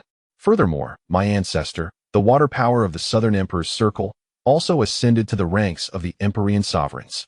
The Southern Emperor, being on amicable terms with my forebear, is also of the Empyrean level, and our family's illustrious history is unparalleled. As Li Fuhai, with my profound heritage, the words I speak are devoid of error. Li Hao inhaled sharply. Are you all Empyreans? Is it not said that attaining the Empyrean level is exceedingly rare? Your family possesses so many. While there are only 2, it seems that the Southern Emperor, one of the 9 emperors of your, could be considered part of your clan, which would make it 3. Li Fuhai's bovine visage bore a hint of pride in the new martial era. Both of my esteemed ancestors fought valiantly for the sovereign king against the tides of the world. In the aftermath, the accolades bestowed upon the Li family naturally brought us additional glory. Even if the guardian of the demon suppression, I must pause here, is not quite as potent as my grandfather. They publicly declare themselves as Empyreans, yet in reality, they hover at the half-Empyrean level. The guardian of the demon suppression is not an Empyrean? Li Hao felt an urge to gossip, but after a moment's contemplation, he decided against it. At this moment, Li Hao's interest was piqued. A smile graced his features. Does the guardian of the new martial town imply that he is willing to lend me his strength? As long as the heavens become mine, I merely need to retain the position of guardian? Indeed, Li Fuhai responded with remarkable enthusiasm. This act of grace seeks no immediate reward, though it is undoubtedly aimed at securing a far greater recompense. The Li family has served the powerful for generations. The first ancestor, water power, was the steed of the Southern Emperor. The second ancestor, Li Wuqing, once served as a mount for the sovereign king, who found the guardian of the demon suppression's mixed-blood canine nature too cumbersome compared to the comfort of a bull demon. As for the 3rd generation, it has yet to emerge, and Li Fuhai mused whether he might forge a prosperous future without becoming a mount. Regarding the opportunistic figure known as the Huai King, that Empyrean figure evoked his disdain. When speculation becomes so widespread that it tarnishes one's reputation, what merit does it hold? The Li family, from its inception to the present, has never faced disparagement. Rather, they are regarded as sincere. If Li Hao were to succeed, would anyone dare to label Li Fuhai as opportunistic? Certainly not. They would only speak of his keen insight, as he readily agreed to everything without reservation. Had he not feared that Li Hao might be intimidated, he would not have even mentioned retaining the guardian's position. As a regional sovereign, Could one forget such matters when the time for accolades arrives? Encountering a formidable adversary is splendid. The stronger, the better. A heavenly king is excellent. If it were a sage, they could resolve their own issues without our aid. It is precisely the heavenly kings who require assistance. A more brutal battle would be preferable. Of course, provided one's life remains intact. The greater the carnage, the more it underscores the significance of one's allegiance and the magnitude of the sacrifices made. Moreover, it seems that a canine companion accompanies Li Hao, a descendant of countless generations of the guardian of the demon suppression. He found this lineage rather bothersome. This lineage too had its moments of glory. The first ancestor was a naturally born celestial dog, thriving during the era of the 9 emperors and 4 emperors. While the second ancestor, the guardian of the demon suppression, also achieved great renown during the age of the sovereign king. In this era, there still exist the mixed blood descendants of the opposing faction.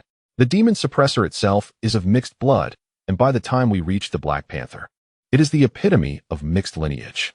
Yet, amidst this muddled heritage, there are those who return to their primal essence, albeit in a chaotic manner. The demon suppressor is certainly no mere dog. It bears a unique horn upon its head. Among the demon clan and the beast lineage, none have achieved greater glory than the Li family. At this moment, Li Fuhai pondered, must my generation also succumb to suppression by the others? Impossible.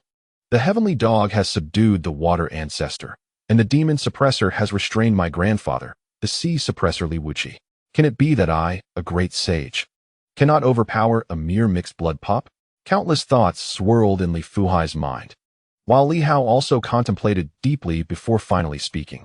Would the esteemed elder accompany me to the new Dao universe? The new Dao universe?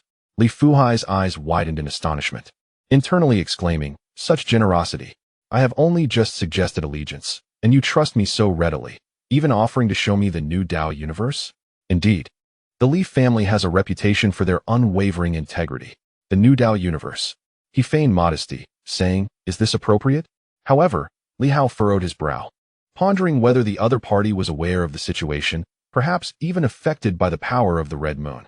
No wonder the response was so swift. He hesitated. But Li Fuhai promptly added, nonetheless, since Governor Li has extended the invitation, I shall follow your lead. Rest assured, the Dao universe is far beyond my reach, and I harbor no ambition to seize it. After 10,000 years of slumber, none possess such audacity.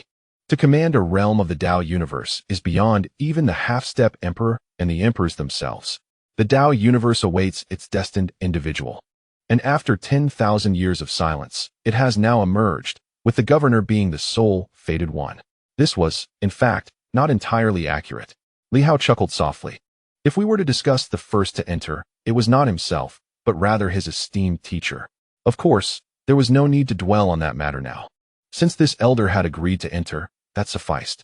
In the next moment, as Li Hao tore through the heavens, Li Fuhai followed suit without hesitation, traversing the void. A magnificent golden bull entered the Dao universe, and in an instant, the thunder of the Dao reverberated. Li Hao's countenance changed dramatically, yet Li Fuhai appeared somewhat perplexed. Allowing the seemingly insignificant lightning to strike him while casting a curious glance at Li Hao. Li Hao regarded him in turn. At this moment, the feeble power of the red moon was shattered, causing no harm to Li Fuhai. Yet, Li Hao found himself in a state of confusion. The power of the red moon was indeed feeble, almost as if it had inadvertently infected him, leaving no impact on Li Fuhai. But where had this power of the red moon originated? Li Fuhai had remained in his cave for 10,000 years, never venturing forth, steadfastly guarding the Forbidden Sea. The Forbidden Sea, Li Hao's thoughts stirred, recalling the reflection of the red moon. Previously, in the Great Li, it seemed to have uncovered the source of the Forbidden Sea, engaging in mysterious activities, though the specifics remained unknown to Li Hao. At this moment, however, it appeared that Li Fuhai was affected by some essence of the red moon's power, potentially stemming from the very force within the reflection of the red moon. Within the entity of the reflecting red moon, the powers of the 8 great families converged, intertwining with a portion of the red moon's own essence, creating a delicate balance between the two. Why, then, does this red moon essence manifest within the Forbidden Sea? As for the esteemed emperor of the red moon, it seems unlikely that his influence extends this far. It is only through the reflecting red moon that a connection to the Forbidden Sea could be established. At this moment, Li Hao elucidated.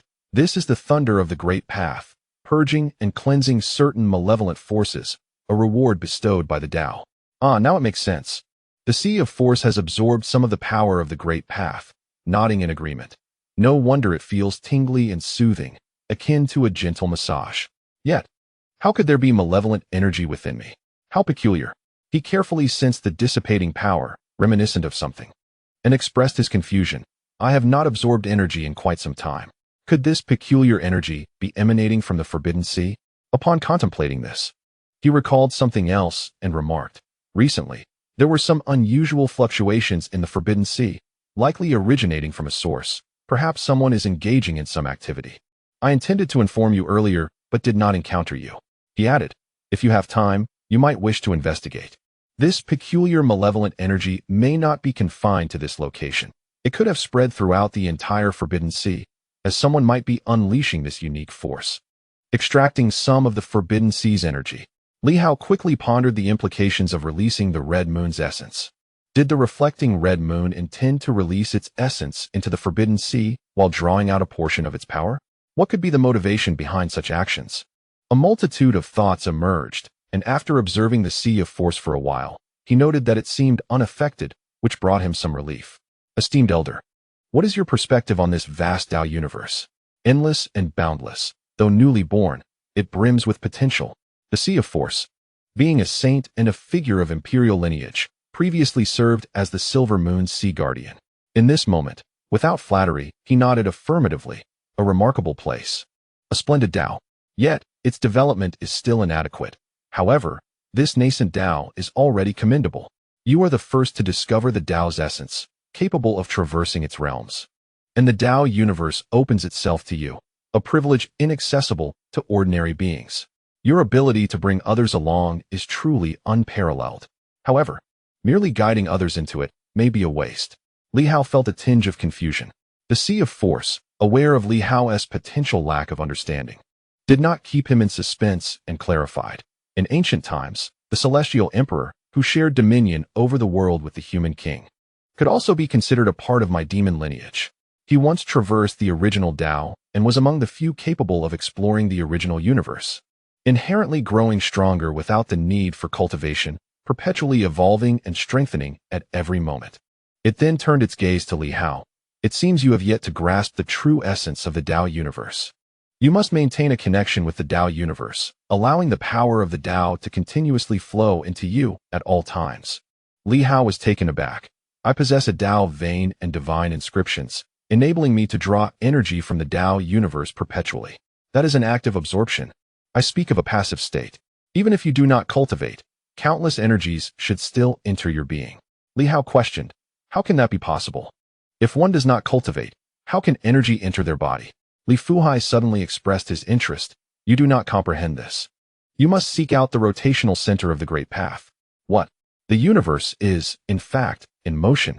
Li Fuhai elucidated. The Great Path and the universe are both in operation, albeit at a slow pace.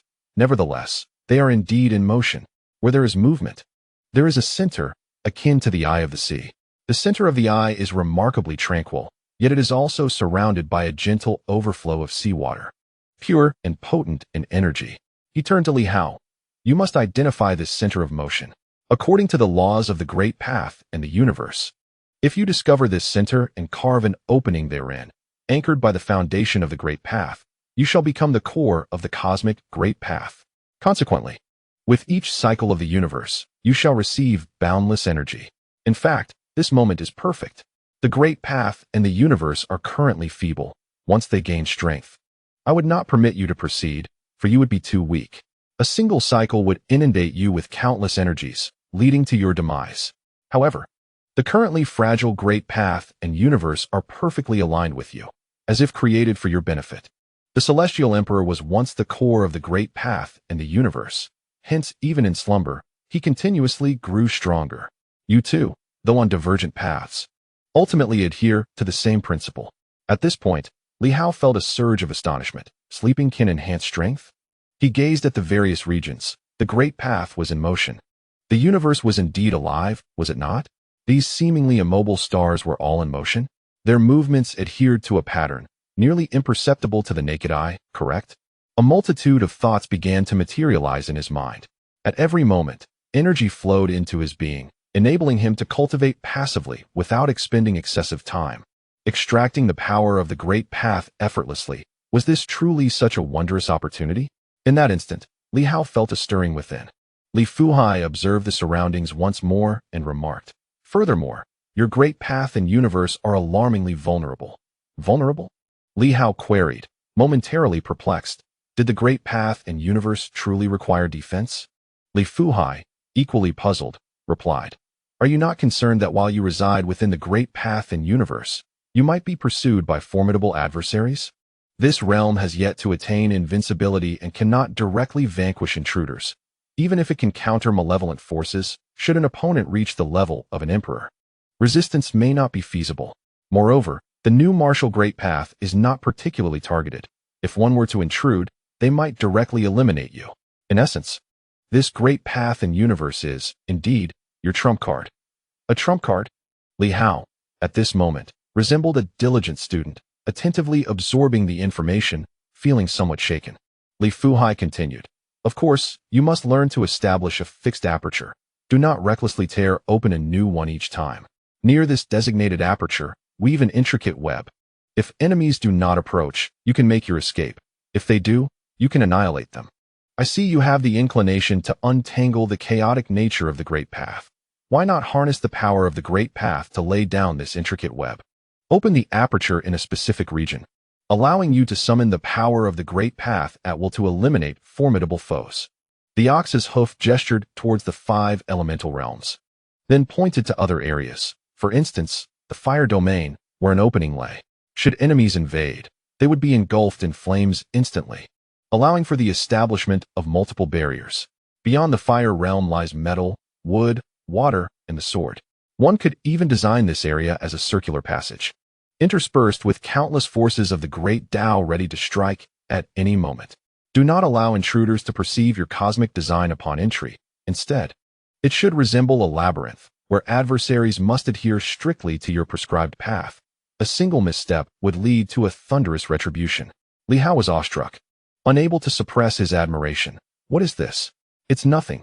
The senior possesses great foresight," Li Hao remarked, surprised by the insights of this formidable demon.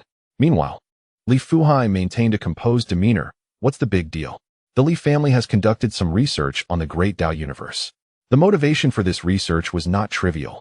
It was a precaution against the Azure Emperor. The Azure Emperor had long desired to roast the sea suppressor, yearning for barbecued beef. Not only had grandfather, the sea suppressor, been targeted, but also their esteemed ancestor, the Water Emperor, had been captured by the Azure Emperor, losing a substantial amount of flesh and nearly being roasted alive. Subsequently, in an effort to evade the Azure Emperor, the 2 ancestors of the Li family delved deeply into such studies. At this moment, Li Hao's mind began to whirl. Traps within the great Tao universe. He had not contemplated this previously, mainly because the great Tao universe could prevent others from entering unless they were brought along. "Senior, I shall return briefly to Tianqing town. Upon my return, I will escort you to Zhantian City to rendezvous with the powerful beings there before heading to the traitor's lair." "Certainly," Li Fuhai replied nonchalantly. "It has been a long time since I have seen some old friends. A visit would be agreeable. Thank you for your support, senior. You're too kind. We each have our own needs." Li Hao refrained from further discussion, and together they exited the great Tao universe. As Li Fuhai noticed Li Hao's impending departure, he added, "If you can conceal us within the great Tao universe during the confrontation with the Heavenly King, a surprise attack would be ideal." Li Hao's heart stirred. "But there is a complication. The tiers I create in the universe are random. Once outside, I may not tear through at the same location, potentially ending up far away. If I remain inside, I could pinpoint the location using certain items, but currently, with the Starry Sword shattered, I find it challenging to locate precisely. Moreover, without my presence, the seniors alone within this realm could suffer attacks from the great Tao and face exclusion." Li Fuhai nodded in agreement, acknowledging the dilemma. "Therefore, you must establish fixed entry and exit points," he advised.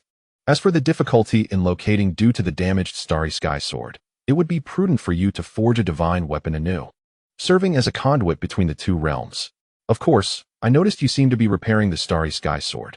I spotted some fragments within the great Tao universe. Li Hao nodded in acknowledgement. Li Fuhai continued, a sword is defined by its sharpness. You possess such an advantage, yet you have not fully capitalized on it. I see you nurturing the fragments merely within areas of sword energy. This is actually unnecessary. A sword is best utilized when it is sharp. Any great power can be nurtured and adapted to various environments. By placing fragments in each region, the nurturing process accelerates, and since they all originate from the same source, there is minimal rejection. This is the essence of the Sword of 10,000 Paths. Li Hao was momentarily taken aback, experiencing a sudden clarity.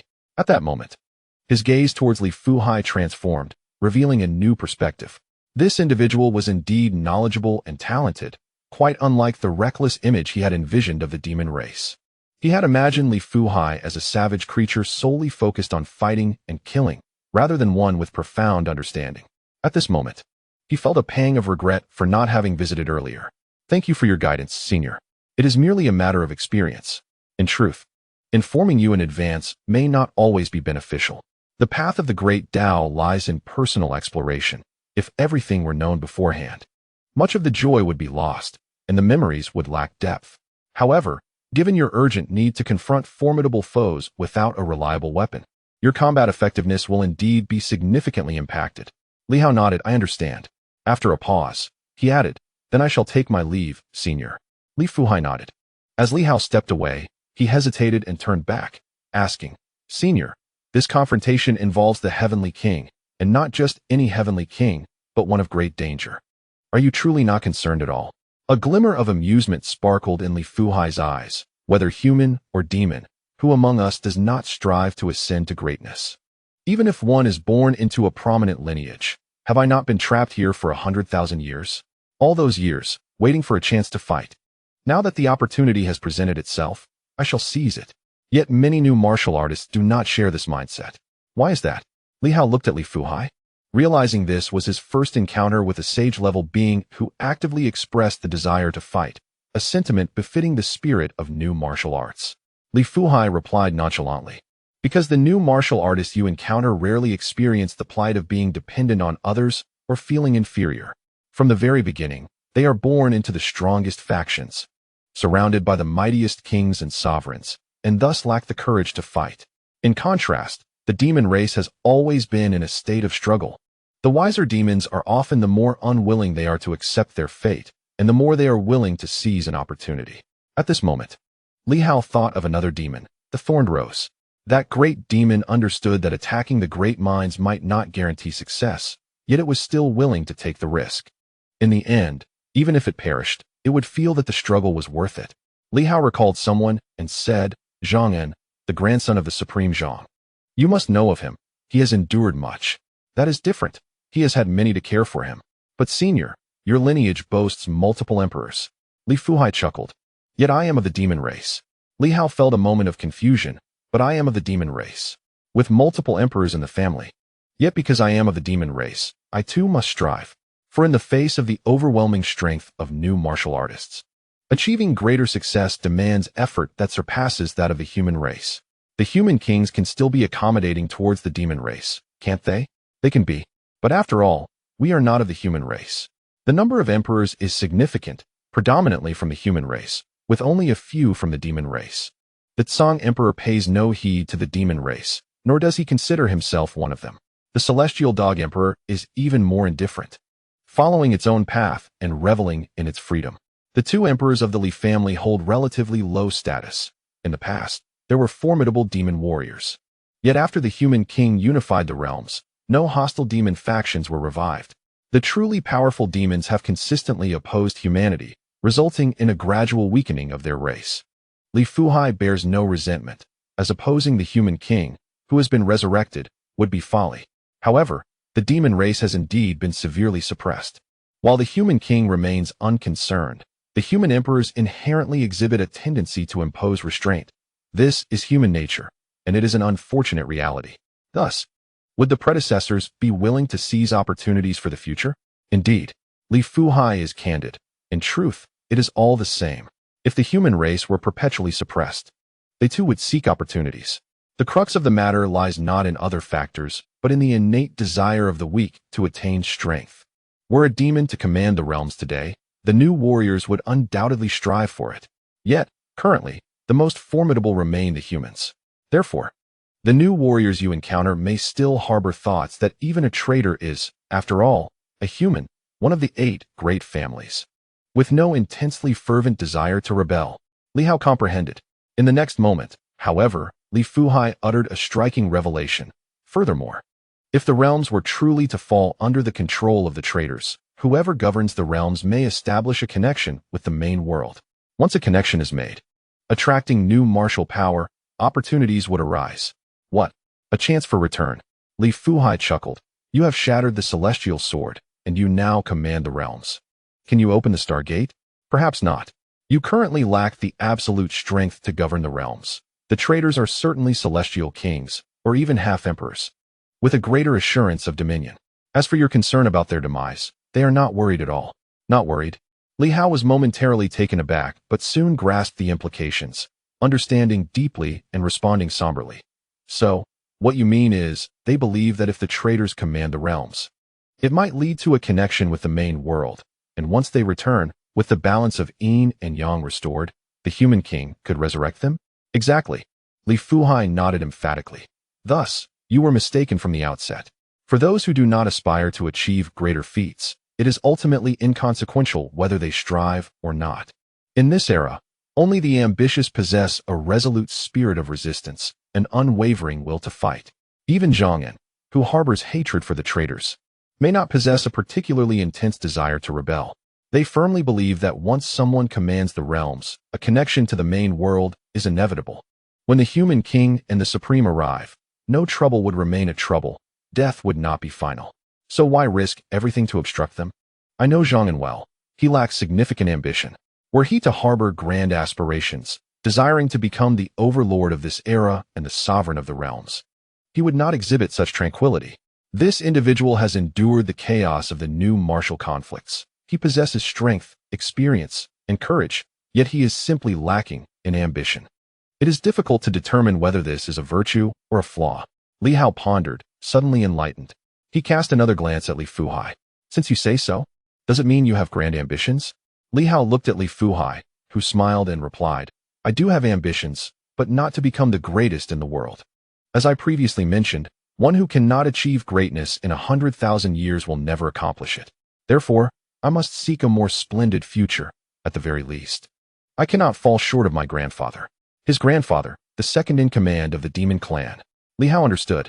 After a moment of silence, he nodded and said, If the senior is willing to assist me, should I succeed in the future, your contributions will be no less than that of a sea-suppressing envoy. Li Fuhai chuckled. This was the answer he sought. Then I shall preemptively wish the governor success.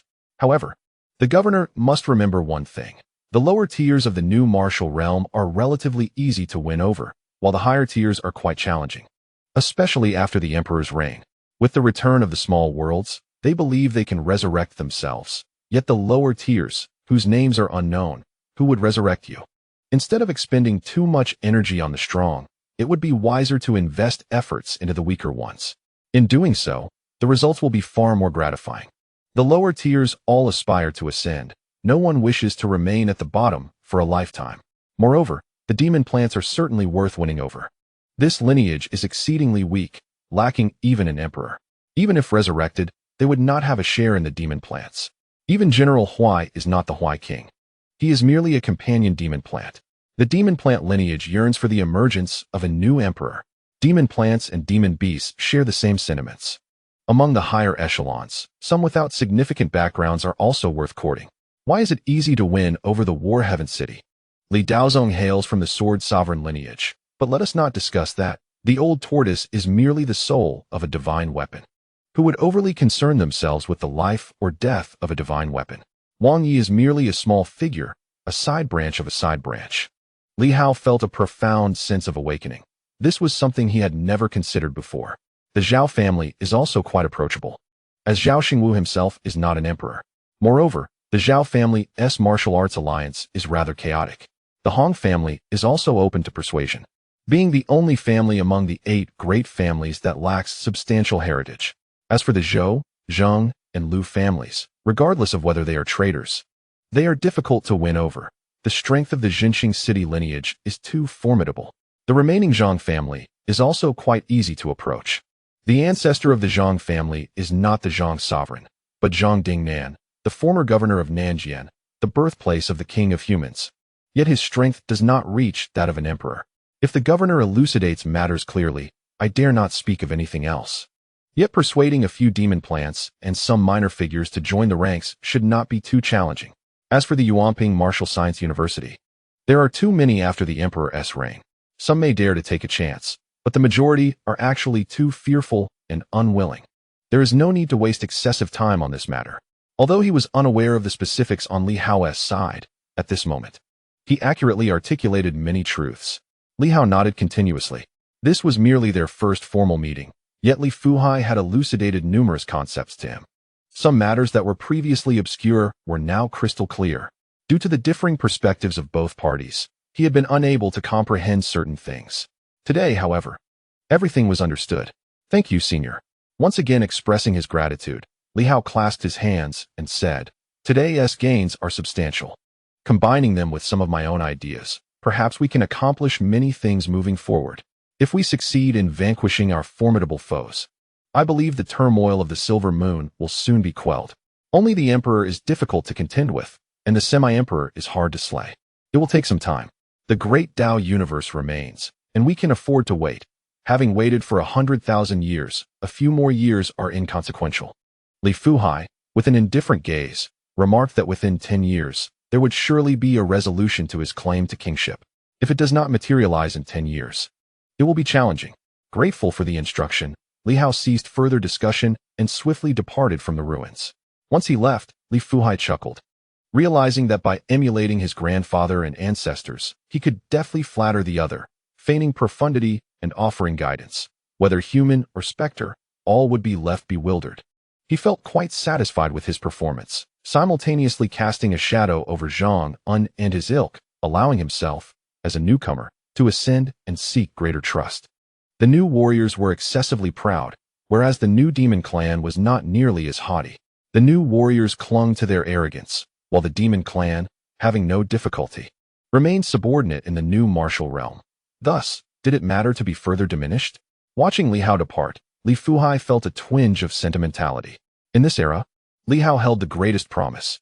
Should Li Hao fail, the resurgence of heaven and earth would likely yield little consequence. However, this Li Hao seemed to trust the human race more than the demon clan, which cannot be allowed. He must be swayed to believe that the demon clan is more reliable than the humans. Thus, once success is achieved, the demon clan shall partake in the greater fruits of victory. Chapter 349. Gathering all sides, seeking subscriptions and monthly votes. Tomorrow, I shall resume 2 updates.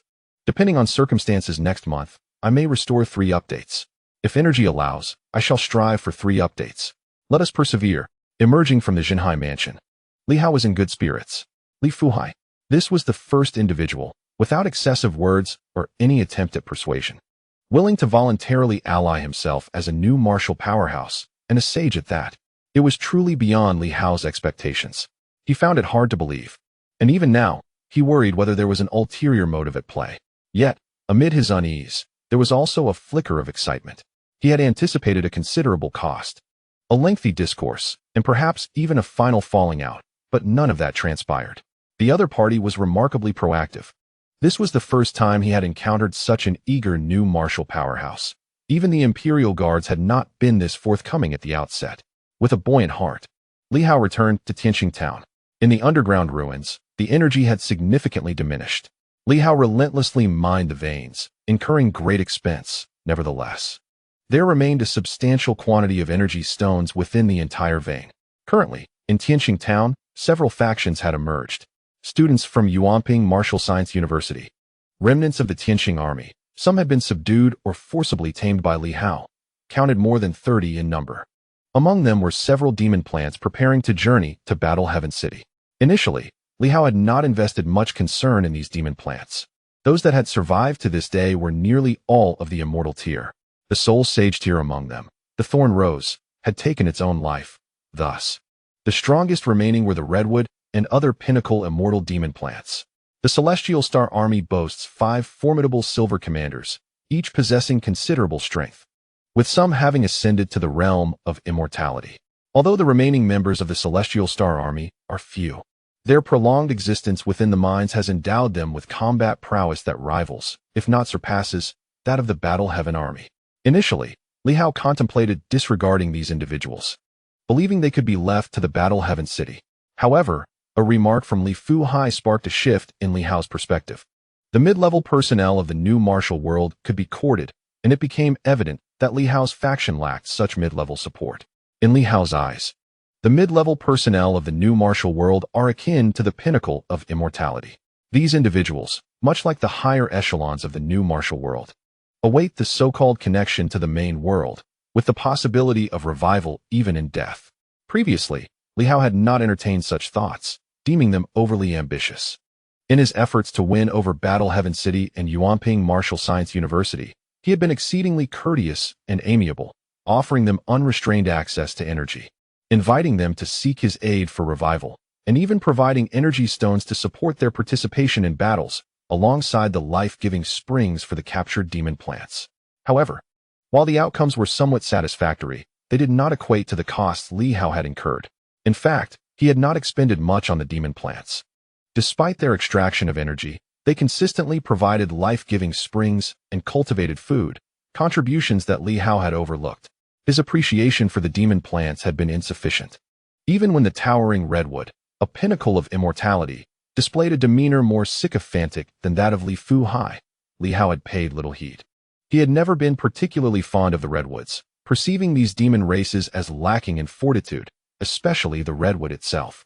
Despite its status as a pinnacle of immortality, having not yet regained its full strength, Li Hao too had been relatively weak at that time, leading to the redwood's swift capitulation. In Li Hao's eyes, the redwood appeared excessively obsequious and feeble. Yet, upon reflection, what he truly required was precisely this: obedient entities willing to offer energy in exchange for life-giving springs, food cultivation, and participation in combat. Their strength was not to be underestimated. Strictly speaking, the first new martial powerhouse to align with him was none other than Wei. As Li Hao entered Celestial Star Town, his disposition underwent a significant transformation, unlike previous occasions. Today he entered with a resounding proclamation that echoed far and wide: "All esteemed demon plants, hasten to the mines to meet me." This cohort of demon plants had been recruited from various sources, including a contingent from the Wind and Cloud Pavilion, some from the Central Ruins, and others from Battle Heaven City, all being the disciples of General Huai. Their numbers were not insignificant. Upon hearing his call, numerous colossal demon plants swiftly converged from all directions, obscuring the sky with their presence. Among them was Wei, the leader of the demon plants. Although merely appointed by Li Hao, Wei's strength was not the mightiest, yet these demon plants dared not resist. Within the city, the soldiers of the Celestial Star Army and the students of Yuanping Martial Science University heard the summons. However, noticing that Li Hao did not beckon them, none ventured forth to join the fray. In the realm of the Celestial Star Army, Zhang An now stands as the leader, following the demise of Sun Xin. The members of the Celestial Star Army have become aware of Zhang An's true identity, each harboring a desire to atone for their past misdeeds. Their singular focus is on confronting traitors in battle. At the entrance of the mine, a multitude of demon plants swiftly converged. These entities were primarily divided into two factions. One was the Imperial Guard, whose roots were firmly planted in the Imperial Palace, even if it was merely a temporary residence. Their status was undeniably elevated. And the demon plants from the Wind and Cloud Pavilion and Battle Heaven City were predominantly aligned with the Imperial Guard. The other faction was led by the Red Cedar, which commanded a host of wild demon plants and those from minor relics. Even the Jujube tree from the Heavenly Sword Manor, which once vied for favor, now followed the lead of the Red Cedar, refusing to ally with the Imperial Guard. Although the Imperial Guard maintained a closer relationship with Li Hao, their strength was lacking. The Imperial Guard's ties to the Imperial Palace, and by extension the Emperor, presented a dichotomy. One was a high-ranking court, while the other was rooted in the common folk. The Red Cedar, despite initially serving as a guardian of the communication tower, was not considered part of the court's demon plant faction. It hailed from the wilderness. Li Hao has adopted a notably lenient approach towards these entities. In exchange for energy stones, life springs, and food, he offered unlimited supplies of energy stones, provided they were willing to contribute. The demon plants, with their essence intact, have experienced significant recovery over these recent days, their vitality noticeably more robust than before. This includes several demon plants from the Wind and Cloud Pavilion, which had previously been on the brink of demise, but have now visibly regained their strength. Their recovery speed has even surpassed that of newly empowered warriors. Li Hao could sense the aura of the Red Cedar, which was formidable, possibly rivaling that of the ethereal Ninth Commander. It seemed to have reached the pinnacle of immortality. "Governor, my lord." The demon plants communicated among themselves, each addressing him differently. As Li Hao surveyed the gathering, he accurately counted and discerned the number of demon plants under his command, an impressive total of 36. However, a portion of these entities hailed from Battle Heaven City, where many demon plants had been mobilized following their engagement with the Divine Kingdom. Initially, several demon plants had come to the central area to recuperate, totaling 13, all from Battle Heaven City, most of which were at the pinnacle level. Were it not for General Huai's protection, these demon plants would have faltered. Among the 36, 14 were at the pinnacle level, while the remainder were at the immortal level. Notably, there were several at the peak of immortality, not just the Red Cedar. This constituted a formidable force. Nevertheless, these demon plants were somewhat weaker than the newly empowered warriors, as their combat techniques were lacking and their lineage was fragmented. The new warriors were predominantly human, while the demon race had grown considerably weaker than in ancient times. In recent days, amidst their bustling activities and various trivial matters, Li Hao had unintentionally neglected his esteemed predecessors. Upon his arrival, he expressed his courteous demeanor. Upon hearing this, the demon plants eagerly communicated, "We are unworthy, Governor. With your demanding responsibilities, it is already a blessing for us to train in your presence." Among them, the Red Cedar's voice rang the loudest, revealing its cunning nature. Lin Hongyu has now stepped into the mid-phase of the Sun and Moon, owing much to the clandestine support of a certain individual who has secretly provided her with numerous springs of life for her cultivation. Li Hao, however, remained silent on this matter. The fact that the demonic plants could lend their support speaks volumes about Lin Hongyu's capabilities. With a smile and a nod, Li Hao continued, "Recently, I have conquered Boundless City and vanquished the guardian of the Peachwood there. I have also acquired several bodies of Sacred Path demonic plants. Though they are somewhat incomplete, I wonder if they might prove beneficial to the lineage of demonic plants." At this revelation, the demonic plants stirred restlessly, some in utter disbelief. "You destroyed Boundless City? How could that be possible?" Li Hao added, "Unfortunately, the new martial artists were unwilling to assist me, save for a few from Director Wang's office who offered their help. Although we managed to eliminate 3 saints and dozens of immortals in this battle, my mentor, Minister Ho, and my master, Uncle Nan, are unable to return." This declaration sent shockwaves through the assembly. The Imperial Guards had indeed participated in the conflict, albeit discreetly, without mentioning it upon their return.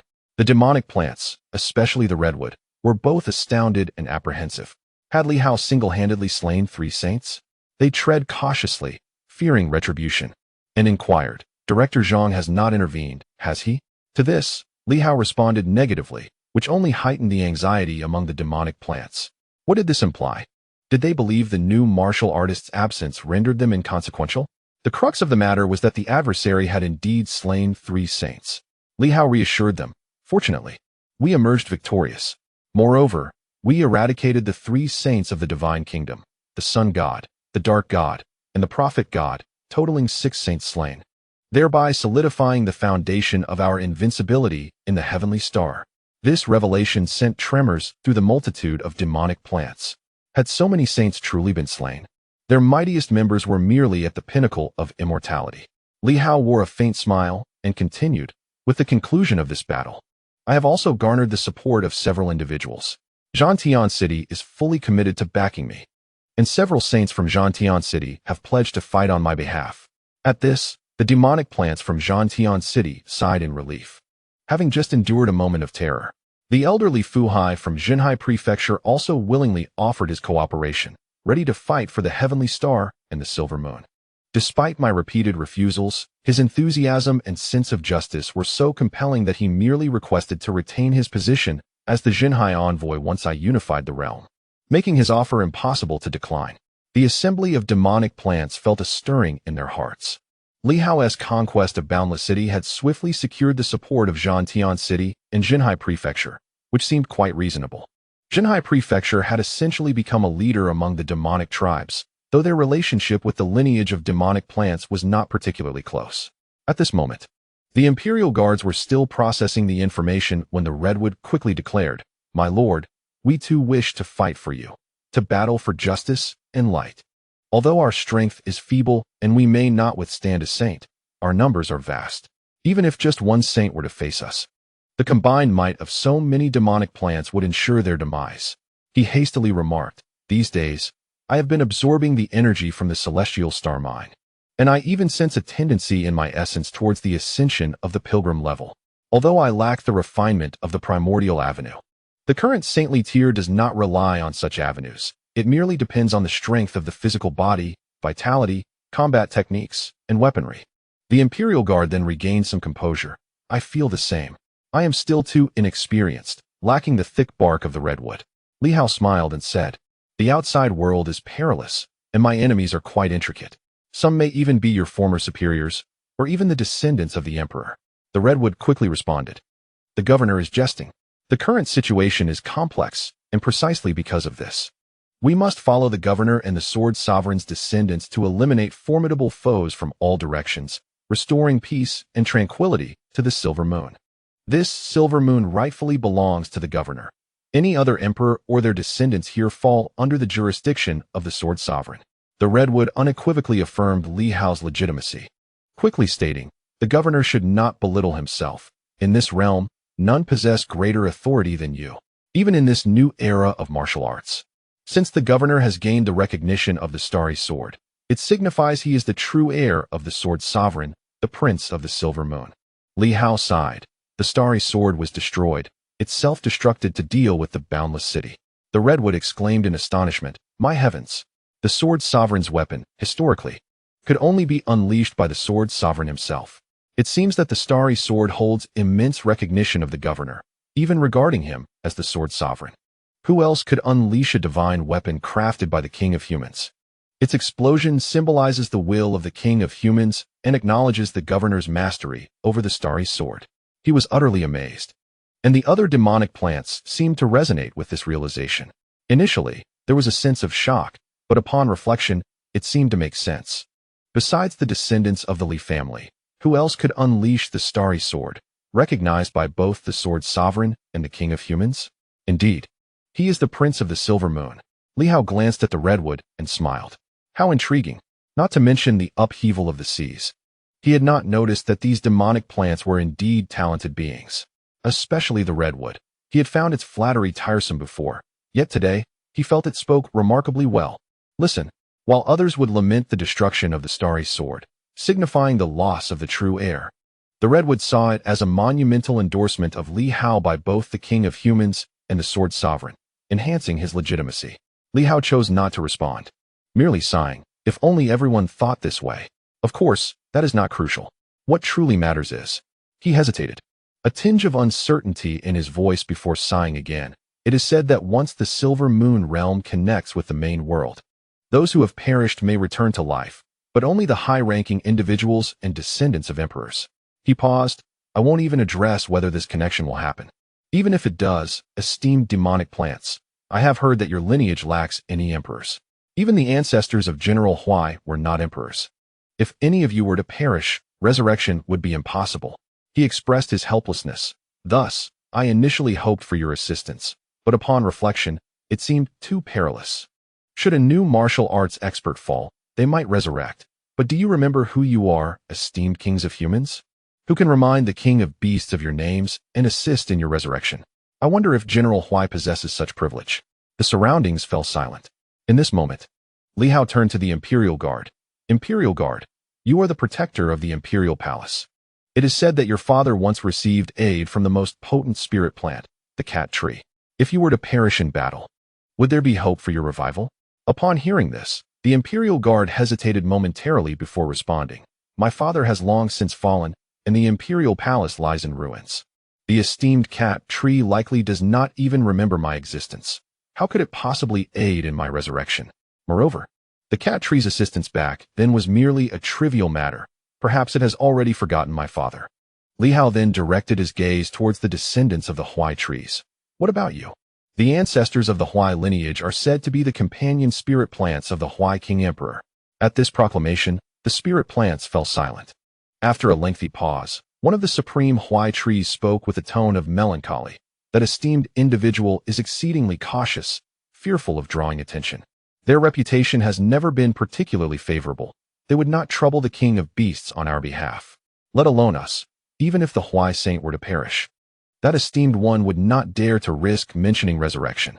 The Huai King Emperor, with a tarnished reputation, seems to shy away from scrutiny, preferring to remain hidden in the shadows.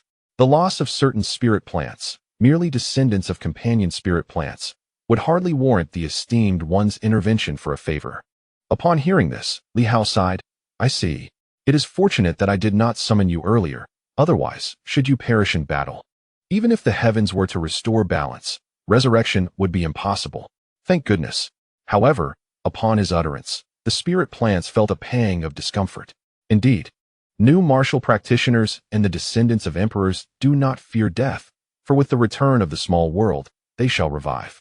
If the small world fails to return, it signifies the potential loss of new martial arts. Death would then be a release. But what of them? They hold no hope whatsoever. The lineage of spirit plants is far too weak. At least there are a few emperors among the spirit plants. A sense of despondency washed over the assembly of spirit plants.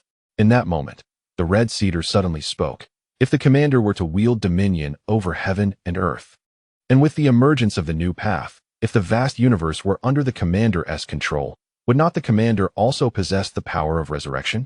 Upon hearing this, Li Hao shook his head. There are too many formidable enemies. How can I be assured of commanding heaven and earth? Rumors even suggest that an emperor is sealed within this realm. Moreover, we, the Silver Moon people, have only recently begun our ascent. The commander's assertion is misguided. In the past, the king of beasts rose to prominence in merely a few years. At this point, the red cedar began to grasp Li Hao's intent and spoke with growing excitement. Furthermore, the commander presides over a realm of the vast universe. I believe that our esteemed teachers shall eventually revive and return. If the commander can govern heaven and earth, why should our lineage of spirit plants fear death? Yet, pausing for a moment, the red cedar sighed. Alas, our lineage of spirit plants is not strong. The commander may not even regard us. Li Hao chuckled lightly. What you say is rather misguided. All beings in nature have their own capabilities. In my eyes, the lineage of spirit plants is indeed crucial, nurturing the spring of life, cultivating sustenance, and fortifying the realms. Without plants, would this world not be desolate in the extreme? All beings are born with their advantages, and not all strengths are to be measured by the same standard. Moreover, esteemed predecessors, your combat prowess is not to be underestimated, particularly that of Elder Redwood, who is on the verge of reaching the sacred tier. Upon saying this, he smiled. Yet to rely on me to resurrect you all is a rather lofty expectation. Of course, were I endowed with such abilities, I would undoubtedly remember each of you. In this world, few hold close ties with me. It is often said that conquering the realm is no easy feat. If one truly succeeds, who among the monarchs of your would forget their loyal subjects? Even if I were to forget, those who survive would ensure that I do not. At this moment, the demon plants began to grasp the implications. Li Hao's elaborate setup was precisely for this declaration. Follow me, and in our quest to conquer the world, should I emerge victorious, even if you perish in battle, I shall govern the heavens and the earth, and you need not worry. I will remember you and revive you. Though it may seem like mere fanciful dreams, at least there lies a glimmer of hope. The demon plants pondered. If the new martial realm were to perish, and if the microcosm fell under another's dominion, would Li Hao possess the potential to become the sovereign of this world? If he does, could we not become the first of the demon plants in this new world? In the new martial realm, there were no emperor-tier demon plants. In the past, there were, but they were vanquished by the human king. The subsequent demon plants, even the mightiest, such as the celestial emperor's cat tree, never ascended to the emperor tier. Thus, could there be hope to alter the fate in the new world? Before they could fully comprehend, Elder Redwood instantly manifested a middle-aged human form, his expression solemn. The governor has rescued us from peril, assisting in our revival. and now is willing to aid us in resurrecting our lineage even after death. In any era, such a gesture is of utmost significance. Therefore, Redwood is prepared to serve the governor with utmost loyalty, should it come to death, if the governor can triumph. Expelling formidable foes and seizing control of the heavens and the earth, our lineage of demon plants can also stand tall at the pinnacle of existence. As long as the governor does not despise our feeble strength, Redwood is willing to sacrifice for him. Upon uttering these words, many were ready to kneel. Li Hao hurried forward to support him, his demeanor grave. "You honor me too greatly, elder." At this juncture, the other demon plants regained their composure. One after another, under the leadership of the jujube tree, they proclaimed, "We are willing to serve the governor with unwavering loyalty. We are prepared to fight and die for the governor. We only ask that the governor does not forget the sincerity of the demon plant lineage." Previously, Li Hao had not revealed much intention to rally them. He had always regarded them as auxiliary laborers, unable to partake in significant matters, and relegated to producing a few springs of life. Yet, for reasons unbeknownst to him, he suddenly altered his stance. Elder Redwood and the other demon plants swiftly seized the opportunity, climbing the ranks with remarkable agility, and in the blink of an eye, an immense synergy emerged between the two parties. At this moment, the Imperial Guard also regained its focus, exclaiming eagerly, "We are willing to die for the governor." However, a twinge of regret filled its heart, as it realized it had only just returned to its senses. Alas, Redwood had stolen the spotlight with his declarations. It was supposed to be the leader of the demon plant faction, yet now Redwood had effortlessly eclipsed its prominence. Curse it, it was still too inexperienced.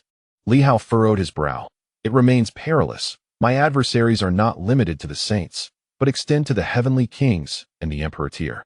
Elder Redwood promptly interjected, "Since time immemorial, who among the conquerors of the world has not risen from weakness to strength, growing ever more formidable through battle?" At this moment, the limitations placed upon the powerful are numerous, yet they present colossal opportunities. Should one vanquish formidable foes, it would serve as a divine elixir to nourish one's spirit. The lineage of the demon plants possesses remarkable resilience. When confronted by a celestial king, a direct confrontation may prove challenging, but united with a couple of sages, our demon plant lineage can certainly engage in battle. Upon uttering these words, Li Hao found his emotions exceedingly complex. Prior to the eradication of Boundless City, his mindset was indeed flawed, with his focus primarily on the sages, Zhang An, the City of War, and the Round Peace Martial Science University. Had he sought to ally with these demon plants and win over the sea-subduing envoy earlier, would the outcome have been different? Of course, had that battle not occurred. Perhaps the sea-subduing envoy would not have shown such courtesy, for he had demonstrated the ability to slay sages, which had rendered the other party significantly more accommodating. Without that confrontation, had he not proclaimed the demise of 6 sages, these demon plants might not have been so agreeable. Regret? He suppressed the flickers of remorse within his heart. There is little to lament. If I can triumph and seize the path of the great Tao, then my mentors shall return. If I cannot, then I shall face defeat, which is a path to death. At that moment, I shall naturally reunite with my mentors. Pushing down all these emotions, Li Hao spoke softly.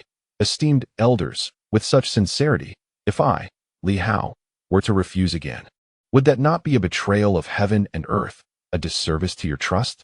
Therefore, I shall grant you a token of assurance. I am willing to make a vow of the great Tao. If any of you were to perish in battle, once I master the great Tao, I shall certainly revive you. Should revival be unnecessary, upon my ascension to emperor, I shall ensure that at least one of you from the demon plant lineage rises to the level of an imperial sovereign." Li Hao's expression turned grave as he reached out, causing the heavens and earth to fracture, the great Tao to intertwine. In an instant, a golden tome floated forth from the cosmic expanse.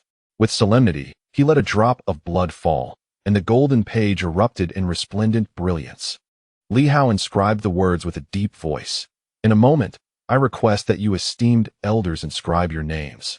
I fear I may forget. I fear that heaven and earth may forget you. Thus, let this golden tome, this testament of the great Tao, be preserved within the Hao Star universe.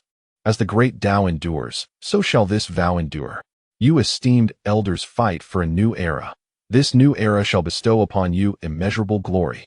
Upon hearing these words, the demon plants felt a blend of excitement, trepidation, and exhilaration. Naturally, the Redwood elders contemplated even more deeply. This could be seen as a declaration of allegiance. The golden tome of the great Tao. What other purposes might this object serve? Who can say? Certainly, it must be inscribed. With Li Hao's declaration, to abstain from writing would be to oppose him. In Li Hao's grasp, the golden tome's pages radiated the brilliance of the great Tao, and he proclaimed with profound solemnity, I shall ensure that this golden tome of the great Tao endures through the ages, so that future generations shall remember all of this. I shall meticulously record the contributions of all who exerted their strength at the dawn of this new era, so that all beings, not just the human race, but also the demon beasts, demon plants, and the spirits of the world and the great Tao, shall remember this. At present, esteemed predecessors, though the new path has yet to be established, it matters not. As I delve deeper into the study of this new path, I may assist you in transitioning to it, maintaining our strength. It is merely an extension of the great Tao, a process in which I possess ample experience. Upon hearing these words, the various plant spirits displayed a flicker of excitement. In the next moment, on the golden tome, Li Hao inscribed his name with a flourish, causing the heavens and earth to tremble. Instantly, the tome floated before the redwood. Li Hao spoke with a hint of peculiarity. By inscribing with the essence of the great Tao, I can acclimate to the new universe ahead of time, leaving behind some of the primordial power to enter the Haoxing realm, enabling me to observe which path aligns best with you, esteemed predecessors. Once compatibility is achieved, we may swiftly transition, and perhaps you shall ascend to even greater heights. The redwood quivered slightly within, yet said nothing further. In an instant, the primordial Tao manifested. Within that Tao, the residual primordial power swiftly branded its name, Shangyi, upon the golden tome. It turned out they each had their own names. Li Hao pondered this, though hesitated to voice it, for he had always identified them by their species. Upon reflection, it was entirely reasonable, as they were all intelligent, formidable beings with their own names. Moreover, when a single race produces multiple great spirits, it is inconceivable for them all to be named the same, such as redwood or locust tree. With the redwood leading the way, the next moment saw the imperial guardian swiftly appear, the ethereal image of the imperial palace materializing, branding its name, Imperial Guardian, upon the tome.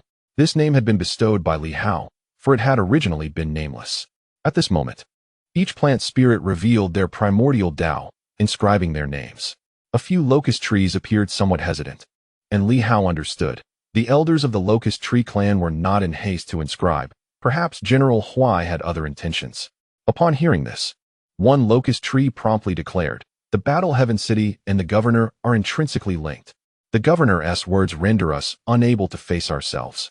Aiding the governor in wielding authority over the world is but our rightful duty. How could the locust tree lineage of Battle Heaven City fall behind others? With that, it swiftly inscribed its own name. The other plant spirits followed suit, and soon, a total of 37 names had been inscribed, including Li Hao's. Li Hao felt a surge of emotion and unleashed a punch, rending the void as the golden tome rapidly soared into the Haoxing realm. With a firm voice, Li Hao proclaimed, this tome shall endure throughout the ages, never to perish. When I seize the authority of the Tao universe, I shall enshrine this tome within the heart of the great Tao for future generations to behold. With those words, the golden tome vanished into the cosmos. In that fleeting moment, the multitude of plant spirits sensed a peculiar connection with the very fabric of the universe, feeling a blend of trepidation and exhilaration. To be preserved for posterity, never to fade, if Li Hao truly masters the heavens and the great Tao, then these 36 plant spirits may indeed become the progenitors of future plant spirits, perhaps even the ancestors of an era yet to unfold. Li Hao's voice resounded once more. Esteemed predecessors, we are now united as branches of the same tree.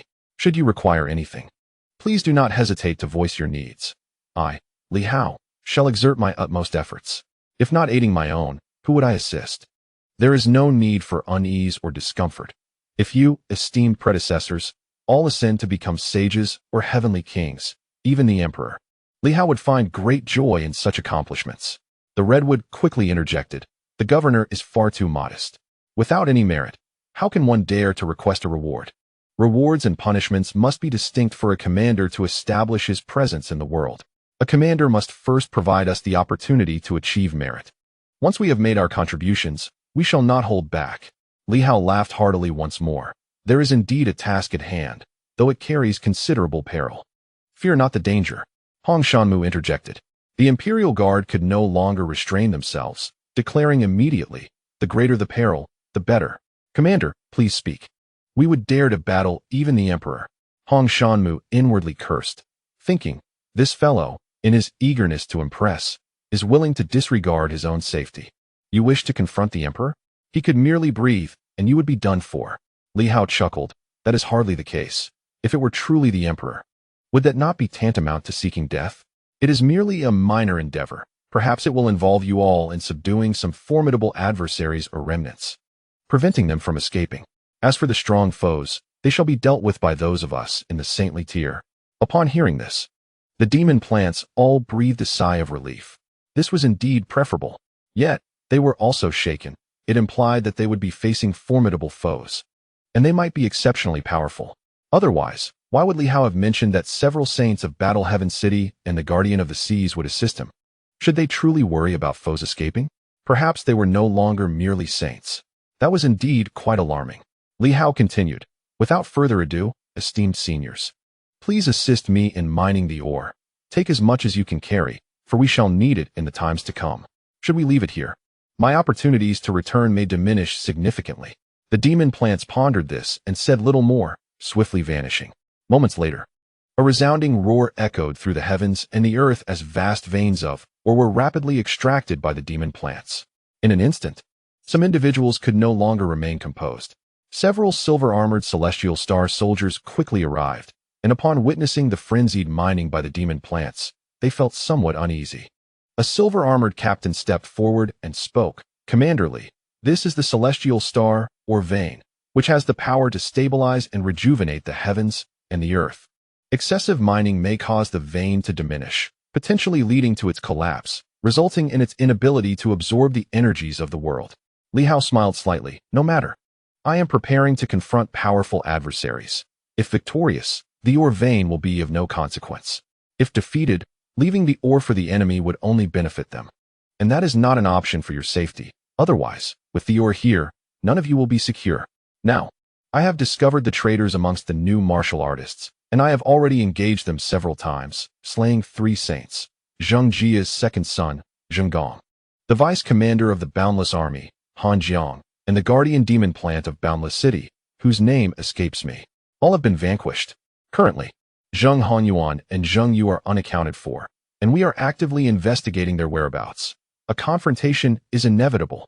The initial temptation that led Vice Commander Sun Xin to betray us stemmed from a powerful entity in the Red Moon Great World. And we are also in pursuit of their trail. A clash is bound to occur. Since we cannot eradicate these individuals from the new martial arts, I, Li Hao, shall take it upon myself without hesitation. The earlier statements stirred excitement among the listeners, yet the latter remarks left several captains feeling somewhat uneasy. One silver-armored individual solemnly remarked, Commanderly, the new martial artists can also eliminate traitors and the formidable foes of the Red Moon. Li Hao replied indifferently, let us discuss that after the second revival. For now, we must rely on ourselves. To eradicate them, my mentors have perished in battle. It is better to depend on oneself than on others. What do you all think? A profound shock reverberated through the hearts of several commanders.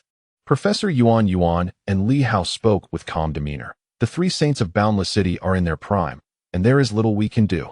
Enough of this talk. I require energy stones. Engaging formidable foes with mere minerals is futile.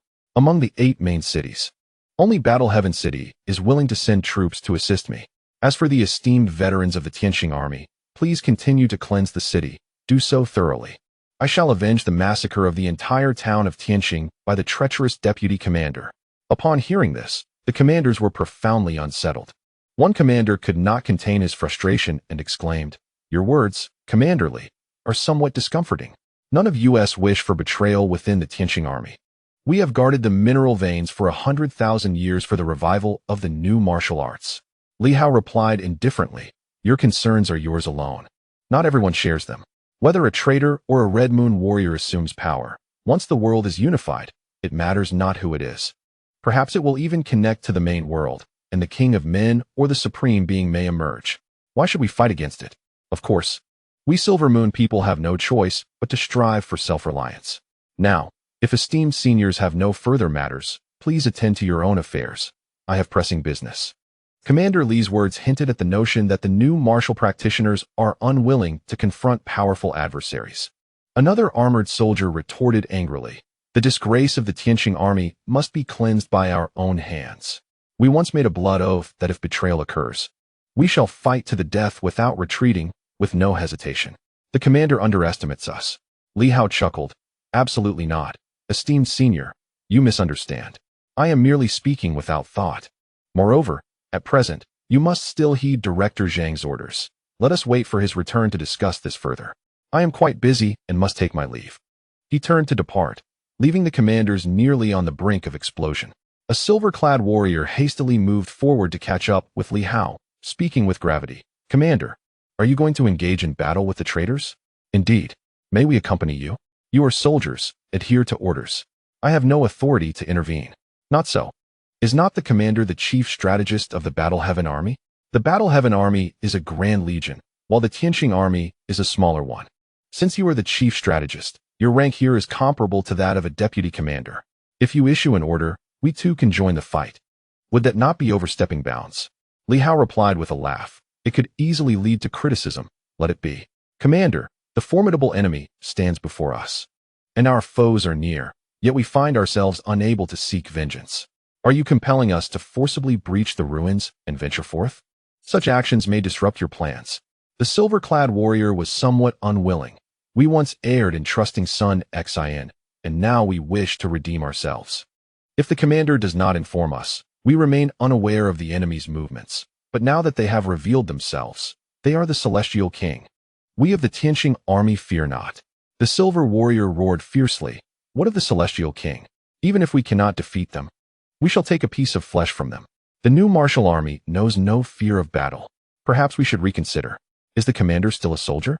The silver warrior grew furious. "Why the hesitation? Does the commander believe we new martial practitioners are cowardly? You are gravely mistaken. While there may be cowards among us, none exist within our ranks. The brothers in arms of the army do not fear battle, nor do they fear death."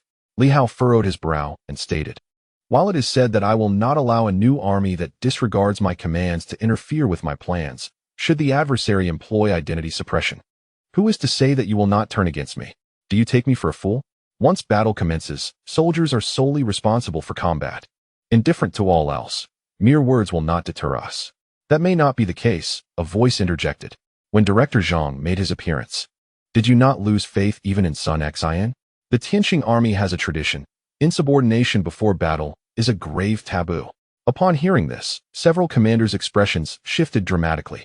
One, with a pained look, remarked, "Director Zhang is of the highest order, while Sun Xin is a traitor. What if another Director Zhang emerges and proclaims me your enemy? What then?" Li Hao replied, shaking his head, "Such instability frightens me. I fear that I may not perish at the hands of the enemy, but rather be captured by you, killed, and delivered to some esteemed figure. Would that not be the height of misfortune?" The faces of the commanders shifted once more. Another commander solemnly declared, "The general cannot be a traitor to Xinwu, for he is not one of us. At this moment, the greater threat lies with the traitors and the Red Moon faction. We shall not repeat the mistakes of the past." Li Hao chuckled softly. "What if Director Zhang returns and commands you to subdue me? Is that plausible?" "Impossible," exclaimed the silver commander. "Director Zhang is a figure of high esteem, wholly dedicated to vanquishing the enemy." Li Hao sighed, a light laugh escaping him. Perhaps Director Zhang has his own reasons? Awaiting the traitors to seize control may indeed be safer, and I could inadvertently thwart his plans. At these words, the commanders paled. One spoke in a low voice, "That cannot be. Soldiers prefer the direct approach rather than seeking success through subterfuge. To rely on the enemy's dominance over the world and their connection to Xinwu. Would that not betray the spirit of Xinwu? We fight against all odds, and even in defeat, we must resist. The general must have misunderstood." Li Hao turned to face them, speaking gravely. "What if those sentiments are shared not only by Director Zhang, but by other powerful figures in the main cities? Would you still remain obstinate? Would you continue to resist them?" Upon hearing this, the commanders fell silent. As Li Hao took his leave, one commander suddenly spoke with authority, "General Li may underestimate us. as well as the remnants of Xinwu in this small world, but the spirit of Xinwu must never be belittled. If the moment arrives, even if they hold positions of authority, should they betray the spirit of Xinwu, they become its traitors and are subject to judgment. At this proclamation, one commander trembled, and soon another shouted, "Indeed, without the spirit of Xinwu, they are all to be condemned. Xinwu must not be underestimated, nor sullied. No one should exploit its name to diminish its might." Li Hao turned back, his voice steady. "Do you truly mean these words?" "Absolutely," the commanders declared in unison. To not resist, to submit passively, regardless of who it is, constitutes treachery, and all are subject to execution. Even those of imperial lineage may be judged. Li Hao regarded them for a moment, then nodded. "In that case, you may accompany me. However, once you betray the new martial spirit that you espouse, I shall not hold back. It appears that the upper echelons among you have lost this spirit, which leaves me somewhat incredulous. The anger within the hearts of several leaders is palpable. Who has instilled such an impression upon Li Hao? Would a true practitioner of new martial ever betray its spirit? That is a matter of faith. To resist all, to struggle against all, how could one ever compromise with the enemy? How could one place hope in the enemy's mercy? How could one expect the enemy, who holds dominion over all, to connect with new martial? Such thoughts belong to traitors. As Li Hao strides away, a smile graces his features. "Your remarks, Li Hai, are indeed intriguing, and it seems I have discovered a means to rally a group of new martial practitioners. Whether they are willing to pledge their loyalty to me is of no consequence. The crux lies in the fact that the adversaries I must confront are also those they wish to combat. Whoever obstructs another shall be deemed a traitor." This is excellent. Had I possessed such a mindset earlier, I might have already gathered a multitude of formidable individuals. Seeking common ground while respecting differences is a commendable approach, indeed. It appears that new martial practitioners possess a deeper understanding of their own. The key point is that Li Hai articulated this insight thoroughly, whereas Director Wang and his associates, perhaps due to their lower status or their understanding, found it difficult to express, leaving Li Hao to endure considerable hardships. Observe. This time it is much simpler. Effortlessly, I shall absorb the Celestial Star Army and the lineage of the demonic flora into my own ranks. As for those from the round Ping Martial Science University who are clandestinely observing, I shall not concern myself with them. Perhaps they find themselves in a complex predicament at this moment. All of this unfolds precisely as Li Hao anticipated. The vast mineral veins are being recklessly exploited. Meanwhile, the leaders hastily depart to summon their subordinates, preparing to venture into the ruins and confront formidable foes. They pay no heed to the strength of their adversaries. To cleanse their shame and exact vengeance is their obsession. At this moment, even Zhang An cannot halt them, especially since he is not the commanding officer, whereas Li Hao bears the title of commander of the Battle Heaven City. At this juncture, Li Hao has entered the mineral vein, retrieving the somewhat damaged body of a quasi-king. This entity, having undergone bodily modifications by certain individuals, is now somewhat flawed and far from its former glory. However, it perfectly aligns with the requests of the ninth commander. If there are any excesses, they may assist others in restoring their physical forms. At this moment, Li Hao's spirits are soaring higher. He does not linger long in Celestial Star Town. Soon, he departs with 36 demonic flora, 5 leaders, and over 1,000 soldiers of the Celestial Star Army. Now, his strength has grown, and his domain envelopes all. These individuals, lacking even a saint among them, do not pose any pressure. Celestial Star Town falls into an immediate silence, leaving behind a few students from round Ping Martial Science University. Until Li Hao and his company depart, one among the puppets suddenly shatters a table with a punch, gritting his teeth. Our teacher is not that sort of person. He would never compromise with the enemy. Li Hao has slandered our teacher. Will Li Hao return to this place? We have yet to revive our physical forms. Our combat strength is feeble. Must we truly wait in this manner? I wish to leave. So do I. Perhaps some are unwilling. I shall not concern myself with that. Jiang Ying and Li have departed, leaving us behind. Shall we continue to watch? Are we to wait for our ancestors to return? After 100,000 years. The day of contention has arrived. Some wish to depart immediately, while others remain silent. For the first time, an immense rift has emerged within the ranks of Yuanping Wuka University. Meanwhile, Li Hao has already taken his leave, and along the way, he finds himself humming a little tune. Indeed, after the annihilation of Boundless City, everything seems to be progressing favorably. Oh, teachers! The light you have brought is now enveloping the land of Silver Moon. Chapter 350. The scheme in Zhantian City. Li Hao assumes the role of a porter, making several trips back and forth until all personnel are gathered. Most of the pseudo-king's corporeal form has been left for the 9th commander to restore. At this moment, accompanied by the old tortoise, General Huai, and several other saints, Li Hao ventures deep into the military camp of Zhantian City for the first time. Initially, this area was shrouded in darkness and silence. As they delve deeper, Li Hao discovers an atmosphere of solemnity.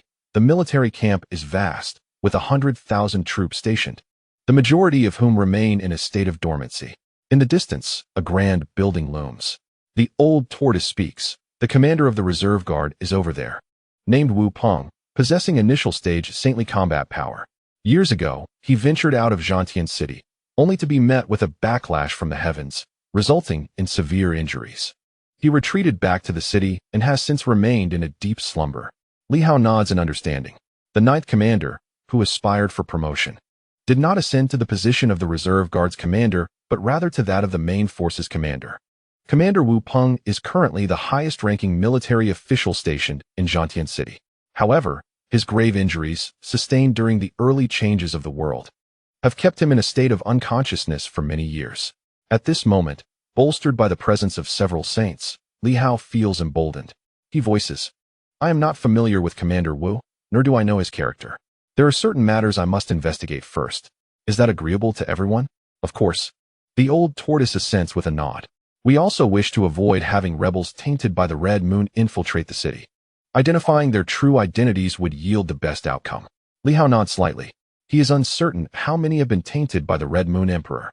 The extent of the Red Moon's influence across the major cities remains unclear to him. It is also difficult to ascertain whether these individuals are loyal to the realm of Red Dust or the Red Moon Emperor. Nevertheless, they are all adversaries.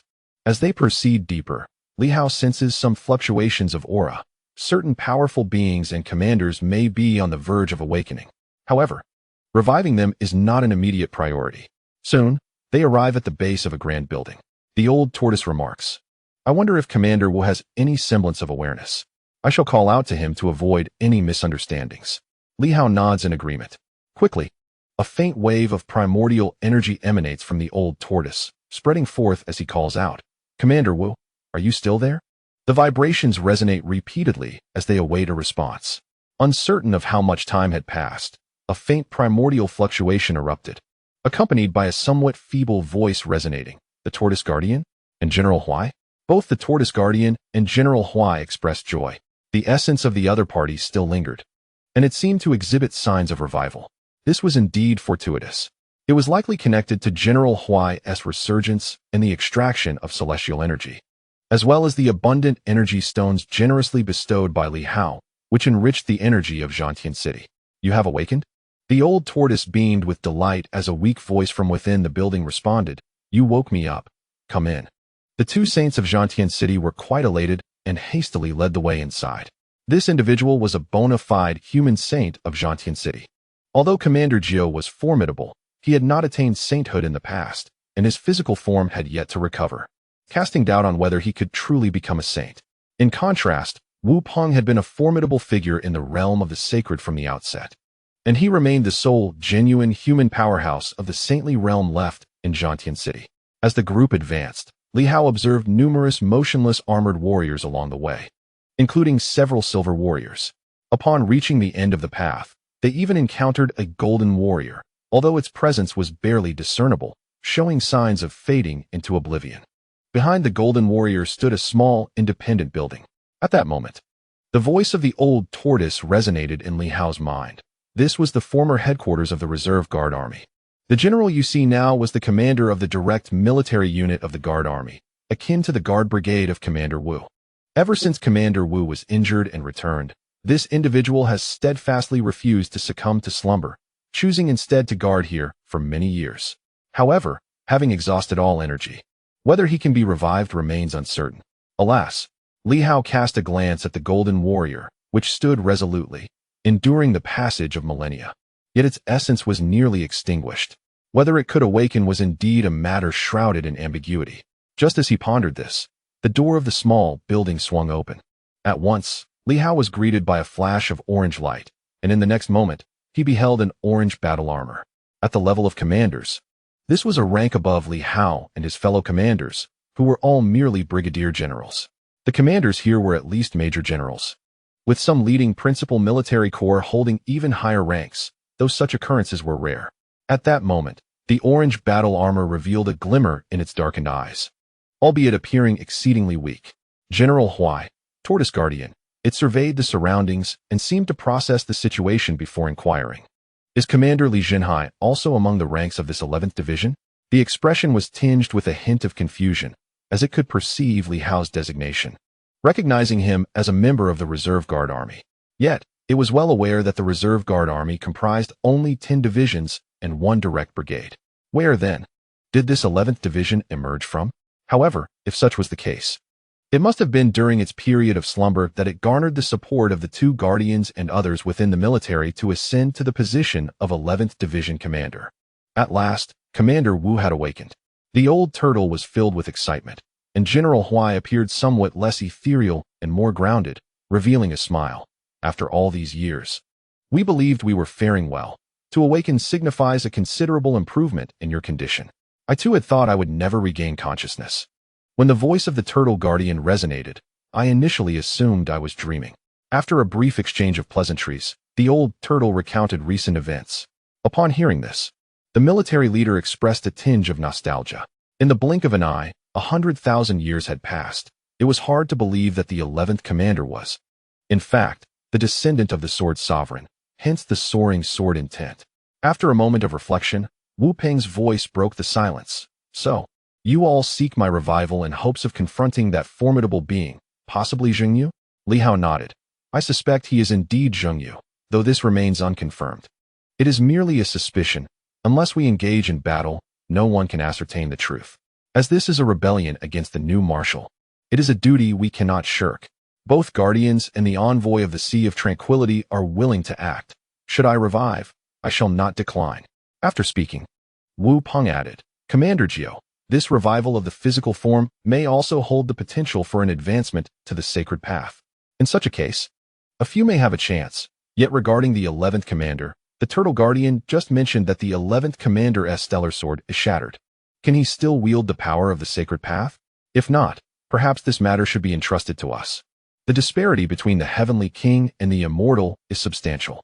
Wu, the military leader, exhibited a gentler demeanor than Commander Jiao, perhaps owing to his role in the Reserve Guardian Army, which made him less cold-hearted. Li Hao spoke. I am currently in the process of restoring the stellar sword. While vanquishing a saint may prove challenging, I can certainly contend with an average saint. That is reassuring. Indeed, the descendant of the sword sovereign is a prodigy. Wu Peng nodded, his orange armor strikingly vibrant. Li Hao continued. Commander Wu, we should not delay. Let us commence the revival. I still possess ample immortal energy, and with some springs of life and a significant quantity of energy stones, it should suffice. Thank you, 11th Commander. Wu Peng expressed his gratitude without reservation. Laughter echoing. After all these years, to be revived and to combat once more is indeed a unique experience. Li Hao smiled and nodded, then inquired, shall we proceed here? Indeed, let it be so. Very well. Li Hao nodded again and added, before this, I require Commander Wu to accompany me to the new Dao universe to gain its recognition. This way, upon exiting the ruins, we can avoid certain troubles and absorb some of the new Dao's essence, thus preventing undue attention from the heavens and earth. The old turtle had not mentioned this earlier, and upon hearing it, Commander Wu was somewhat taken aback. The new Dao universe? The 11th commander can enter freely? With difficulty, but it is indeed possible. How intriguing. Commander Wu mused. I never imagined that after 100,000 years, Silver Moon would give rise to a new Dao. It is quite astonishing. No wonder the 11th commander could achieve such a realm at a tender age, with the great Dao universe as a support. Perhaps it will not be long before he delves into even deeper levels. After speaking, he inquired, however, will bringing me in effect the 11th commander? As long as General Wu does not disturb the cosmos, there will be no consequences. It is certainly not an issue. To experience the new Tao universe is indeed a fortuitous opportunity for me. Wu Peng sighed and glanced at the others. Have you all ventured inside? The old tortoise nodded. I have been there once, and it was truly magnificent. I did gain some insights. However, my understanding of the new Tao is still quite limited. I can only sense its grandeur, but to attain specific insights, one must truly embark on the new Tao. General Wu nodded in agreement. The emergence of the new Tao is indeed remarkable. I wonder where the original universe now resides. After speaking, he turned to Li Hao. The 11th commander possesses a grandeur that is rare. Typically, when individuals discover the new Tao universe, they wish for no one else to see it. It is commendable that he is willing to allow us a glimpse. Li Hao smiled, but remained silent, merely observing the other man a moment longer without further comment. General Wu's tone was gentle, albeit somewhat verbose, while the 9th commander was a typical reticent type, preferring to say as little as possible. Given the pressing time, it was imperative for Li Hao to ascertain their identities, revive them swiftly, and head towards the Star Town ruins. There was no time for idle chatter. Since the 11th commander is willing to guide us, I would not wish to refuse such kindness. Can we enter here as well? Certainly, replied the guardian tortoise. General Huai, will you also join? With so many accompanying the 11th commander, will it be overwhelming? Li Hao interjected. Just General Wu and I will suffice. Bringing too many saints may create undue pressure. He suspected this individual was quite garrulous in life, speaking excessively. Of course, after many years of slumber and just awakening, it was normal to be a bit talkative after such a long period of silence.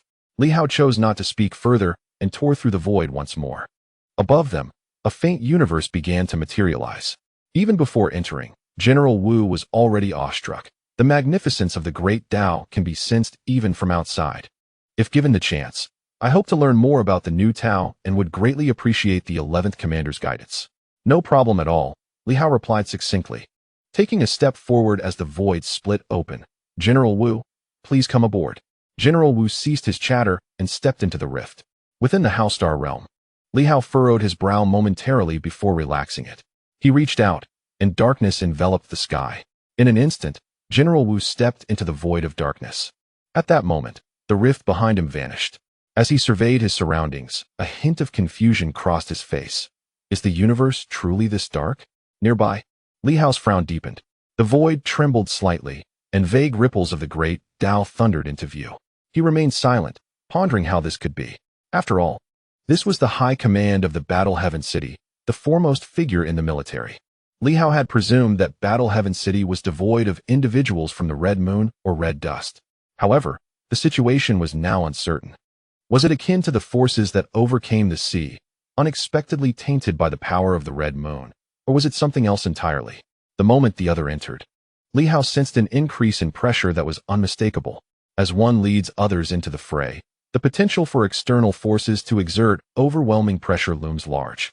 Yet, a slumbering saint, dormant for 100 millennia, now lacking in physical restoration, may not necessarily be inferior to an immortal.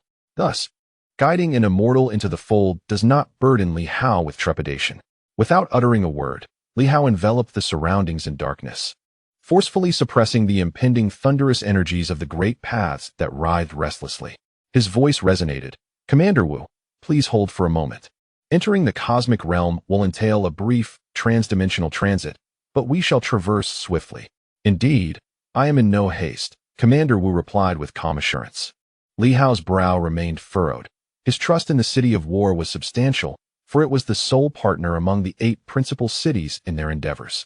Moreover, in facing their adversary, the presence of an additional saint would bolster their chances. He genuinely supported this revival, though the results appeared to surpass expectations. Without further ado, Li Hao continued to shroud the area in darkness, swiftly vanishing as he declared, the transit may induce some turbulence, and there could be sporadic thunderclaps.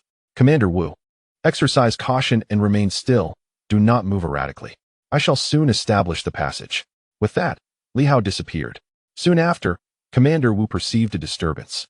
Moments later, a bolt of lightning descended from the shadows, crashing onto the orange battle armor with a thunderous roar. At that instant, Li Hao materialized within a small building. The others, upon his sudden appearance, were momentarily taken aback. Was he not just arriving? Li Hao, now with a contemplative expression, regarded the guardian turtle and General Huai. After a moment of reflection, he did not shy away from them and stated directly, there may be some issues with Commander Wu, though I cannot be entirely certain. At present, I find myself in need of assistance, as I cannot accommodate too many saints entering. Who among you is willing to accompany me? Upon hearing this, both the old turtle and General Huai were taken aback. The old turtle incredulously exclaimed, "That is impossible. He is the foremost of the guardian army. And I have remained alert." "If he truly," Li Hao interjected, "it is precisely because you have remained vigilant that their lack of movement persists. Had you not been aware, the outcome might differ significantly." In the city of war, the old turtle's alertness served as the greatest assurance. Its consciousness remained intact, bolstering their strength. And even in the face of potential incursions by the red moon or red dust, they would not act recklessly. As for whether Wu Peng posed an issue, the likelihood was high. Li Hao continued, "I suspect his physical form still exists. The pressure he exerts in the universe is comparable to that of the sea suppressor. Typically, without a physical presence, a saint would not exert such immense pressure upon me. We must hasten. Who among the three is willing to accompany me?" "I shall." The old turtle's gaze was laden with complexity. "I have remained vigilant and know him best. I will go." Li Hao nodded, offering no further words. The mighty Li Fuhai, with a cough, declared, "I shall accompany you. Otherwise, should the universe close, we may find ourselves unable to enter. The old turtle may not be capable of contending with the adversary. If problems arise, it could become quite troublesome." The old turtle replied solemnly, "Zhenhai envoy, do you doubt my abilities?" "Not at all. If I had any doubts, perhaps many years ago, Battle Heaven City would have fallen into the hands of our enemies." The old turtle's demeanor grew considerably heavier as he continued, "Battle Heaven City is extraordinary. I refuse to believe there would be traitors. I must witness it for myself and inquire why such a situation has come to pass." Observing their debate, Li Hao refrained from further comment and stated directly, "Let the turtle guard, but do not act recklessly.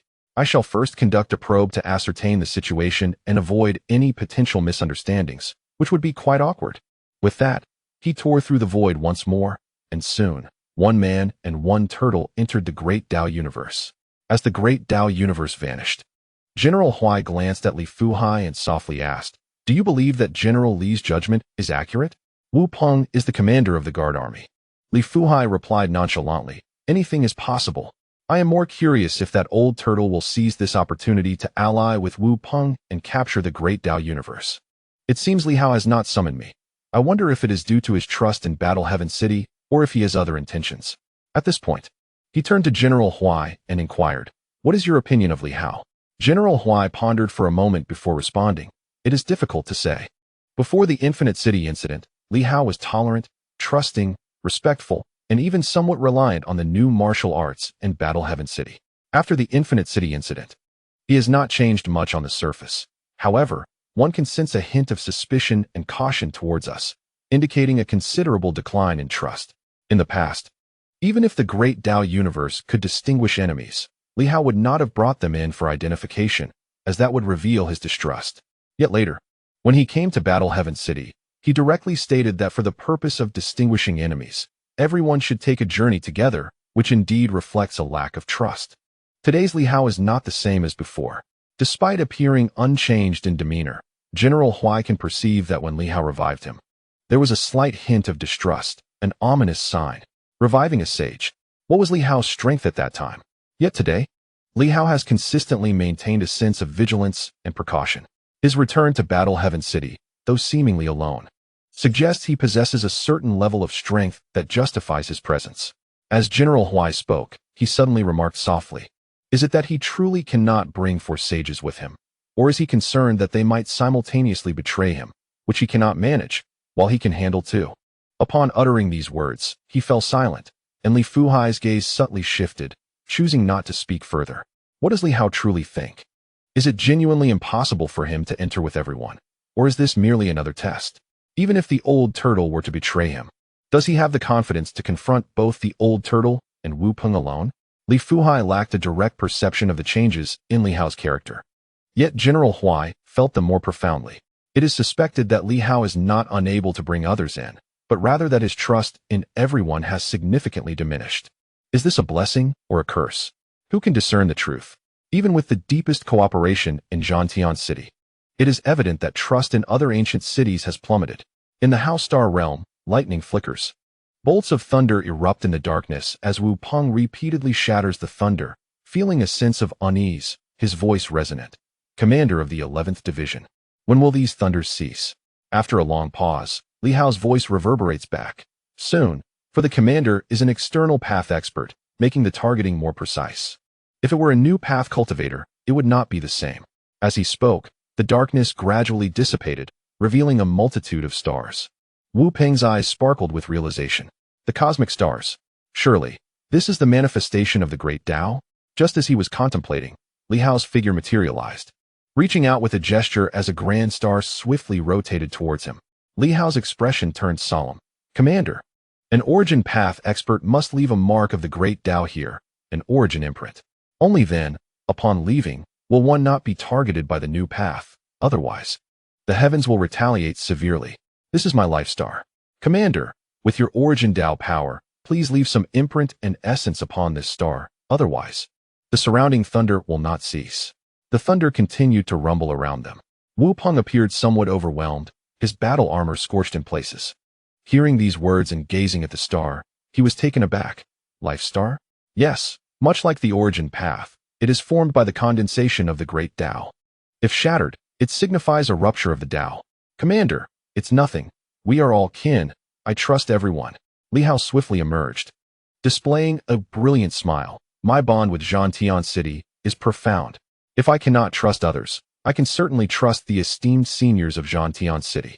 Even if the seniors are not yet familiar with me upon their first awakening, they are still my kin. There is no need for the seniors to worry.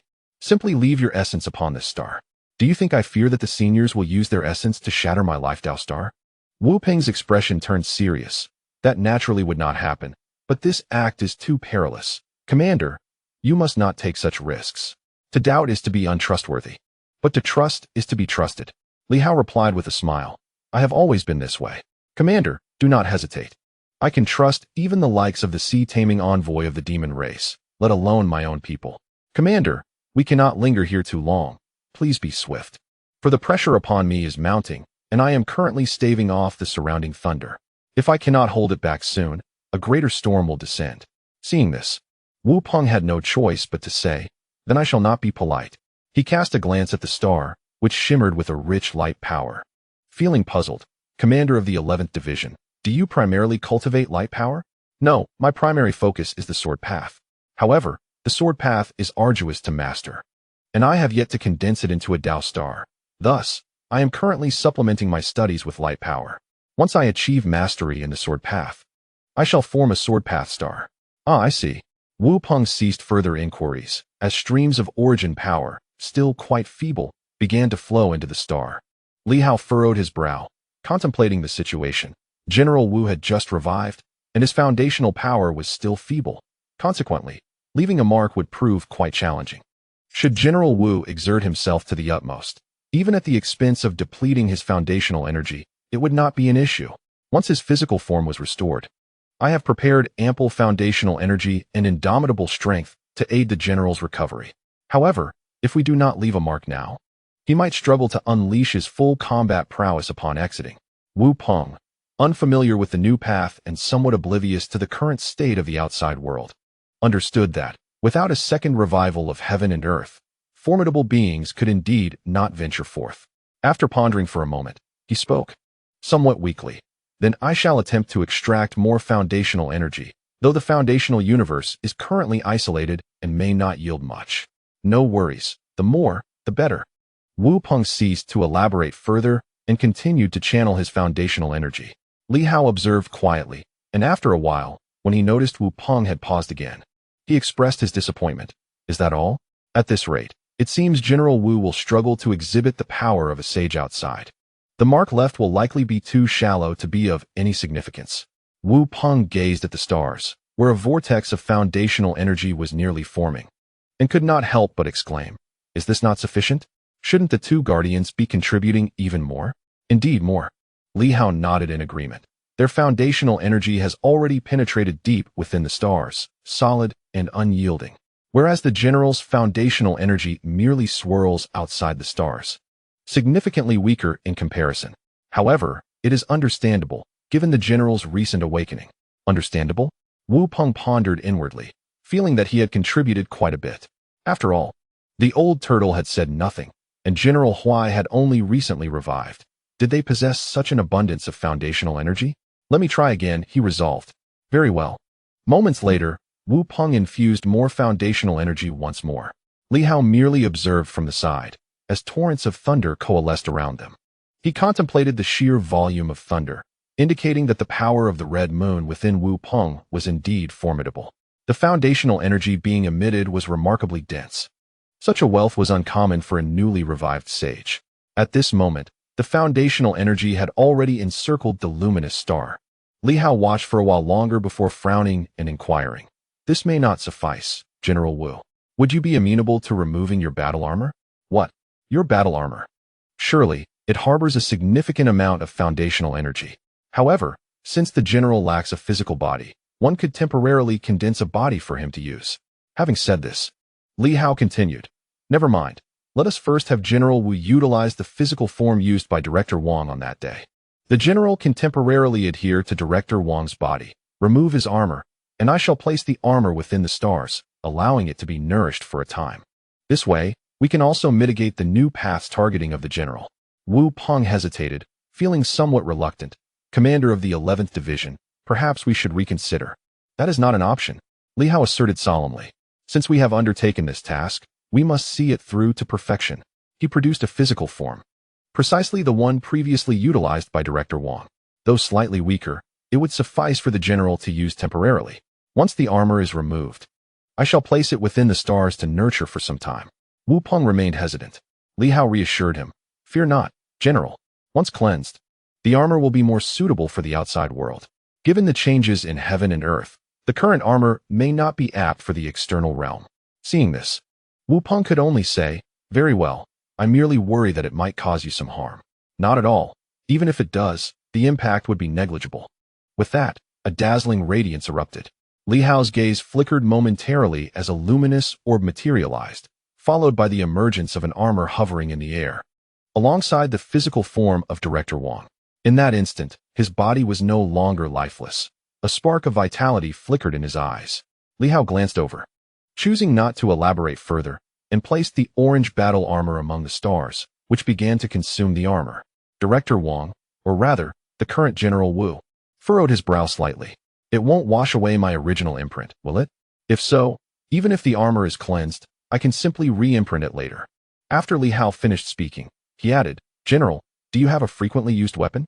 If you do, it would be wise to cleanse it as well. Otherwise, if the weapon remains outside, it will hinder your full potential and could attract the attention of the heavens. A weapon? Wu Peng shook his head. This armor is sufficient. I primarily focus on defense. I am a reserve guardian, not a frontline troop. Understood. Li Hao nodded. Wu Peng then surveyed his surroundings and inquired. These thunderbolts have been gathering without dissipating.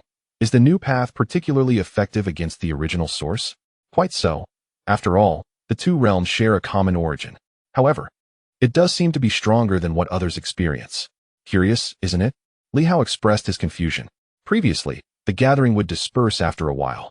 But this time it has persisted and even intensified. Logically, it should have scattered by now. This is the first time I've encountered such a phenomenon. No worries.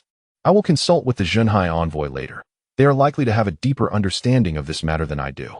New martial arts and Silver Moon are interconnected. Could they have discovered an external force? Li Hao chuckled. Even the vast cosmos can be unpredictable. Here, it is just you and me, General. Unless it originates from a third party, reportedly a force from the Red Moon realm, it shouldn't be this way. It truly is perplexing. Upon hearing this, Wu Peng's eyes flickered with interest. Are you suggesting that if a force from the Red Moon realm enters, it would cause a significant upheaval? Indeed, Li Hao affirmed. It is said to be so, but I cannot provide specifics. To this day, I have yet to witness such power. I have only heard the accounts of a few elders, which have led me to form some conclusions. Wu Peng nodded, refraining from further inquiries. He glanced around, somewhat perplexed. Shall we exit via the original route? Not necessarily, Li Hao replied. Do you see the stars here? Each star represents a new path. By tearing apart the void near the new path, we can exit. However, the destination may not be here. It could appear near the owner of the new path. Currently, I am the owner of the new path in War Sky City. Therefore, General, please refrain from wandering off. If you tear through another void and emerge in the outside world, the current circumstances there are uncertain, and you could easily encounter trouble. Wu Peng surveyed the area once more, remaining silent. One star, one new path. Tearing through the void elsewhere could lead to the outside world. Meanwhile, Li Hao accelerated the cleansing of the battle armor. Continuing, the imprint is forming rapidly. Once it solidifies, we can exit without any pressure. When the general steps into the outside world, he will not be targeted by the heavens. After speaking, a sense of confusion enveloped him. Why does this thunder persist? It's truly bewildering. Under normal circumstances, it would not last this long unless the power of the Red Moon has manifested. Could it be that someone from the Red Moon realm has entered? That seems implausible. Currently, I am the only one capable of entering here. With that thought, he turned to Wu Peng, a hint of perplexity creeping into his gaze. Wu Peng maintained a calm demeanor. Noticing Li Hao's scrutiny, he shook his head and said, I am also uncertain. Is it possible that the commander of the 11th Division has inadvertently been invaded by the power of the Red Moon? Invasion? Li Hao's expression reflected his doubts. Can the power of the Red Moon invade a person? Has Commander Wu ever encountered it? He took a slight step back, his eyes betraying a flicker of unease. In the next moment, the void trembled slightly, prompting Wu Peng to raise an eyebrow. Commander of the 11th Division, are you attempting to open the cosmic void? Yes, that should suffice. Let us exit for now. I fear the others may grow anxious, Li Hao stated. His eyes clouded with increasing suspicion. Cautiously, he added, Commander Wu, let us depart. I will retrieve my battle armor later. The thunder is intensifying, and I worry I may not withstand it. It is best to retreat for now. That sounds reasonable, Wu Peng nodded, though he understood that Li Hao was beginning to harbor doubts. It seemed that the great Dao universe possessed such capabilities, capable of detecting external forces. Perhaps Li Hao did not fully comprehend this, but once they exited, the others would likely be aware. Initially, Wu Peng intended to engage further and delve deeper into the matter, but now, let us leave, lest we cause concern among others, he proposed. Suddenly, he expressed surprise. What is that? What? Li Hao turned to look, and in the next instant, a formidable force erupted from behind, sweeping towards them. Wu Peng's expression hardened. As long as they did not return through the original passage, they could traverse through other celestial bodies to emerge into the outside world. That was sufficient. Li Hao, however, was still too inexperienced. Otherwise, he would have understood that the great Dao universe would reject the power of the Red Moon. And he should have grasped this by now. He was far too young. Boom.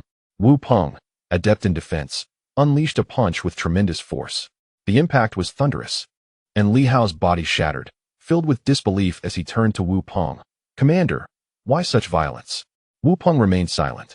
Even now, why was this happening? Did Li Hao truly have no sense of caution? How could someone like him achieve success? In the next moment, an even more powerful force surged toward Li Hao. An overwhelming energy sweeping across the heavens and earth. Wu Peng's voice remained calm. I do not wish for this either, but once you speak after we exit, perhaps my troubles will begin. It is unfortunate that this great Dao universe can discern energies. Having encountered it for the first time, I am still learning. Thank you for your warning. It was only at that moment that Li Hao seemed to grasp the gravity of the situation, his face a mask of terror. You are of the Red Moon? Impossible. The City of War is my most loyal ally. They are, but I am not. Boom. A punch was thrown. With a resounding crash, a shield materialized, blocking the opposing fist. Wu Peng's expression shifted. In the next breath, the shield transformed into a figure. The ancient turtle's eyes were filled with complexity. How can this be? Wu Peng's visage altered. The turtle guardian? How did it arrive here? Not far away. The broken body of Li Hao swiftly vanished, only to reappear atop the luminous star, causing Wu Peng's expression to shift subtly. In the next moment, countless primal forces were poised to erupt from the star. Furthermore, the battle armor began to tremble, as if on the verge of explosion. Yet, Li Hao remained seated upon the celestial body, allowing the primal forces to writhe and the star to shatter, all the while firmly suppressing the battle armor. And he chuckled softly. Commander, shattering the star won't have much impact. Why waste time? Wu Peng's countenance changed dramatically. At that instant, his body began to swell, and as his expression altered, a flash of golden light appeared. In the next moment, a golden form materialized beside Director Wang. With a resounding explosion, Director Wang's physical form shattered. In an instant, the true form of the opponent revealed itself, bearing a rather grim expression as it turned towards Li Hao and then at the Turtle Guardian. Have you discovered this long ago? Li Hao remained silent, merely gazing at the Turtle Guardian. The old turtle sighed. What wrong have you found with the city of war? Wu Peng's expression shifted as he looked at the two. There is nothing wrong with me. It is merely the guardianship. I wish to understand why I am less than Li Daozong. One immortal can become the commander of the main legion, while I, having defended the city of war for many years, remain the commander of the reserve guard. Originally, when the commander of the Third Army was promoted, I thought it was my turn. However, it turned out the higher-ups favored Li Daozong, an immortal, while I, as a sage, still hold the position of commander of the guard. Everyone knows that the guard is inferior to the main legion. Li Daozong taking my place is already the limit. Yet what do we see? Li Daozong has been promoted to the main legion, and I remain the commander of the guard. Is it simply for this reason? The old turtle sighed. The guard bears a heavier responsibility.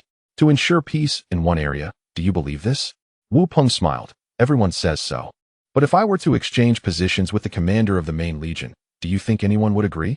The old turtle was rendered speechless. Certainly. They would not agree. Indeed, it is merely talk. The commander of the guard is certainly not on par with the main legion. However, the higher-ups have their comprehensive considerations. It is not merely strength that makes one suitable. Is it not because the other party belongs to the Li family? Wu Peng laughed. Because we are not descendants of the emperor, even if opportunities arise, they are prioritized for them. They enter the military with the rank of general, while we have to toil for many years. Since this is the case, we can only strive for opportunities ourselves, whether it be the king of humans or the emperor. Everything is earned through our own efforts, is it not? The spirit of the new martial arts is to resist everything, is it not? So, is it wrong for me to resist injustice? As he finished speaking, a thunderous crash erupted. The opponent unleashed a punch that shook the void, and the old turtle's eyes shifted as his voice resonated. So, all these years, you have remained clear-headed? And during your last outing, you were not injured at all? What a pity. Had you not maintained your clarity, the city of war would have long since fallen to me. Such a pity, old turtle. You are merely a soul of a divine weapon, still toiling for the human race. What need is there for that? You have betrayed. In an instant, the old turtle revealed its true form, conjuring a massive shield that blotted out the sun and surged towards the opponent, leading to a fierce battle between man and turtle. As Li Hao continued to suppress the armor, it eventually fell still, prompting him to exhale deeply. The essence mark of the armor had been cleansed. With the essence mark washed away, Wu Peng could now imprint it himself.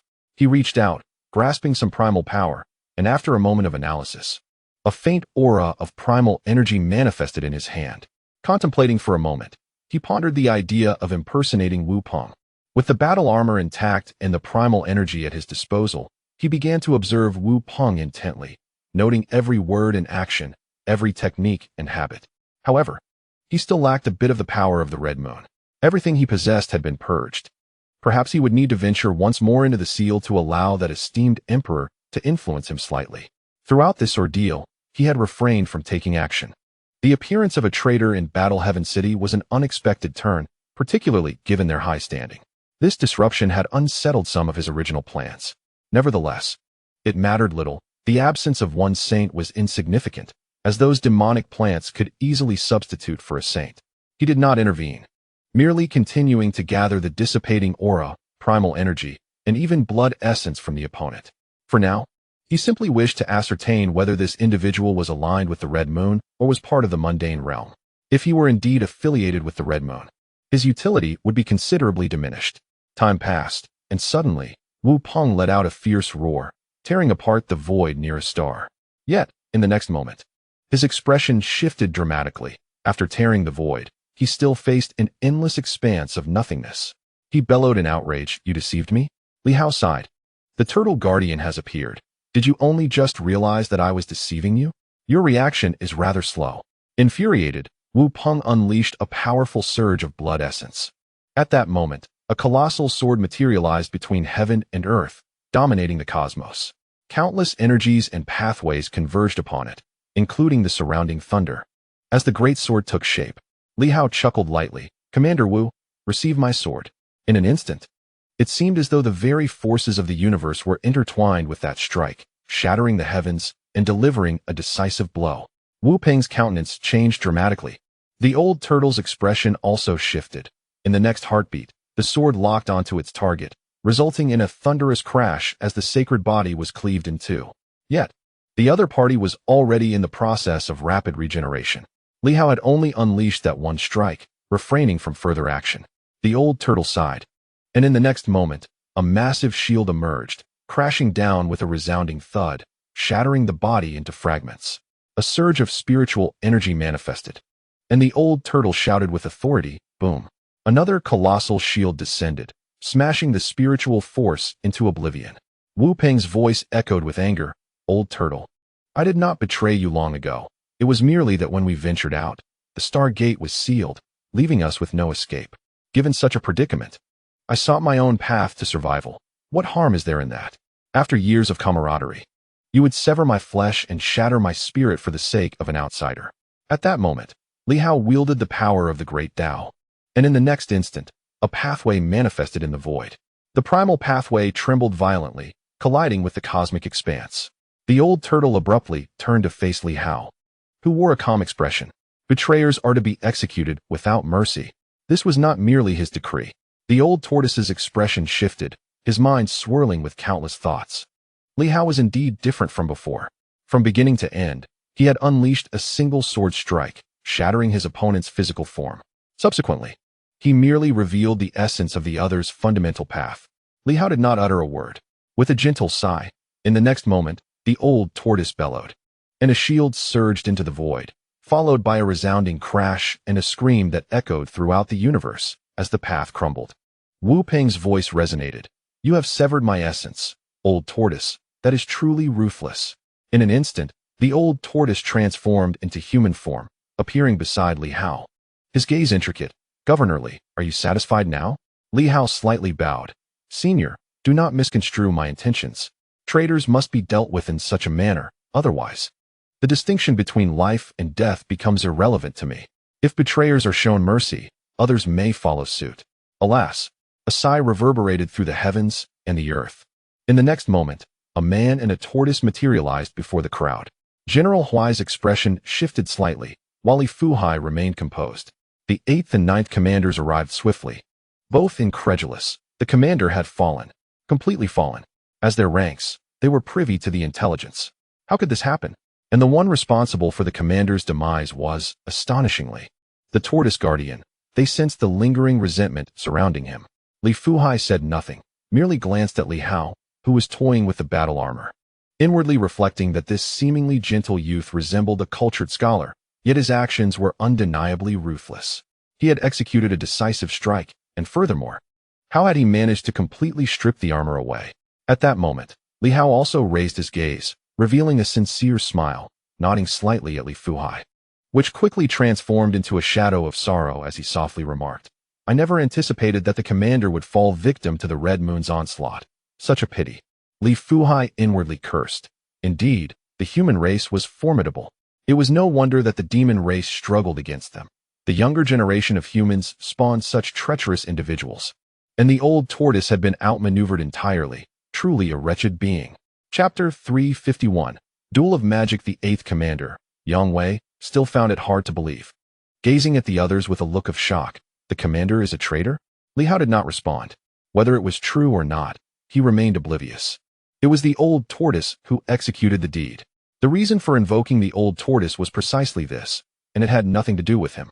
It was not an attempt to evade responsibility, but rather a deeper understanding of the new martial artists. If he had taken action himself, regardless of the opponent's guilt or innocence, these new martial artists would feel discomfort, resentment, believing Li Hao to be too ruthless for slaying their commander. The collaboration with Battle Heaven City had been hard-won. Li Hao was disinclined to create trouble over this matter. The old tortoise was a clear-minded individual. Conversing with and negotiating among the strong could sometimes yield easier results, whereas brutes like the 8th commander might not comprehend. Even if the other party recognized that killing was necessary, they might still harbor rage. It was that simple. Indeed, the old tortoise sighed and said, "Yes." Wu Peng expressed his dissatisfaction with Li Daozong becoming the commander of the 3rd Army, while he remains merely the commander of the Reserve Guard Army. This is why he was swayed after our last outing. However, the 8th Division commander still found it difficult to accept, feeling somewhat distraught as he exclaimed, "What is wrong with the Reserve Guard Army? I think it is quite commendable. We are all soldiers, merely occupying different positions. Does it truly matter?" The front lines engage in combat, while the rear guards also partake in a form of battle, do they not? The others remain silent. It was a delicate matter to discuss or comment upon. For some, the rank of commander in the main corps held far greater prestige than that of the rear guard. There had never been a commander of the guard army who ascended to become a corps commander, while those in the main corps often soared to prominence, achieving the rank of corps commander with ease. This exemplifies the disparity. At this moment, the 9th Division commander's physical form seemed not entirely restored. With traces of blood still writhing within him, his gaze reflecting a complex array of emotions. Is it because of me? The old tortoise remained silent. It was not solely this aspect, but also due to Wu Peng's discontent with the 8 great families, who began their journeys from an elevated starting point. For instance, individuals like Li Hao, who were separated by countless generations, would, were it not for the 9th Division commander's suppression, have commenced at the level of a division commander. It was only natural that those individuals would harbor dissatisfaction. At this moment, Li Hao could also comprehend such sentiments. He then shifted the topic, expressing a semblance of confusion as he inquired, I too harbor some doubts. The 2nd generation scions begin from a higher pedestal. I am uncertain whether this is a boon or a bane. If their starting point is not elevated, then what do their forebears strive for throughout their lives? If not for wealth and honor? Yet, if they begin from a high position, it seems inherently unfair to others. Can the new martial arts rectify this? This issue has persisted since time immemorial. The emperor's son will certainly not commence his journey alongside the son of a beggar. The starting points of both are inherently disparate. How can we avert this contradiction? It appears that new martial arts has yet to resolve this issue. If all are treated equally, then for many, a lifetime of dedication and struggle may also seem unjust.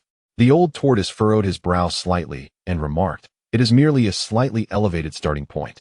However, in new martial arts, it is the capable who ascend while the inept descend. Should one falter, they will swiftly find themselves cast aside. It is not the case that a high starting point guarantees perpetual elevation. A higher beginning serves to reassure the meritorious, allowing them to comprehend the value of their sacrifices.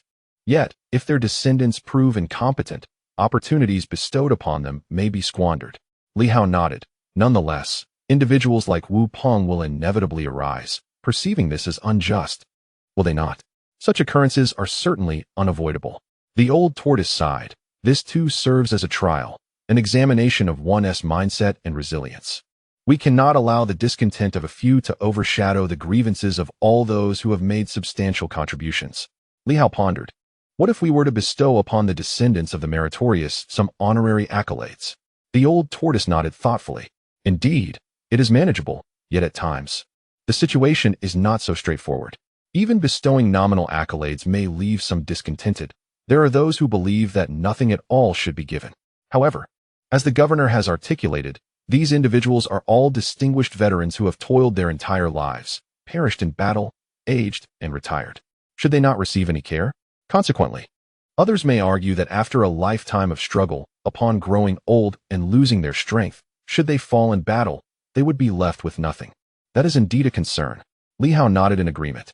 This poses a challenging dilemma. Fortunately, in the realm of cultivation, longevity is common, which sheds light on why the sovereign does not oversee certain individuals. It is simply unmanageable. He can barely attend to the merits of those who fought alongside him. While rewarding the esteemed veterans handsomely is one approach, those who attain high status may see their descendants unable to rise from humble beginnings. Such matters are exceedingly complex, and it is impossible to satisfy everyone. Changing the subject, Li Hao continued, now, with the issues arising from General Wu, I must express my concerns regarding whether the other warriors of the Battle Heaven Army have been affected. Thankfully, the guardianship of Battle Heaven City has remained steadfast over the years. Even if the adversary harbors intentions, they lack the opportunity. However, there is still the fear that a portion of our ranks may be influenced. The group revealed their apprehensions. If that were the case, would it not necessitate the elimination of some comrades? They were extremely reluctant to witness such a scenario unfold. Li Hao added, if the impact is minimal, it may not matter greatly. The fear lies in a significant influence. I propose that we investigate the currently revived strong individuals, leaving the dormant ones for the time being. Moreover, if the influence is slight and merely a result of the power of the red moon, we should eliminate that influence and monitor the situation. If it is determined that no wrongdoing has occurred, we need not resort to violence. Even if Wu Peng has gathered a faction, they may remain unaware of his true intentions. Furthermore, given the lengthy slumber of Battle Heaven City, Wu Peng might not have had the opportunity to act. So there is no need for excessive concern.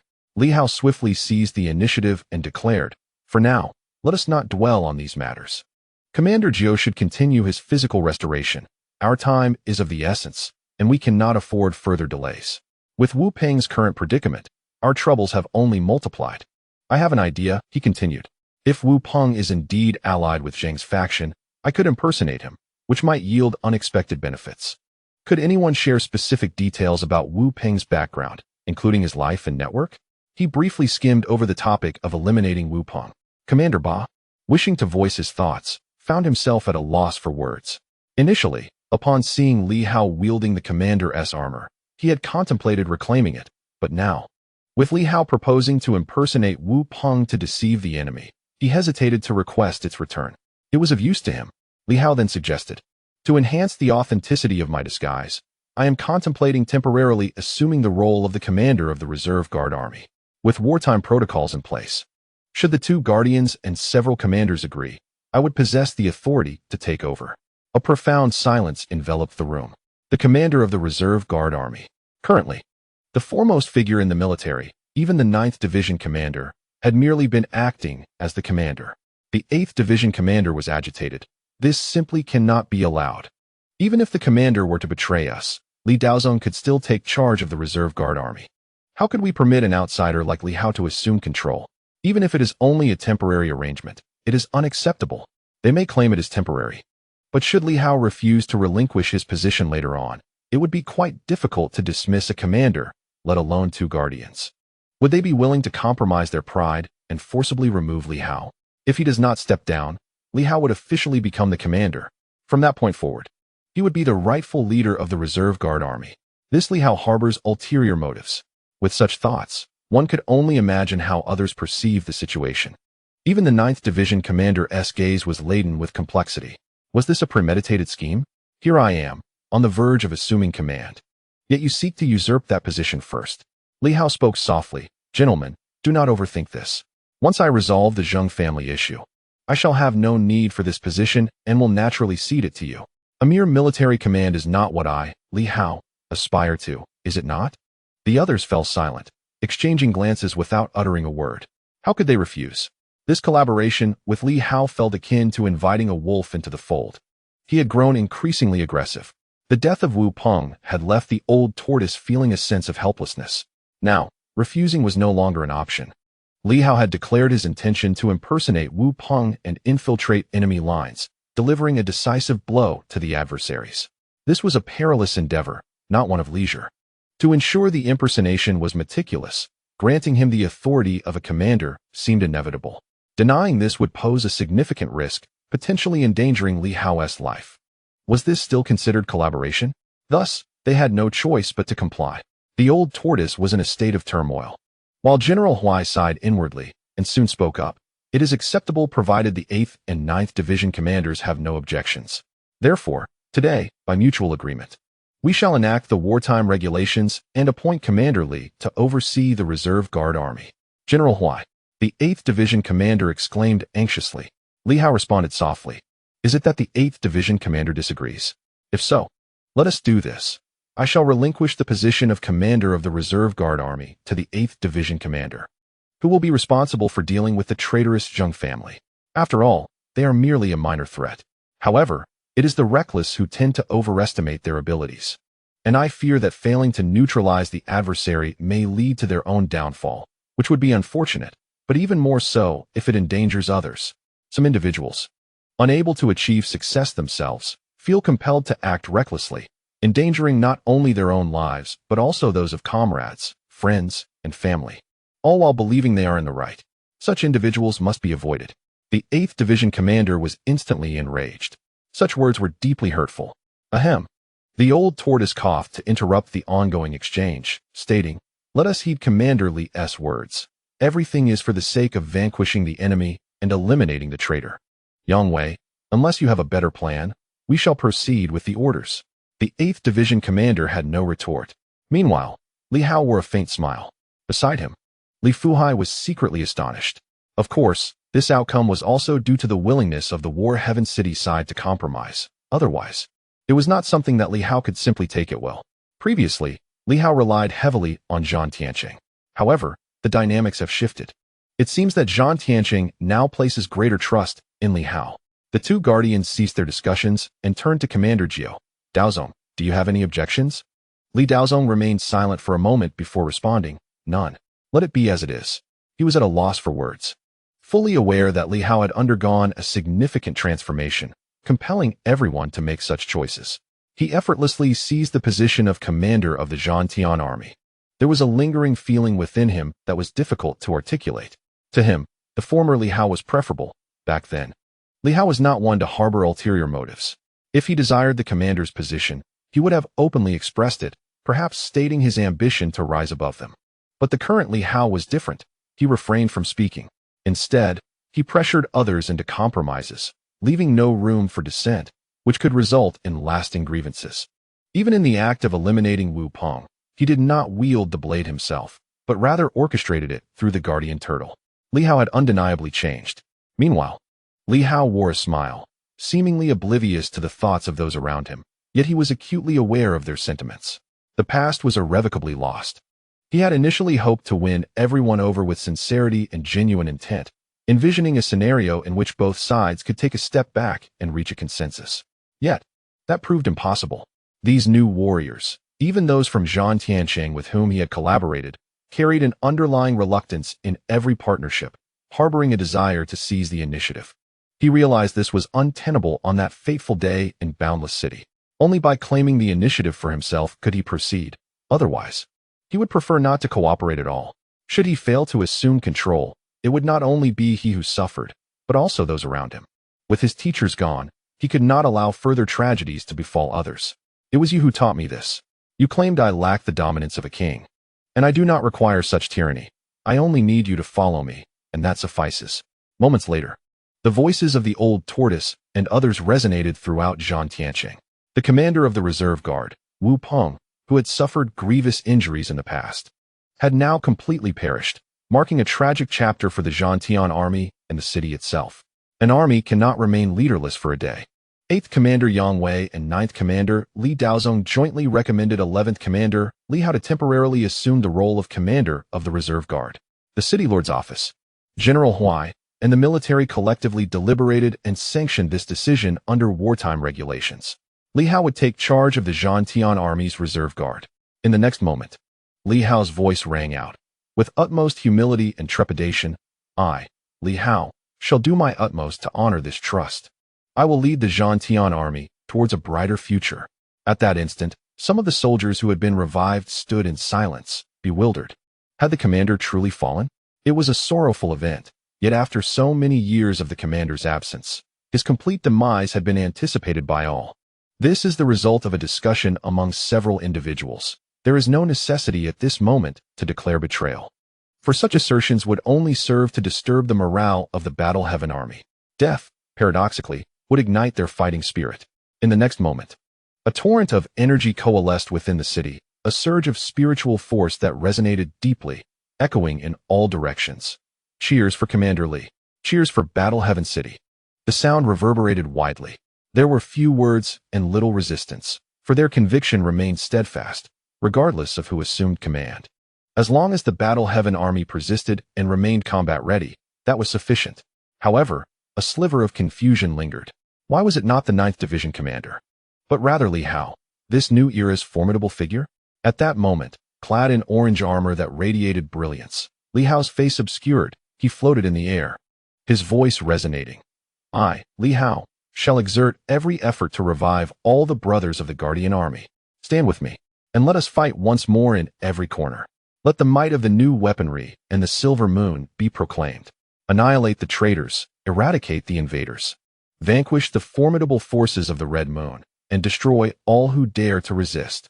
As the descendant of the Li family, I bear both the responsibility and the obligation to lead you all, to reclaim the King of Men, to restore the Supreme. For the spirit of Battle Heaven shall never extinguish. Battle Heaven, Battle Heaven, Battle Heaven. The entire city resounded with fervor at this moment. The spirit of battle heaven seemed to invigorate everyone. Even those soldiers who were but remnants cried out with fervent voices. Li Hao then declared, "From this moment forth, the remnants of the Tianqing army shall be incorporated into the reserve forces of the battle heaven army, joining the 11th division under the command of Zhao Long, who shall temporarily assume the role of division leader." Zhao Long, among the several silver-rank commanders of the Tianqing army, was the strongest, having stepped into the realm of immortality with formidable power. Integrating the Tianqing army into their ranks would also facilitate command, as they would all be within the same legion, enabling effective communication. Furthermore, Li Hao now presided over the 9 major bases and communication channels, allowing for seamless adjustments. This arrangement would tighten their connections. Moreover, once the Tianqing army joined the Battle Heaven army, Li Hao would no longer need to act as a third party in command. He would directly assume the role of their superior, integrating them under his authority as the commander of the Battle Heaven army without any difficulty. Previously, his position as division leader was insufficient for such integration. Within the city, over 1,000 soldiers of the Tianqing army expressed a mix of surprise and shock. Nonetheless, their incorporation into the Battle Heaven army was not entirely unacceptable. The latter was a grand legion, while they were merely a smaller contingent. Li Hao's status as commander surpassed even that of their own legion leader, granting him a higher standing. Understood. The voices rose, with several commanders promptly accepting their orders. And the immortal Zhao Long responded with a resounding affirmation. "By your command, the designation of the Tianqing army is hereby abolished. Effective immediately. We are all soldiers of the 11th division of the Battle Heaven army." Li Hao nodded slightly. Meanwhile, the 8th and 9th division commanders exchanged complex glances. With Li Hao's ascendance, the Battle Heaven army expanded. The 11th division had existed, but it was devoid of personnel. Only Li Hao remained, alongside Hong Yitong. Previously, there had been Nan Quan, but with his demise, his name had vanished. Now, the 11th division of the Battle Heaven army consisted solely of Li Hao and Hong Yitong, as the others had yet to receive official recognition. Now, having joined the Celestial Star army, the strength of the 11th division has surged dramatically. Although it may not match the other divisions in sheer numbers, with over 10,000 soldiers, this contingent of the Celestial Star army comprises the elite remnants. 1,000 warriors may not be significantly weaker than an army of 10,000. At this moment, a magnificent power emanated from Li Hao, as torrents of life force, vitality, indomitable strength, sacred energy, and primordial power surged forth, spreading in all directions. Currently, many soldiers remain in a state of lingering regret, their armor shattered, their combat prowess diminished. Li Hao, unable to revive all, can only restore a few company and battalion commanders for now. Once we vanquish more formidable foes and seize their flesh and essence, he is determined to revive all his comrades. In that instant, the silver and bronze warriors felt a stirring within the once empty spaces beneath their armor as flesh began to sprout. A wealth of indomitable power infused into them, alongside the convergence of Dao veins. However, these Dao veins have yet to permeate the Hao Star realm. Li Hao is not in haste to have them penetrate the realm, as the current difficulty remains substantial. But preparations for the future are essential. This group represents a fusion of new and old forms. When the time arises, they can readily pierce the Hao Star realm, transforming into vessels of a new era. The powerful figures present all sensed this transformation. No one uttered a word, for there was nothing to say. Would they dare impede Li Hao's revival of their comrades? That would render them culpable. At that moment, a resounding clang echoed throughout the heavens and earth, as each powerful individual struck their chests in exuberance, exclaiming loudly, "The general is unparalleled." A fleeting smile graced Li Hao's face beneath his armor. Soldiers, after all, do not concern themselves with trivialities. When benefits are abundant and the enemies are vanquished, the spirit of new martial valor is far more enticing than for others to rally around. As for himself, he merely offers a gesture of goodwill. Just moments ago, a saint had fallen. The flesh and power of such a being could revive many. Even if the 8th Division commander harbored dissatisfaction, he found himself without options. Should he retain the corpse of a traitor or revive these comrades? A choice must be made. Should Li Hao utilize Wu Peng's flesh and power to restore others, perhaps there would be discontent. Yet now, the 8th Division commander gazed at him with a mixture of helplessness and complexity. What could he say? There was nothing to articulate, not even to hint at this information to anyone, lest it incite discord among the troops against the general.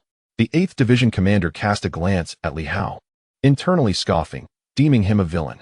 He was displeased with this individual's ascension to general, yet it seemed there was no way to refuse. At this juncture, Li Hao inquired, "Is the 8th Division commander's body not yet restored?" "I refuse to recover," the commander retorted with a cold huff. Li Hao gently countered, "Is the 8th Division commander's refusal to recover a deliberate act of unwillingness to aid in vanquishing the enemy? Very well, if that is the case. Do you accuse me of cowardice? That is not my intention. However, your lack of revival has significantly diminished your strength, barely at the pinnacle of combat capability, akin to the first layer of the sun and moon. I have far too many warriors at that level under my command. Will you revive?" The 8th Division commander's armor trembled, feeling an insurmountable compulsion. At this moment, he felt ensnared in a quagmire, unable to extricate himself. Li Hao revealed a smile, extending his hand to grasp a mass of flesh. The body originally used by Director Wang had just exploded. However, rest assured, this was formed by the indomitable power of certain demon plants, and not that of the aforementioned individual. Colonel Ba need not feel repulsed. "Humph," Li Hao said indifferently. "Is it appropriate for a soldier to disregard his superiors?" Colonel Ba instantly felt an overwhelming sense of frustration and shouted, "I obey." Li Hao nodded slightly. "That is more like it. For a soldier, obedience is paramount. As for other matters, they are merely ancillary. The military commanders will handle them properly. Remember, Colonel Ba, your duty is to follow orders." "Understood." Though Colonel Ba felt exasperated at that moment, he found himself unable to challenge this young superior and could only respond with palpable restraint. Li Hao nodded. "Excellent, Colonel Ba. Colonel Jiu should proceed with recovery. We have already squandered considerable time and cannot afford to waste any more. I hope you all restore your full combat capabilities swiftly." He continued, "Moreover, all demon plants in Zhantian City, aside from General Huai, will be integrated into the Demon Plant Brigade, excluding the original 13 demon plants and General Huai. There are 22 others, all of which possess indomitable qualities, to be added to the Demon Plant Army. Currently, the brigade comprises 48 demon plants, with 14 at the peak and 34 at the indomitable level, temporarily led by Shanxi as the brigade commander, with Diwei as the deputy commander." General Huai hesitated, pondering. "Are you effectively reallocating my descendants? Have you deliberately isolated me from them? Is this fitting?" Li Hao replied, "General Huai, as a sage, has pressing matters to attend to and is unable to handle such trivialities. Let Shanxi and Diwei take care of them." "What do you think, General Huai?" "What else can I say?" General Huai replied softly, "Let it be as the military governor wishes." Li Hao smiled. "General Huai, you are magnanimous. Should we emerge victorious this time, the rewards will undoubtedly be substantial, and I shall prioritize the revival of all comrades in the Zhantian army." Upon finishing, he turned his gaze towards Li Fuhai. "Zhenhai envoy, you oversee the demon beast lineage. However, presently, the members in Songshan are few. There are indeed many demon beasts, albeit weak. Additionally, in the Silver Moon region, there are some demon beasts that have claimed territory as their own. Once I resolve these issues, I shall certainly reorganize the demon beast army." Li Fuhai seemed unconcerned and casually remarked, "As long as the governor has the intention, everything shall proceed according to your will." Li Hao nodded. "Then let us strive to cultivate and restore our full strength as soon as possible." With that, storage rings flew forth, filled with energy stones and springs of life from the esteemed elders. "Recover as much as possible. Every bit of strength gained is a glimmer of hope." The others said little, each taking a storage ring and hastily departing. Meanwhile, beneath his armor, Li Hao's visage once again bore a smile. At present, he felt quite comfortable. In this vast Zhantian city, he had quietly secured a significant position of influence. Though not entirely, there was no need for haste. His heart had yet to turn completely dark. If it did, with the demise of 2 guardians, Zhantian city would rightfully belong to him. Of course, such drastic measures were unnecessary. Li Hao contemplated. His quest for power was not merely for authority, but rather an end to the incessant hesitations of these new martial artists. Each moment of their indecision brought him considerable losses. Since the soft approach has proven ineffective, and the hard approach yields no results, a combination of both shall be employed. With these matters resolved, Li Hao vanished in an instant. He intended to enter the Haoxing realm to make further arrangements. Previously, Li Fuhai suggested transforming the Haoxing realm into a labyrinth, a notion that, in fact, possesses merit. Anyone who enters would gain insight into the entirety of the universe. Thus, it would require some additional effort to facilitate this transition. Perhaps, in seizing this opportunity, he could successfully unlock all 36 veins of his sword path. Meanwhile, as tranquility returned to Zhantian City, in the Great Wilderness, several wild beasts persistently urged the Lord of the Great Wilderness to invade the eastern continent. Their impatience was palpable. Beyond the Great Wilderness, the long-lost ancient city of the Liu family lay hidden beneath the ground. The ancient city, now largely dormant, could not be activated. However, the Liu family's hurricane city had silently relocated nearby.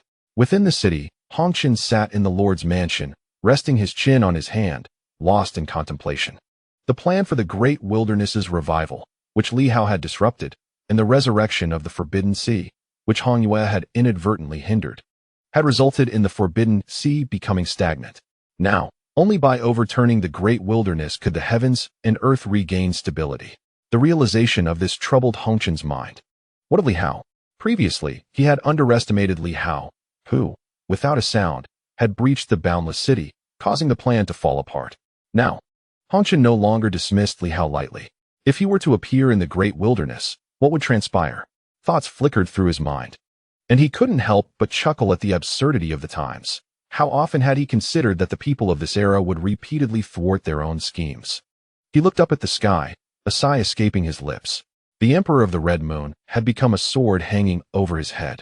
Otherwise, there would be no need for such complexity in making his move. In that moment, he felt the same pressure from all directions that Li Hao had once experienced. Venturing forth might loosen the seals, allowing the Emperor of the Red Moon to break free. Yet, remaining stationary yielded no means to contend with Li Hao.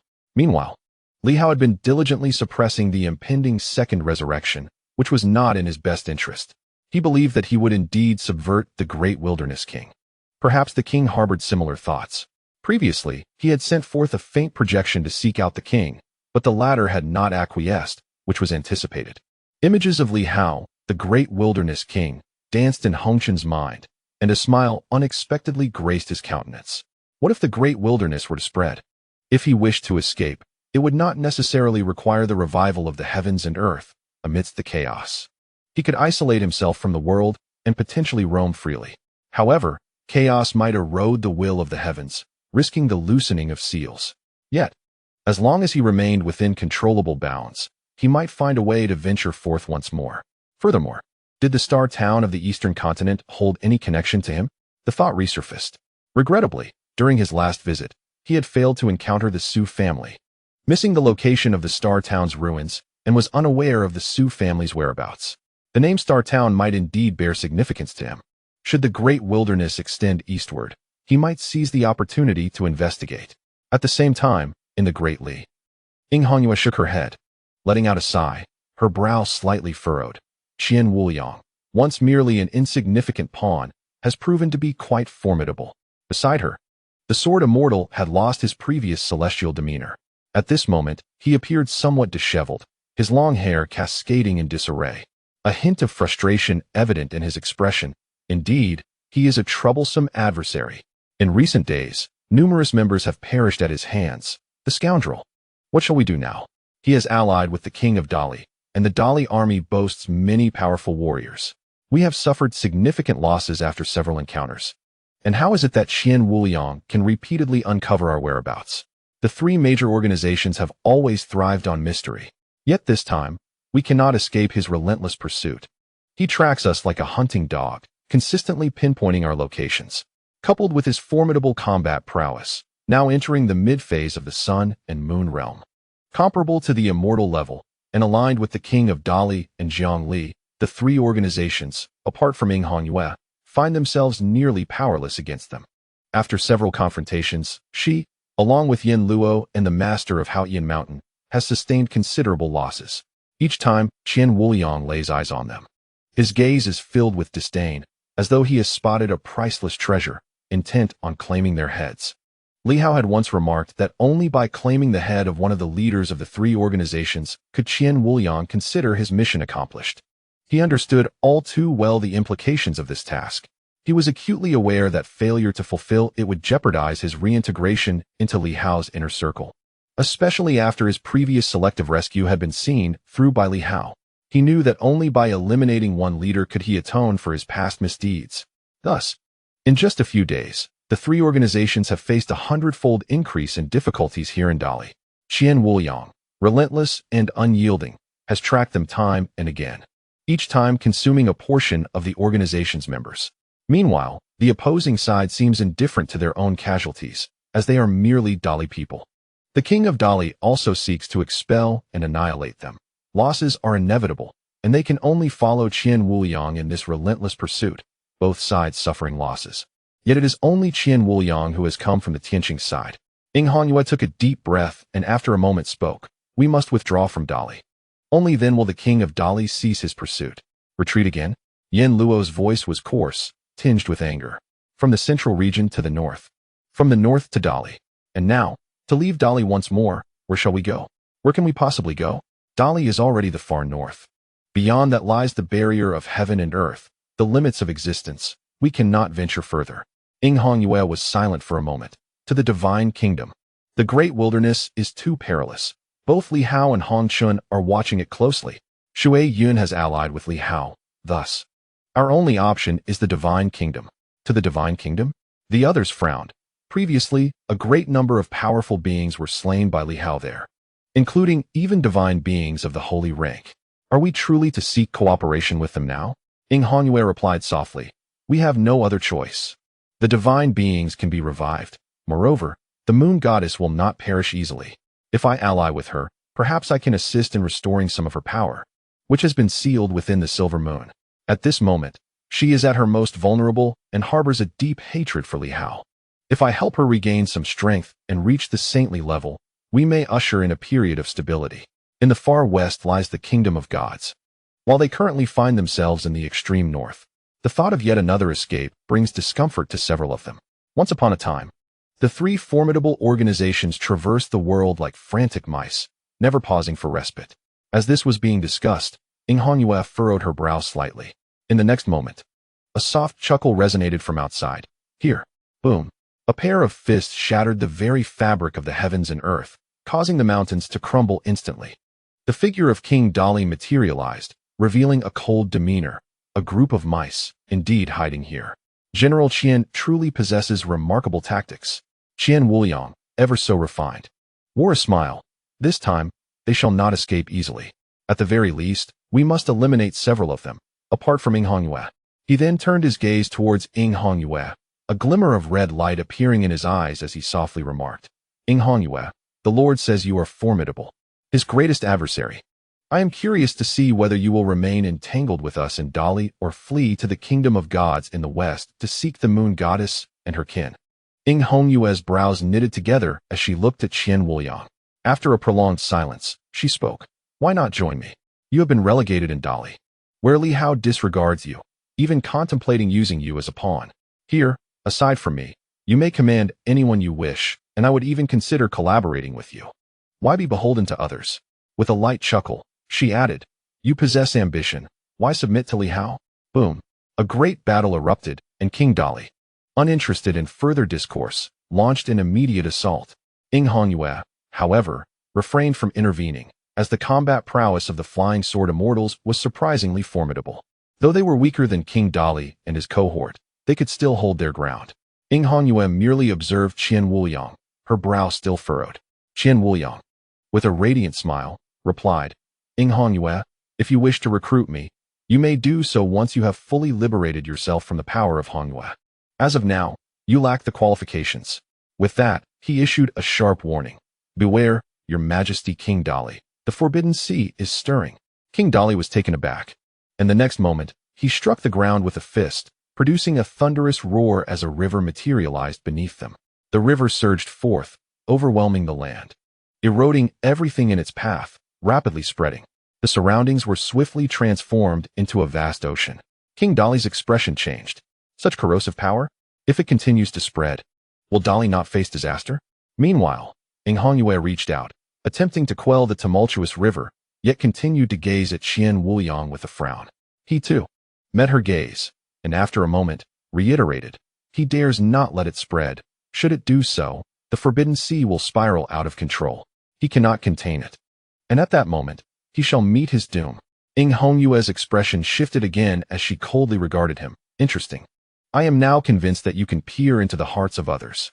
Qian Wuliang, this is not a skill worth boasting about. Li Hao and his ilk will not tolerate you. Qian Wuliang chuckled. Leader Ing, worry not. The Lord is far more magnanimous than you might imagine.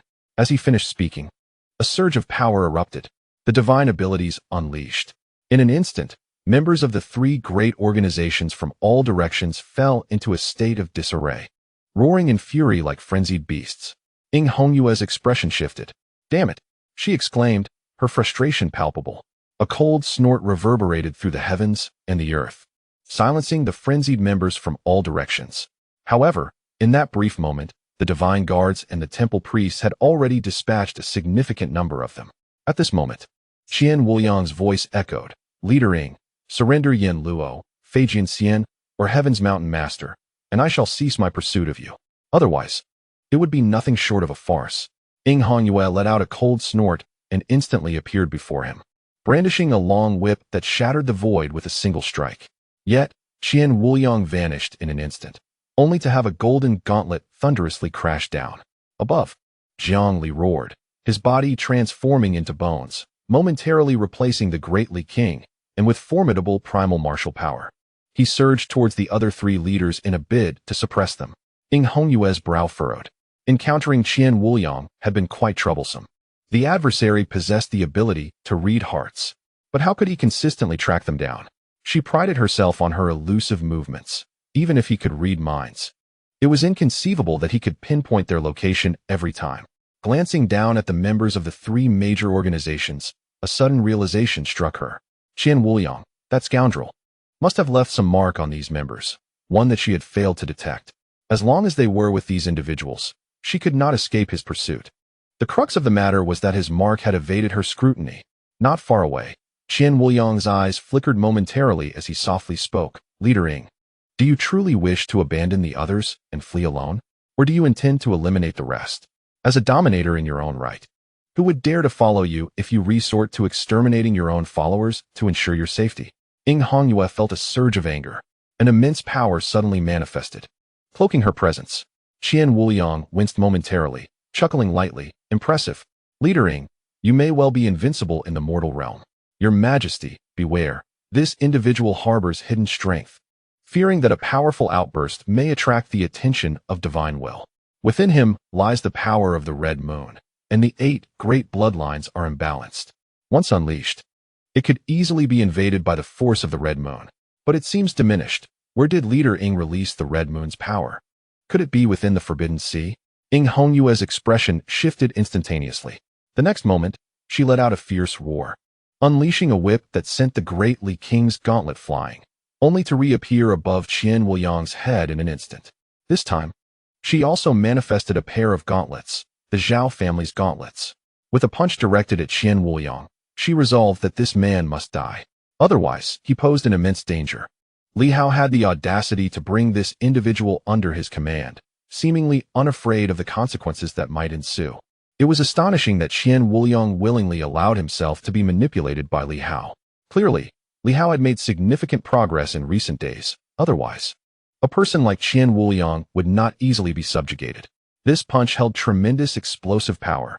The great Li King gasped in shock as it appeared that Qian Wuliang was on the verge of being struck down. He was alarmed. If Qian Wuliang were to perish here, it would be difficult to explain to Li Hao.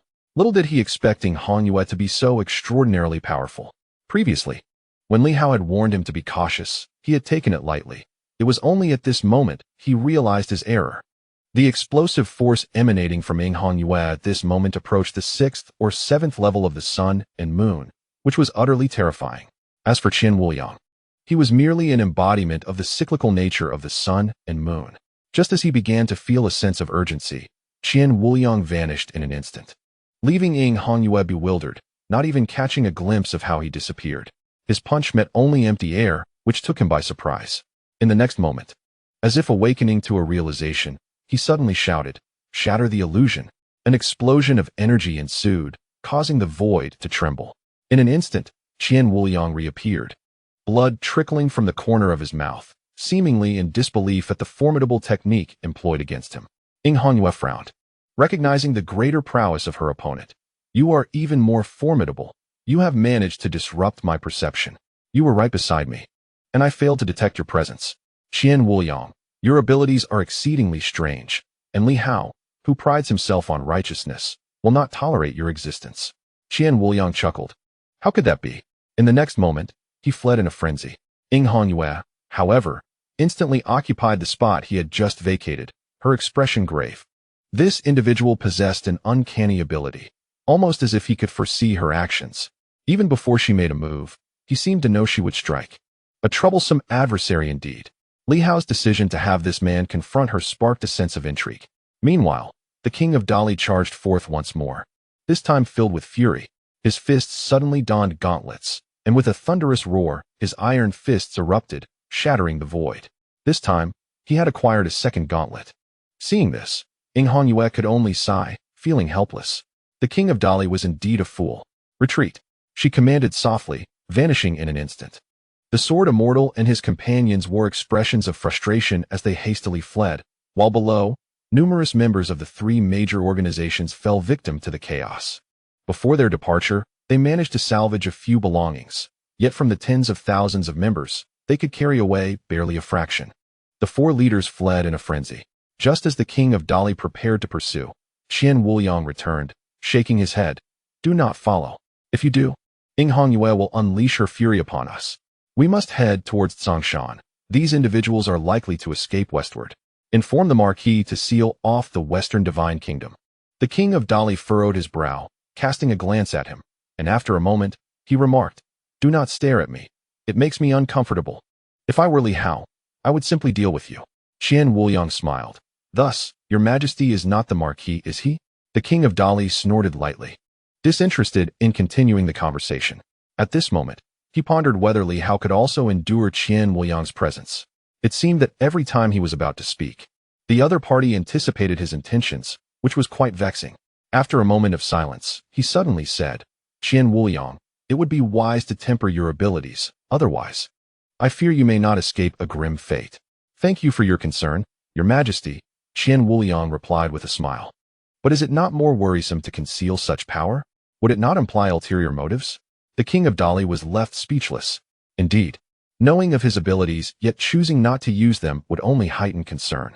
What a contradiction. Qian Wuliang continued. "Furthermore, the Marquis does not actually mind these matters. Your majesty has underestimated him. Is that so?" The king of Dali did not affirm or deny, choosing instead to remain silent.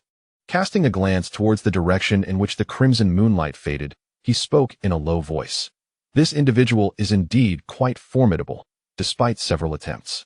We have merely eliminated a few of his subordinates. Nonetheless, that is sufficient." Qian Wuliang smiled brightly. "We shall gradually wear him down, leaving him utterly isolated. A forlorn wretch, just as the Lord Prefect desires. Even if this man is capable of killing, we must not recklessly strike him down. Doing so could easily provoke significant upheaval. Our objective is to dismantle his wings, rendering his years of accumulation utterly void. His retreat to the west may be advantageous. However, his followers must not escape. Should he harbor ambitions in the west, the moon goddess might not be able to contend with him. If he were to seize the power of the silver moon, it would pose a constraint upon the crimson moon emperor, thus diminishing one of the Lord Prefect's adversaries. If he and the moon goddess engage in their arcane duel, the demise of one would not affect the seal. Only through their conflict can we achieve this." The king of Dali furrowed his brow, remaining silent. He understood the implications of the crimson moon's connection to the seal, just as the moon goddess did. Should the two engage in battle, they would counterbalance each other. However, he voiced his concern. Is Li Hao not wary of nurturing a tiger? Their alliance might prove even more troublesome. "Not as troublesome as the emperor," Qian Wuliang replied, shaking his head. "What the Lord Prefect desires is for them to restrain that emperor. A victory for the crimson moon would be preferable. Otherwise, if the moon goddess acts recklessly, it could inadvertently trigger the seal. A victory for the Crimson Moon is favored. As this individual is far too astute to provoke such an event, the Lord Prefect would prefer his triumph. The King of Dali's expression shifted slightly. Does Li Hao possess foreknowledge of all this? Whether I know or not is inconsequential. It is merely speculation on my part. After all, if the Lord Prefect truly wished to eliminate the Crimson Moon, he could have done so long ago. My presence here may simply signify a lingering intention. He concluded with a chuckle. Let us not delve into the thoughts of the Lord Prefect. Your Majesty must not misconstrue my words, for I am merely expressing my judgment. The King of Dali frowned in silence, inwardly cursing. On Li Hao's end, previously indifferent, he now increasingly perceived that this group was far from benevolent. Let them battle it out. As long as the Crimson Moon departs from Dali, I shall care little for other regions. It is best that this fellow vacates swiftly. Qian Wuliang remained, discomfort evident. He reiterated, Your Majesty, if you would lend me your strength to eliminate one of the other 3 leaders, I shall depart. Among them, Yen Luo is the easiest to dispatch. This individual is on the verge of explosion from pent-up frustration. With a mere nudge, he will undoubtedly choose to engage in a desperate fight, making him susceptible to defeat next time. With that, he glanced towards the south, where the silver moon resided. Though only a few days had passed, he was acutely aware that Li Hao was undoubtedly scheming. If he delayed any further, he might miss an opportunity and fall behind once again. It was imperative to swiftly eliminate a leader and return post-haste. In today's world, opportunities abound. He had no desire to continue entangled with the Crimson Moon, for this individual was exceedingly troublesome and not easily vanquished. Prolonging their conflict would only lead to his detriment.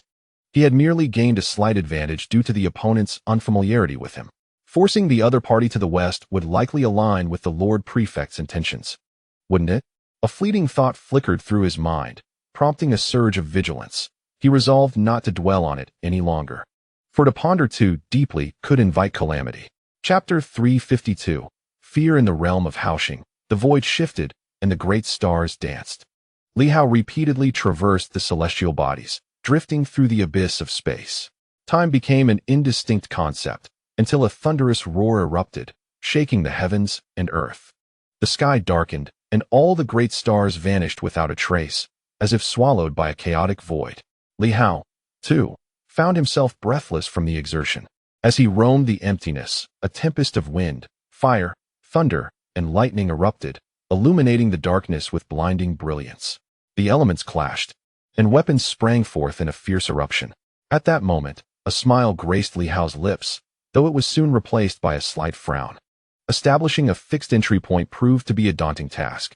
According to the principles of cosmic influence, the universe possesses a center, yet locating it is no easy feat. Li Hao temporarily set aside this pursuit, recognizing the pressing necessity of a stable entry point. He could not afford to tear through the void only to materialize in disparate locations each time. While connecting to the Haoxing realm was feasible, he pondered what could serve as a vessel for this connection. Director Wang and his associates utilized the primordial path as their medium, yet Li Hao lacked such resources. The Starry Sword was indeed a commendable vessel, but it lay shattered. What, then, could he employ to establish a stable aperture? He rummaged through his storage ring, finding numerous divine weapons, yet the mightiest among them, merely the secondary tome of the Fengyun treasure, was inadequate, and even the recently acquired battle armor paled in comparison. His arsenal was replete with weapons, yet what he truly sought was a singularly formidable artifact. The notion of using divine weapons as vessels seemed untenable. What of his physical form? If the corporeal realm proved insufficient, could he then rely on the path of the Tao? A multitude of thoughts danced through his mind. Could the weaving of divine scripts craft an aperture within the Haoxing realm, perhaps even allowing for a direct connection to channel the power of the Tao? This idea had not crossed his mind previously, yet it now occupied a prominent place in his contemplation. He sat cross-legged amidst the cosmic expanse, deliberating on the means to weave the Tao and form a stable entry. Which path would be most suitable? And what essence of the Tao did he require? He had temporarily set aside the path of divine powers, relinquishing the 5 elements to others. Now, he was left with the powers of wind, thunder, light, and darkness, along with his physical prowess. Should he base his approach on the strength of his physical form? Thoughts flickered incessantly.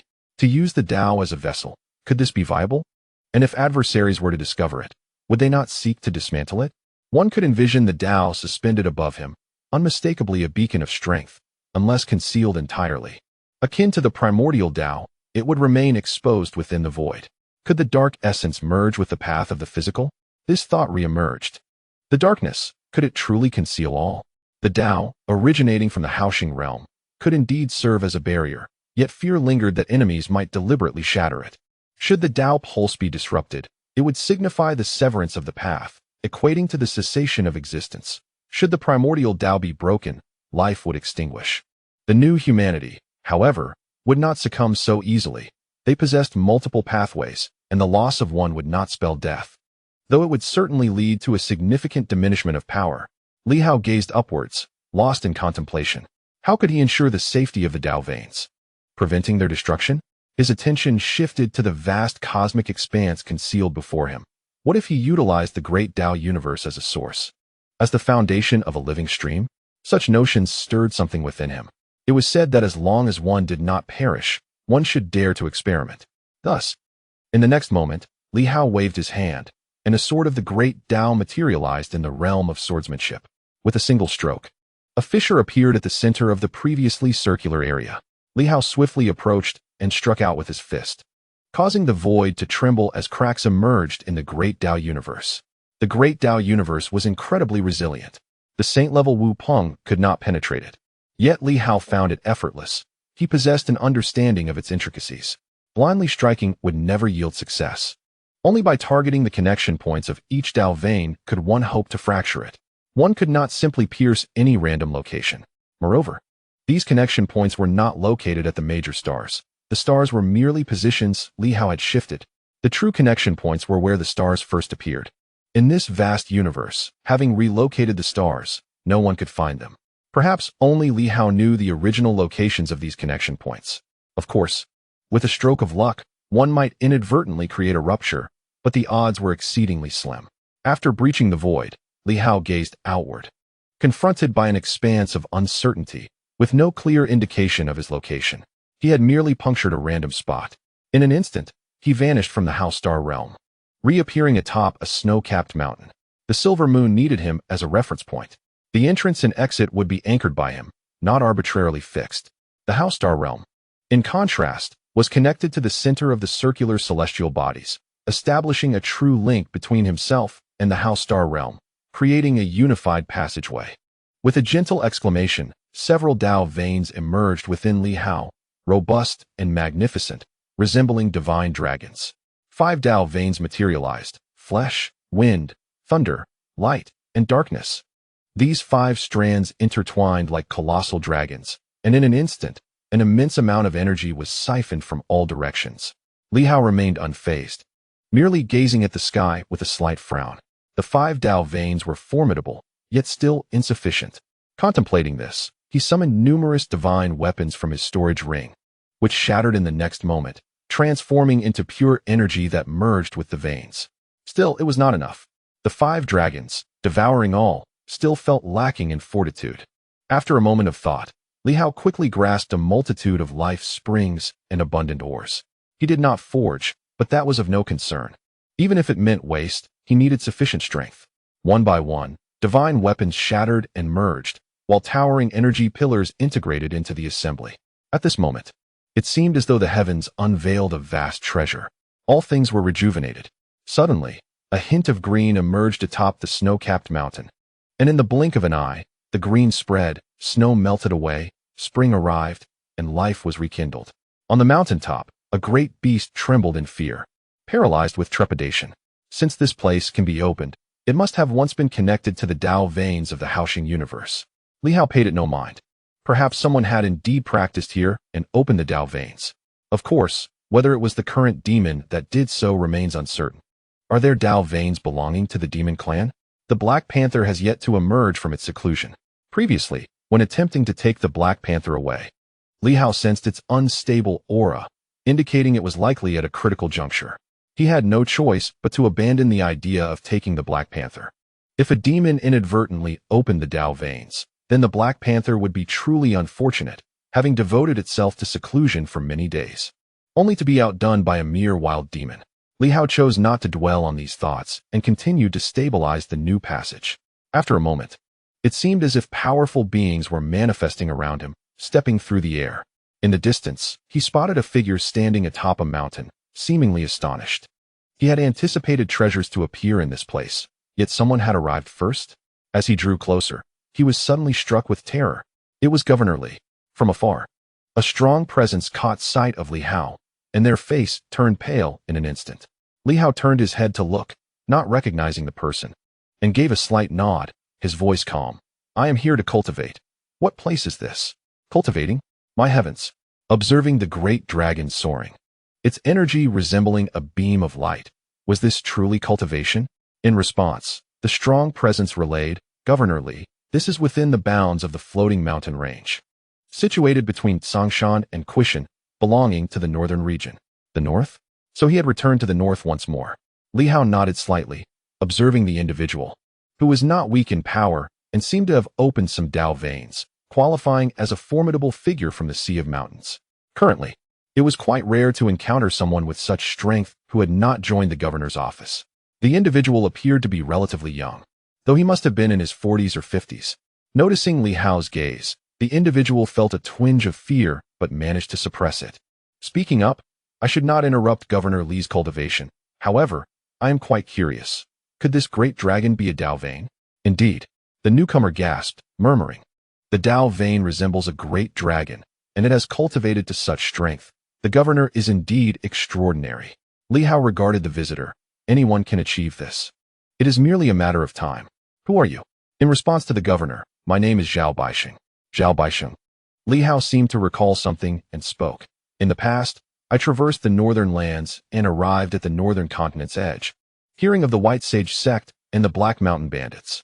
The Black Mountain Bandits committed heinous acts, while the White Sage sect is said to have saved countless lives from peril. Are you the leader of the White Sage sect? Indeed, that is me. The man quickly replied. I am unworthy of such praise. How could I dare to call myself a savior of the masses? Li Hao replied calmly. I once witnessed a member of the White Sage sect set fire to a village, coercing the villagers to join their sect, masquerading as the Black Mountain Bandits. I initially intended to eradicate them to protect the people. At this moment, Zhao Baixing's face turned ashen. Li Hao continued. Later, I heard them say they do not force anyone to leave. When the Black Mountain Bandits arrive, that village will undoubtedly face total annihilation. At that time, I pondered, how does one discern right from wrong in this world? When the disciples of the White Sage sect impersonate bandits and burn villages, are they forcing people to become outlaws? Or are they truly saving them from peril? Zhao Baixing swallowed hard, astonished that Li Hao was aware of the White Saint sect and had witnessed the methods employed by its followers. At that moment, he was uncertain of Li Hao's intentions, regretting that had he known, he might have chosen to depart sooner. It was exceedingly perilous. Li Hao's cultivation was terrifying. The mere aura he exuded struck fear into Zhao's very core. Yet, he was compelled to linger, despite his trepidation, finding it impossible to leave. Li Hao, indeed, had seen the sect in action. He had been en route to the Su family in the east when he encountered that scene and chose to turn a blind eye. Little did he expect to cross paths with the sect's leader today. Li Hao spoke again. Your ability to enter the realm of mountains and seas is reminiscent of ancient divine powers. You possess commendable talent, impressive means, and considerable courage. Daring to linger here, knowing I am engaged in my cultivation. Perhaps you harbor some covetous thoughts? I dare not, Zhao Baixing replied hastily. Li Hao gently reassured him. No harm done. A tinge of greed resides in all. To subdue oneself, one must master the heart and actions. A saint is judged by deeds, not intentions. Even if one masquerades as a saint for a lifetime, that becomes their truth. Zhao Baixing was taken aback, gazing at Li Hao, rendered momentarily speechless. Li Hao continued. Our meeting here is serendipitous. Should you assist me with a task, I shall bestow upon you a fortuitous opportunity. What say you? Zhao Baixing, momentarily stunned, quickly responded. Please command me, Governor. I shall not disobey. It is not merely a command. The choice to act rests with you, Li Hao observed. The White Saint sect is among the few remaining sections. As I consolidate the continents, I have yet to address the various sections. Your sect has a commendable reputation. Still standing today, I ask you to gather those who refuse to submit, rebels, villains, and rogues, into the White Saint sect, uniting all who flee from tyranny. What do you think? Zhao Baixing's expression shifted, I cannot. If the governor is concerned, I shall disband the sect. The White Saint sect was merely formed by a group of impoverished souls to resist the imperial authority of the Juicy. It was ultimately vanquished by you. No. Li Hao shook his head. Dissolution is not the answer. Unity is paramount. I am exceedingly busy, as are my people.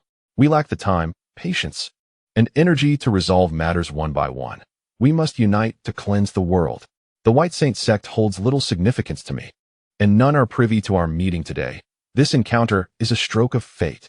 I can grant you the path of enlightenment, a powerful lineage that may one day elevate you to celestial heights, capable of sweeping across the realms. Gather the wicked and annihilate them in a single day. Abandon the shadows for the light, and upon your success, you may join my esteemed office. What say you? Zhao Baixing was left in a daze, a chill creeping into his heart. Li Hao, the leader rumored to be saintly, revealed a cold ruthlessness. He was asking Zhao to attract the world's ne'er-do-wells to the White Saint sect, ensnaring them all without exception. Was this truly the so-called saint of the outside world? The thought was chilling. Refusal was not an option. He dared not speak further, hastily declaring, "Eradicating evil is a duty I must fulfill. The governor need not offer rewards, for it is my obligation as Zhao Baixing. Force is not the sole answer. Without it, it is difficult to maintain order. In this extraordinary realm, might and wisdom must walk hand in hand. You may take my path of enlightenment. I can find you anytime and keep you in check, though you are free to refuse. Thank you for your gracious offer, Governor." Zhao Baixing no longer mentioned the issue of refusal at this moment. He feared that he would be unable to escape, and the thought was truly terrifying. Li Hao bore no semblance of a holy sovereign. He was a formidable warlord. The world had misjudged him. In the next instant, among the 5 colossal dragons, one detached itself and swiftly descended into Zhao Baixing's body, resulting in a thunderous explosion that nearly shattered his physical form. Fortunately, in the following moment, the power of light erupted, safeguarding his corporeal being. Li Hao cast a glance at the 4 remaining dragons in the sky, feeling a slight sense of relief. The reason he had dispatched the path of light was born out of necessity. The interplay of darkness and light made it exceedingly difficult to maintain stability. With the path of light present, exposure was all too easy, diminishing the concealment effect of the path of darkness. Just as he was about to abandon the path of light, he encountered this individual who considered himself sanctified by light. Was this fate? Fate. Li Hao chuckled softly. It may not be destiny, but rather the intention of the great Tao. The path of light had practitioners, exemplified by the light sword. However, the light sword had already ascended to the pinnacle of the 3rd realm, on the verge of entering the 4th, thus requiring none of Li Hao's Tao power. Since he had encountered this opportunity, he would seize it. At that moment, Zhao Baixing truly felt the grandeur of Li Hao's power. Though it was merely a single Tao vein, for him, it signified a rapid ascent of strength within, previously at the initial stage of the Mountain Sea realm. He found his aura approaching the mid-stage in the blink of an eye, soon breaking through to the mid-stage and beginning his leap towards the late stage. Zhao Baixing's visage contorted with fury as he roared incessantly. Li Hao extended a finger, and a Tao vein materialized within him. Li Hao spoke, "Open this Tao vein. It is a corporeal Tao vein and must not be divulged." Zhao Baixing's expression changed dramatically, not daring to utter more, quickly gathering energy to open the vein. Soon enough, a formidable force burst forth from the corporeal Tao vein, and rapidly, his physical form began to strengthen. The once precarious state of near explosion stabilized. Li Hao, meanwhile, observed silently, continuing to solidify his own Tao passage. After a while, as Zhao Baixing's aura surged, a thunderous sound resonated as if he had shattered a bottleneck, and his aura suddenly became immensely powerful. Sun and moon. In no time, his aura began to stabilize, and unable to contain his excitement, he hastily bowed, saying, "Thank you, Governor, for your assistance. I have not aided you in such a manner," Li Hao replied calmly. "This vein is merely lent to you for your use. It has not fully integrated. Otherwise, how could you so easily assimilate my Tao vein? Once you have achieved your goals, I shall bestow upon you." Zhao Baixing remained profoundly grateful. "I am still indebted to the governor. Today, in meeting you, I realize that I am but a frog at the bottom of a well, unaware of the vastness of the heavens and earth. Such humility is unnecessary. I still have my own cultivation to attend to. Your actions are yours to decide." There are countless villains in this world. Do not be overly concerned.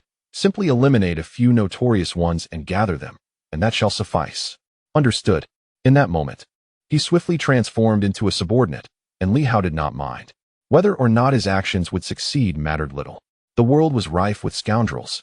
The heavenly stars had decayed for many years. Even if Li Hao were to govern the realm, capturing them all in a short time would prove difficult.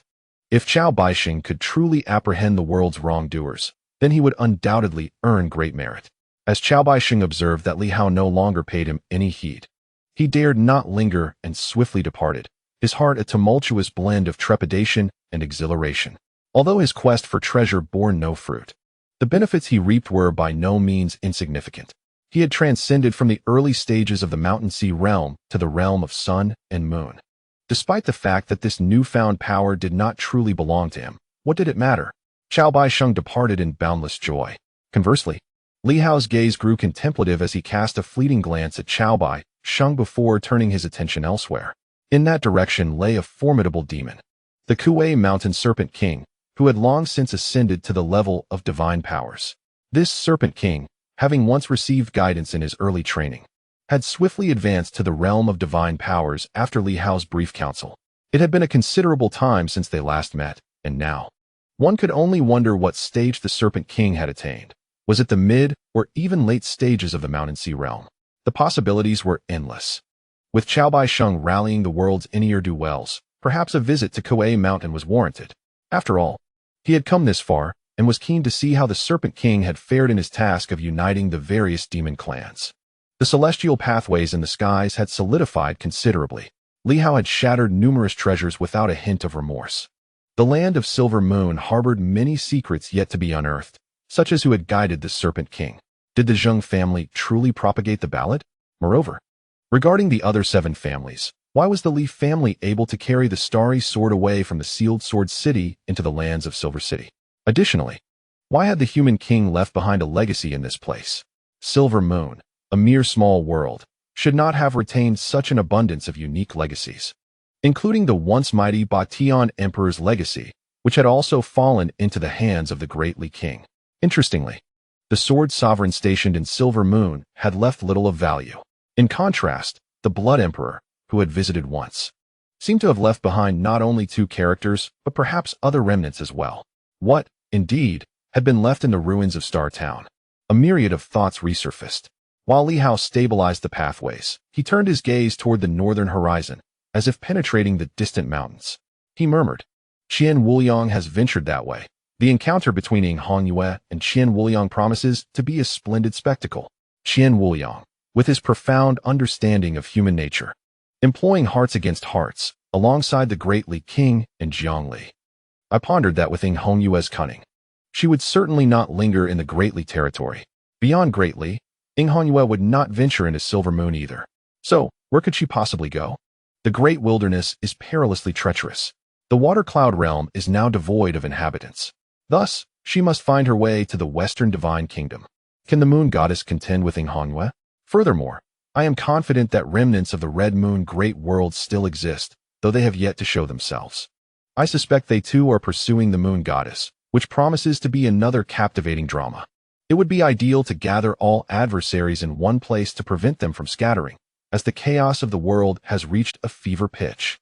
I must unravel the threads, meticulously weaving them together, akin to the process of untangling a grand pathway. Both demons and humans, ancients and contemporaries alike, must be unified for effective confrontation. Even if this assembly strengthens their collective power, it is far preferable to have them lurking in the shadows, scheming in isolation. Li Hao was not intimidated by the might of his enemies. Rather, he was concerned about those elusive individuals who posed a far greater threat. Contemplating this, he traversed the void and materialized in the familiar land of Kuei Mountain. Soon, he sensed a formidable presence that vanished in an instant. Upon reappearing, he found himself within a vast canyon. The Serpent King, who had been soundly sleeping, suddenly opened its enormous eyes, glinting with ferocity. Upon recognizing the visitor, it was taken aback, swiftly coiling its massive body, albeit with a slight curve, and conveyed its mental greeting. The viper acknowledges the Great One. Li Hao smiled faintly, casting a glance at it and nodding slightly. Having leaped over the dragon gate and transcended your abilities, you have indeed made remarkable progress. You can now rival those of the seventh realm of the mountain and sea.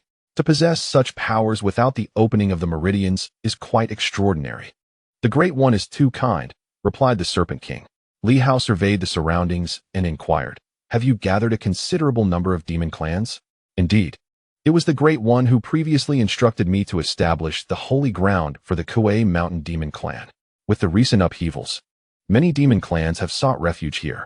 It is said that the two supreme beings, the Sword of Heaven and the Blade of Domination, are currently cleansing the 7 divine mountains, eliminating the gathering forces throughout the realm. Consequently, a new wave of demon clans has come to Kuei Mountain, and now our numbers approach 10,000. However, formidable warriors are scarce. Li Hao sensed the situation and nodded in agreement. Very well. Identify all the man-eating demons. In due time, we shall use these demons as vanguards to engage in battle with the White Sacred sect below. Should you encounter the White Sacred, inform him that I have spoken. He should comprehend my intentions. As for the conflict between your factions, I shall remain uninvolved. It suffices to retain those individuals and demons I require. With this thought, Li Hao continued, the rationale is easy to find. The White Sacred has significantly increased in power after acquiring a treasured artifact. Does the Serpent King grasp my meaning? Certainly, Little Serpent understands.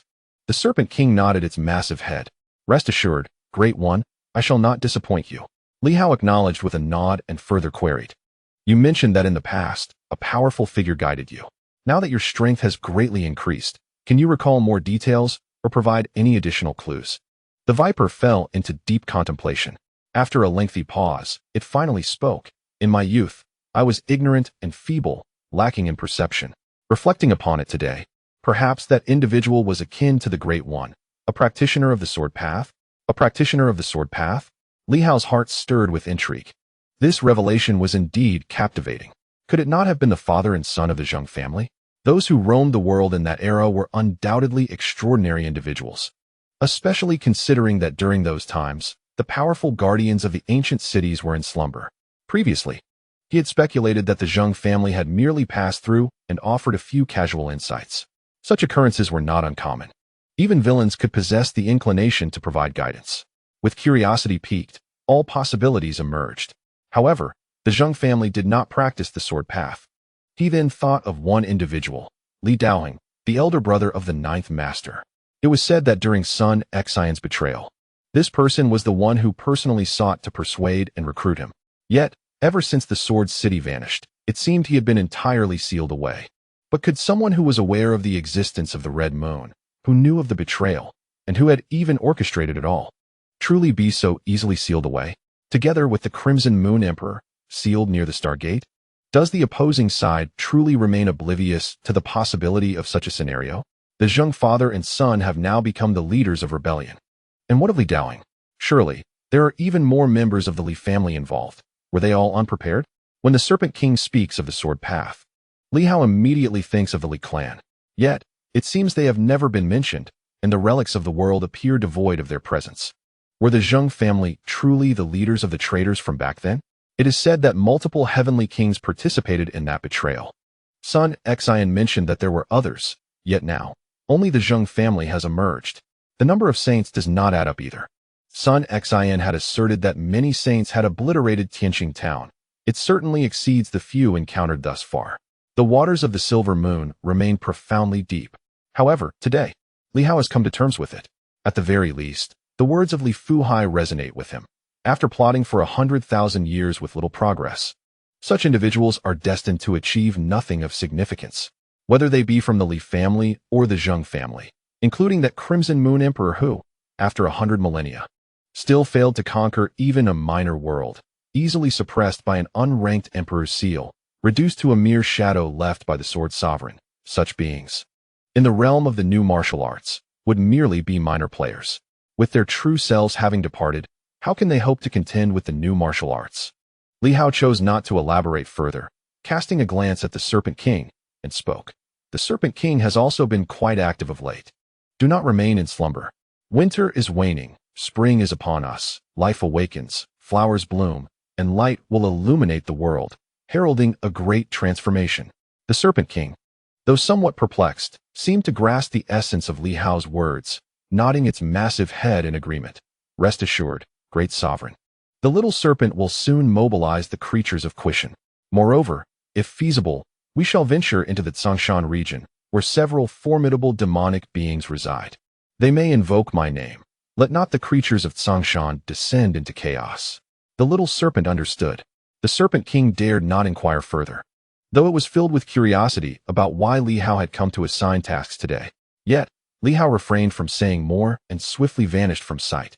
The Serpent King let out a sigh of relief. This individual is increasingly formidable. At that moment, Li Hao traversed the realms, soon disappearing from his original location and entering the Haoxing realm. Following the imprints left behind, he navigated through the void. After a while, he tore through the firmament once more, vanishing completely. Within the City of War, Li Hao reappeared. The energy fluctuations in the City of War had weakened. Over the past few days, everyone had been diligently cultivating, depleting countless energy stones, resulting in a significant increase in the vitality of the living within the city. With Li Hao's reappearance, several powerful beings hastened to the city lord's mansion. This time, even more individuals arrived. The old tortoise, General Huai, Li Fuhai, and the ninth master, all of whom were at the saint level, including the ninth master, who had now reached that realm, albeit with a degree of instability. Moreover, two additional commanders have also awakened, the third commander and the sixth commander, alongside the previously revived eighth commander. Furthermore, Director Wang, who recently joined the ranks of the War Heaven Army as the 11th commander, has also made an appearance. Additionally, both Hong Sha and the Imperial Guard have swiftly arrived. Although Hong Sha has yet to transcend into the sacred path, the demonic flora has considerably enhanced its strength, despite the immense challenge of entering the sacred path. These entities signify the dawn of a new era of martial prowess. As for the Silver Moon people, this time Li Hao did not summon them. After conquering the Boundless City, they have been in a period of rapid development. With the current stability, Li Hao refrained from calling them back into battle. How has everyone recovered? All is well. The old tortoise nodded slightly. Aside from us, the War Heaven Army has also seen the revival of thousands. With an available force of 20,000 troops, although some remain dormant, the 9th Division is still outside. Thus, the War Heaven Army can mobilize a total of 30,000 soldiers. Hong Sha quickly remarked, "The demonic flora army is fully prepared, awaiting your command, my lord." Li Hao responded, "There is no time to waste. Tortoise Guardian, Sea Stabilizer, and General Huai, please split off a projection. I shall also create a divine text projection and depart openly for the star-sealing ruins." As for the esteemed ones, Li Hao pondered for a moment before saying, "I wish to take you all into the Hao Star realm. However, the opening of the realm may pose difficulties due to your immense strength, which raises concerns about solidifying your positions. We require some assistance." Several individuals appeared puzzled. "How can we assist?" Li Hao slowly articulated. "I propose to activate the War Heaven City and shift it into the Hao Star realm." What? At that moment, the powerful figures were taken aback. This is unacceptable. It was the old tortoise who spoke up. The War Heaven City has not fully revived yet. Forcing its activation now could disrupt the balance of the cosmos. Furthermore, while entry may be easy, exiting could prove exceedingly difficult. If we cannot emerge, Li Hao interjected, "the city is inanimate, while we are alive. This presents an additional advantage. We can eradicate all of the Red Moon's influence within the city. The War Heaven City is formidable, and with the legacy of the Blood Emperor's name, it has withstood the test of time. Entering the Hao Star realm will not lead to its collapse. United in purpose, we can relocate the city, establishing a stronghold within the Hao Star realm. The New Dao universe is rife with opportunities. This could very well be a blessing rather than a curse. As for the potential loosening of the seal, that is unlikely. The primary seal remains with the Sword City. As long as the Sword City stands, the seal remains intact." The powerful figures exchanged glances, increasingly feeling a sense of headache. Having already made a concession, Li Hao pressed on, leading them to feel hesitant and conflicted. If this continued, they might end up losing their stronghold altogether. What to do? However, they had already yielded several times. Could they refuse now? Indeed, once a concession was made, a second would surely follow. Li Hao's ability to sway hearts had become ever more pronounced. He continued, "Moreover, I have another idea. To anchor the War Heaven City above my entrance and exit passage. Should a formidable enemy pursue me into the Hao Star universe, the War Heaven City could directly suppress them. What is there to lose? This would ensure everyone's safety. And we might not even need the main bodies to enter the ruins, preventing the adversary from taking advantage. In the realm of the Bright Star, which serves as our stronghold, the Bright Star Avenue, in conjunction with the new martial forces, alongside the ancient city that can suppress even a heavenly king, would compel them to meet a bitter end. At this moment, Commander Zhou could no longer contain himself. Did you not conquer the Boundless City? Why not relocate it? Why choose the Battle Sky City? Li Hao shook his head. The Boundless City has been under the control of the Zheng family for many years, and there may still be lingering connections. It is even possible that the Zheng family has refined the Boundless City. Should any changes occur there, they might sense it. Or upon entering the Bright Star Realm, they could sever contact and deduce that I have moved the ancient city into the Bright Star Realm. Only the Battle Sky City has its masters present here. The group was deeply conflicted. Li Hao spoke with profound significance. A new era is approaching. Countless Battle Sky troops will awaken, and if the corporeal forms of this new age can coalesce within the Bright Star Realm from the outset, they will undoubtedly draw closer to the Great Tao, indistinguishable from the people of the new era, perhaps even more attuned to the Great Tao, thus presenting more opportunities. Unlike the present, where artificial forms possess limited potential, even an existence like Director Wang has only coalesced 36 Tao veins, while the human body has countless Tao veins. I cannot assist each individual in condensing innumerable Tao veins. Once the Battle Sky City enters the Bright Star Realm, its safety will be assured, unless I perish. The Bright Star Realm is indestructible, for the Great Tao universe is not accessible to everyone. The mere act of relocating the main city plunged the group into contemplation. Li Hao's decision stemmed from two reasons. First, to prevent any information from leaking. Second, to stabilize the fixed pathway, ensuring it does not shatter. What could be more formidable than an ancient city for suppression? The Starry Sword may not even be more resilient than an ancient city. Once the Battle Sky City integrates into the Bright Star universe, he will possess absolute authority. This move bears numerous advantages. However, for the Battle Sky City, there are both benefits and drawbacks. The benefit is a tighter bond with Li Hao, while the drawback is that should anything happen to Li Hao, and the Bright Star Realm becomes inaccessible, the Battle Sky City would become an isolated fortress, perhaps even lonelier than the Sword City. The seal of the Sword City will inevitably break. Yet, once the Great Tao universe is closed and no one is able to open it, the Battle Sky City would transform into a dead city, incapable of being saved. Even if the kings of humanity arrived, they might not find the new Tao universe. After a prolonged struggle, Commander Zhou sighed. We have come this far. Guardians, let it be so. One step back leads to further retreats. Having reached this juncture, are we still afraid of retreating a little more? No longer afraid. The two guardians also bore expressions tinged with bitterness. This collaboration with Li Hao had indeed left them thoroughly drained, unwittingly consumed step by him. The Turtle Guardians still wished to make a final effort. Activating the Battle Sky City requires immense resources. Li Hao nodded. That is of no concern. I have prepared 300 million energy stones. The celestial star mines have nearly been depleted. With such preparations, can we still fear an inability to activate the Battle Sky City? Very well, no further words are necessary. The Turtle Guardian fell silent, while the Sea Overlord silently marveled. Having witnessed firsthand how the Battle Sky City inexorably approached the abyss, though perhaps it is not an abyss, but rather the path to the heavens, yet, it was also taken aback by Li Hao's methods. A gradual approach is advisable, rather than demanding too much all at once. It is a matter of taking one step back, allowing a few days to pass, and then repeating the process until, ultimately, all resources have been invested, leaving one ensnared. At this moment, Zhantian City finds itself with limited options, having become ensnared. What can one do? To cut losses now would be to suffer on both fronts.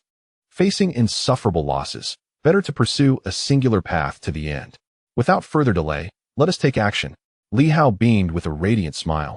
In the process, we shall eliminate all traitors and spies, restoring peace and prosperity to Zhantian City.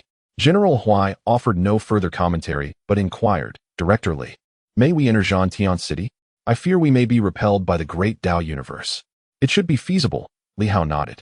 The current Great Tao universe is not overwhelmingly powerful and is somewhat aligned with the new Tao, thus the repulsion is minimal.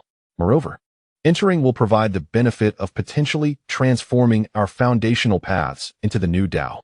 Of course, should one wish to disconnect voluntarily, that is acceptable as well.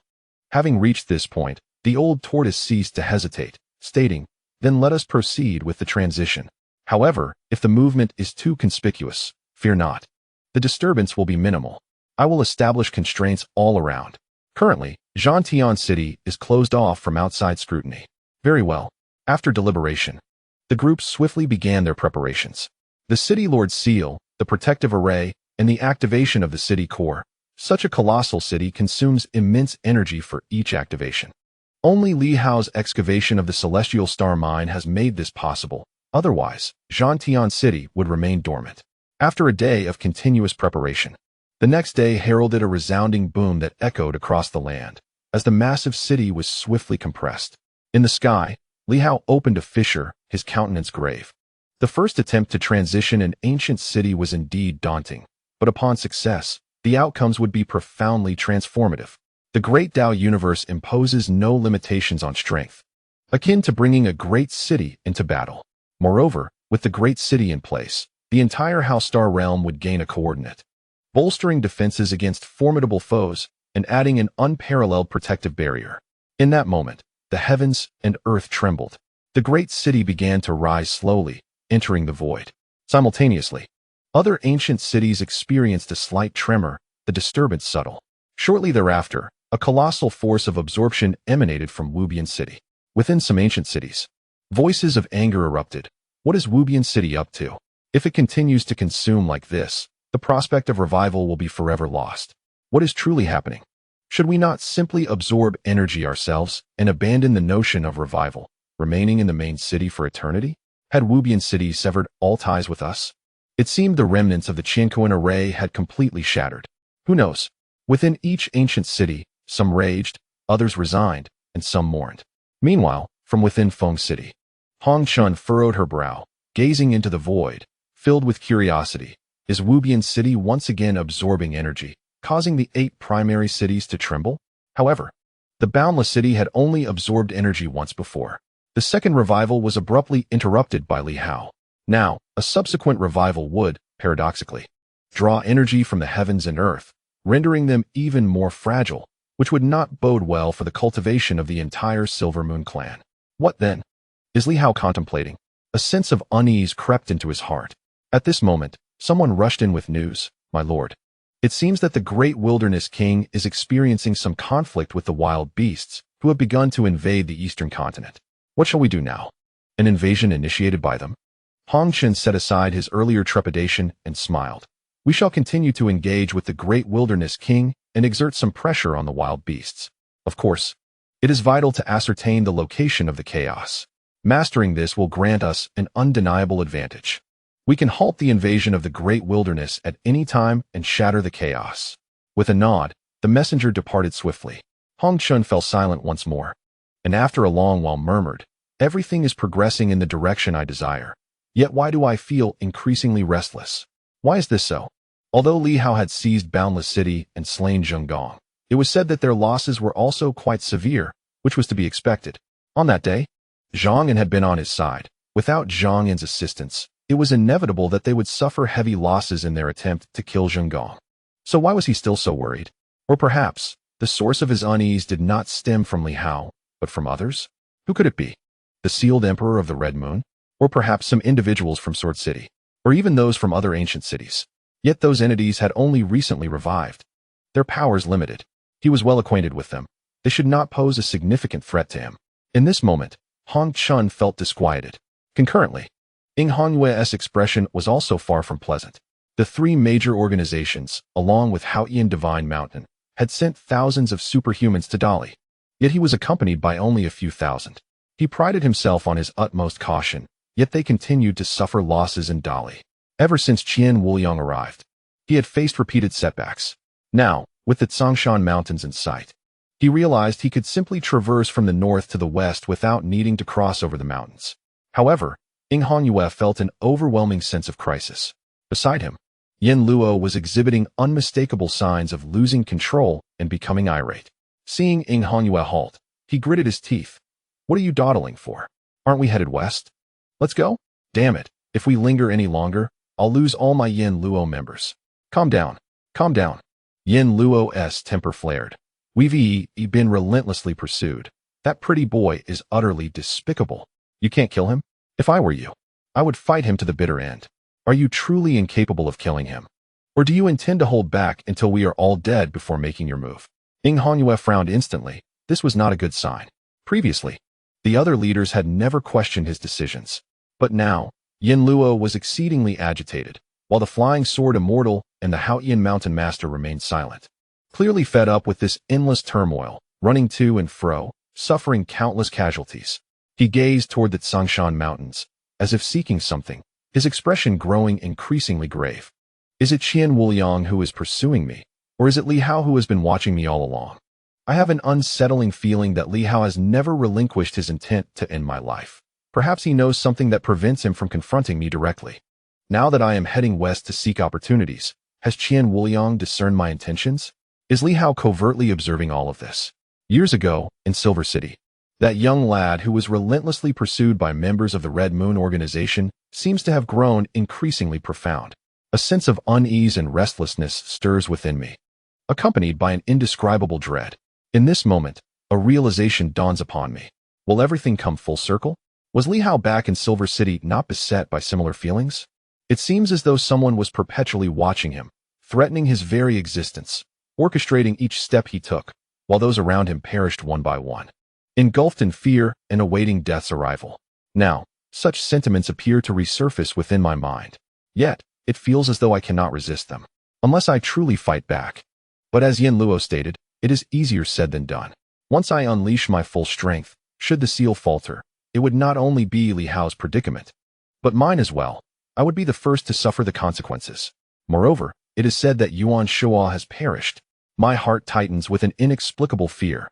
With Yuan Shuo's death, Li Hao is now unbound. And if the seal breaks, does Li Hao truly harbor fear? For now, the seal's integrity is vital, not only for me, but also for the moon goddess, for the mundane world, for everyone who must uphold this boundary. Yet, this boundary does not belong to Li Hao. How utterly absurd. Ing Hongyue mutters, killing Yuan Shuo was their most foolish decision.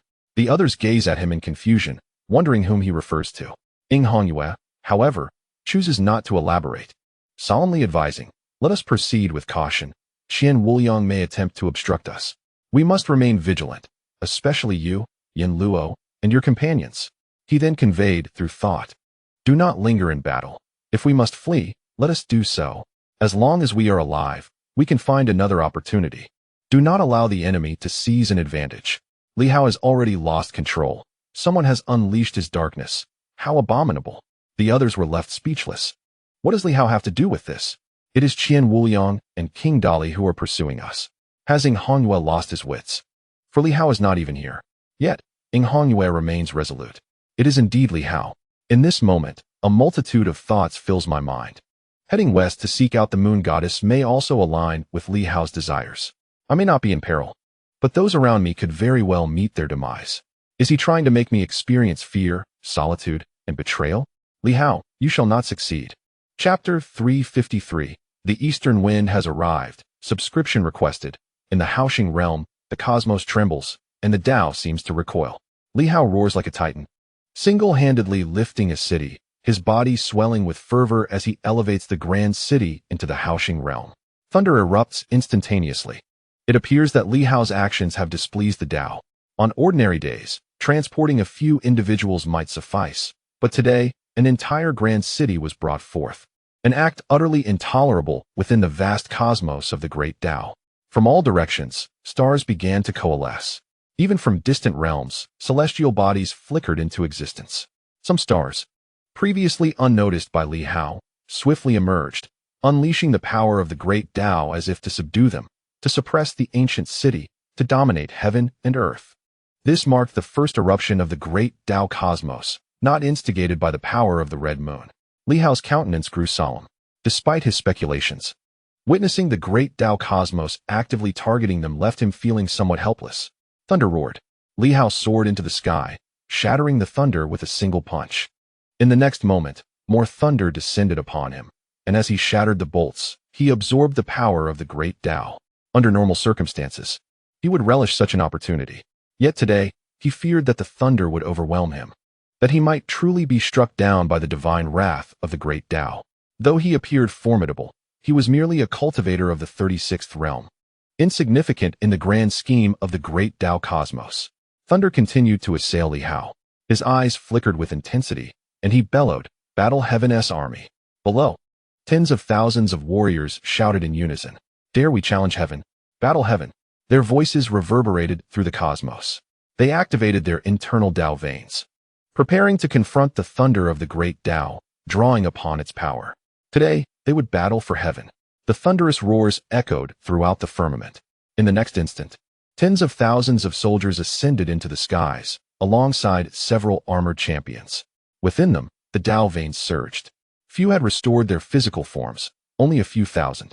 The rest of the Battle Heaven army, though not fully restored, still surged skyward, reminiscent of days gone by when they dared to wield their swords against the heavens. Thunder erupted. The earth trembled. They formed ranks. They prepared to confront the foe. Fight! Fight! Fight! Several commanders shouted, their voices booming. After countless years, the Battle Heaven army had faced no enemies, confined to a solitary city. Today, they could rise against the heavens, challenge the thunder of the great Tao, their fighting spirit igniting, their murderous intent shaking the skies. Within the ancient city, several sages floated in the air, their expressions grave. The guardian turtle sighed softly, remaining silent. Activating the Tao veins, transitioning to a new path, alongside Li Hao's leadership, was enough for the lower-ranked soldiers. Their new commander appeared promising. For the soldiers, no matter their previous grievances or discontent, after a single battle, they would become good comrades, good brothers in arms. With further gains, activating their Tao veins and growing stronger, they would see their commander as an invincible leader, turning to follow Li Hao. Such is the stark reality. Moreover, Li Hao's position as commander was bestowed by the city of Battle Heaven, a rightful claim, not one of deceit or usurpation. In this moment, the old turtle realized that the city of Battle Heaven had, through Li Hao's seemingly unintentional yet transformative events, changed its name and identity. At least, the Battle Heaven army had taken on a new surname. Why, oh why, did that scoundrel Wu Peng choose to betray? The old turtle's heart ached. Had he not betrayed, the commander would still be in place, and Li Hao would have had no opportunity. Boom. As it pondered these thoughts, tens of thousands of soldiers of the Battle Heaven army raised their swords to cleave the heavens. The grand avenue of thunder shattered, and the power of the great path surged forth, igniting the military formation, which began to fervently absorb this newfound energy. The new force swiftly integrated into the bodies of the soldiers, who bore no trace of primal essence. The concept of primal essence, even in the realm of the new martial, pertains only to those who have reached the 9th rank and beyond, a pinnacle achievement. Yet, few ordinary soldiers could attain such heights. Transitioning to this new path was, in essence, a straightforward endeavor. For Director Wang and his associates, the challenge lay in preserving their primal avenues and maintaining continuity with the great path, lest they be compelled to start anew from the very beginning. At this moment, each soldier of the Battle Heaven army rapidly opened their meridians, having long since disseminated the principles of enlightenment through their armor. Several golden commanders bravely faced the tumultuous thunder. Although their energies were difficult to transform, as their subordinates began to shift their essences, the great path's influence upon them seemed to wane instantaneously. For they were all practitioners of the new path. The great path harbors no rationale for the annihilation of those who embrace its renewal. The new path comprises the progeny of the great path. Li Hao absorbed a substantial amount of the great path's energy. The 36 meridians, which had yet to be fully awakened, erupted with a thunderous sound as the final meridian opened. Within him, the 36 meridians completed a full cycle. These meridians represent a fundamental circulatory system. At this moment, upon achieving complete connectivity, an invisible force enveloped Li Hao. In the next instant, these 36 meridians coalesced into a diminutive sword, not as formidable as the 360 meridians, but manifesting as a small dagger-like blade. Simultaneously, Li Hao's physical form began to undergo a transformation. Around his original bodily meridians, new white meridians emerged. This moment surprisingly triggered the awakening of additional physical meridians. Indeed, The physical meridians are not limited to a singular pathway. As Li Hao completed the first cycle, 3 more physical meridians materialized, bringing the total to 4. The physical meridians are easily identifiable, suffused with a sensation of white liquid. Previously, the opening of a single meridian had released a substantial amount of this white liquid, fortifying the physical body. According to the teachings of the Southern Fist practitioners, this embodies the primal force of life. In this moment, Li Hao's face radiated with joy as he shouted, "Charge! Unite the thunder of the great path, strengthen my being, and battle the heavens once more. Fight!" The soldiers roared in unison. After so many years, even though their foes were not truly human, but rather manifestations of the great path's thunder, the soldiers reveled, ecstatic and jubilant, like tigers unleashed. At this instant, even the commanders, including the 8th commander, joined in the fervent cries, gleefully pursuing the thunder of the great path. The military formation solidified as tens of thousands of soldiers engaged in a fierce struggle against the heavens. The thunder subsided, and the great path retreated.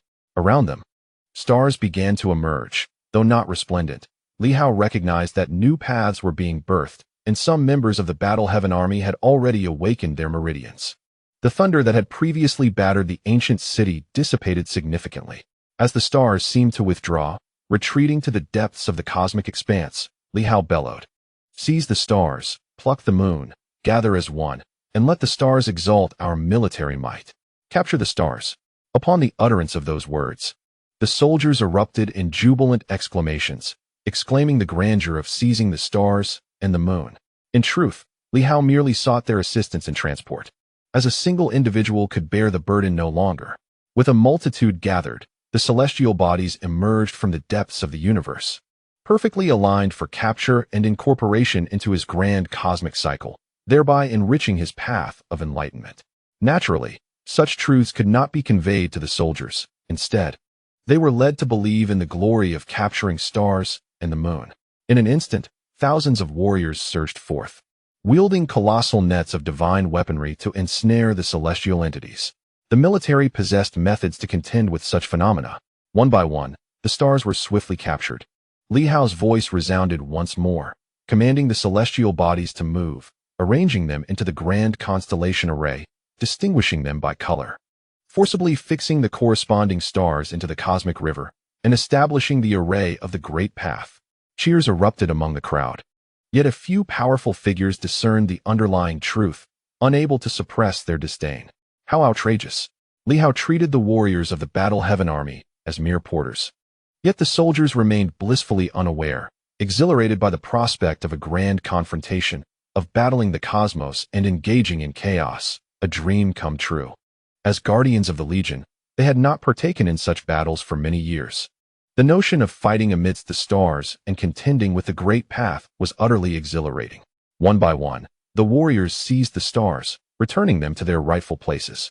The circular cosmic river, initially sparse, began to swell, its brilliance surpassing even that of before.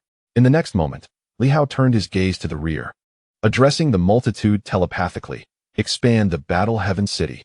The guardians did not utter a word. In an instant, they ignited a vast amount of energy stones, causing the ancient city to magnify exponentially. Li Hao's voice boomed again. "Warriors, together we shall elevate the Battle Heaven City, claiming the center of the universe, asserting dominance over the great path, enveloping all realms. From this day forth, the title of the foremost city in the House Star realm belongs to Battle Heaven." The soldiers were on the verge of madness with excitement. "We, Battle Heaven, have seized the great path of the universe." Meanwhile, several sages stood in solemn silence, realizing the gravity of the situation. It was over. The Battle Heaven Army had been deftly manipulated by Li Hao. Thousands of soldiers returned, their spirits ablaze, raising their hands to the heavens as the great city floated aloft. Clad in orange battle armor, Li Hao raised his arm and exclaimed, "Advance! Forward!" Boom! The soldiers, filled with fervor, propelled the floating city towards the heart of the Starry River. Within the ancient city, Li Fu couldn't help but transmit, "I know not how well he fights, but he certainly possesses a knack for igniting morale. We haven't even encountered the enemy yet, and the Battle Heaven Army seems invigorated as if under the influence of elixirs." Although Li Hao was still youthful and his strategies might be average, Having only engaged in large-scale battles a few times against the Great Li army, and not even deploying all his forces. One must admit that educated individuals possess a distinct flair. At the very least, his rallying cries were exceptional, merely moving a city, yet he stirred such fervor. In reality, this colossal city was advancing on its own. Could one truly expect thousands of soldiers to transport such an immense edifice? Perhaps that would take an eternity. A colossal city capable of accommodating 50 million souls is not easily swayed by a mere handful of warriors, no matter how formidable. The Turtle Guardian remained silent, and General Huai offered no words. As the ninth commander led his forces to relocate the city, a palpable stillness enveloped the scene until Red Cedar, observing the situation, promptly conveyed, "Your Excellency, the words of the Lord of Zhenhai are misguided. In matters great and small, the spirit of our warriors burns bright. And with the wise leadership of the Marquis, we shall prevail." Li Hao cast a meaningful glance at Red Cedar and replied, "Cedar, whether it be demonic flora or beasts, they are all part of the same essence. Do you understand? Do not direct your ire at me. We are all part of the demon race, and our struggle lies against the human race." The towering figure of Red Cedar seemed to suggest an internal conflict, which was concerning. At this moment, Li Hao had subdued the city of war and possessed formidable holy power, commanding a vast cosmic domain while continuously refining a new path.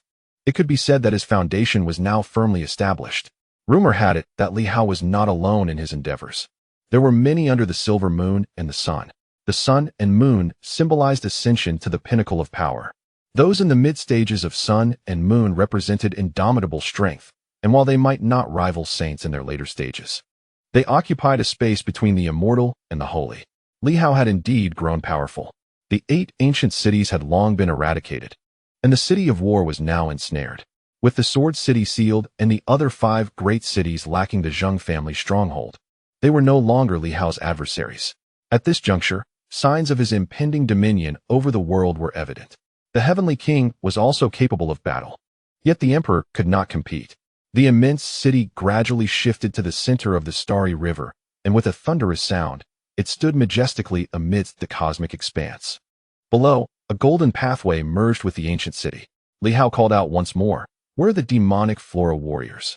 "Present," came the response as numerous demonic plants emerged. They steadfastly guarded the area, tirelessly extracting the power of the great path and solidifying their position. By infusing the pathway with the essence of life, they aimed to strengthen it and establish a grand sealing array, prepared to annihilate anyone daring enough to intrude. The demonic plants were filled with excitement. At last, they had tasks to undertake. Though merely tasked with guarding the passage, it seemed far from trivial. Meanwhile, Li Hao felt a stirring within and proclaimed, "The might of the stars, demonic flora warriors, should attempt to harness the power from various regions, converging here to solidify the passage and unify the entire Starry River." He envisioned the roots of these demonic plants extending and intertwining throughout the Starry River, drawing upon the power of the great path from diverse areas, thereby continually fortifying his own corporeal and divine powers. Whether this endeavor would succeed remained to be seen, but if successful, the fragmented Starry River would be interconnected. The demonic plants harbored no objections, although they did not cultivate the new path. Extracting the power of the great path at this moment seemed plausible. Demonic plants were inherently complex, thriving on various forces, accustomed as they were to their origins. In the next instant, countless roots spread out, filling the void with crystalline tendrils that pierced through the heavens and extended towards distant regions. The entire city of war resembled the very heart of the cosmos. As a circular universe began to take shape, several saints observed this spectacle with a sense of bewilderment. What was unfolding before them remained a mystery. However, they possessed a certain awareness. With the existence of the War Heaven City and the presence of 48 demonic plants guarding the passage, they had established a formidable protective seal. Even if a celestial king were to intrude, while direct suppression might not be feasible, at the very least, they could hinder the celestial king momentarily. Li Hao glanced left and right, nodding slightly.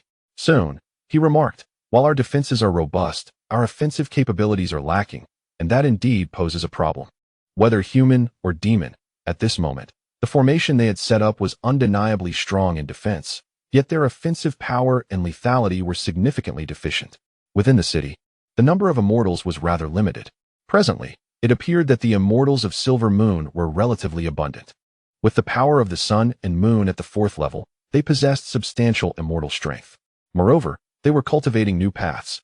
In recent days, Li Hao had been preoccupied with these matters, yet through the Hao Star realm, he could still observe that individuals like the Radiant Sword were perhaps on the verge of entering the mid-stage of the sun and moon. Without discussing peak combat power, the mid-tier strength was indeed rapidly catching up to the new martial. A group of innate Tao bodies, in this new era, during the nascent stage of new paths, were advancing swiftly in their cultivation. Conversely, the new martial practitioners had lost their primal universe and had been sealed for many years, resulting in a prolonged period of dormancy. Except for a few traitors, the recovery rate was rather slow. Even the traitors, devoid of the primal Tao, found their cultivation speed considerably hindered. Without immortal power or primal strength, advancement became exceedingly challenging.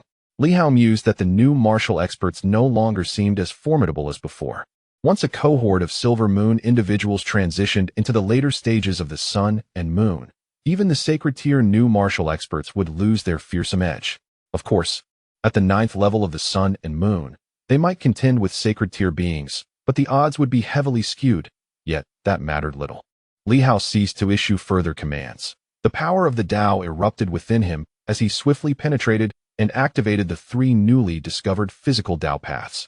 In the next moment, 3 colossal dragons soared through the void, rapidly merging into the passage.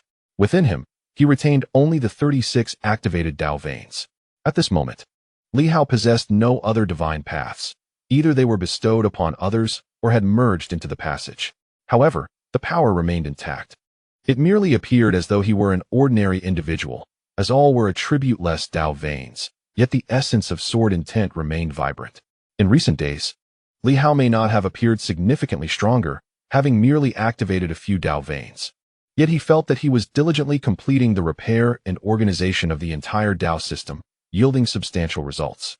The power within him was no longer a chaotic amalgam, but rather exquisitely pure.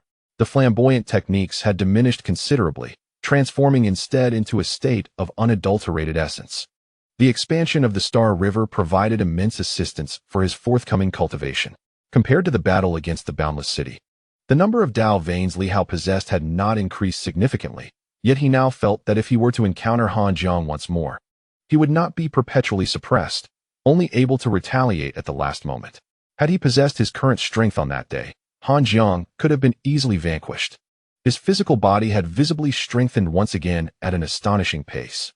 Within the body, 360 meridians faintly emerged, yet only 36 of them had activated a single acupoint. What Li Hao intended to do next was to initiate the second great cycle. However, time was of the essence. Those in Jinqing City might have grown wary, necessitating a cautious approach to swiftly resolve the situation. After a brief moment of adjustment, Li Hao opened his eyes and found himself at the heart of the ancient city. He turned to a few companions, those who can manifest avatars. It suffices for them to be somewhat weaker. The city of war stands here, and I can bring you along at any time to investigate the individual known as Yu Hai. This man claimed to be Yu Hai, and Li Hao had long plotted to eliminate him. The group exchanged glances, saying little. Soon, several avatars appeared, not overly powerful. Li Hao then extended his hand, revealing a fragment of his essence. In the next instant, an orange battle armor materialized, taking on the likeness of Wu Peng. The others winced at the sight. He truly intends to impersonate Wu Peng. Meanwhile, Li Hao's true form shed the battle armor, donning a vibrant green attire, a radiant smile upon his face. This should suffice. All plans and preparations have been made. If we cannot subdue this individual now, it shall be deemed a crime of inaction. With that, he cast a glance at the gates of the city of war before vanishing swiftly. Moments later, 2 characters, as heavy as mountains, were seized by Li Hao. After a bout of intense gasping, he absorbed the 2 characters into his mind, and in the blink of an eye, they disappeared. The guardians around him felt a throbbing headache. This was what had been previously agreed upon. However, witnessing Li Hao retrieve those 2 characters filled them with a sense of sorrow. The city of war would now bear the surname Li. What was merely a collaboration had suddenly transformed into this. It was entirely unexpected. Let us depart, everyone. If a great battle erupts, we shall adapt accordingly. One may be a king, perhaps even an extraordinary one, not easily dealt with. Yet, Should we succeed in eliminating a king, we shall all feast. No one spoke further. And in the next moment, several avatars, including those Li Hao had conjured, followed him as they vanished through the passage. In the eastern continent, near Zheng City, the number of guards had significantly dwindled. More powerful beings had headed towards the eastern wilderness, which had recently faced incursions, now showing signs of impending warfare. As generals from all corners rallied their forces, this included formidable figures like the Sword of Heaven and the Overlord Blade, all converging towards the east. Meanwhile, at the ruins of Zheng City, a small tree stood atop a mountain, gazing into the distance. The wilderness had invaded, or rather, the beasts of the wilderness had encroached. At this moment, a visage emerged upon the small tree, contemplating the eastern horizon. With the wilderness incursion and the beast invasion threatening to plunge this land into chaos, would it finally be able to emerge? Chaos, severing the heavens and the earth. If it were to appear, would it no longer be bound by the constraints of the silver moon? Such a development would indeed be fortuitous. As these thoughts swirled in its mind, it pondered the whereabouts of Li Hao, who had been absent for several days. What might he be doing now? Had he truly abandoned himself to fate? In recent days, I have been contemplating how to confront myself. Within my heart, there is no fear. During this period, I am an invincible presence. No matter how strong Li Hao may be, he cannot possibly match my prowess. Even if he were to summon several formidable entities from the main city, they would be powerless against me, especially considering my current location, which prevents them from arriving. Even if they managed to come, it would matter little to me. As I pondered, suddenly, a ripple in the void announced the arrival of Li Hao, who had been absent for several days. Not only that, but he was accompanied by several of his original avatars. Upon seeing these avatars, a figure within the small tree stirred with intrigue. Li Hao has indeed garnered some respect. Among his companions were the ancient turtle from the Battle Heaven City, General Huai, and the sea guardian from Silver Moon's Zhenhai Prefecture. These are all saints. Has he been seeking them out during these days? And that armored warrior must be Wu Peng from the Battle Heaven Army, making for a total of 4 saints. It is no wonder that Li Hao had vanished for several days. He must have made considerable efforts to persuade them. However, they are merely avatars. Senior Yuhai? Li Hao proclaimed with a radiant smile, advancing through the air. The senior has tasked me with locating individuals from the 8 great families. I am unfamiliar with the other ancient cities and cannot seek them out. However, the esteemed elders from Battle Heaven City and the Sea Guardian were thrilled to learn that Senior Yuhai is still alive and insisted on accompanying me. At this moment, General Huai's avatar took the initiative to speak. Yuhai, were you not in the Shen family of Star Town? How is it that you find yourself in the land of Silver Moon? At this moment, a face emerged from the small tree, wearing an expression of helplessness. As it reiterated everything previously said to Li Hao, the avatar of Li Fuhai appeared somewhat simple-minded. I see. It turns out to be a contingency plan from His Majesty the King of Humans. But who can ascertain its authenticity?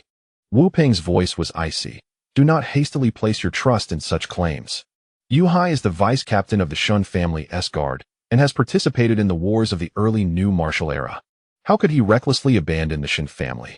Moreover, he is merely at the peak of the Saint realm. Is a contingency plan from His Majesty the King of Humans merely a peak saint? To resist the Red Moon, at the very least, we should summon a heavenly king, if not an emperor.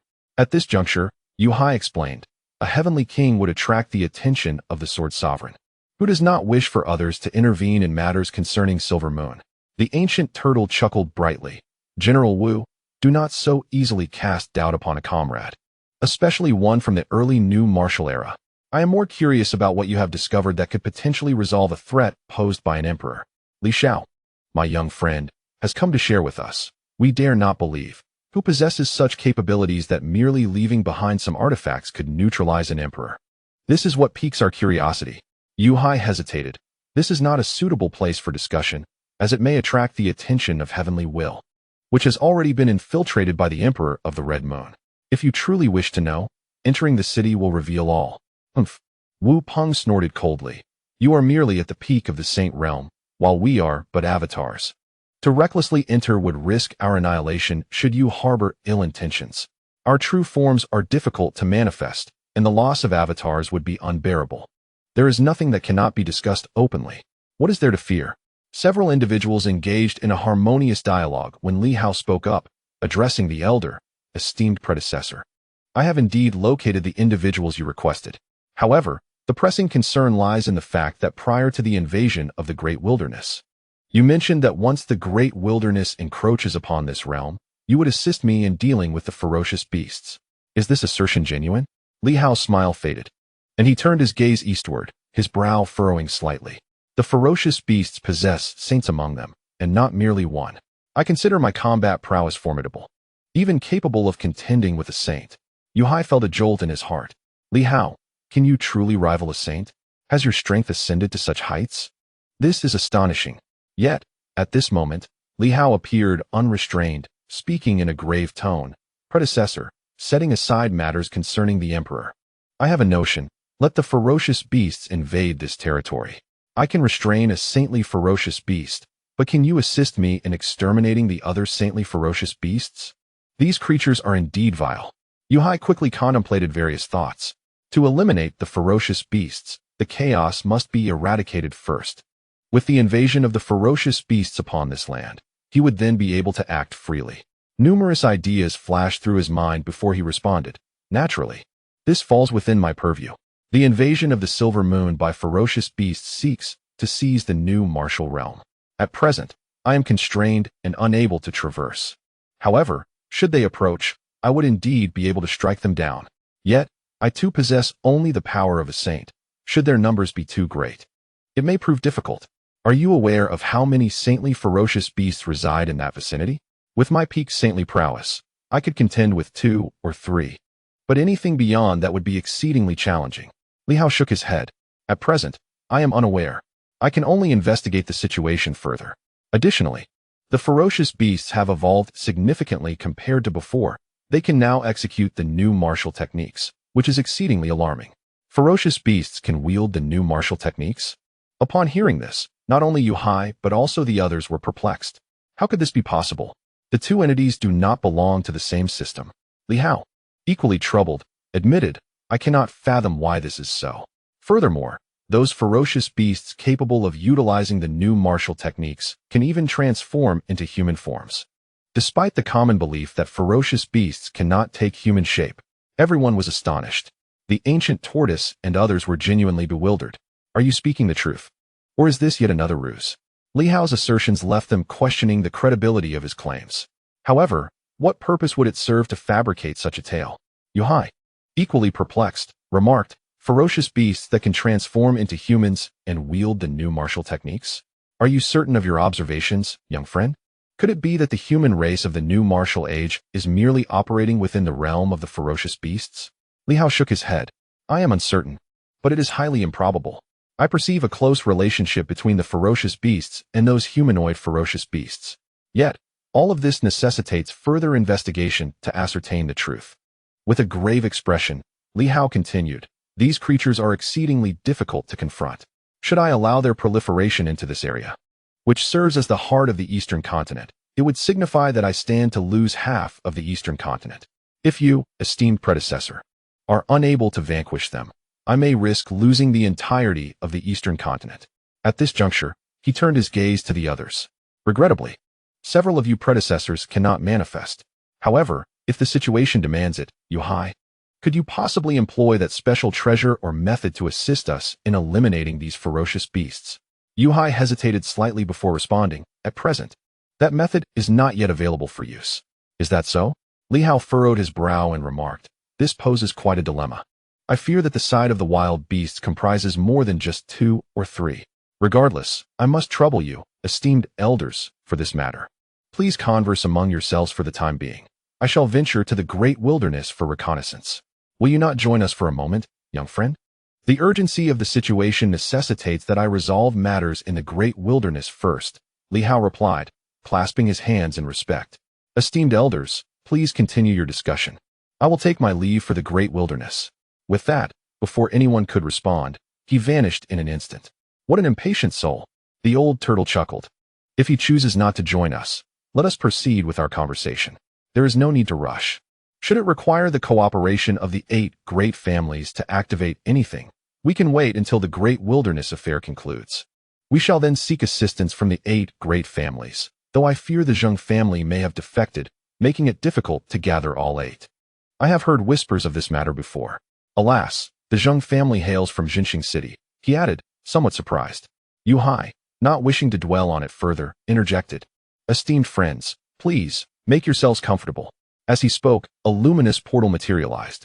Yu Hai glanced toward the direction in which Li Hao had departed, feeling a twinge of regret. Did Li Hao's reluctance to join stem from suspicion, or was he merely too hasty? These individuals were nothing more than avatars, and remarkably feeble ones at that. One might say the loss of an avatar would be substantial, yet he observed silently, cursing inwardly at their weakness.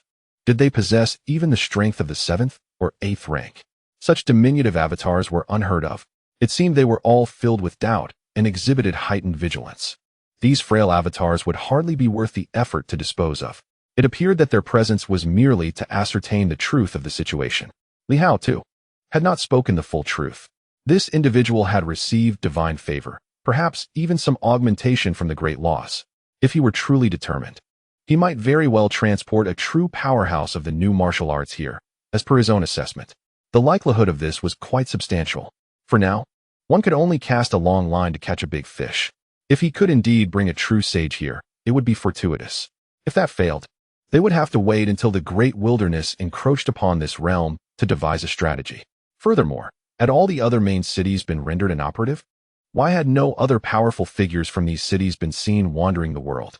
Though this realm is bound by limitations, there seemed to be no significant restrictions on the avatars of weaker beings. With the impending invasion from the great wilderness, how could not a single avatar of a new martial arts powerhouse come to investigate?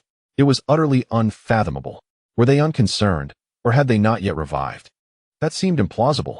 Simultaneously, outside the ancient cities of Xinghe City and the Martial Arts Alliance, aside from the still hidden location of the Hong family's ancient city and the mysteriously vanished Hurricane City, other ancient cities were currently under watch.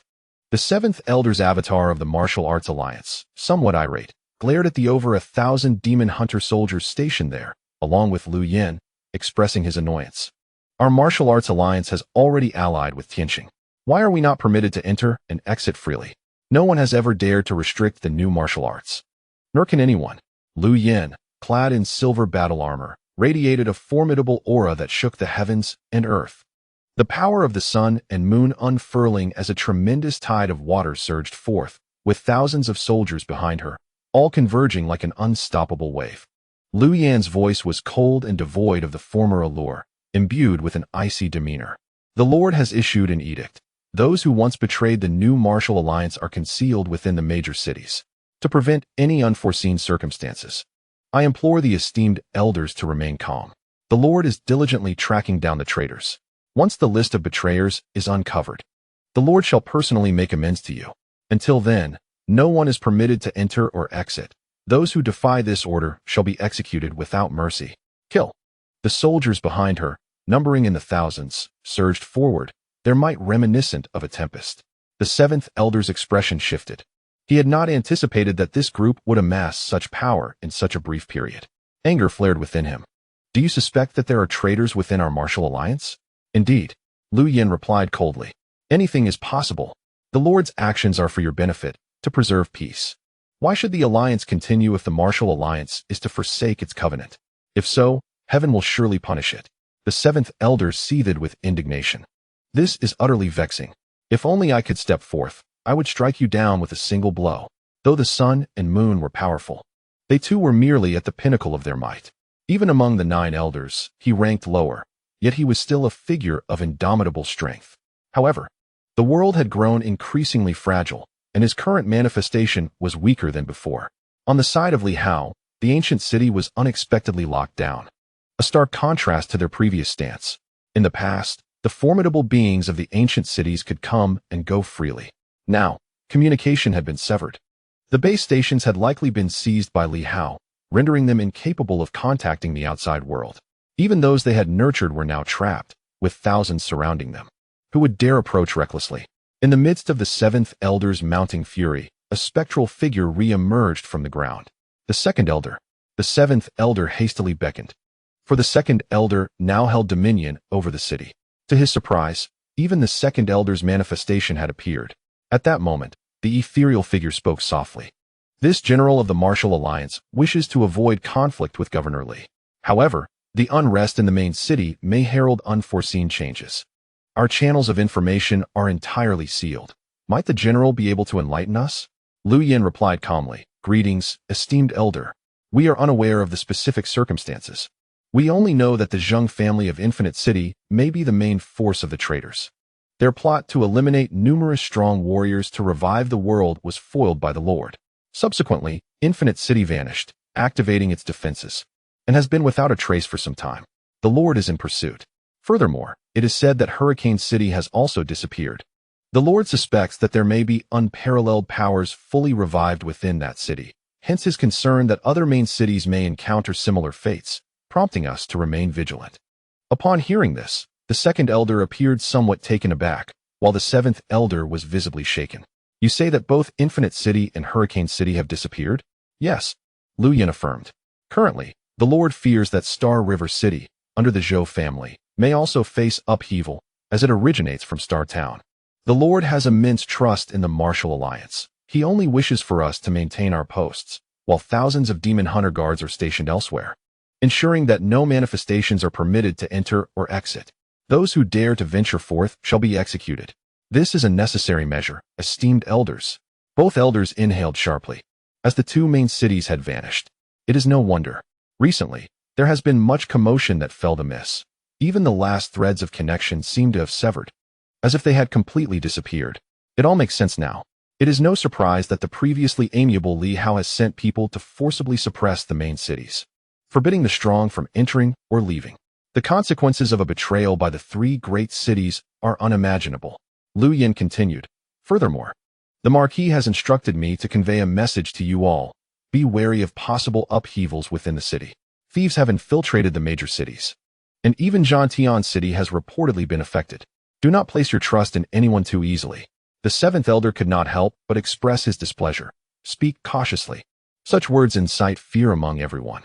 How could my new comrades in arms?" Lu Yin interrupted directly. "This is the Marquis's directive. Whether you believe it or not is for you to assess. It is better for everyone to be cautious than to remain blissfully ignorant. Were it not for the alliance formed between the Martial Arts League and Tianqing, such words would not have been uttered. At this point," she added, "I do not concern myself with whether you, esteemed elders, believe this. Before the Marquis's order is issued, no one from the Martial Arts League is permitted to leave. Otherwise, do not blame Tianqing for its rudeness. For the sake of Tianqing, for Silver Moon, and for the entire human race, if you can endure, then endure. If you truly cannot, the Marquis has also commanded a show of courtesy before conflict. Anyone who dares to intrude recklessly will be considered an enemy of Tianqing and will face relentless combat." The seventh elder harbored doubts, wondering if this person was misrepresenting Li Hao's orders. He had met Li Hao before. During their last encounter, Li Hao had been quite agreeable, courteous in his propositions, clearly a refined individual. Could such words possibly emanate from Li Hao's lips? I find it hard to believe. This is exceedingly tyrannical. They were accustomed to being domineering towards their enemies, yet it was their first experience encountering someone so domineering towards themselves. Lu Yin paid no heed to their skepticism. She merely gazed at them intently, her expression tinged with an implicit challenge. The thought of exterminating these individuals ignited a flame within her, yet she refrained from speaking it aloud. Should any of these individuals dare to overstep their bounds, she would swiftly eliminate their avatars, shattering the peace and awaiting the Marquis's command to annihilate the ancient city. If they could eradicate Wubian City, they could certainly dismantle the Martial Arts League. I have already stated the principle of courtesy before confrontation. If these individuals refuse to listen, then I am left with no alternatives. The demon hunting martial guard has been established, and alongside a few others, she has become one of its leaders. The disappearance of Yuan Shuo and Lu Long made everything clear to her. Who could be oblivious? Wubian City has fallen. Is it truly so easy to overthrow an ancient city? Thus, is there any need for speculation? What of executing a mission? Lu Yin understood that she might never see those individuals again in this lifetime. She endured the pain, having never mentioned these matters in front of Li Hao.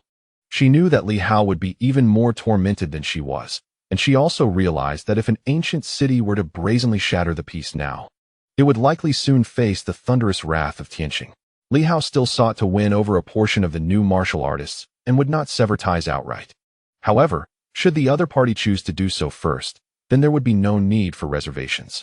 On the opposite side, the seventh elder appeared to have more to say, but the second elder gently interjected, "Since that is the case, there is no need to venture out. There is nothing of great import outside. As I cannot enter or exit, and since young friend Li Hao has issued his decree, we need not trouble the others. Seventh elder, let us return." The seventh elder, feeling a sense of indignation and frustration, pondered the situation regarding Li Hao. Had he truly changed his heart? Was the Li Hao they had encountered previously not the same? It was utterly perplexing. Meanwhile, Lu Yin, observing their voluntary retreat to the ancient city, furrowed her brow slightly, as if feeling a tinge of regret. Yet, she refrained from further provocation. It was one matter for them to exit on their own, but pressing them could lead to an undesirable confrontation. Simultaneously, the other ancient cities found themselves in similar predicaments. Li Hao had indeed sealed the ancient city, prohibiting entry and exit. Moreover, a squad of demon-hunting warriors had been dispatched to scour the surroundings in search of the location of the Hong family's ancient city. However, whenever a powerful ancient being's avatar appeared, swift retribution would ensue, obliterating the threat in a flash. As of now, any ancient being that manifested was deemed an enemy by Li Hao's decree, warranting immediate execution. The constraints of the heavens rendered these ancient beings incapable of manifesting their true selves, severely diminishing the power of their avatars. Faced with the might of the sun and moon, or the convergence of myriad warriors, they could not retaliate. This was merely the situation in the Silver Moon territory. While various regions experienced their own transformations, the Snake King of Qishan rallied the demon clans of the world to congregate at Qishan, aiming to establish a sacred ground for the demon race. The Northern White Sacred Church discreetly sent messages throughout the realms, welcoming powerful individuals to join their cause against tyranny, though they refrained from specifying against whom, merely suggesting the reconstruction of the heavenly star.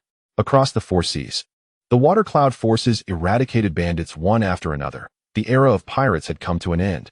Empress Water Cloud wielded her sword, shaking the world, as she vanquished the most formidable pirate group, the Starlight Pirates of the Northern Sea, leaving no trace of their once feared prowess.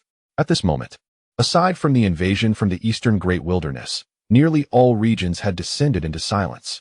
Even the Western Divine Kingdom seemed to exist as if it were a mere whisper. Yet, beneath the surface, the world was rife with currents of change. Numerous individuals flocked to the Northern White Sacred Church, and a multitude of demons rapidly migrated towards Qishan, which not only offered safety but also the presence of the Tsongshan demon clan, a gathering place for the demon race. The 7 divine mountains disbanded. The Heavenly Sword Divine Mountain was dissolved, the Haoyan Divine Mountain had vanished, and the Floating Buddha Divine Mountain and Phoenix Divine Mountain were obliterated by the Heavenly Sword's general leading his forces. The remaining 2 divine mountains, under the persuasion of Lin Hongyu, sent their leaders along with their strongest warriors to Tianqing City, preparing to pay homage to Li Hao and submit to Tianqing, causing a stir across the realm. In times past, the 3 dominant organizations that traversed Tianqing, the 7 divine mountains, the 9 imperial houses, and the 4 seas pirates, were now nearing extinction. Amidst such circumstances, Li Hao ventured into the great wilderness alone, completing his final arrangements, readying himself to deliver a thunderous strike against the 3 factions, the Great Wilderness, the Red Dust, and the figure in Jinqing City. Whether or not he would succeed remained to be seen, dependent solely on fortune.